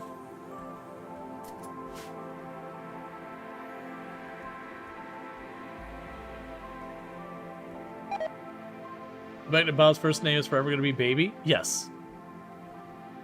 Baby Boom Rat. Baby Boom Rat.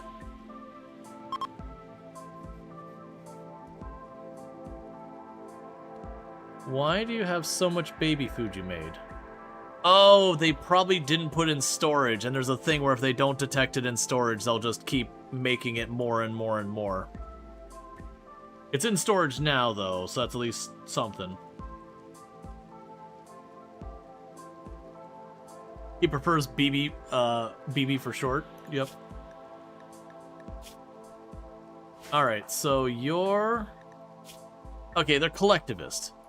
So, if being collectivist, they shouldn't be that many negatives.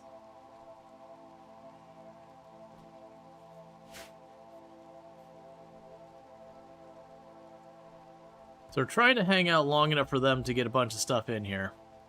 Oh, let's go in here and say... Machine pistol, auto pistol,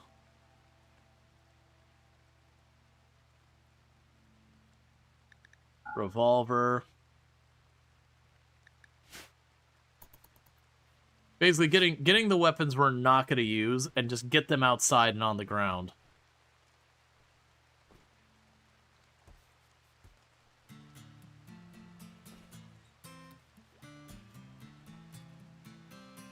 Make room for more of the potatoes and all that. Bring whatever else you can in.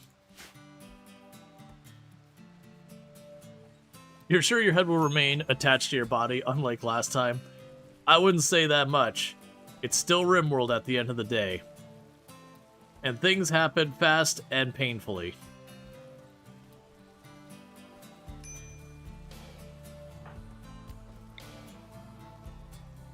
Ooh, 65%.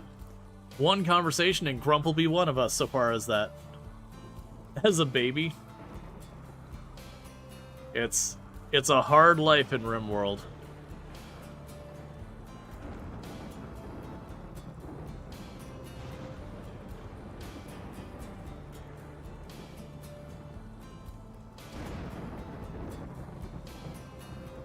To avoid making them, let's see, to avoid them making stuff when it dropped, you could set lower priority zone on the ground. I mean, it still work. You're gonna try that. Yeah, that's what I do here, is I set a very low zone that accepts everything other than, again, human corpses and that at the lowest priority.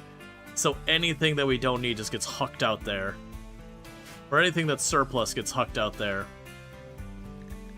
Major break risk on Grump.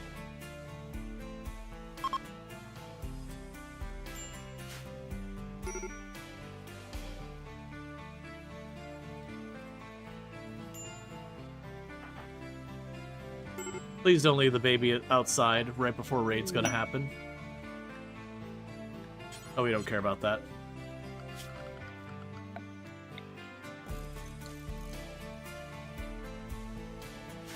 Oh, you mean producing... You mean at the producing table? Oh yeah, there's stuff like that you can do. Alright, so we need to leave post-haste. Let's get the baby into their room.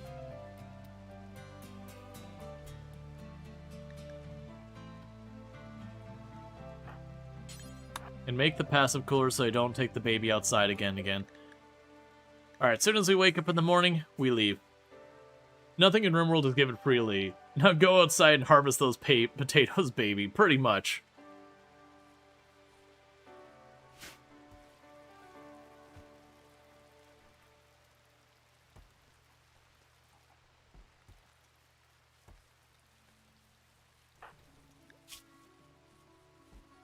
Ah, you're a pessimist. That's why your mood's still terrible.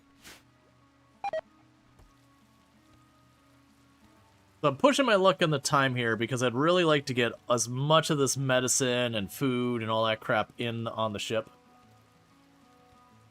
Because all of it will help tremendously.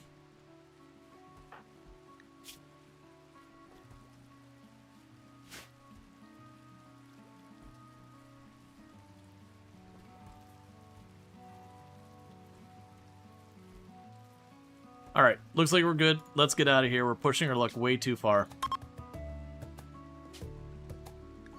Because in 10 in-game hours, our ship turns into a pumpkin and violence ensues. So we're trying to get up there. I don't think we're going to be able to bridge the entire way across here.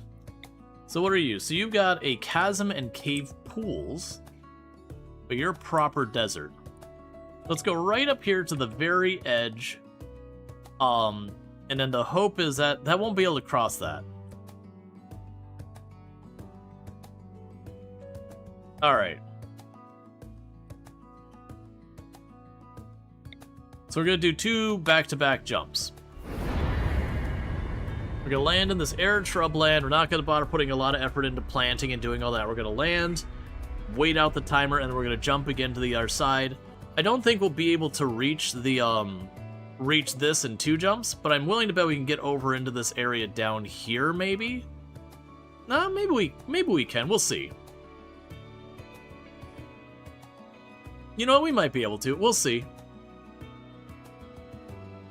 But we can try and get up there and whatever it's got to offer.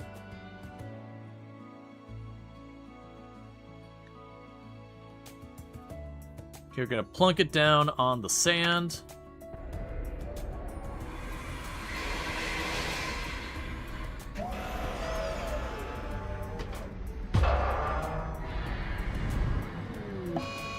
Okay, so we're gonna be here for a little extra time. So we're stuck here for 5 days. What we're gonna do is in this one spot of rich soil, I'm gonna tell them to grow rice. I don't expect to get any of that rice, but if we get anything, that'll be what we'll get. And then meanwhile, we'll go out front here, and we'll say, low, allow all, but not rotten, and not human-like corpses. Then we can go here and go ore. How much uranium do I already have? I already have 600 uranium. Let's not get ourselves into too much trouble with that. And we're good on components, we're good on steel. So there's really nothing I need to mine. We could use some wood. So I'll do that. Otherwise, we'll hunt the local wildlife.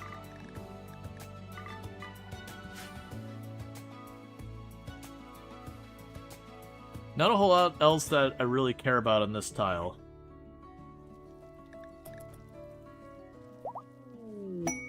Alright, we converted one of the refugees who visited us.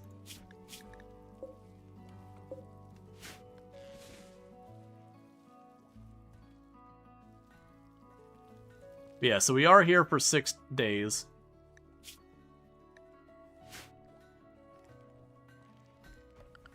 Meanwhile, for assignments, manage drug policy, social drugs, we're going to copy that. I'm going to rename this to colonist. And for colonist, you will take a penny-oxalin once every 5 days, I believe is what is necessary. And then for recreation, you could do any of these things. This one have thermal geo yet? Yeah, I just don't need it. Only if your mood is below... Yeah, it's fine. You can just do it for recreation. I'll bother putting a bunch of effort onto it. Same with Ambrosia.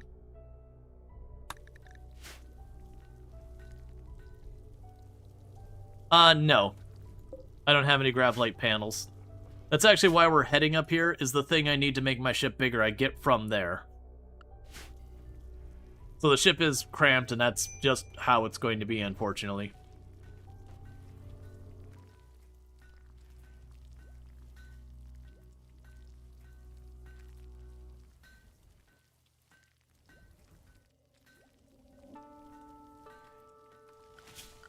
We'll go floors.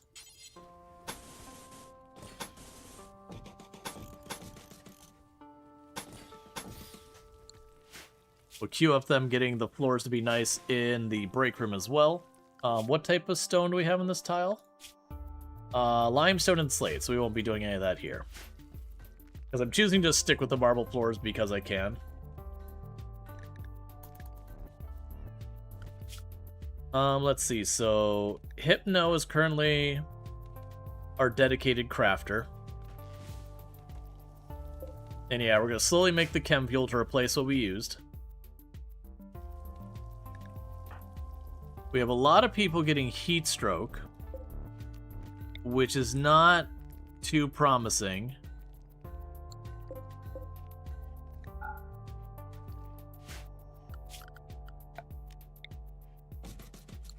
So put a passive cooler in that room. Mechanoid cluster.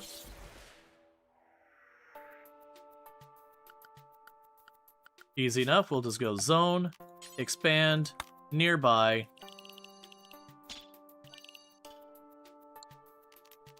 And schedule nearby. Because again, we don't care about this tile. We're literally just staying for as long as that takes to recharge. And then we jump on towards getting our grav core. We just couldn't quite get the whole distance in one jump.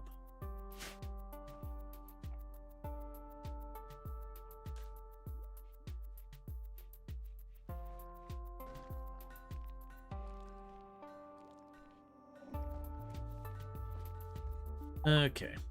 Alright, so we finished researching mortars. We got Toxifier Generator.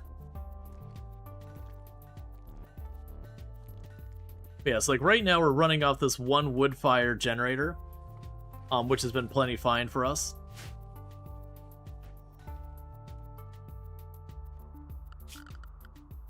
And actually...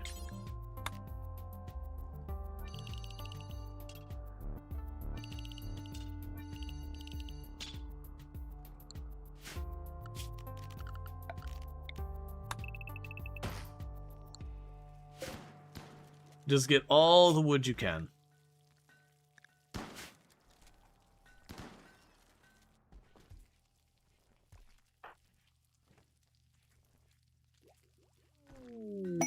Inspired trade.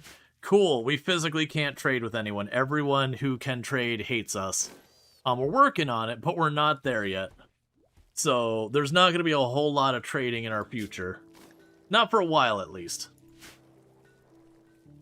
Once we can get people to neutral, it should be way easier to keep them above that. There's just not much opportunity. Like, once we get stuff like drop pods and all that, we can just take any surplus and just start launching it at people. And that'll go a long way.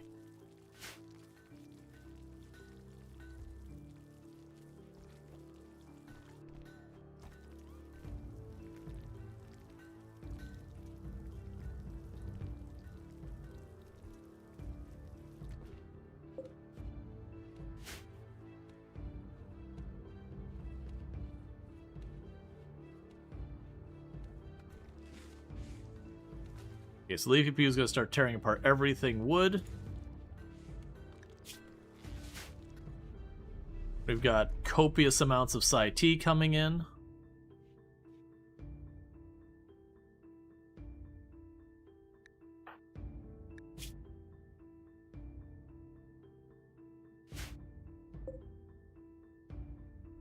Alright, so you got 4 days, and then we can jump. Meanwhile, as far as the refugees, they have 12 days until they're out of there. We'll go ahead and remove the mining and hunting locations. We just genuinely don't care about them.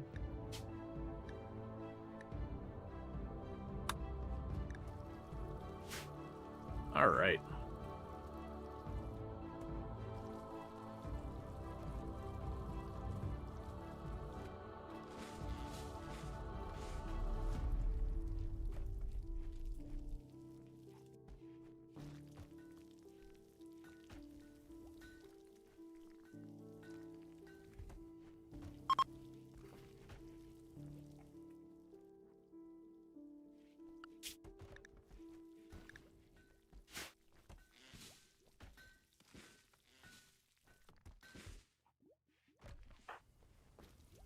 And you're cooking our meals and all that. Yeah, Leafy Pew's just knocking down every tree as far as we can see. Meanwhile, practice converting people. So we're gonna try and get Gezin knocked over to our ideology.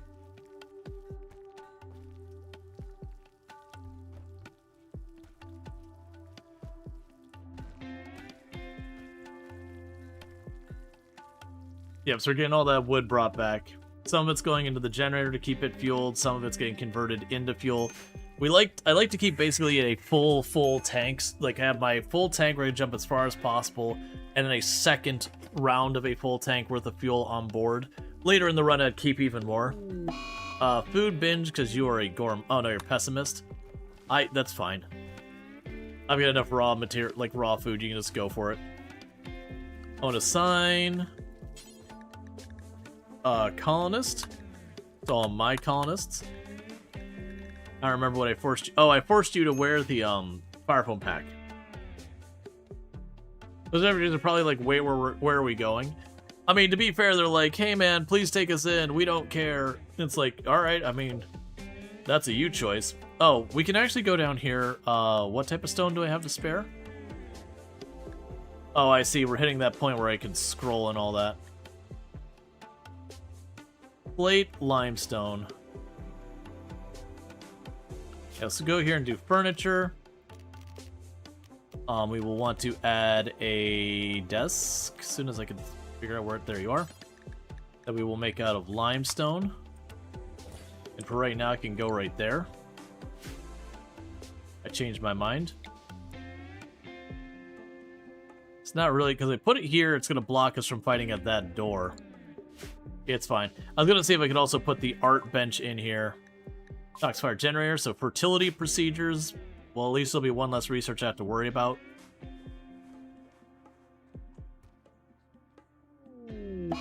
A mad vulture.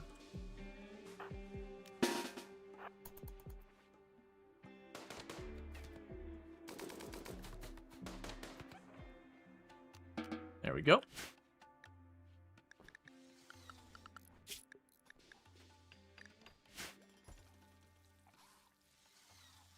Okay, that way when the baby becomes a toddler, we can at least have the learning lessons here, even if we don't get the bonuses for the blackboards or anything like that, and there's no chairs for comfort or whatever. Because I don't want them to have to climb over the chairs every single time back and forth.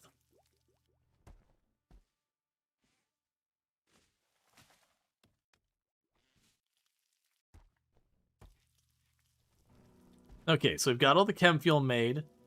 And we've got the wood on board. So now I can go here and go orders.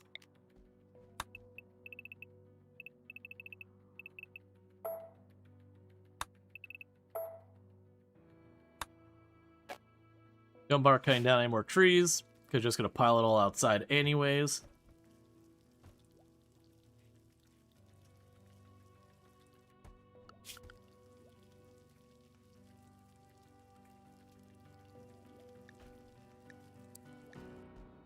Alright.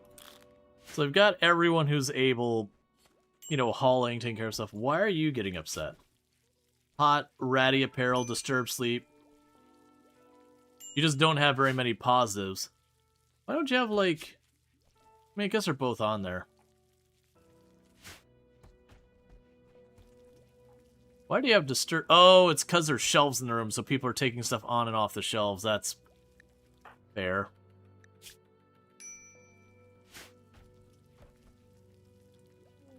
Okay, quest remote protection. So you can get a Gravship shield generator. I'm going to try to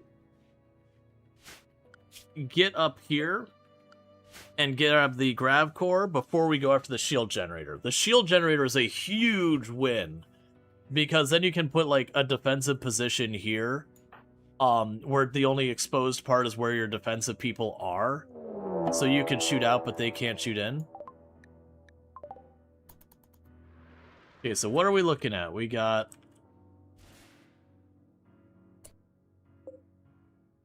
some decent firepower down there and over there.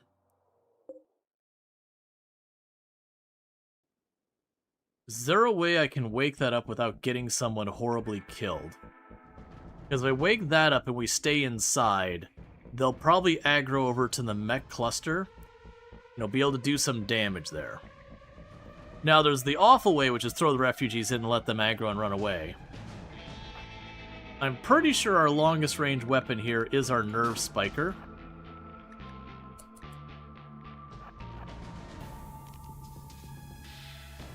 So I want to wake this up really fast, and then get the heck out of dodge. And then we'll go back in, and the hope is that they'll aggro over to this.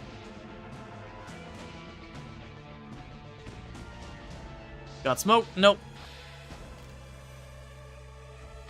Ooh, that's not going to be great. You'll be playing a dangerous game.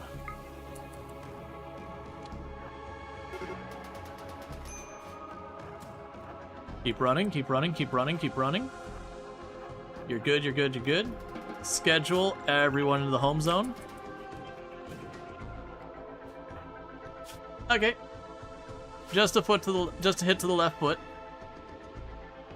That went fine, because that's actually a decent amount of damage. They'll probably win against that, but not without taking a lot of damage.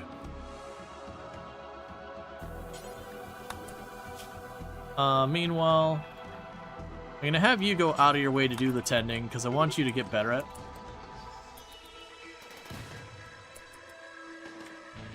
So they wasted their smoke pack already. And another one.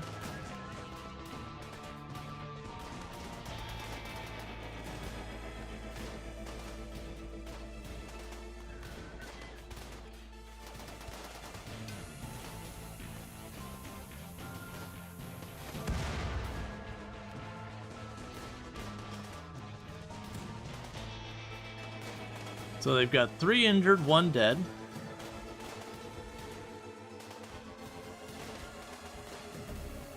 Tony there's about to go down.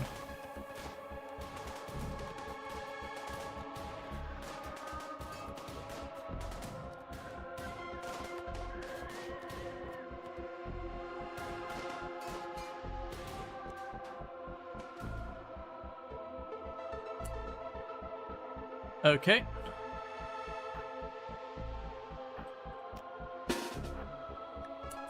Time to earn your keep.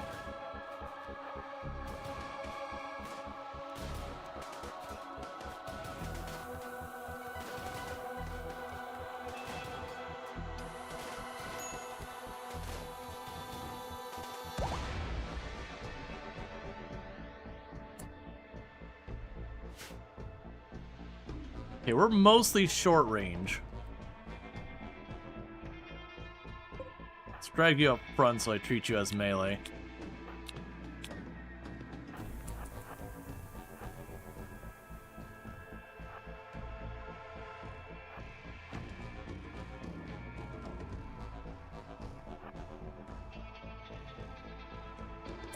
Okay, so what weapons do they have left?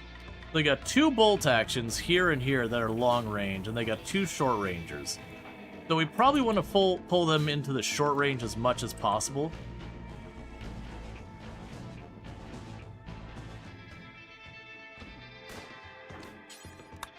Go back, go back.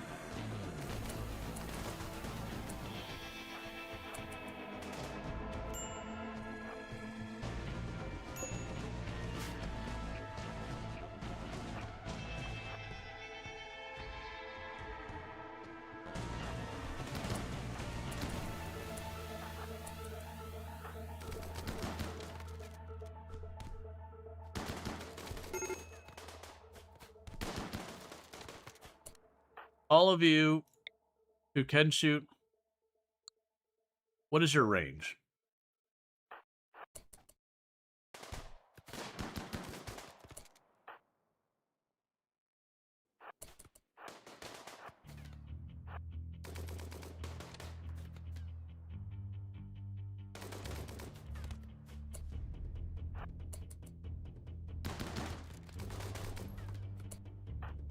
Okay, and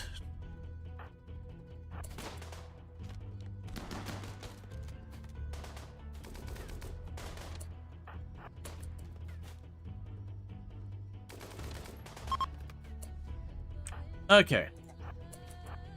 So I've got that. You go down here. So how bad is it? So you just got bruised.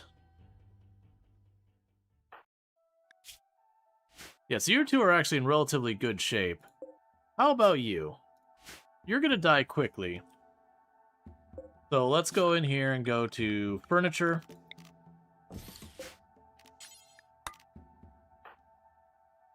The leafy pew, try and cat. Well, actually, Ascension Cookie, you capture that person.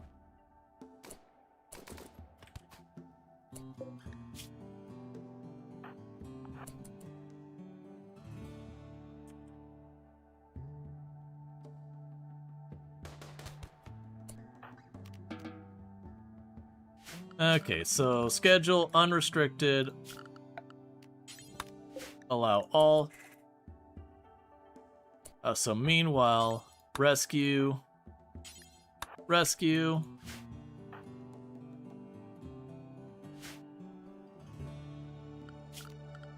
And then zone, stockpile over here. Low, clear, allow all human-like. Yep, so unwavering prisoner. We're not worried about that.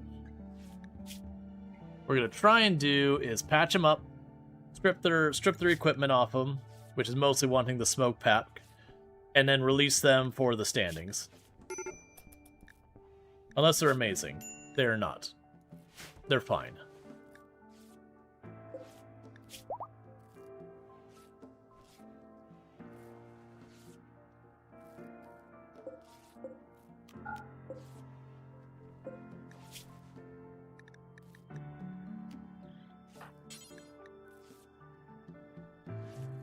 Okay, strip them. Prisoner, release.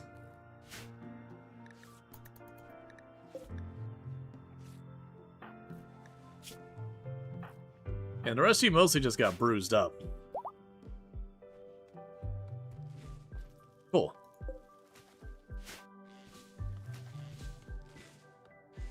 Oh, go down here and go orders.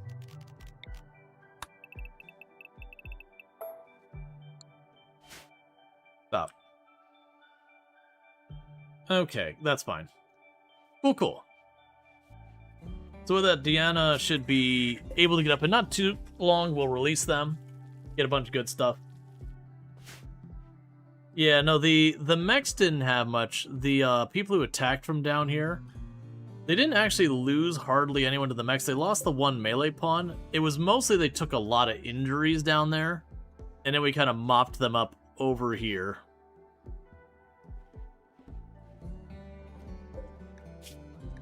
But once Diana's able to get back up, we'll send her on her way. Get ourselves a little bit more standings.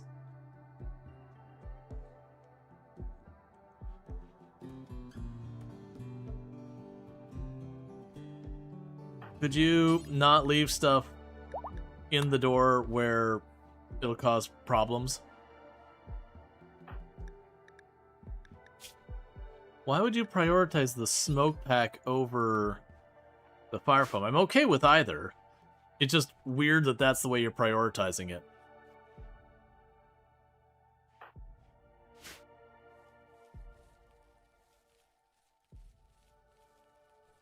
I hope you're watching carefully, baby. The next fight will be your first brush with death.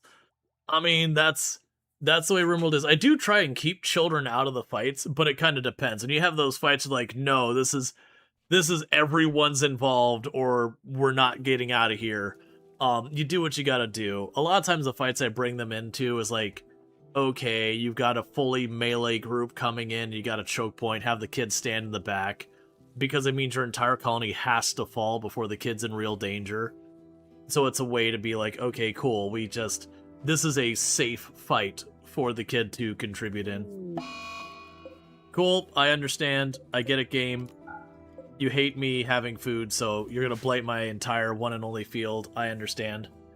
It is actually one of the reasons to split your crops between a bunch of stuff, is just to prevent that.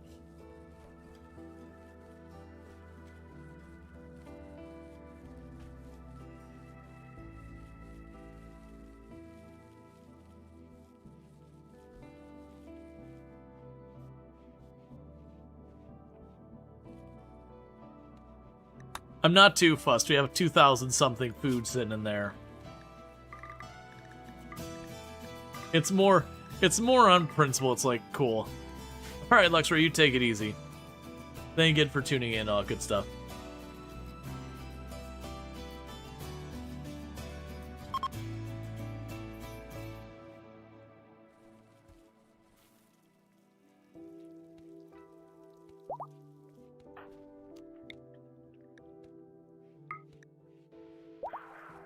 Alright, we converted both the refugees over to our ideology.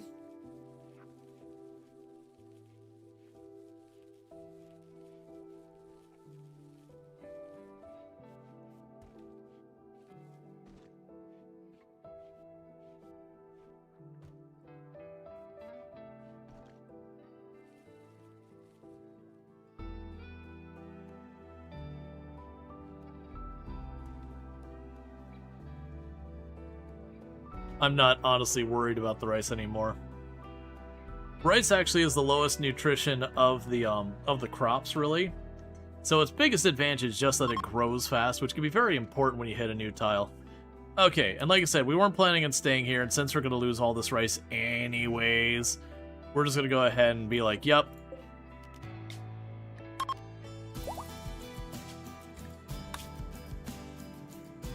Okay, so this is the cave system one. Because we were only staying there just long enough to jump from one place to the other. Did you make it far enough? Yes! We are going straight there.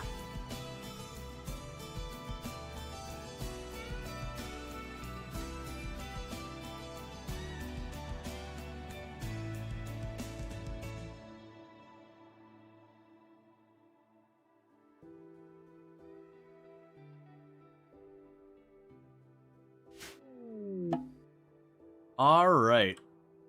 So yeah, we're going to have the cavern here, which is going to be full of bugs. And somewhere here... Yeah, so that's our target. We're going to have the big gaping hole of terrible to go into. So we're going to need to deal with this. This is going to be real messy and real violent.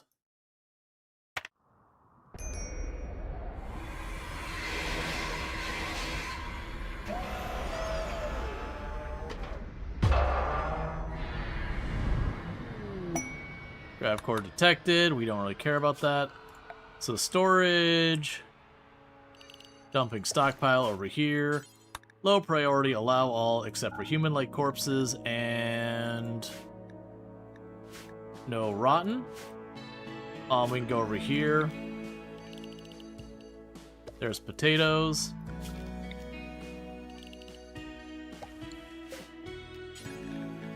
We'll say strawberries. We're good on medicine. We're good. Well, we're probably due to toss more cotton down.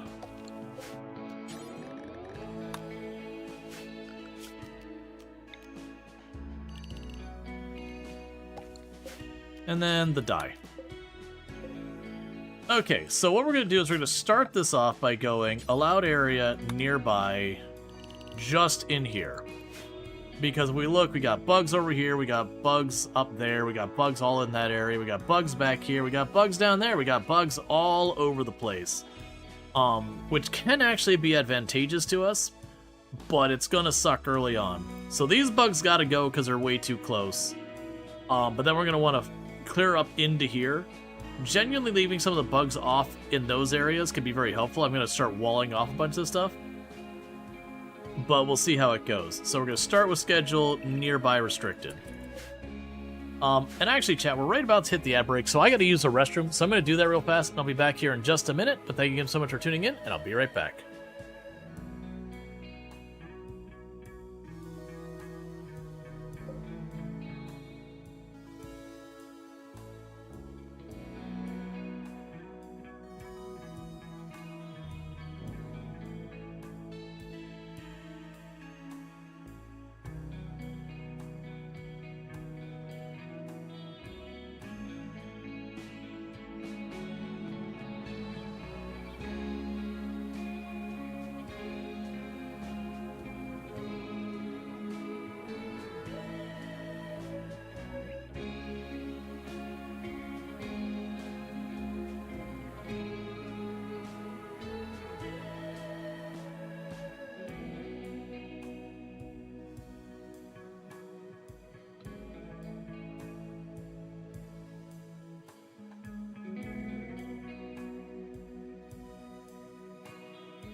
Alright, and we are back. Okay, so plan here is we are going to engage this first group there and deal with them. That way we can worry about all our stuff here safely. Let's get everyone out here. And we're bringing Leafy Pew because Leafy Pew can psychic power stun stuff. Who the...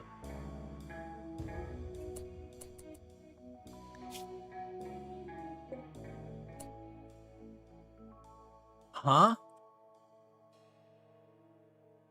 I guess we were releasing the prisoner and she just walked back into her cell? Okay.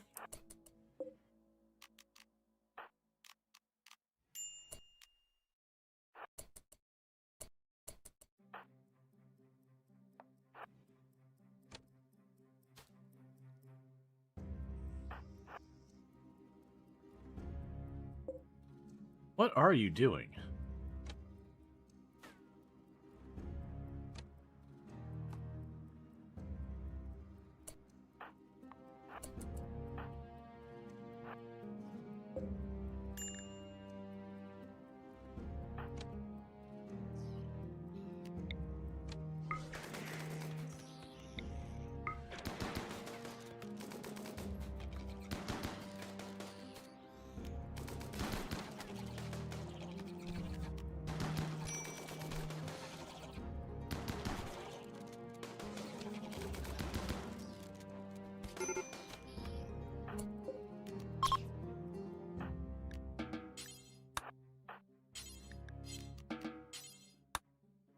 Okay, we'll have you hunt.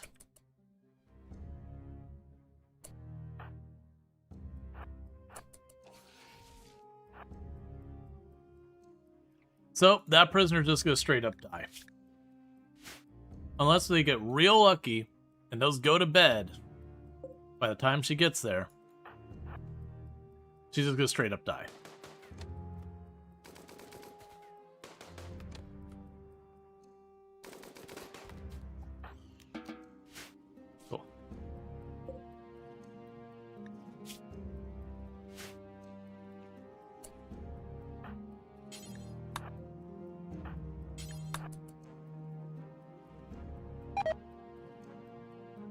Just gonna bring you home. Yeah, I can capture her and re-release her. I'm gonna use it for a little bit of medical. We can allow all that because we are down with the nom nom of the bugs. So with this, all of that just became available for me to get into without a problem. Maybe not over here. Also, ore. We got gold.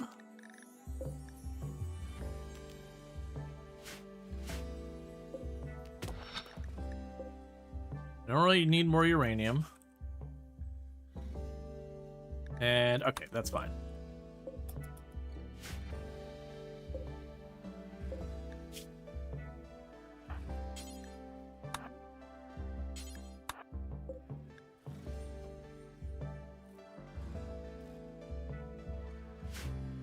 Okay.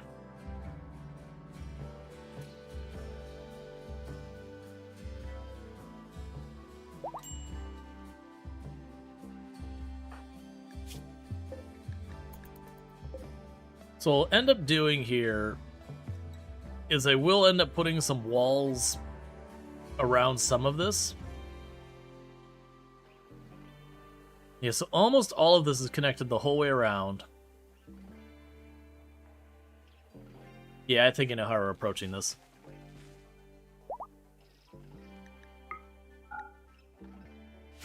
Yeah, so once we start doing that, we can take some walls over around like this way.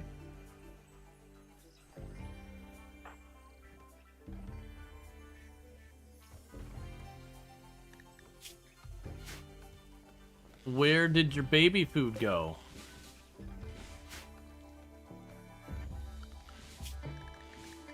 I know I have my policies to not allow you to eat baby food, so don't look at me.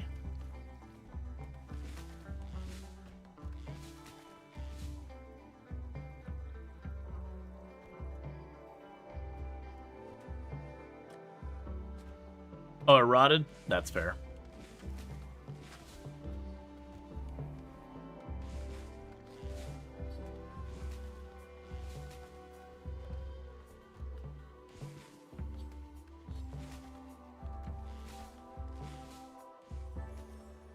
Yeah, so my thought is I would put a wall around here.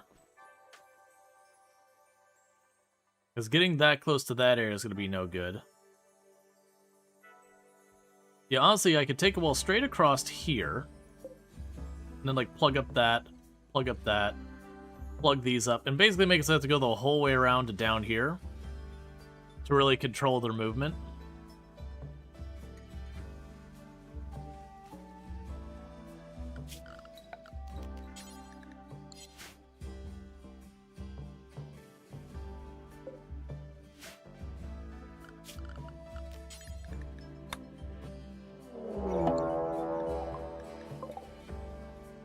Okay.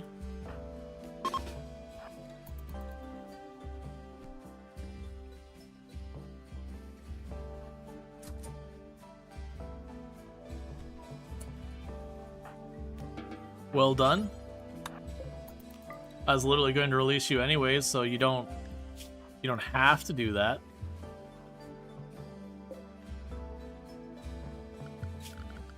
So structure.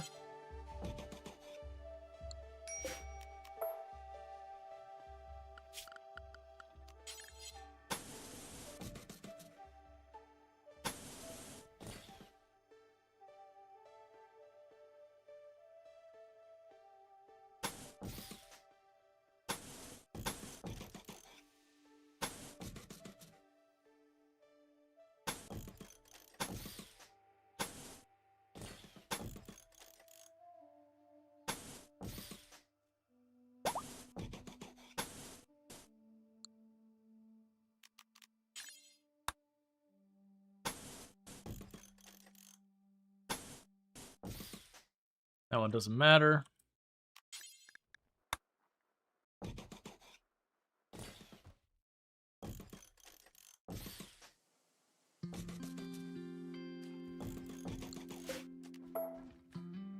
Okay, so we're just setting these up. Obviously, they're not going to go to any of them yet.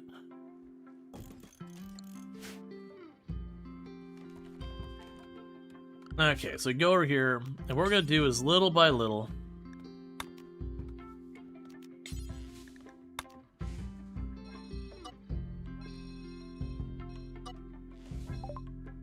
Fertility procedures. So next up we got long blades.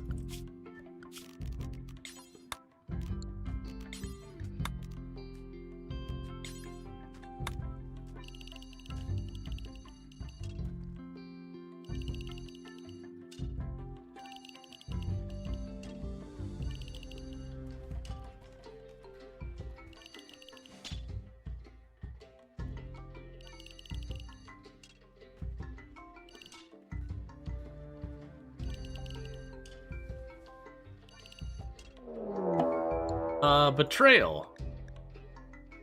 Okay, the nomads have betrayed us. So one's outside, the other one's in the hospital. That seems like a pretty ill-conceived betrayal. And you're already injured.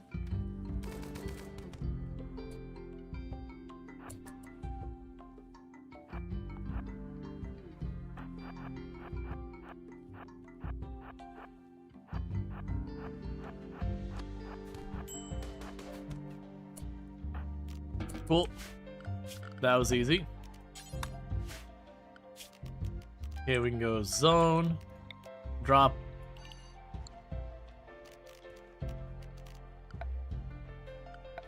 Yeah, we go zone, dropping stockpile up here. Low, clear all, and allow human-like corpses. So back to what we were doing, which is zone.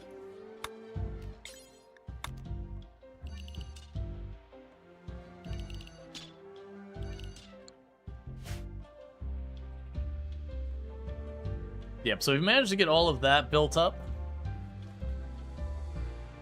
then that'll force the enemies to kind of weave their way through here. Obviously, I'd rather that be stone. It'll prevent them from trying to burn it. Brigand Lair, I don't really care about that.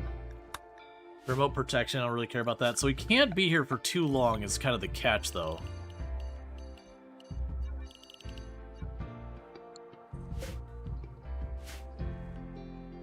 So I'm going to need to deal with that once Cookie's not hurt. There's going to be a little bit of back and forth between pushing out. Because if I sit here and take the time to completely just build this the whole time, most likely, we just won't even get in there to do anything. The real challenge we have is I only got 5 people to do any of this stuff with.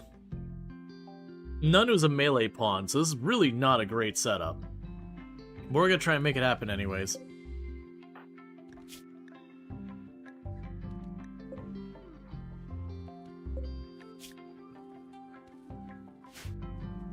Alright, let's actually run up here.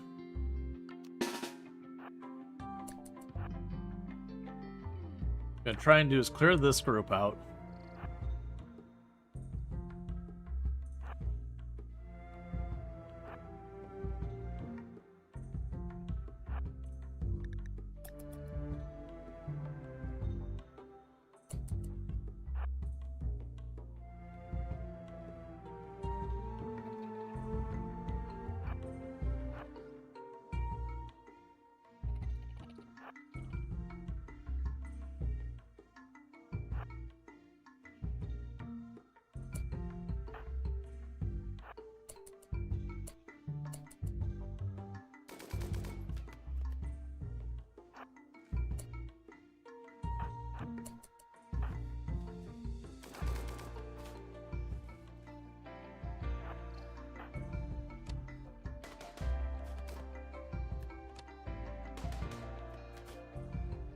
Just need one of you to hit it.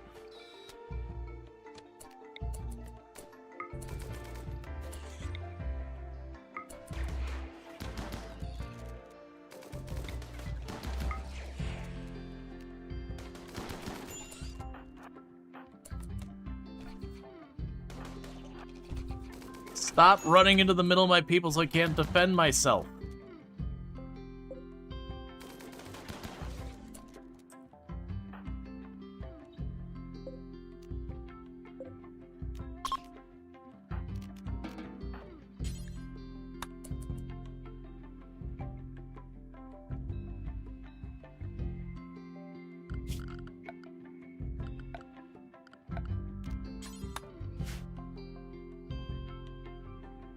Okay.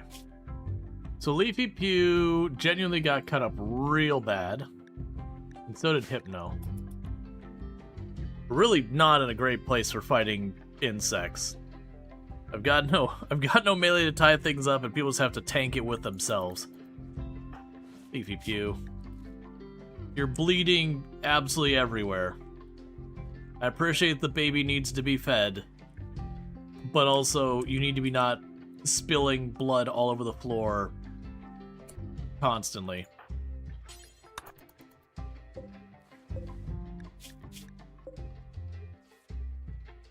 Okay, so with that, we've got that cleared up, which does mean I can at least reach that hole.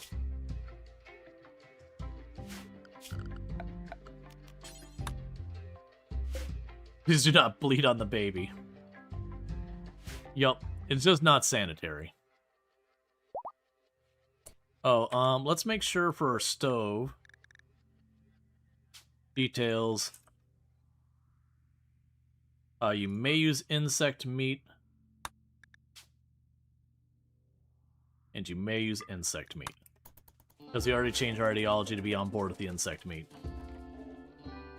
Yeah, the more we plug some of these holes up while we wait for people to heal up, the less routes we can be hit by.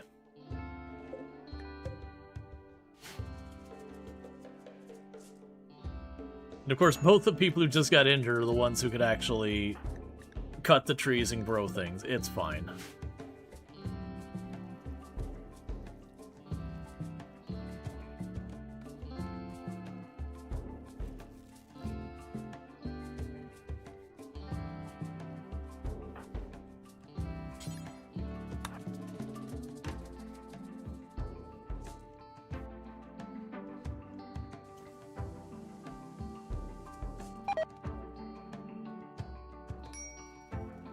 I don't see how we're taking the queen on easily with this. I think our best bet with the queen would be just putting some damage into it, climbing back out of the hole, and hoping it bleeds out. Which is not exactly a solid plan.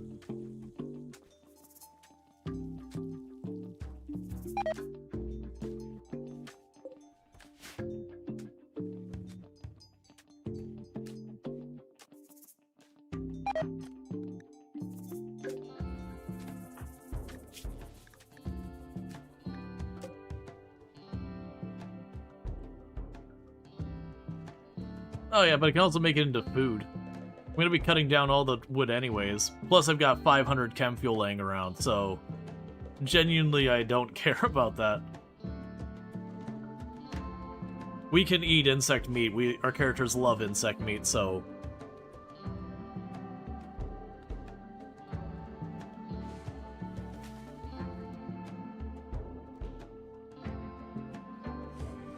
More engine, more booster? Not allowed to have more boosters yet. Can you come back later with more pawns? No, when we leave here, the tile's destroyed and we'll have to just do the next event. It's the classic anything with RimWorld. Once you abandon a tile, the tile's done.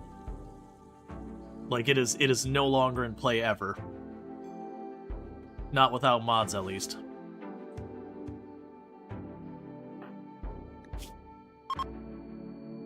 You keep seeming to heal really faster than I'm expecting, and you're only a baseliner.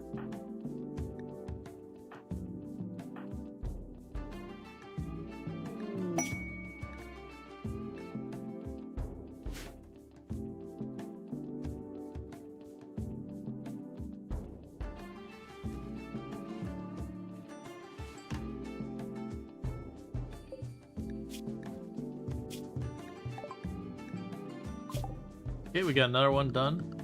You're set to release again, right? No, that's what happened. Alright, get out of here. I said release. That's right. Up, up, up. Up, up, up. If you go up here, you live. If you go over there, you die. Okay, so we've got that. So draft everyone in the hole.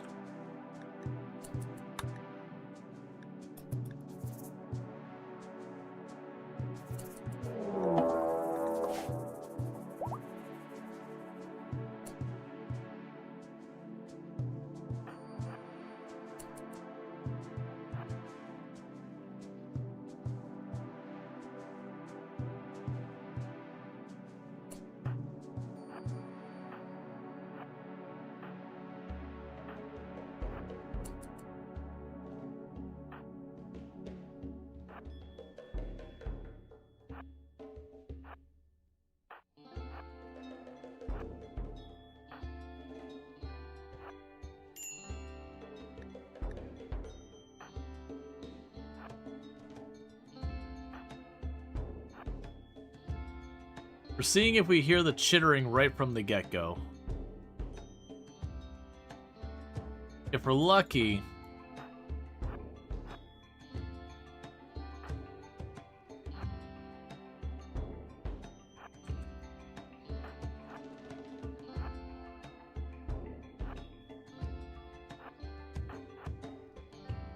we get the whole thing where it's like, oh, I hear the thing. And we're unlucky, we go back and we have to slowly clear through this. Well, that's not what you want to see. Alright, back to the entrance. We clear it little by little.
Okay.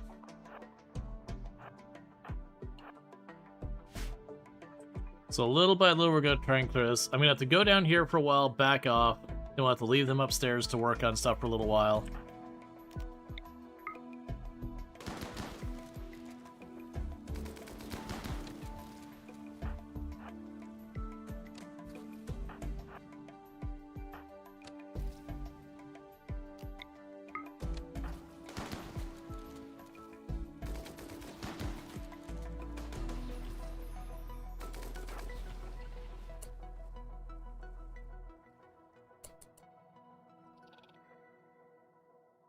There's not a lot down there. We don't want to pop that open if we don't have to.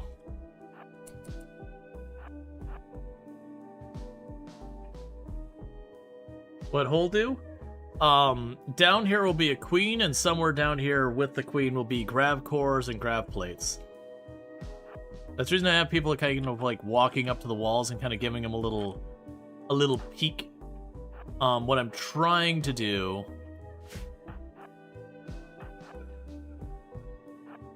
Why would you not walk there? What I'm trying to do is if I get close enough to the wall that the queen is behind. I was hoping that'd take it a little longer.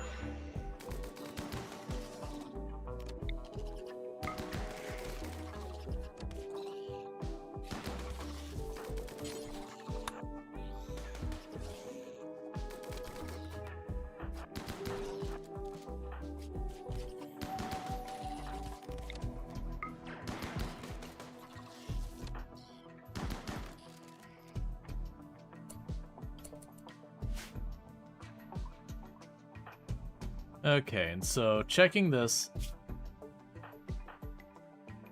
you got some bad scratches on you. We can do really fast. You lost your nose. We gotta tend to you.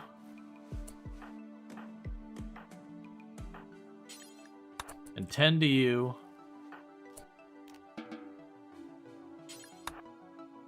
You leave.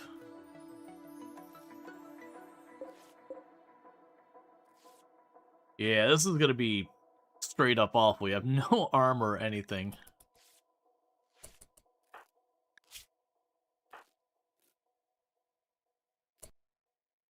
Okay, Senchikoki just like a better doctor.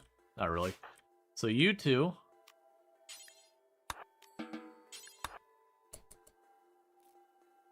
Heading out.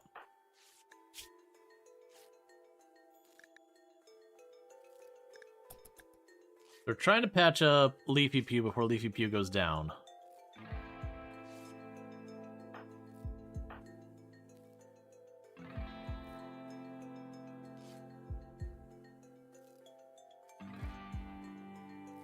And then once we're out of here, they'll do good enough for now. Yeah, I do not have high confidence in this going well. Why are you running?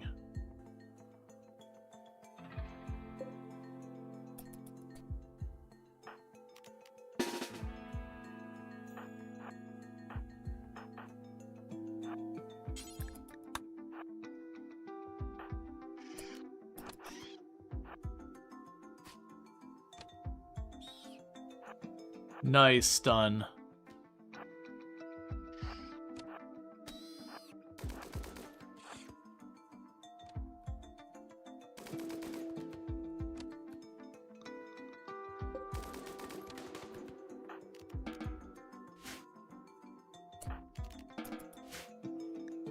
Okay.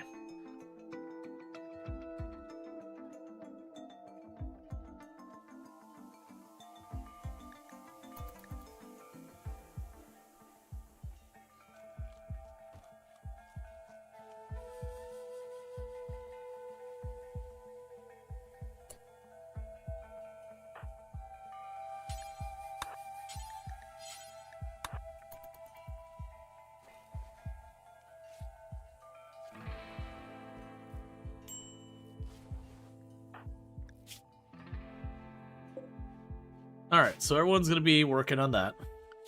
That's going to take a little while for everyone to recover.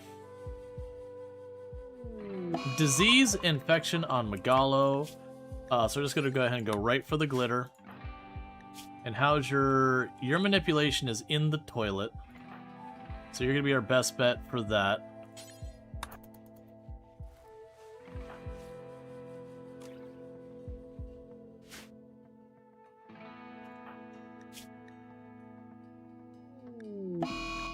Disease infection on Leafy Pew.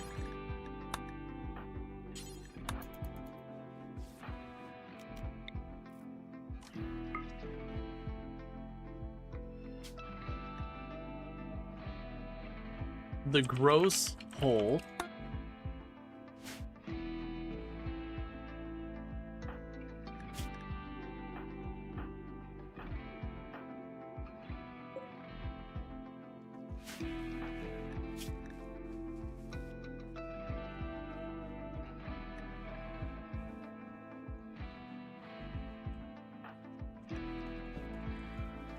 Okay, you can drop that back down to just normal medicine.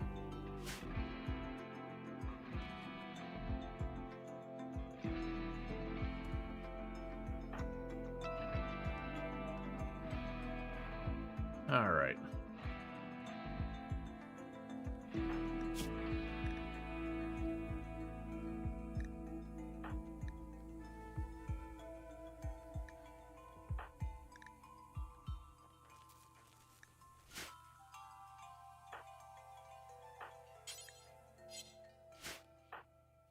Okay. So you are going to want them to cut down some trees and all that. Oh, right. Alright, so you're going to need to be bumped up to stop doing that. Right, I forgot. I keep swapping Hypno back and forth between dealing with the trees and whatnot.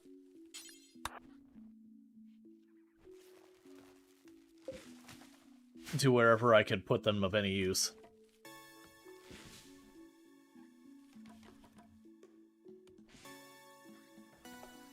Alright.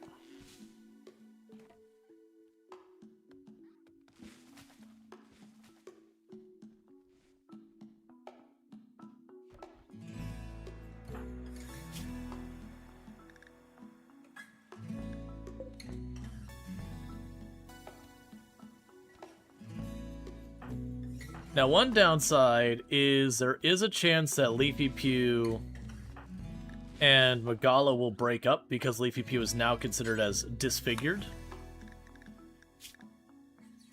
So right now, they have some really high stuff going on.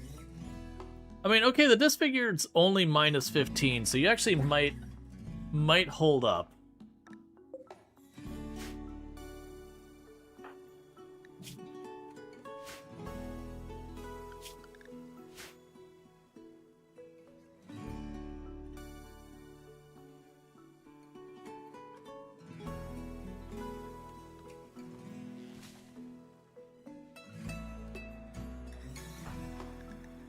And you've got a while till you're going to be old enough to do anything.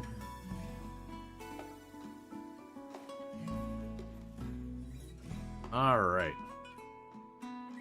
Okay, so I already got that walled in, that walled in. We're finishing up those. Then we got that walled in. So we just have this ramp here and that spot. And that makes everything external to us except this one path way down here.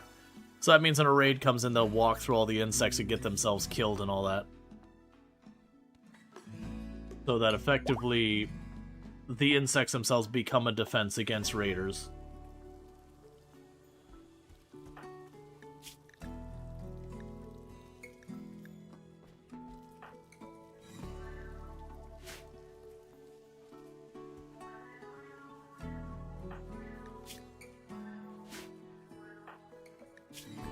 Alright.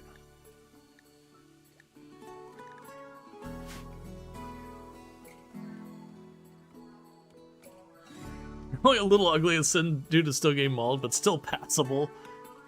It's like, look, man, it's the Rim. You gotta keep those standards nice and low if you want to not die alone.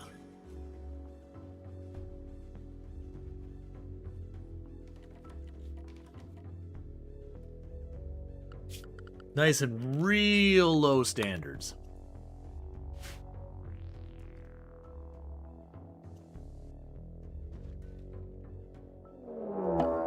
Okay, here comes the raid.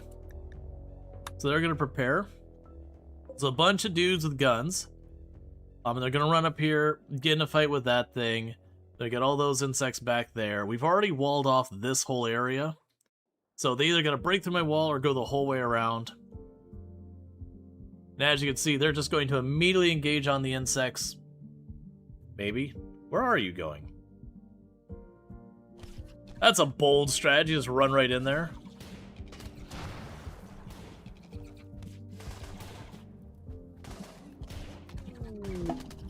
Leathery Stranger. You came from like the... Oh, ho, ho, ho. Oh, yes, please and thank you. I will even go out there to say hello to you. Talk to Tangle. Careful shooter optimist with no serious health problems. A little bit old for RimWorld ages, but definitely immediately bring the unnatural healer into the fold. It gives me more combat capability. It gives me the ability to heal really easily. They're kind. They're actually bringing a definitely like good skills into the colony. No, the pursuers won't go down in the hole. It's considered like a different tile, different map, whatever you want to call it.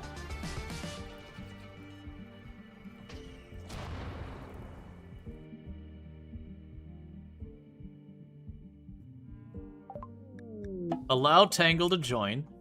Alright, so the name queue is open. If you would like to be our brand new creepy joiner Tangle, who is going to be our unnatural healer.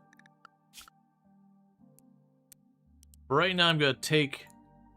We're taking chances with you. You're going to go to healing. We shouldn't have to worry about much. Okay, so with you on construction and mining, we could deprioritize those on Sentient Cookie. Oh wait, you're a blind healer? No. You're just an unnatural healer. Alright. I'm a little suspicious of that. Okay. Injuries that we got that stick. You got a liver injury. And you got a shattered nose. And Tangle says that liver injury. What liver injury? don't you dare heal. Okay, I was like, don't you dare heal something like them being high or something.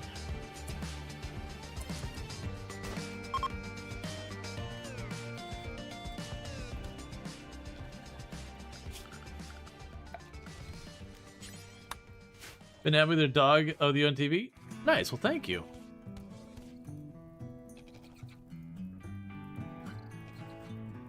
Yep, and so all the raiders died. Yeah, we shouldn't have to worry about a metal horror at this point. I'll leave you with your bolt action for now. Actually, do we want to leave you with your bolt action? I think we have a heavy SMG here. Yeah, let's give you the SMG, because most likely this next fight is just going to be up close. Alright, so as soon as Leafy Pew is up, we go back down in there. So it doesn't solve our lack of melee problem, but it does give me someone else to hold the line. Do I make you into a melee pawn? I probably should. I really kind of don't want to. Like, I'd like to get someone who doesn't have stats or is predispositioned to be good at melee and chuck. It doesn't matter. I don't have a melee weapon, so 10-10 raid would defend against. Yeah, so it did wipe out one of the hives, but as you can see, they're all just going to be burnt and annihilated. That is one thing. It's a temporary defense. It doesn't hold up long term.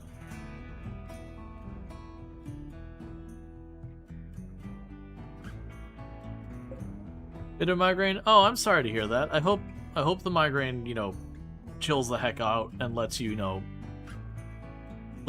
have that garbage going on. Headaches are never fun.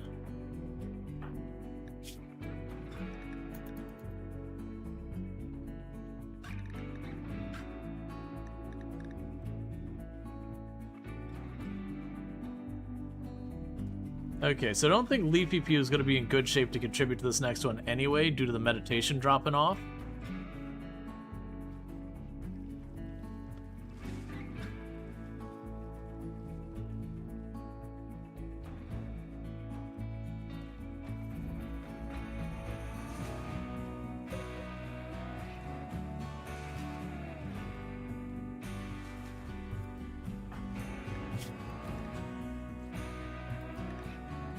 Okay, so you're about to be fully back up.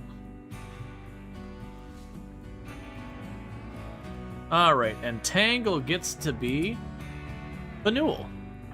Alright, so let's go ahead and do that. So, Rual, welcome to the colony. And we'll go ahead and close the queue. Alright. So let's give Leafy Pew just a moment to get their meditation back up. That'll probably be good enough for now. So let's grab everyone back into the hole.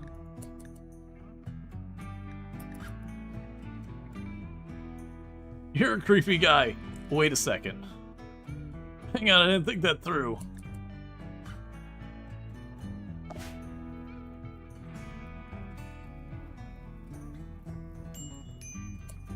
Why is there a ton of fire over there? I look away and now there's a ton of fire all through that. Okay. I didn't start the fire, but sure.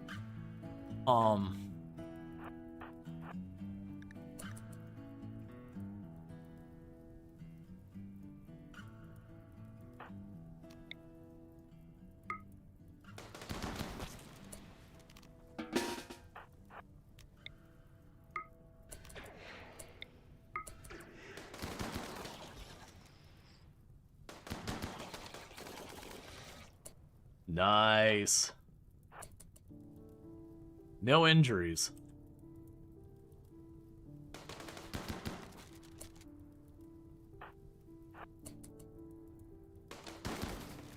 Let's peel this away for a moment.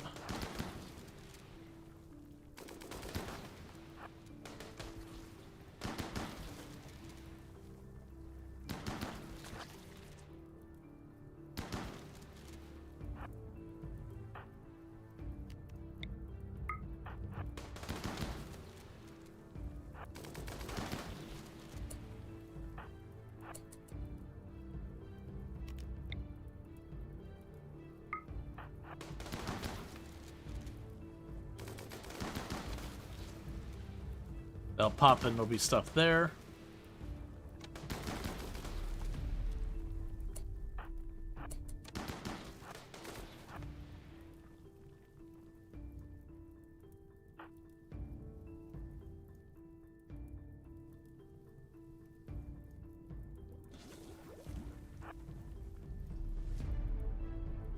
And I can do this.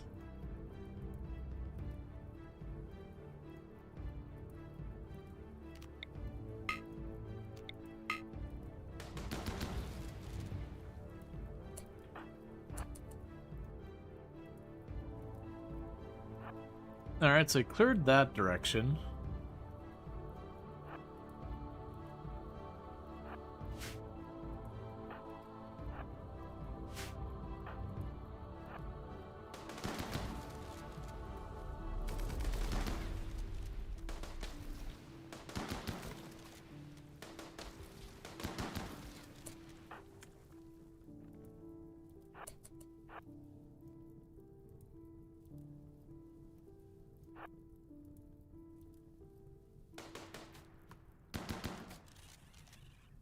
Cool.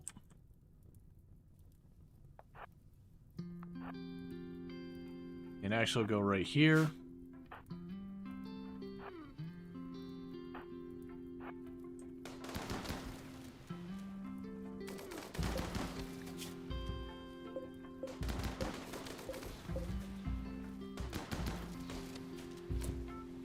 Okay, nothing worthwhile in any of them. Let's avoid walking over so they don't go, no, I saw a rotting corpse and it made me sad.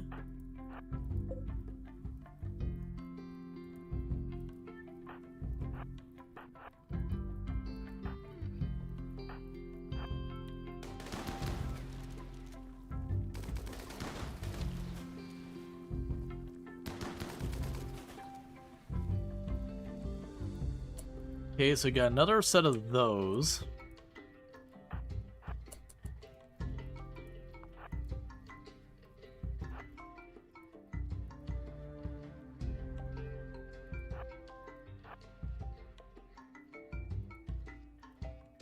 And start poking through this.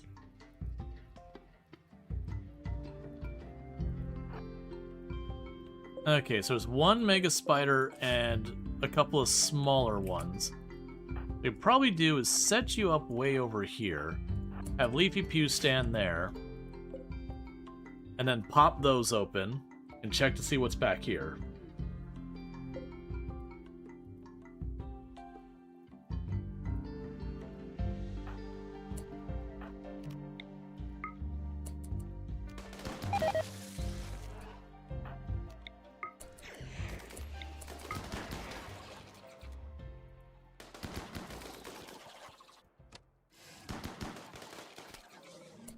I don't know how you didn't take damage there.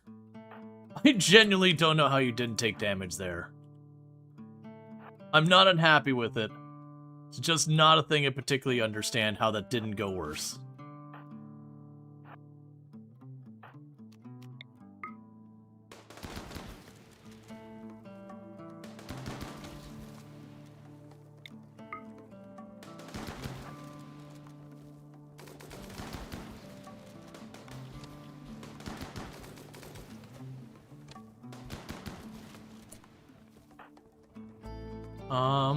Okay. How are y'all doing on hunger and everything? Alright, so you're basically on your wit's edge. Let's have you all go out. So it looks like what we're gonna need to do is next is go down to that spot. Deal with the crap there, and it might be down here. We're running out of area it can be. So we're doing relatively good in things, getting things sorted.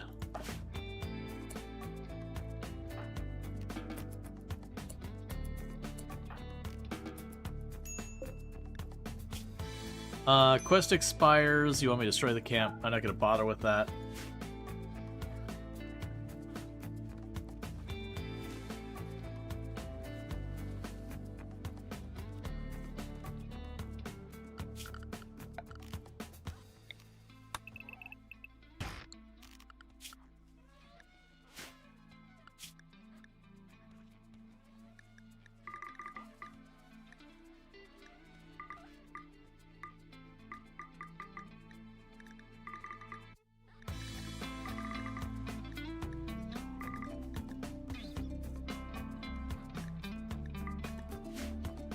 Okay.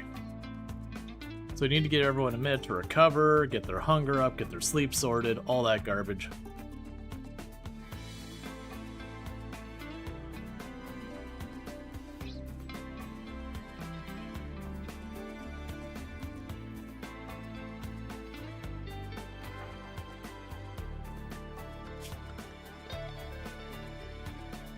Alright. You just put some music on the background for them. They start head bopping together. Oh, your parrot's at the door. He's having a snooze, now he's behind you watching the stream. He loves the sounds and head bopping to the music with us. Nice.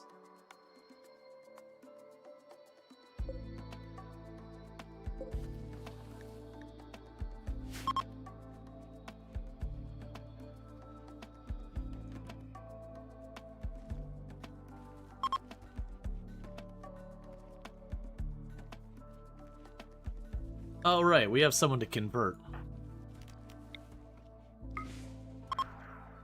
Okay, knock him down 65% all at once. Yep, we knew that was coming. And they're converted. That was easy.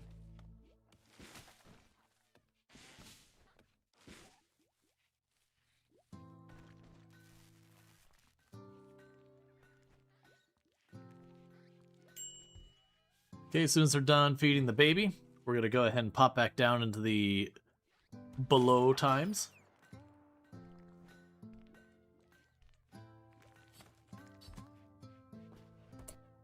Okay, craft it up, back in the hole. Like I said, so this time we're going to go down there. That one's going to be a little bit more dangerous, unfortunately.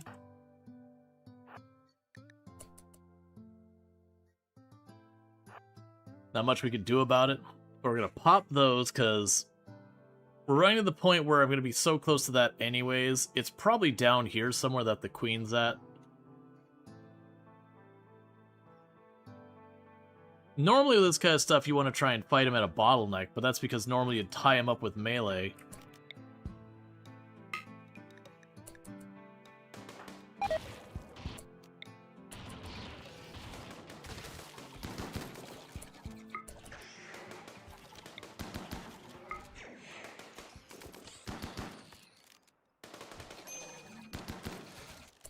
Okay, Leafy Pew took just one hit there. A pretty solid torso hit. We'll go ahead and have you get tended. Meanwhile, Fanul, you go ahead and see if either of those walls give us a bite.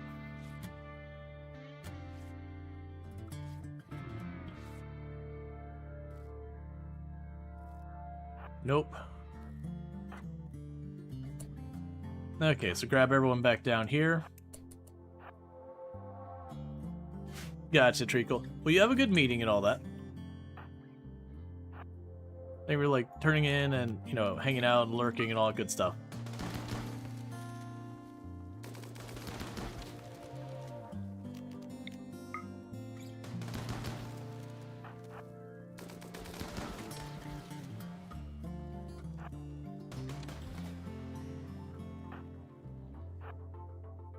Don't be way down here.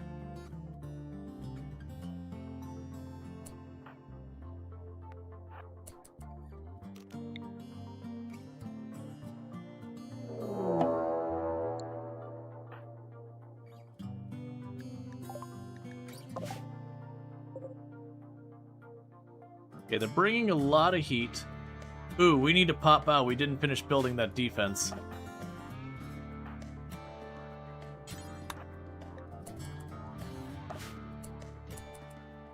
They're going to prepare for a while. The good news is there's a lot of bugs along the way here that are probably going to... They probably will get killed by the bugs.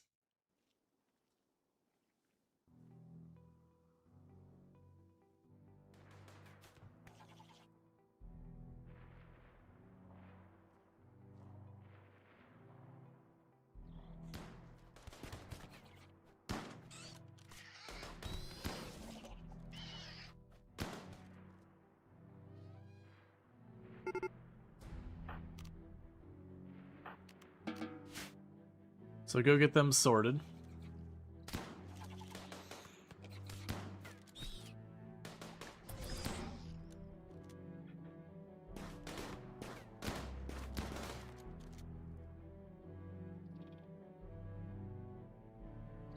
Interesting that they're going that way.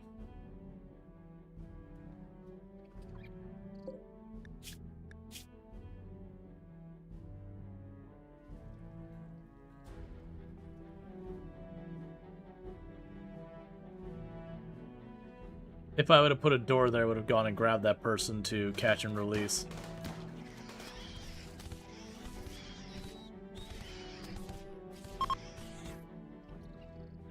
All handled.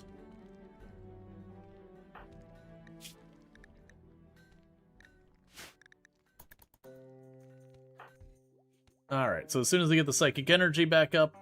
So where could there still be one? We can clear out this plug and see if it's back here. I don't think it will be.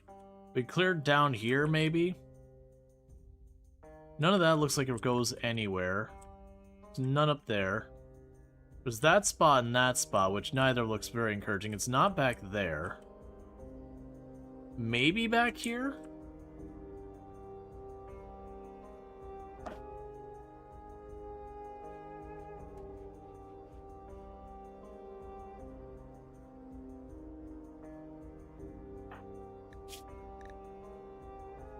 Because that's how I'm getting around not having melees. I'm just having Leafy Pew spam stun. To effectively, like, simulate what melee would do for us.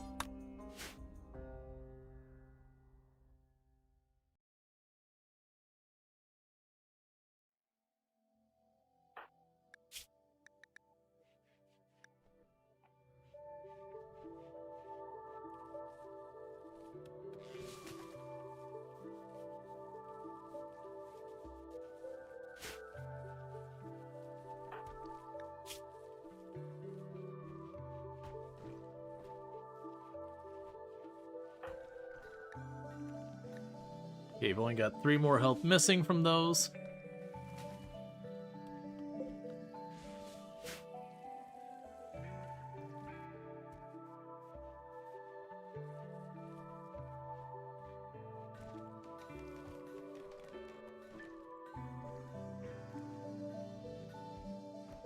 I don't know where you got that fancy food, but okay. Did Will die in the game? Will got kidnapped. Oh, that was quite a while back that Will got kidnapped, unfortunately.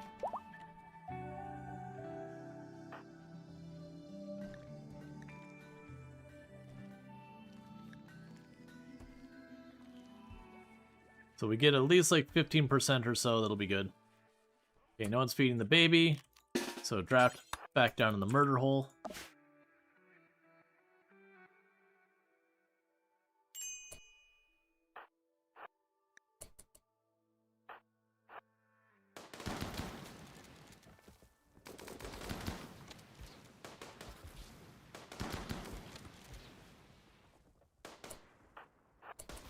I don't think that's a thing over there, but we'll take a quick peek. Nope. Alright, so get over there and pop that. And if it's not that, then it's either down here or there. I'm honestly surprised at how much trouble we're having locating the queen. Usually takes a little bit of looking. Has to be down. Yeah, no, it's almost certainly down.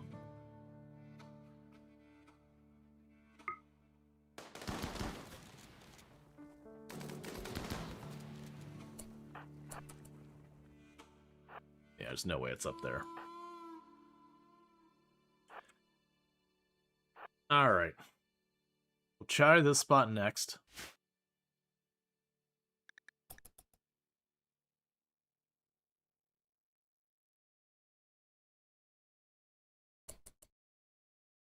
Because we overstay, then the stuff starts hunting for us. Or the people start hunting for us, and then...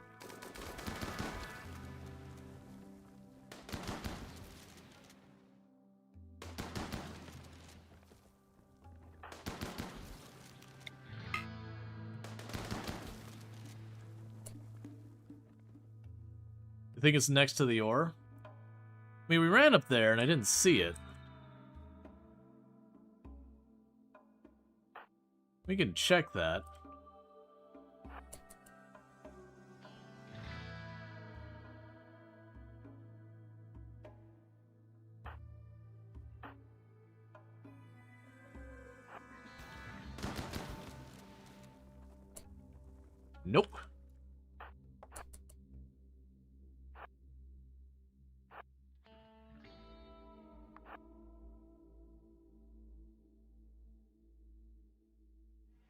I expected to break one of these and to open like a whole big corridor of a bunch of stuff.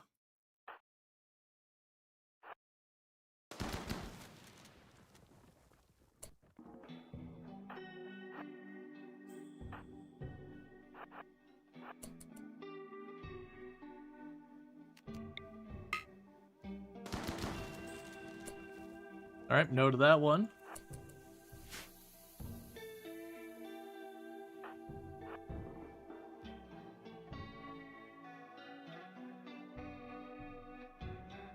Maybe a spot over there.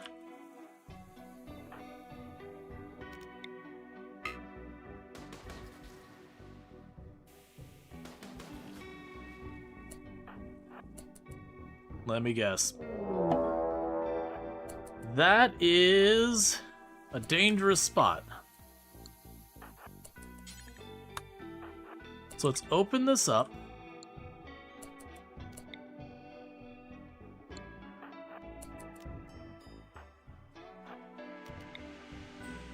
Oh, come on, man. Alright. Slight change of plans. All of you, shoot that spot of wall.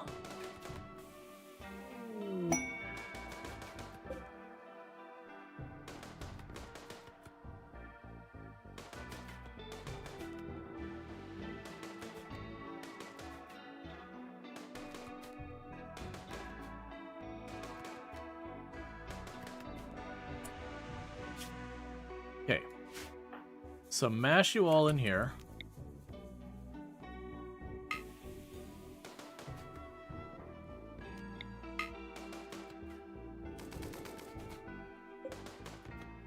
I'm just trying to get an angle where I could poke at that from a distance and then run away to let it out. And then we'll get ourselves all sorted out. And we should be able to try and fight it from a distance then.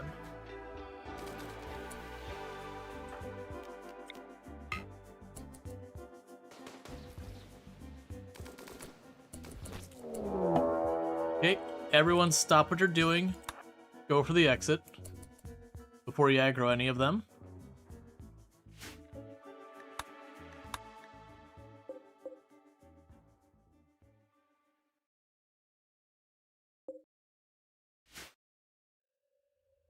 Because you got people who are getting upset because of hunger and all that. So we have located the threat. Now my hope is that they'll wander around a little, but it's not looking encouraging. And normally a bottleneck can be very useful, as don't really have a good way to take advantage of this one.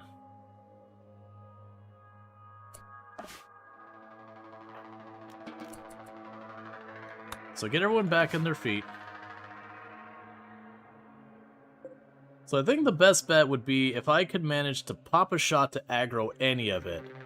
Back way up here, so I can shoot as much as we want possible, have Leafy Pew block the door, and then just stun things. The big thing you gotta worry about is she could throw acid and like little tiny enemies, or little tiny ones. And that's gonna get messy real fast.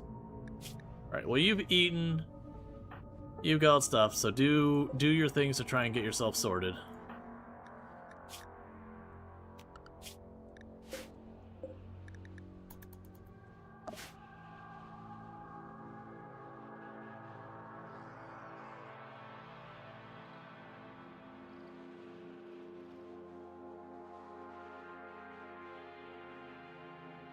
Oh, if I had a Molotov, I could drag some stuff down here and build a wall there and just start chucking Molotovs in here till it all caught fire. I don't have a source of fire though.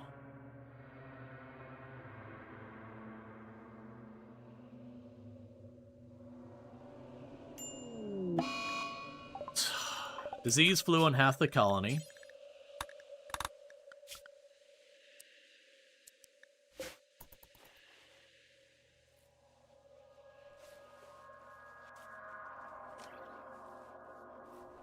Whoa, who's... Oh, right, it's fine.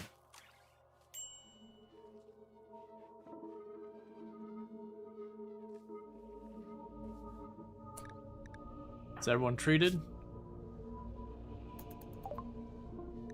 Wake up production, next up sterile materials.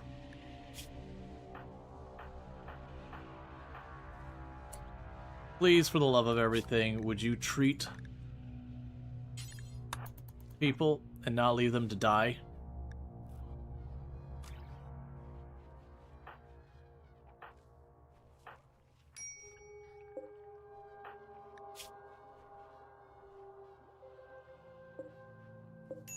Okay. So unfortunately, we don't want to go down there. We'll have more than half the colony, 2/3 of the colony has the flu. I need them to be laying down and getting better. And we still haven't fully sealed that off. And Cookie is one of the ones who got the flu.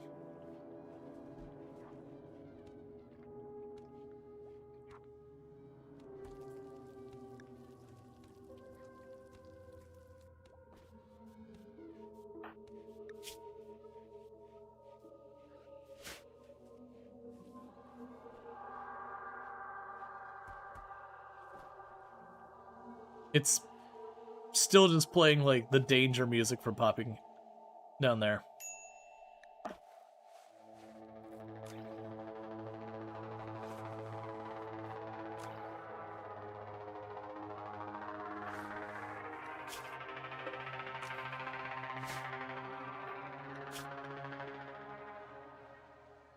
And I am being very aggressive in my use of medicine.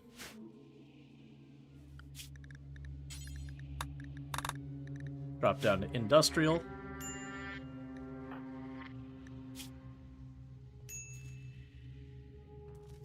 There's the power out.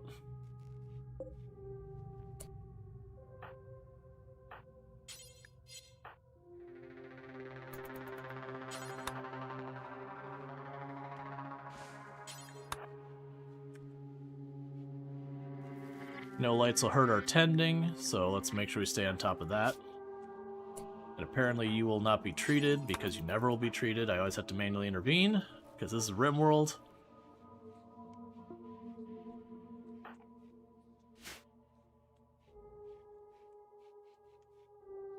Would a fire even keep burning down there? You're wondering if you could drop a pile of chem fuel and shoot it?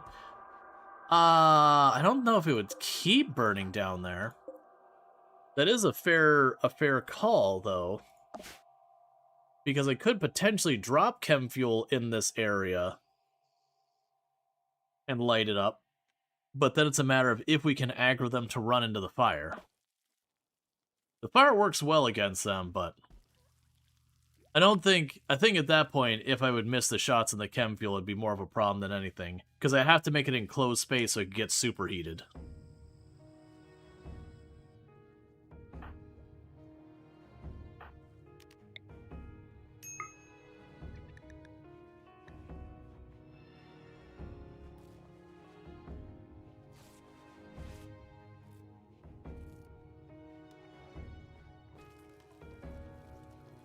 Yeah, how close are we to the flu being done?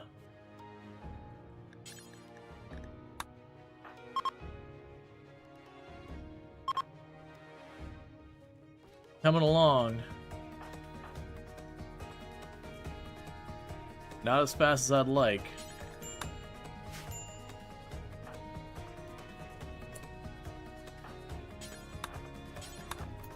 You need to cut down more trees and refuel this thing.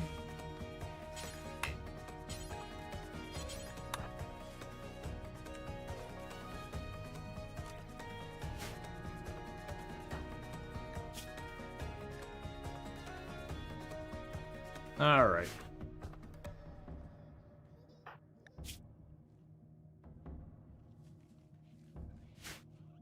This flu is screwing us because, like, we're on a clock and we've been here a while already, and I need to get down there and finish this. But with everyone taking the penalties from the flu, we're already looking at a messy fighting down there. But with literally everyone taking penalties, like, that is a fight we could really easily lose.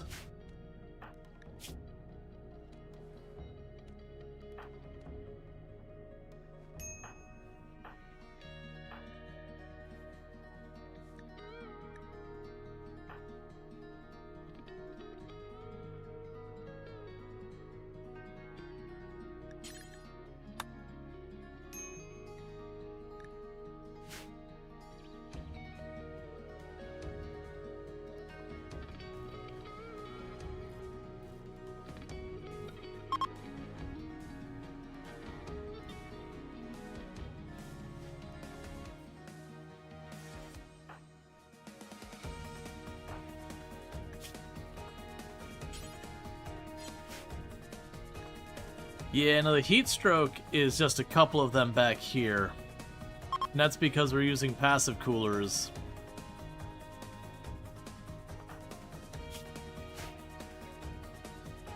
That's because both of our people who are responsible for, like, all the, plant stuff keep being the ones to get sick again and again.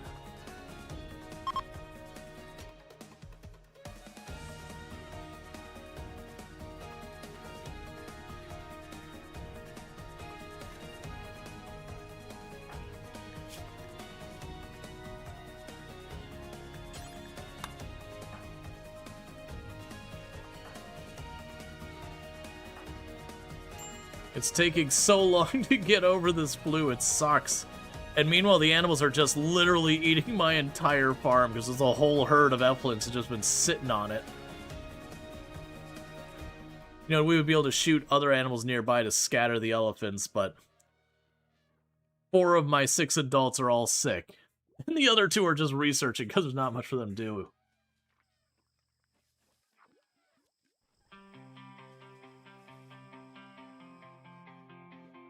And we're stuck in permanent combat music because we let the queen out.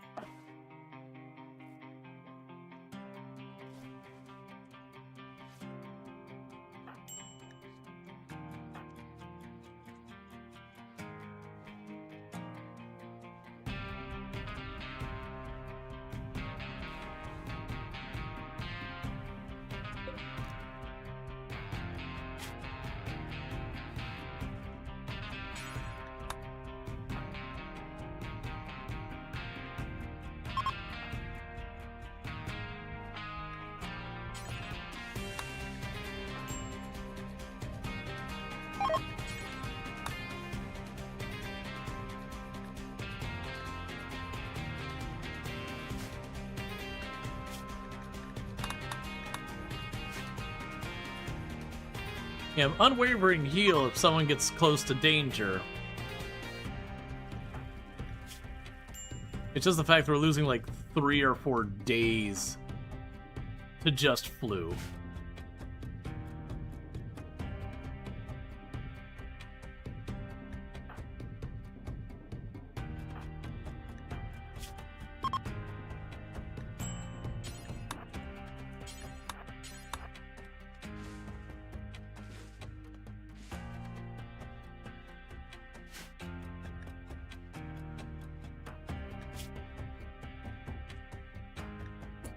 And again, Leafy Pew is not being treated.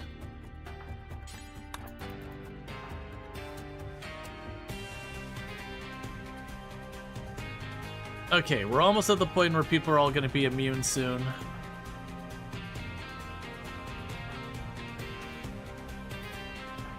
Yeah, so Panul and Leafy Pew are about to be immune.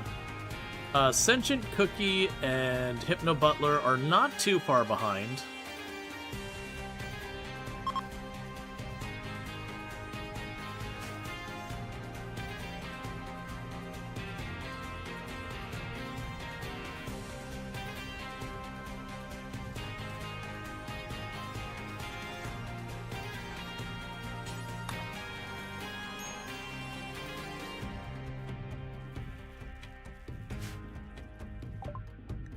Sterile materials, carpet making is next.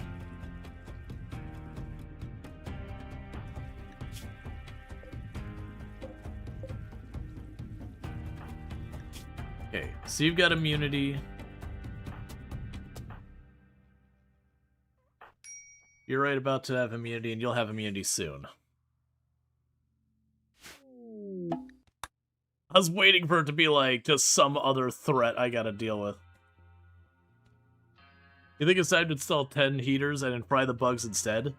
I don't think you can get the heaters to superheat the room before they start having problems with not being able to get it hotter, or they themselves having problems with the fire.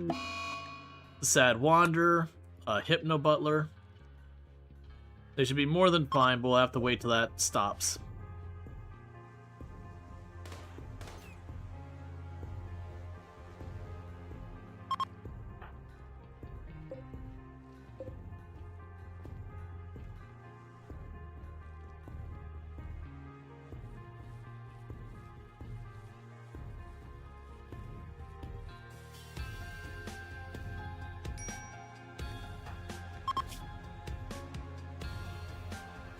Yeah, it's fine. You got plenty of lead.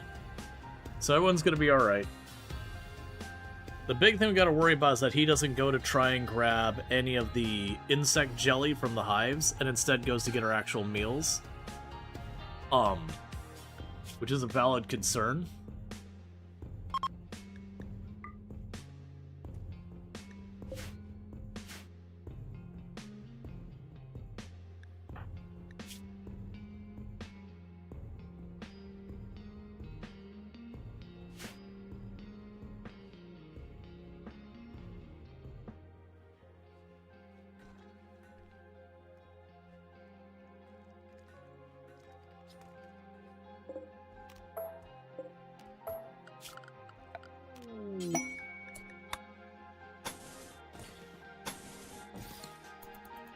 Got a royal tribute collector.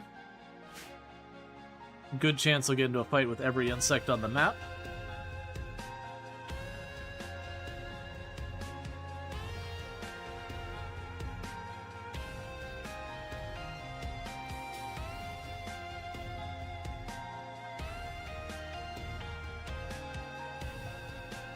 Okay, so we're basically just waiting on Hypno Bob at this moment.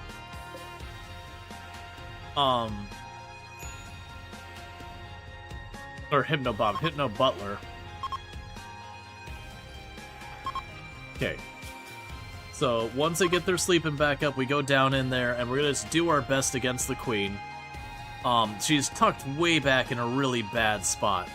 My hope is I can aggro them, kill all the little ones, and run away before she gets super involved. And then do a second pass where we just finish her off. Because if she's by herself, we can spread out, and she won't be able to do a ton of damage to any individual. At least that's what I'm thinking on paper.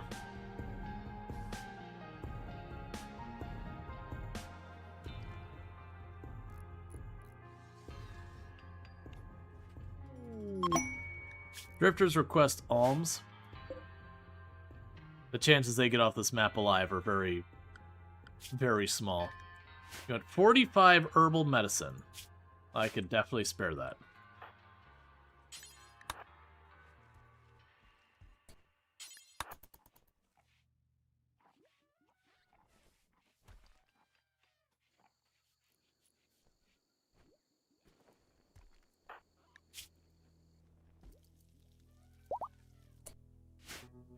Okay, if no one's feeding the baby.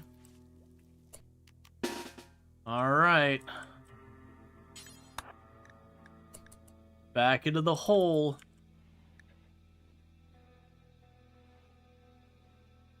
This time is not going to be much longer.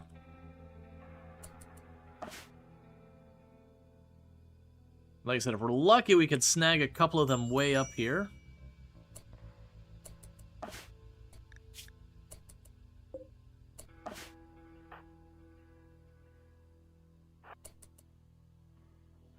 If we can kill a couple of them way off to separate from the Queen, that'll be perfect.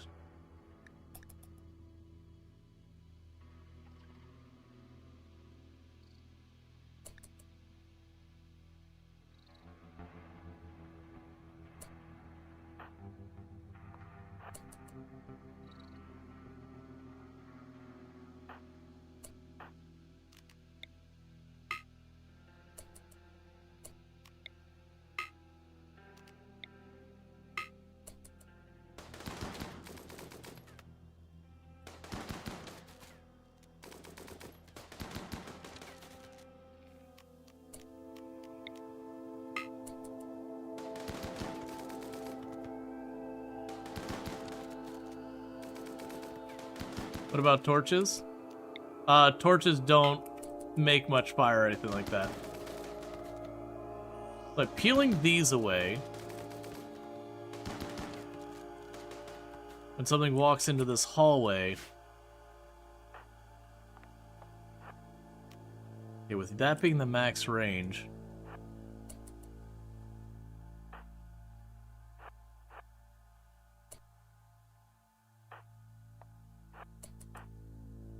trying to get ourselves as much runway as possible.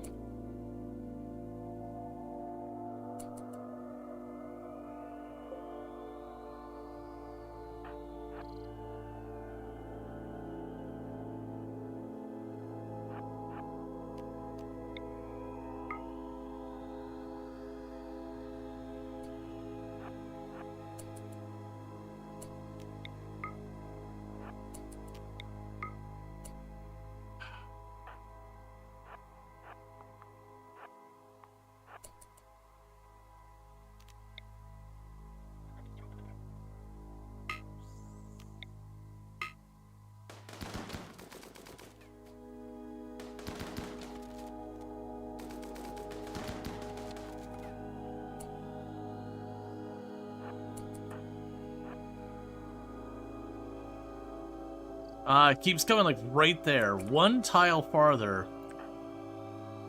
We can kick this thing off and give myself the best chances.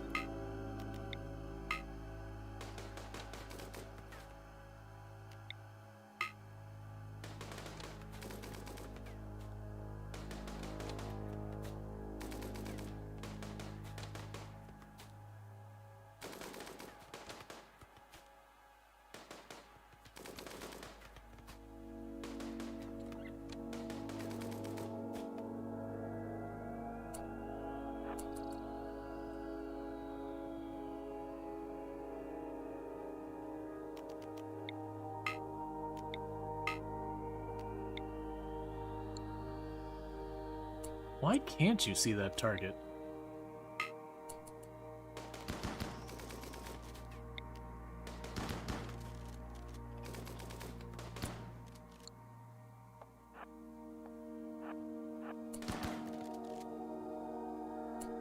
It's once again moved up to that one edge right there.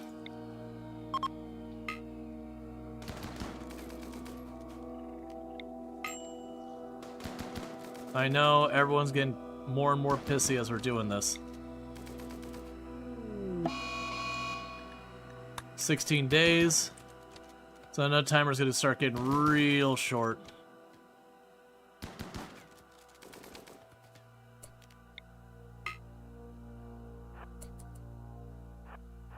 Time for a dangerous play.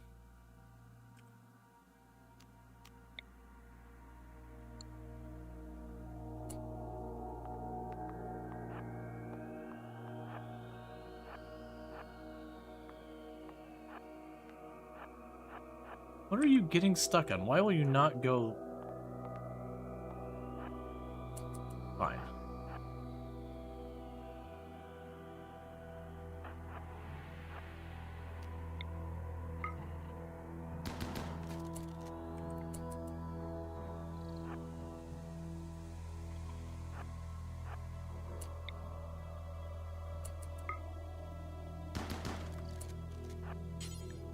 Did you get the hit?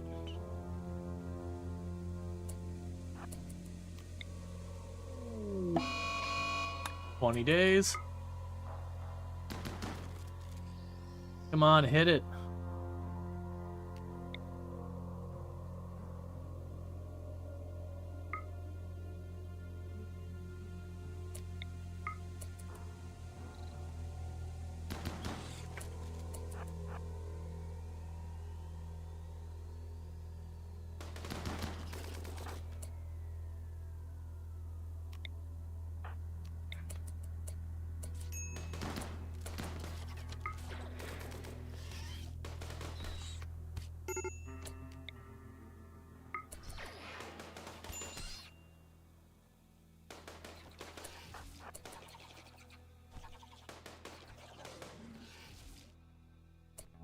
Alright, Sentient Cookie got pretty cut up. Hypno got minor cut up. So let's go to Sentient Cookie, start tending to them. You start tending to Hypno. Work.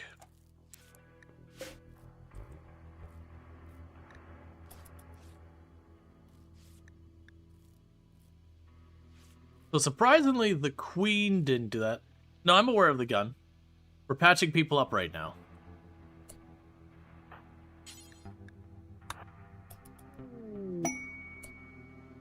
Alright, so we're going to have to retreat one more time.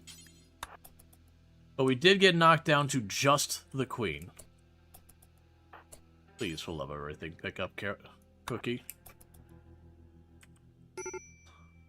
I know, major break risk, you're all hungry, you're all sad.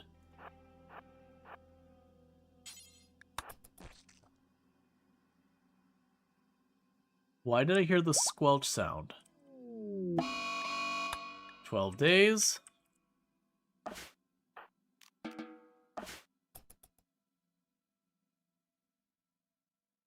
Oh, it is replacing the bugs. I thought it said dormant, so I wasn't going to do that anymore.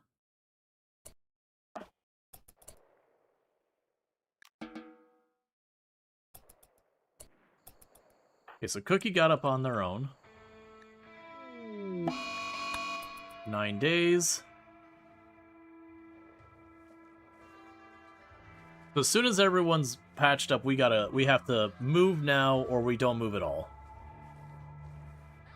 How many groups are pursuing you? 12.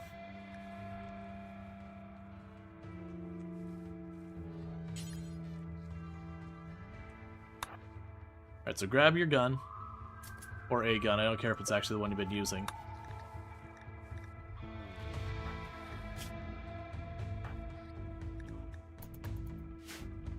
So wait more? Yeah, we gotta wait for them to be recovered. And then we can get down here. And the problem with the queen being back... Oh, come on. Leave me alone. The problem with the queen being back there so hard... 6 days is pretty rough.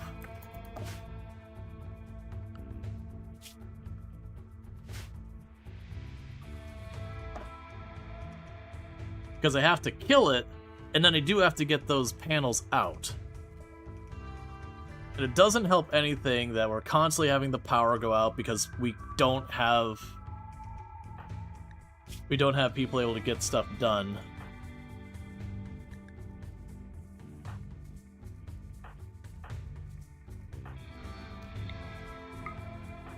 Have your nose back. There you go.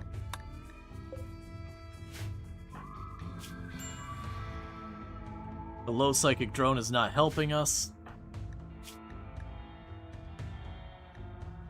You get a scratch in your eye. Mm. 11 days, 12 days. Okay, so we're still at 6.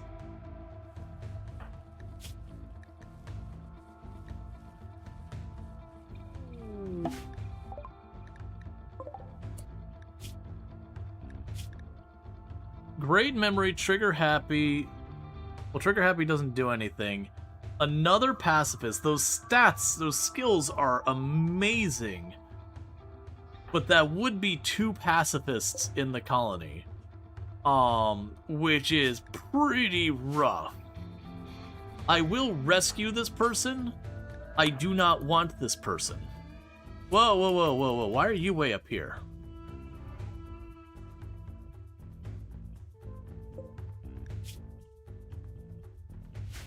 Oh, you're still aggroed from...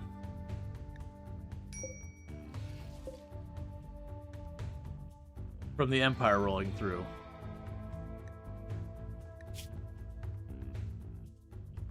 Believe if you could probably just run right on by, as long as you don't run too close to it. Go up.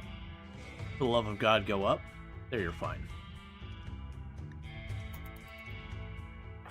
Because we're waiting on Cookie's recovery anyways.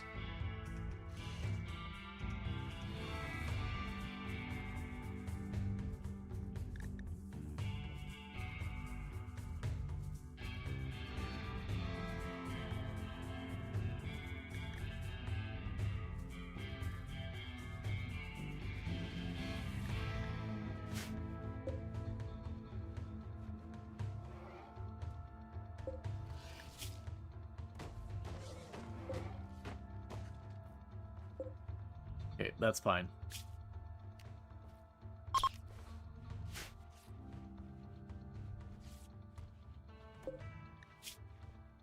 Managed to patch up the high mate.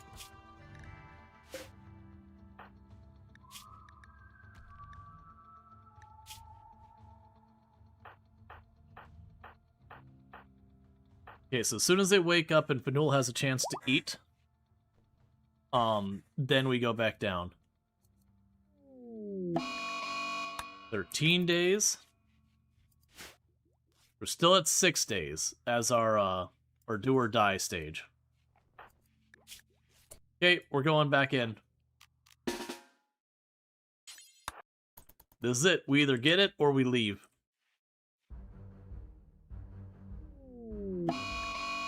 "19 days.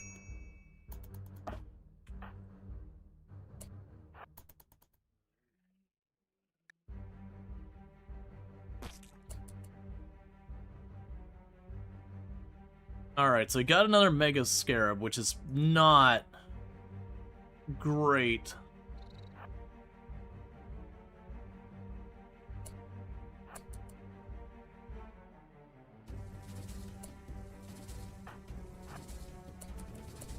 Alright, let's try something. So you're gonna all hold back here. We have Hypno here.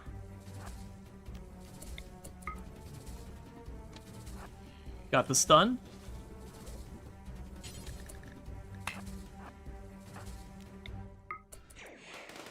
Keep running, buddy.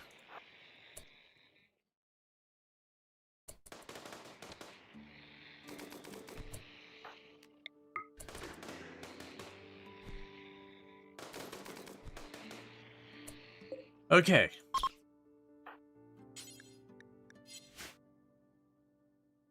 The others didn't aggro over. Everyone murder the hell out of it.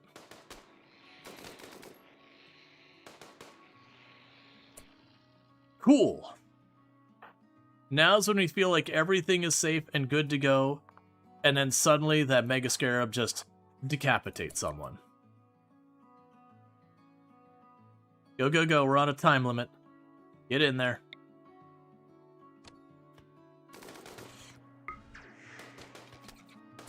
Please shoot the Mega Scarab.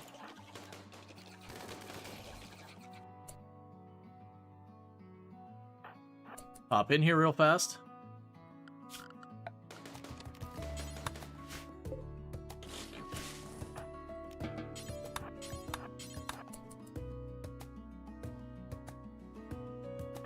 Meanwhile, the rest of you finish out the Mega Scarab.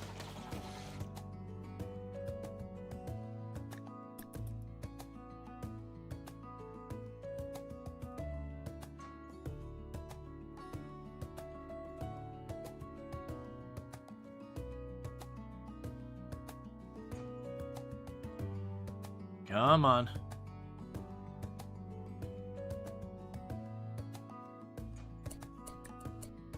Alright, so do this. Orders. Allow. And we will choose this. Exit the lair. Everybody out. Items. Grab the grav core, the medicine. Don't worry about the steel. Grab the gravlite panels. We're not going to worry about all the insects on this one. I mean, do I want to grab... We'll grab the big one. Get the hell out of this tunnel.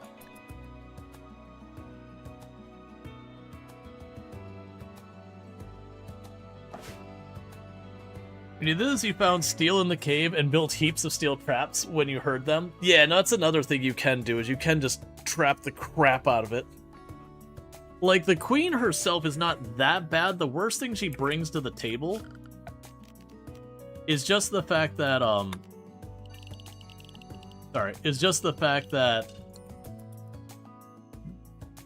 she could spit acid on a bunch of you, and it doesn't do a lot of damage, but puts on a lot of pain.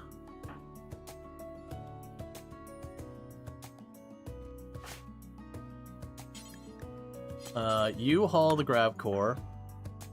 You're feeding the baby.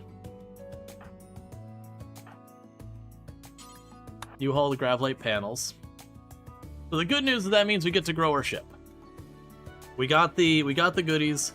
We're kind of down to the wire. We got 5 days left, but that's fine.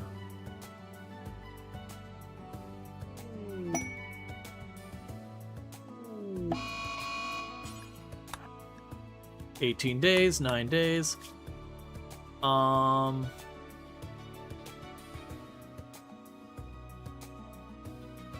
not gonna worry about that right now. Give me those gravlite panels. That's what we want.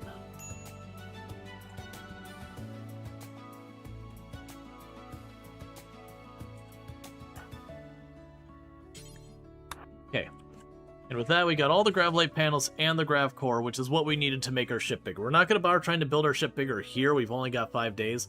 We're just going to take all those materials with us to the next location. Yep, that should be all of them.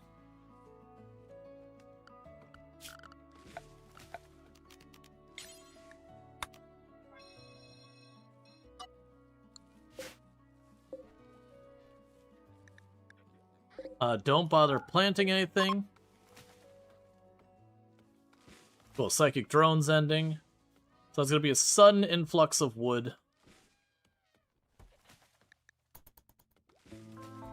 But with that said though, chat, I've already gone a bit over what I probably should have. But yeah, so next time we'll be able to like just jump on to the next location. It'll be one of those ones that's like a halfway where we sit down, put down some food, expand the ship before going over our next expansion. So pretty soon, honestly, with the people we've got here, pretty soon I should be able to get someone into melee. Once I get that sorted, we'll probably start messing with some of the other factions that are easier to take on, because if we start attacking some of them, it'll make all their friends like, or all their enemies like us more. And so it definitely can be a thing. Yeah, nice to not have a cliffhanger. Yeah, I try to avoid that. Once in a while, we can't prevent that. Like, sometimes with RimWorld, you have big things that happen right at the end of stream. You're just like, look, man, you know, like, if it's the heart, for example, it's like, that's just gonna take time I don't have. But yeah, so I'm glad I didn't leave this on a cliffhanger. So if you have enjoyed tonight's content and you're not already following our channel, don't forget to drop a follow, that way you can find your way back here in the future. I should be streaming tomorrow. Tuma's having to do like a bonus shift. She's probably like right about getting ready to go now, so I'm gonna run down there and wish her well and all that. But 7 p.m. EST, we'll probably pick up where this is leaving off. With all that said, if you're watching over on YouTube, don't forget to like and subscribe, but the stream is going to be ending abruptly over there because I don't have a host ready, but thank you so much for tuning in. And for everyone over here on Twitch, I'm going to go ahead and put up my ending stream screen and see who we can find to drop a raid on. Should be plenty of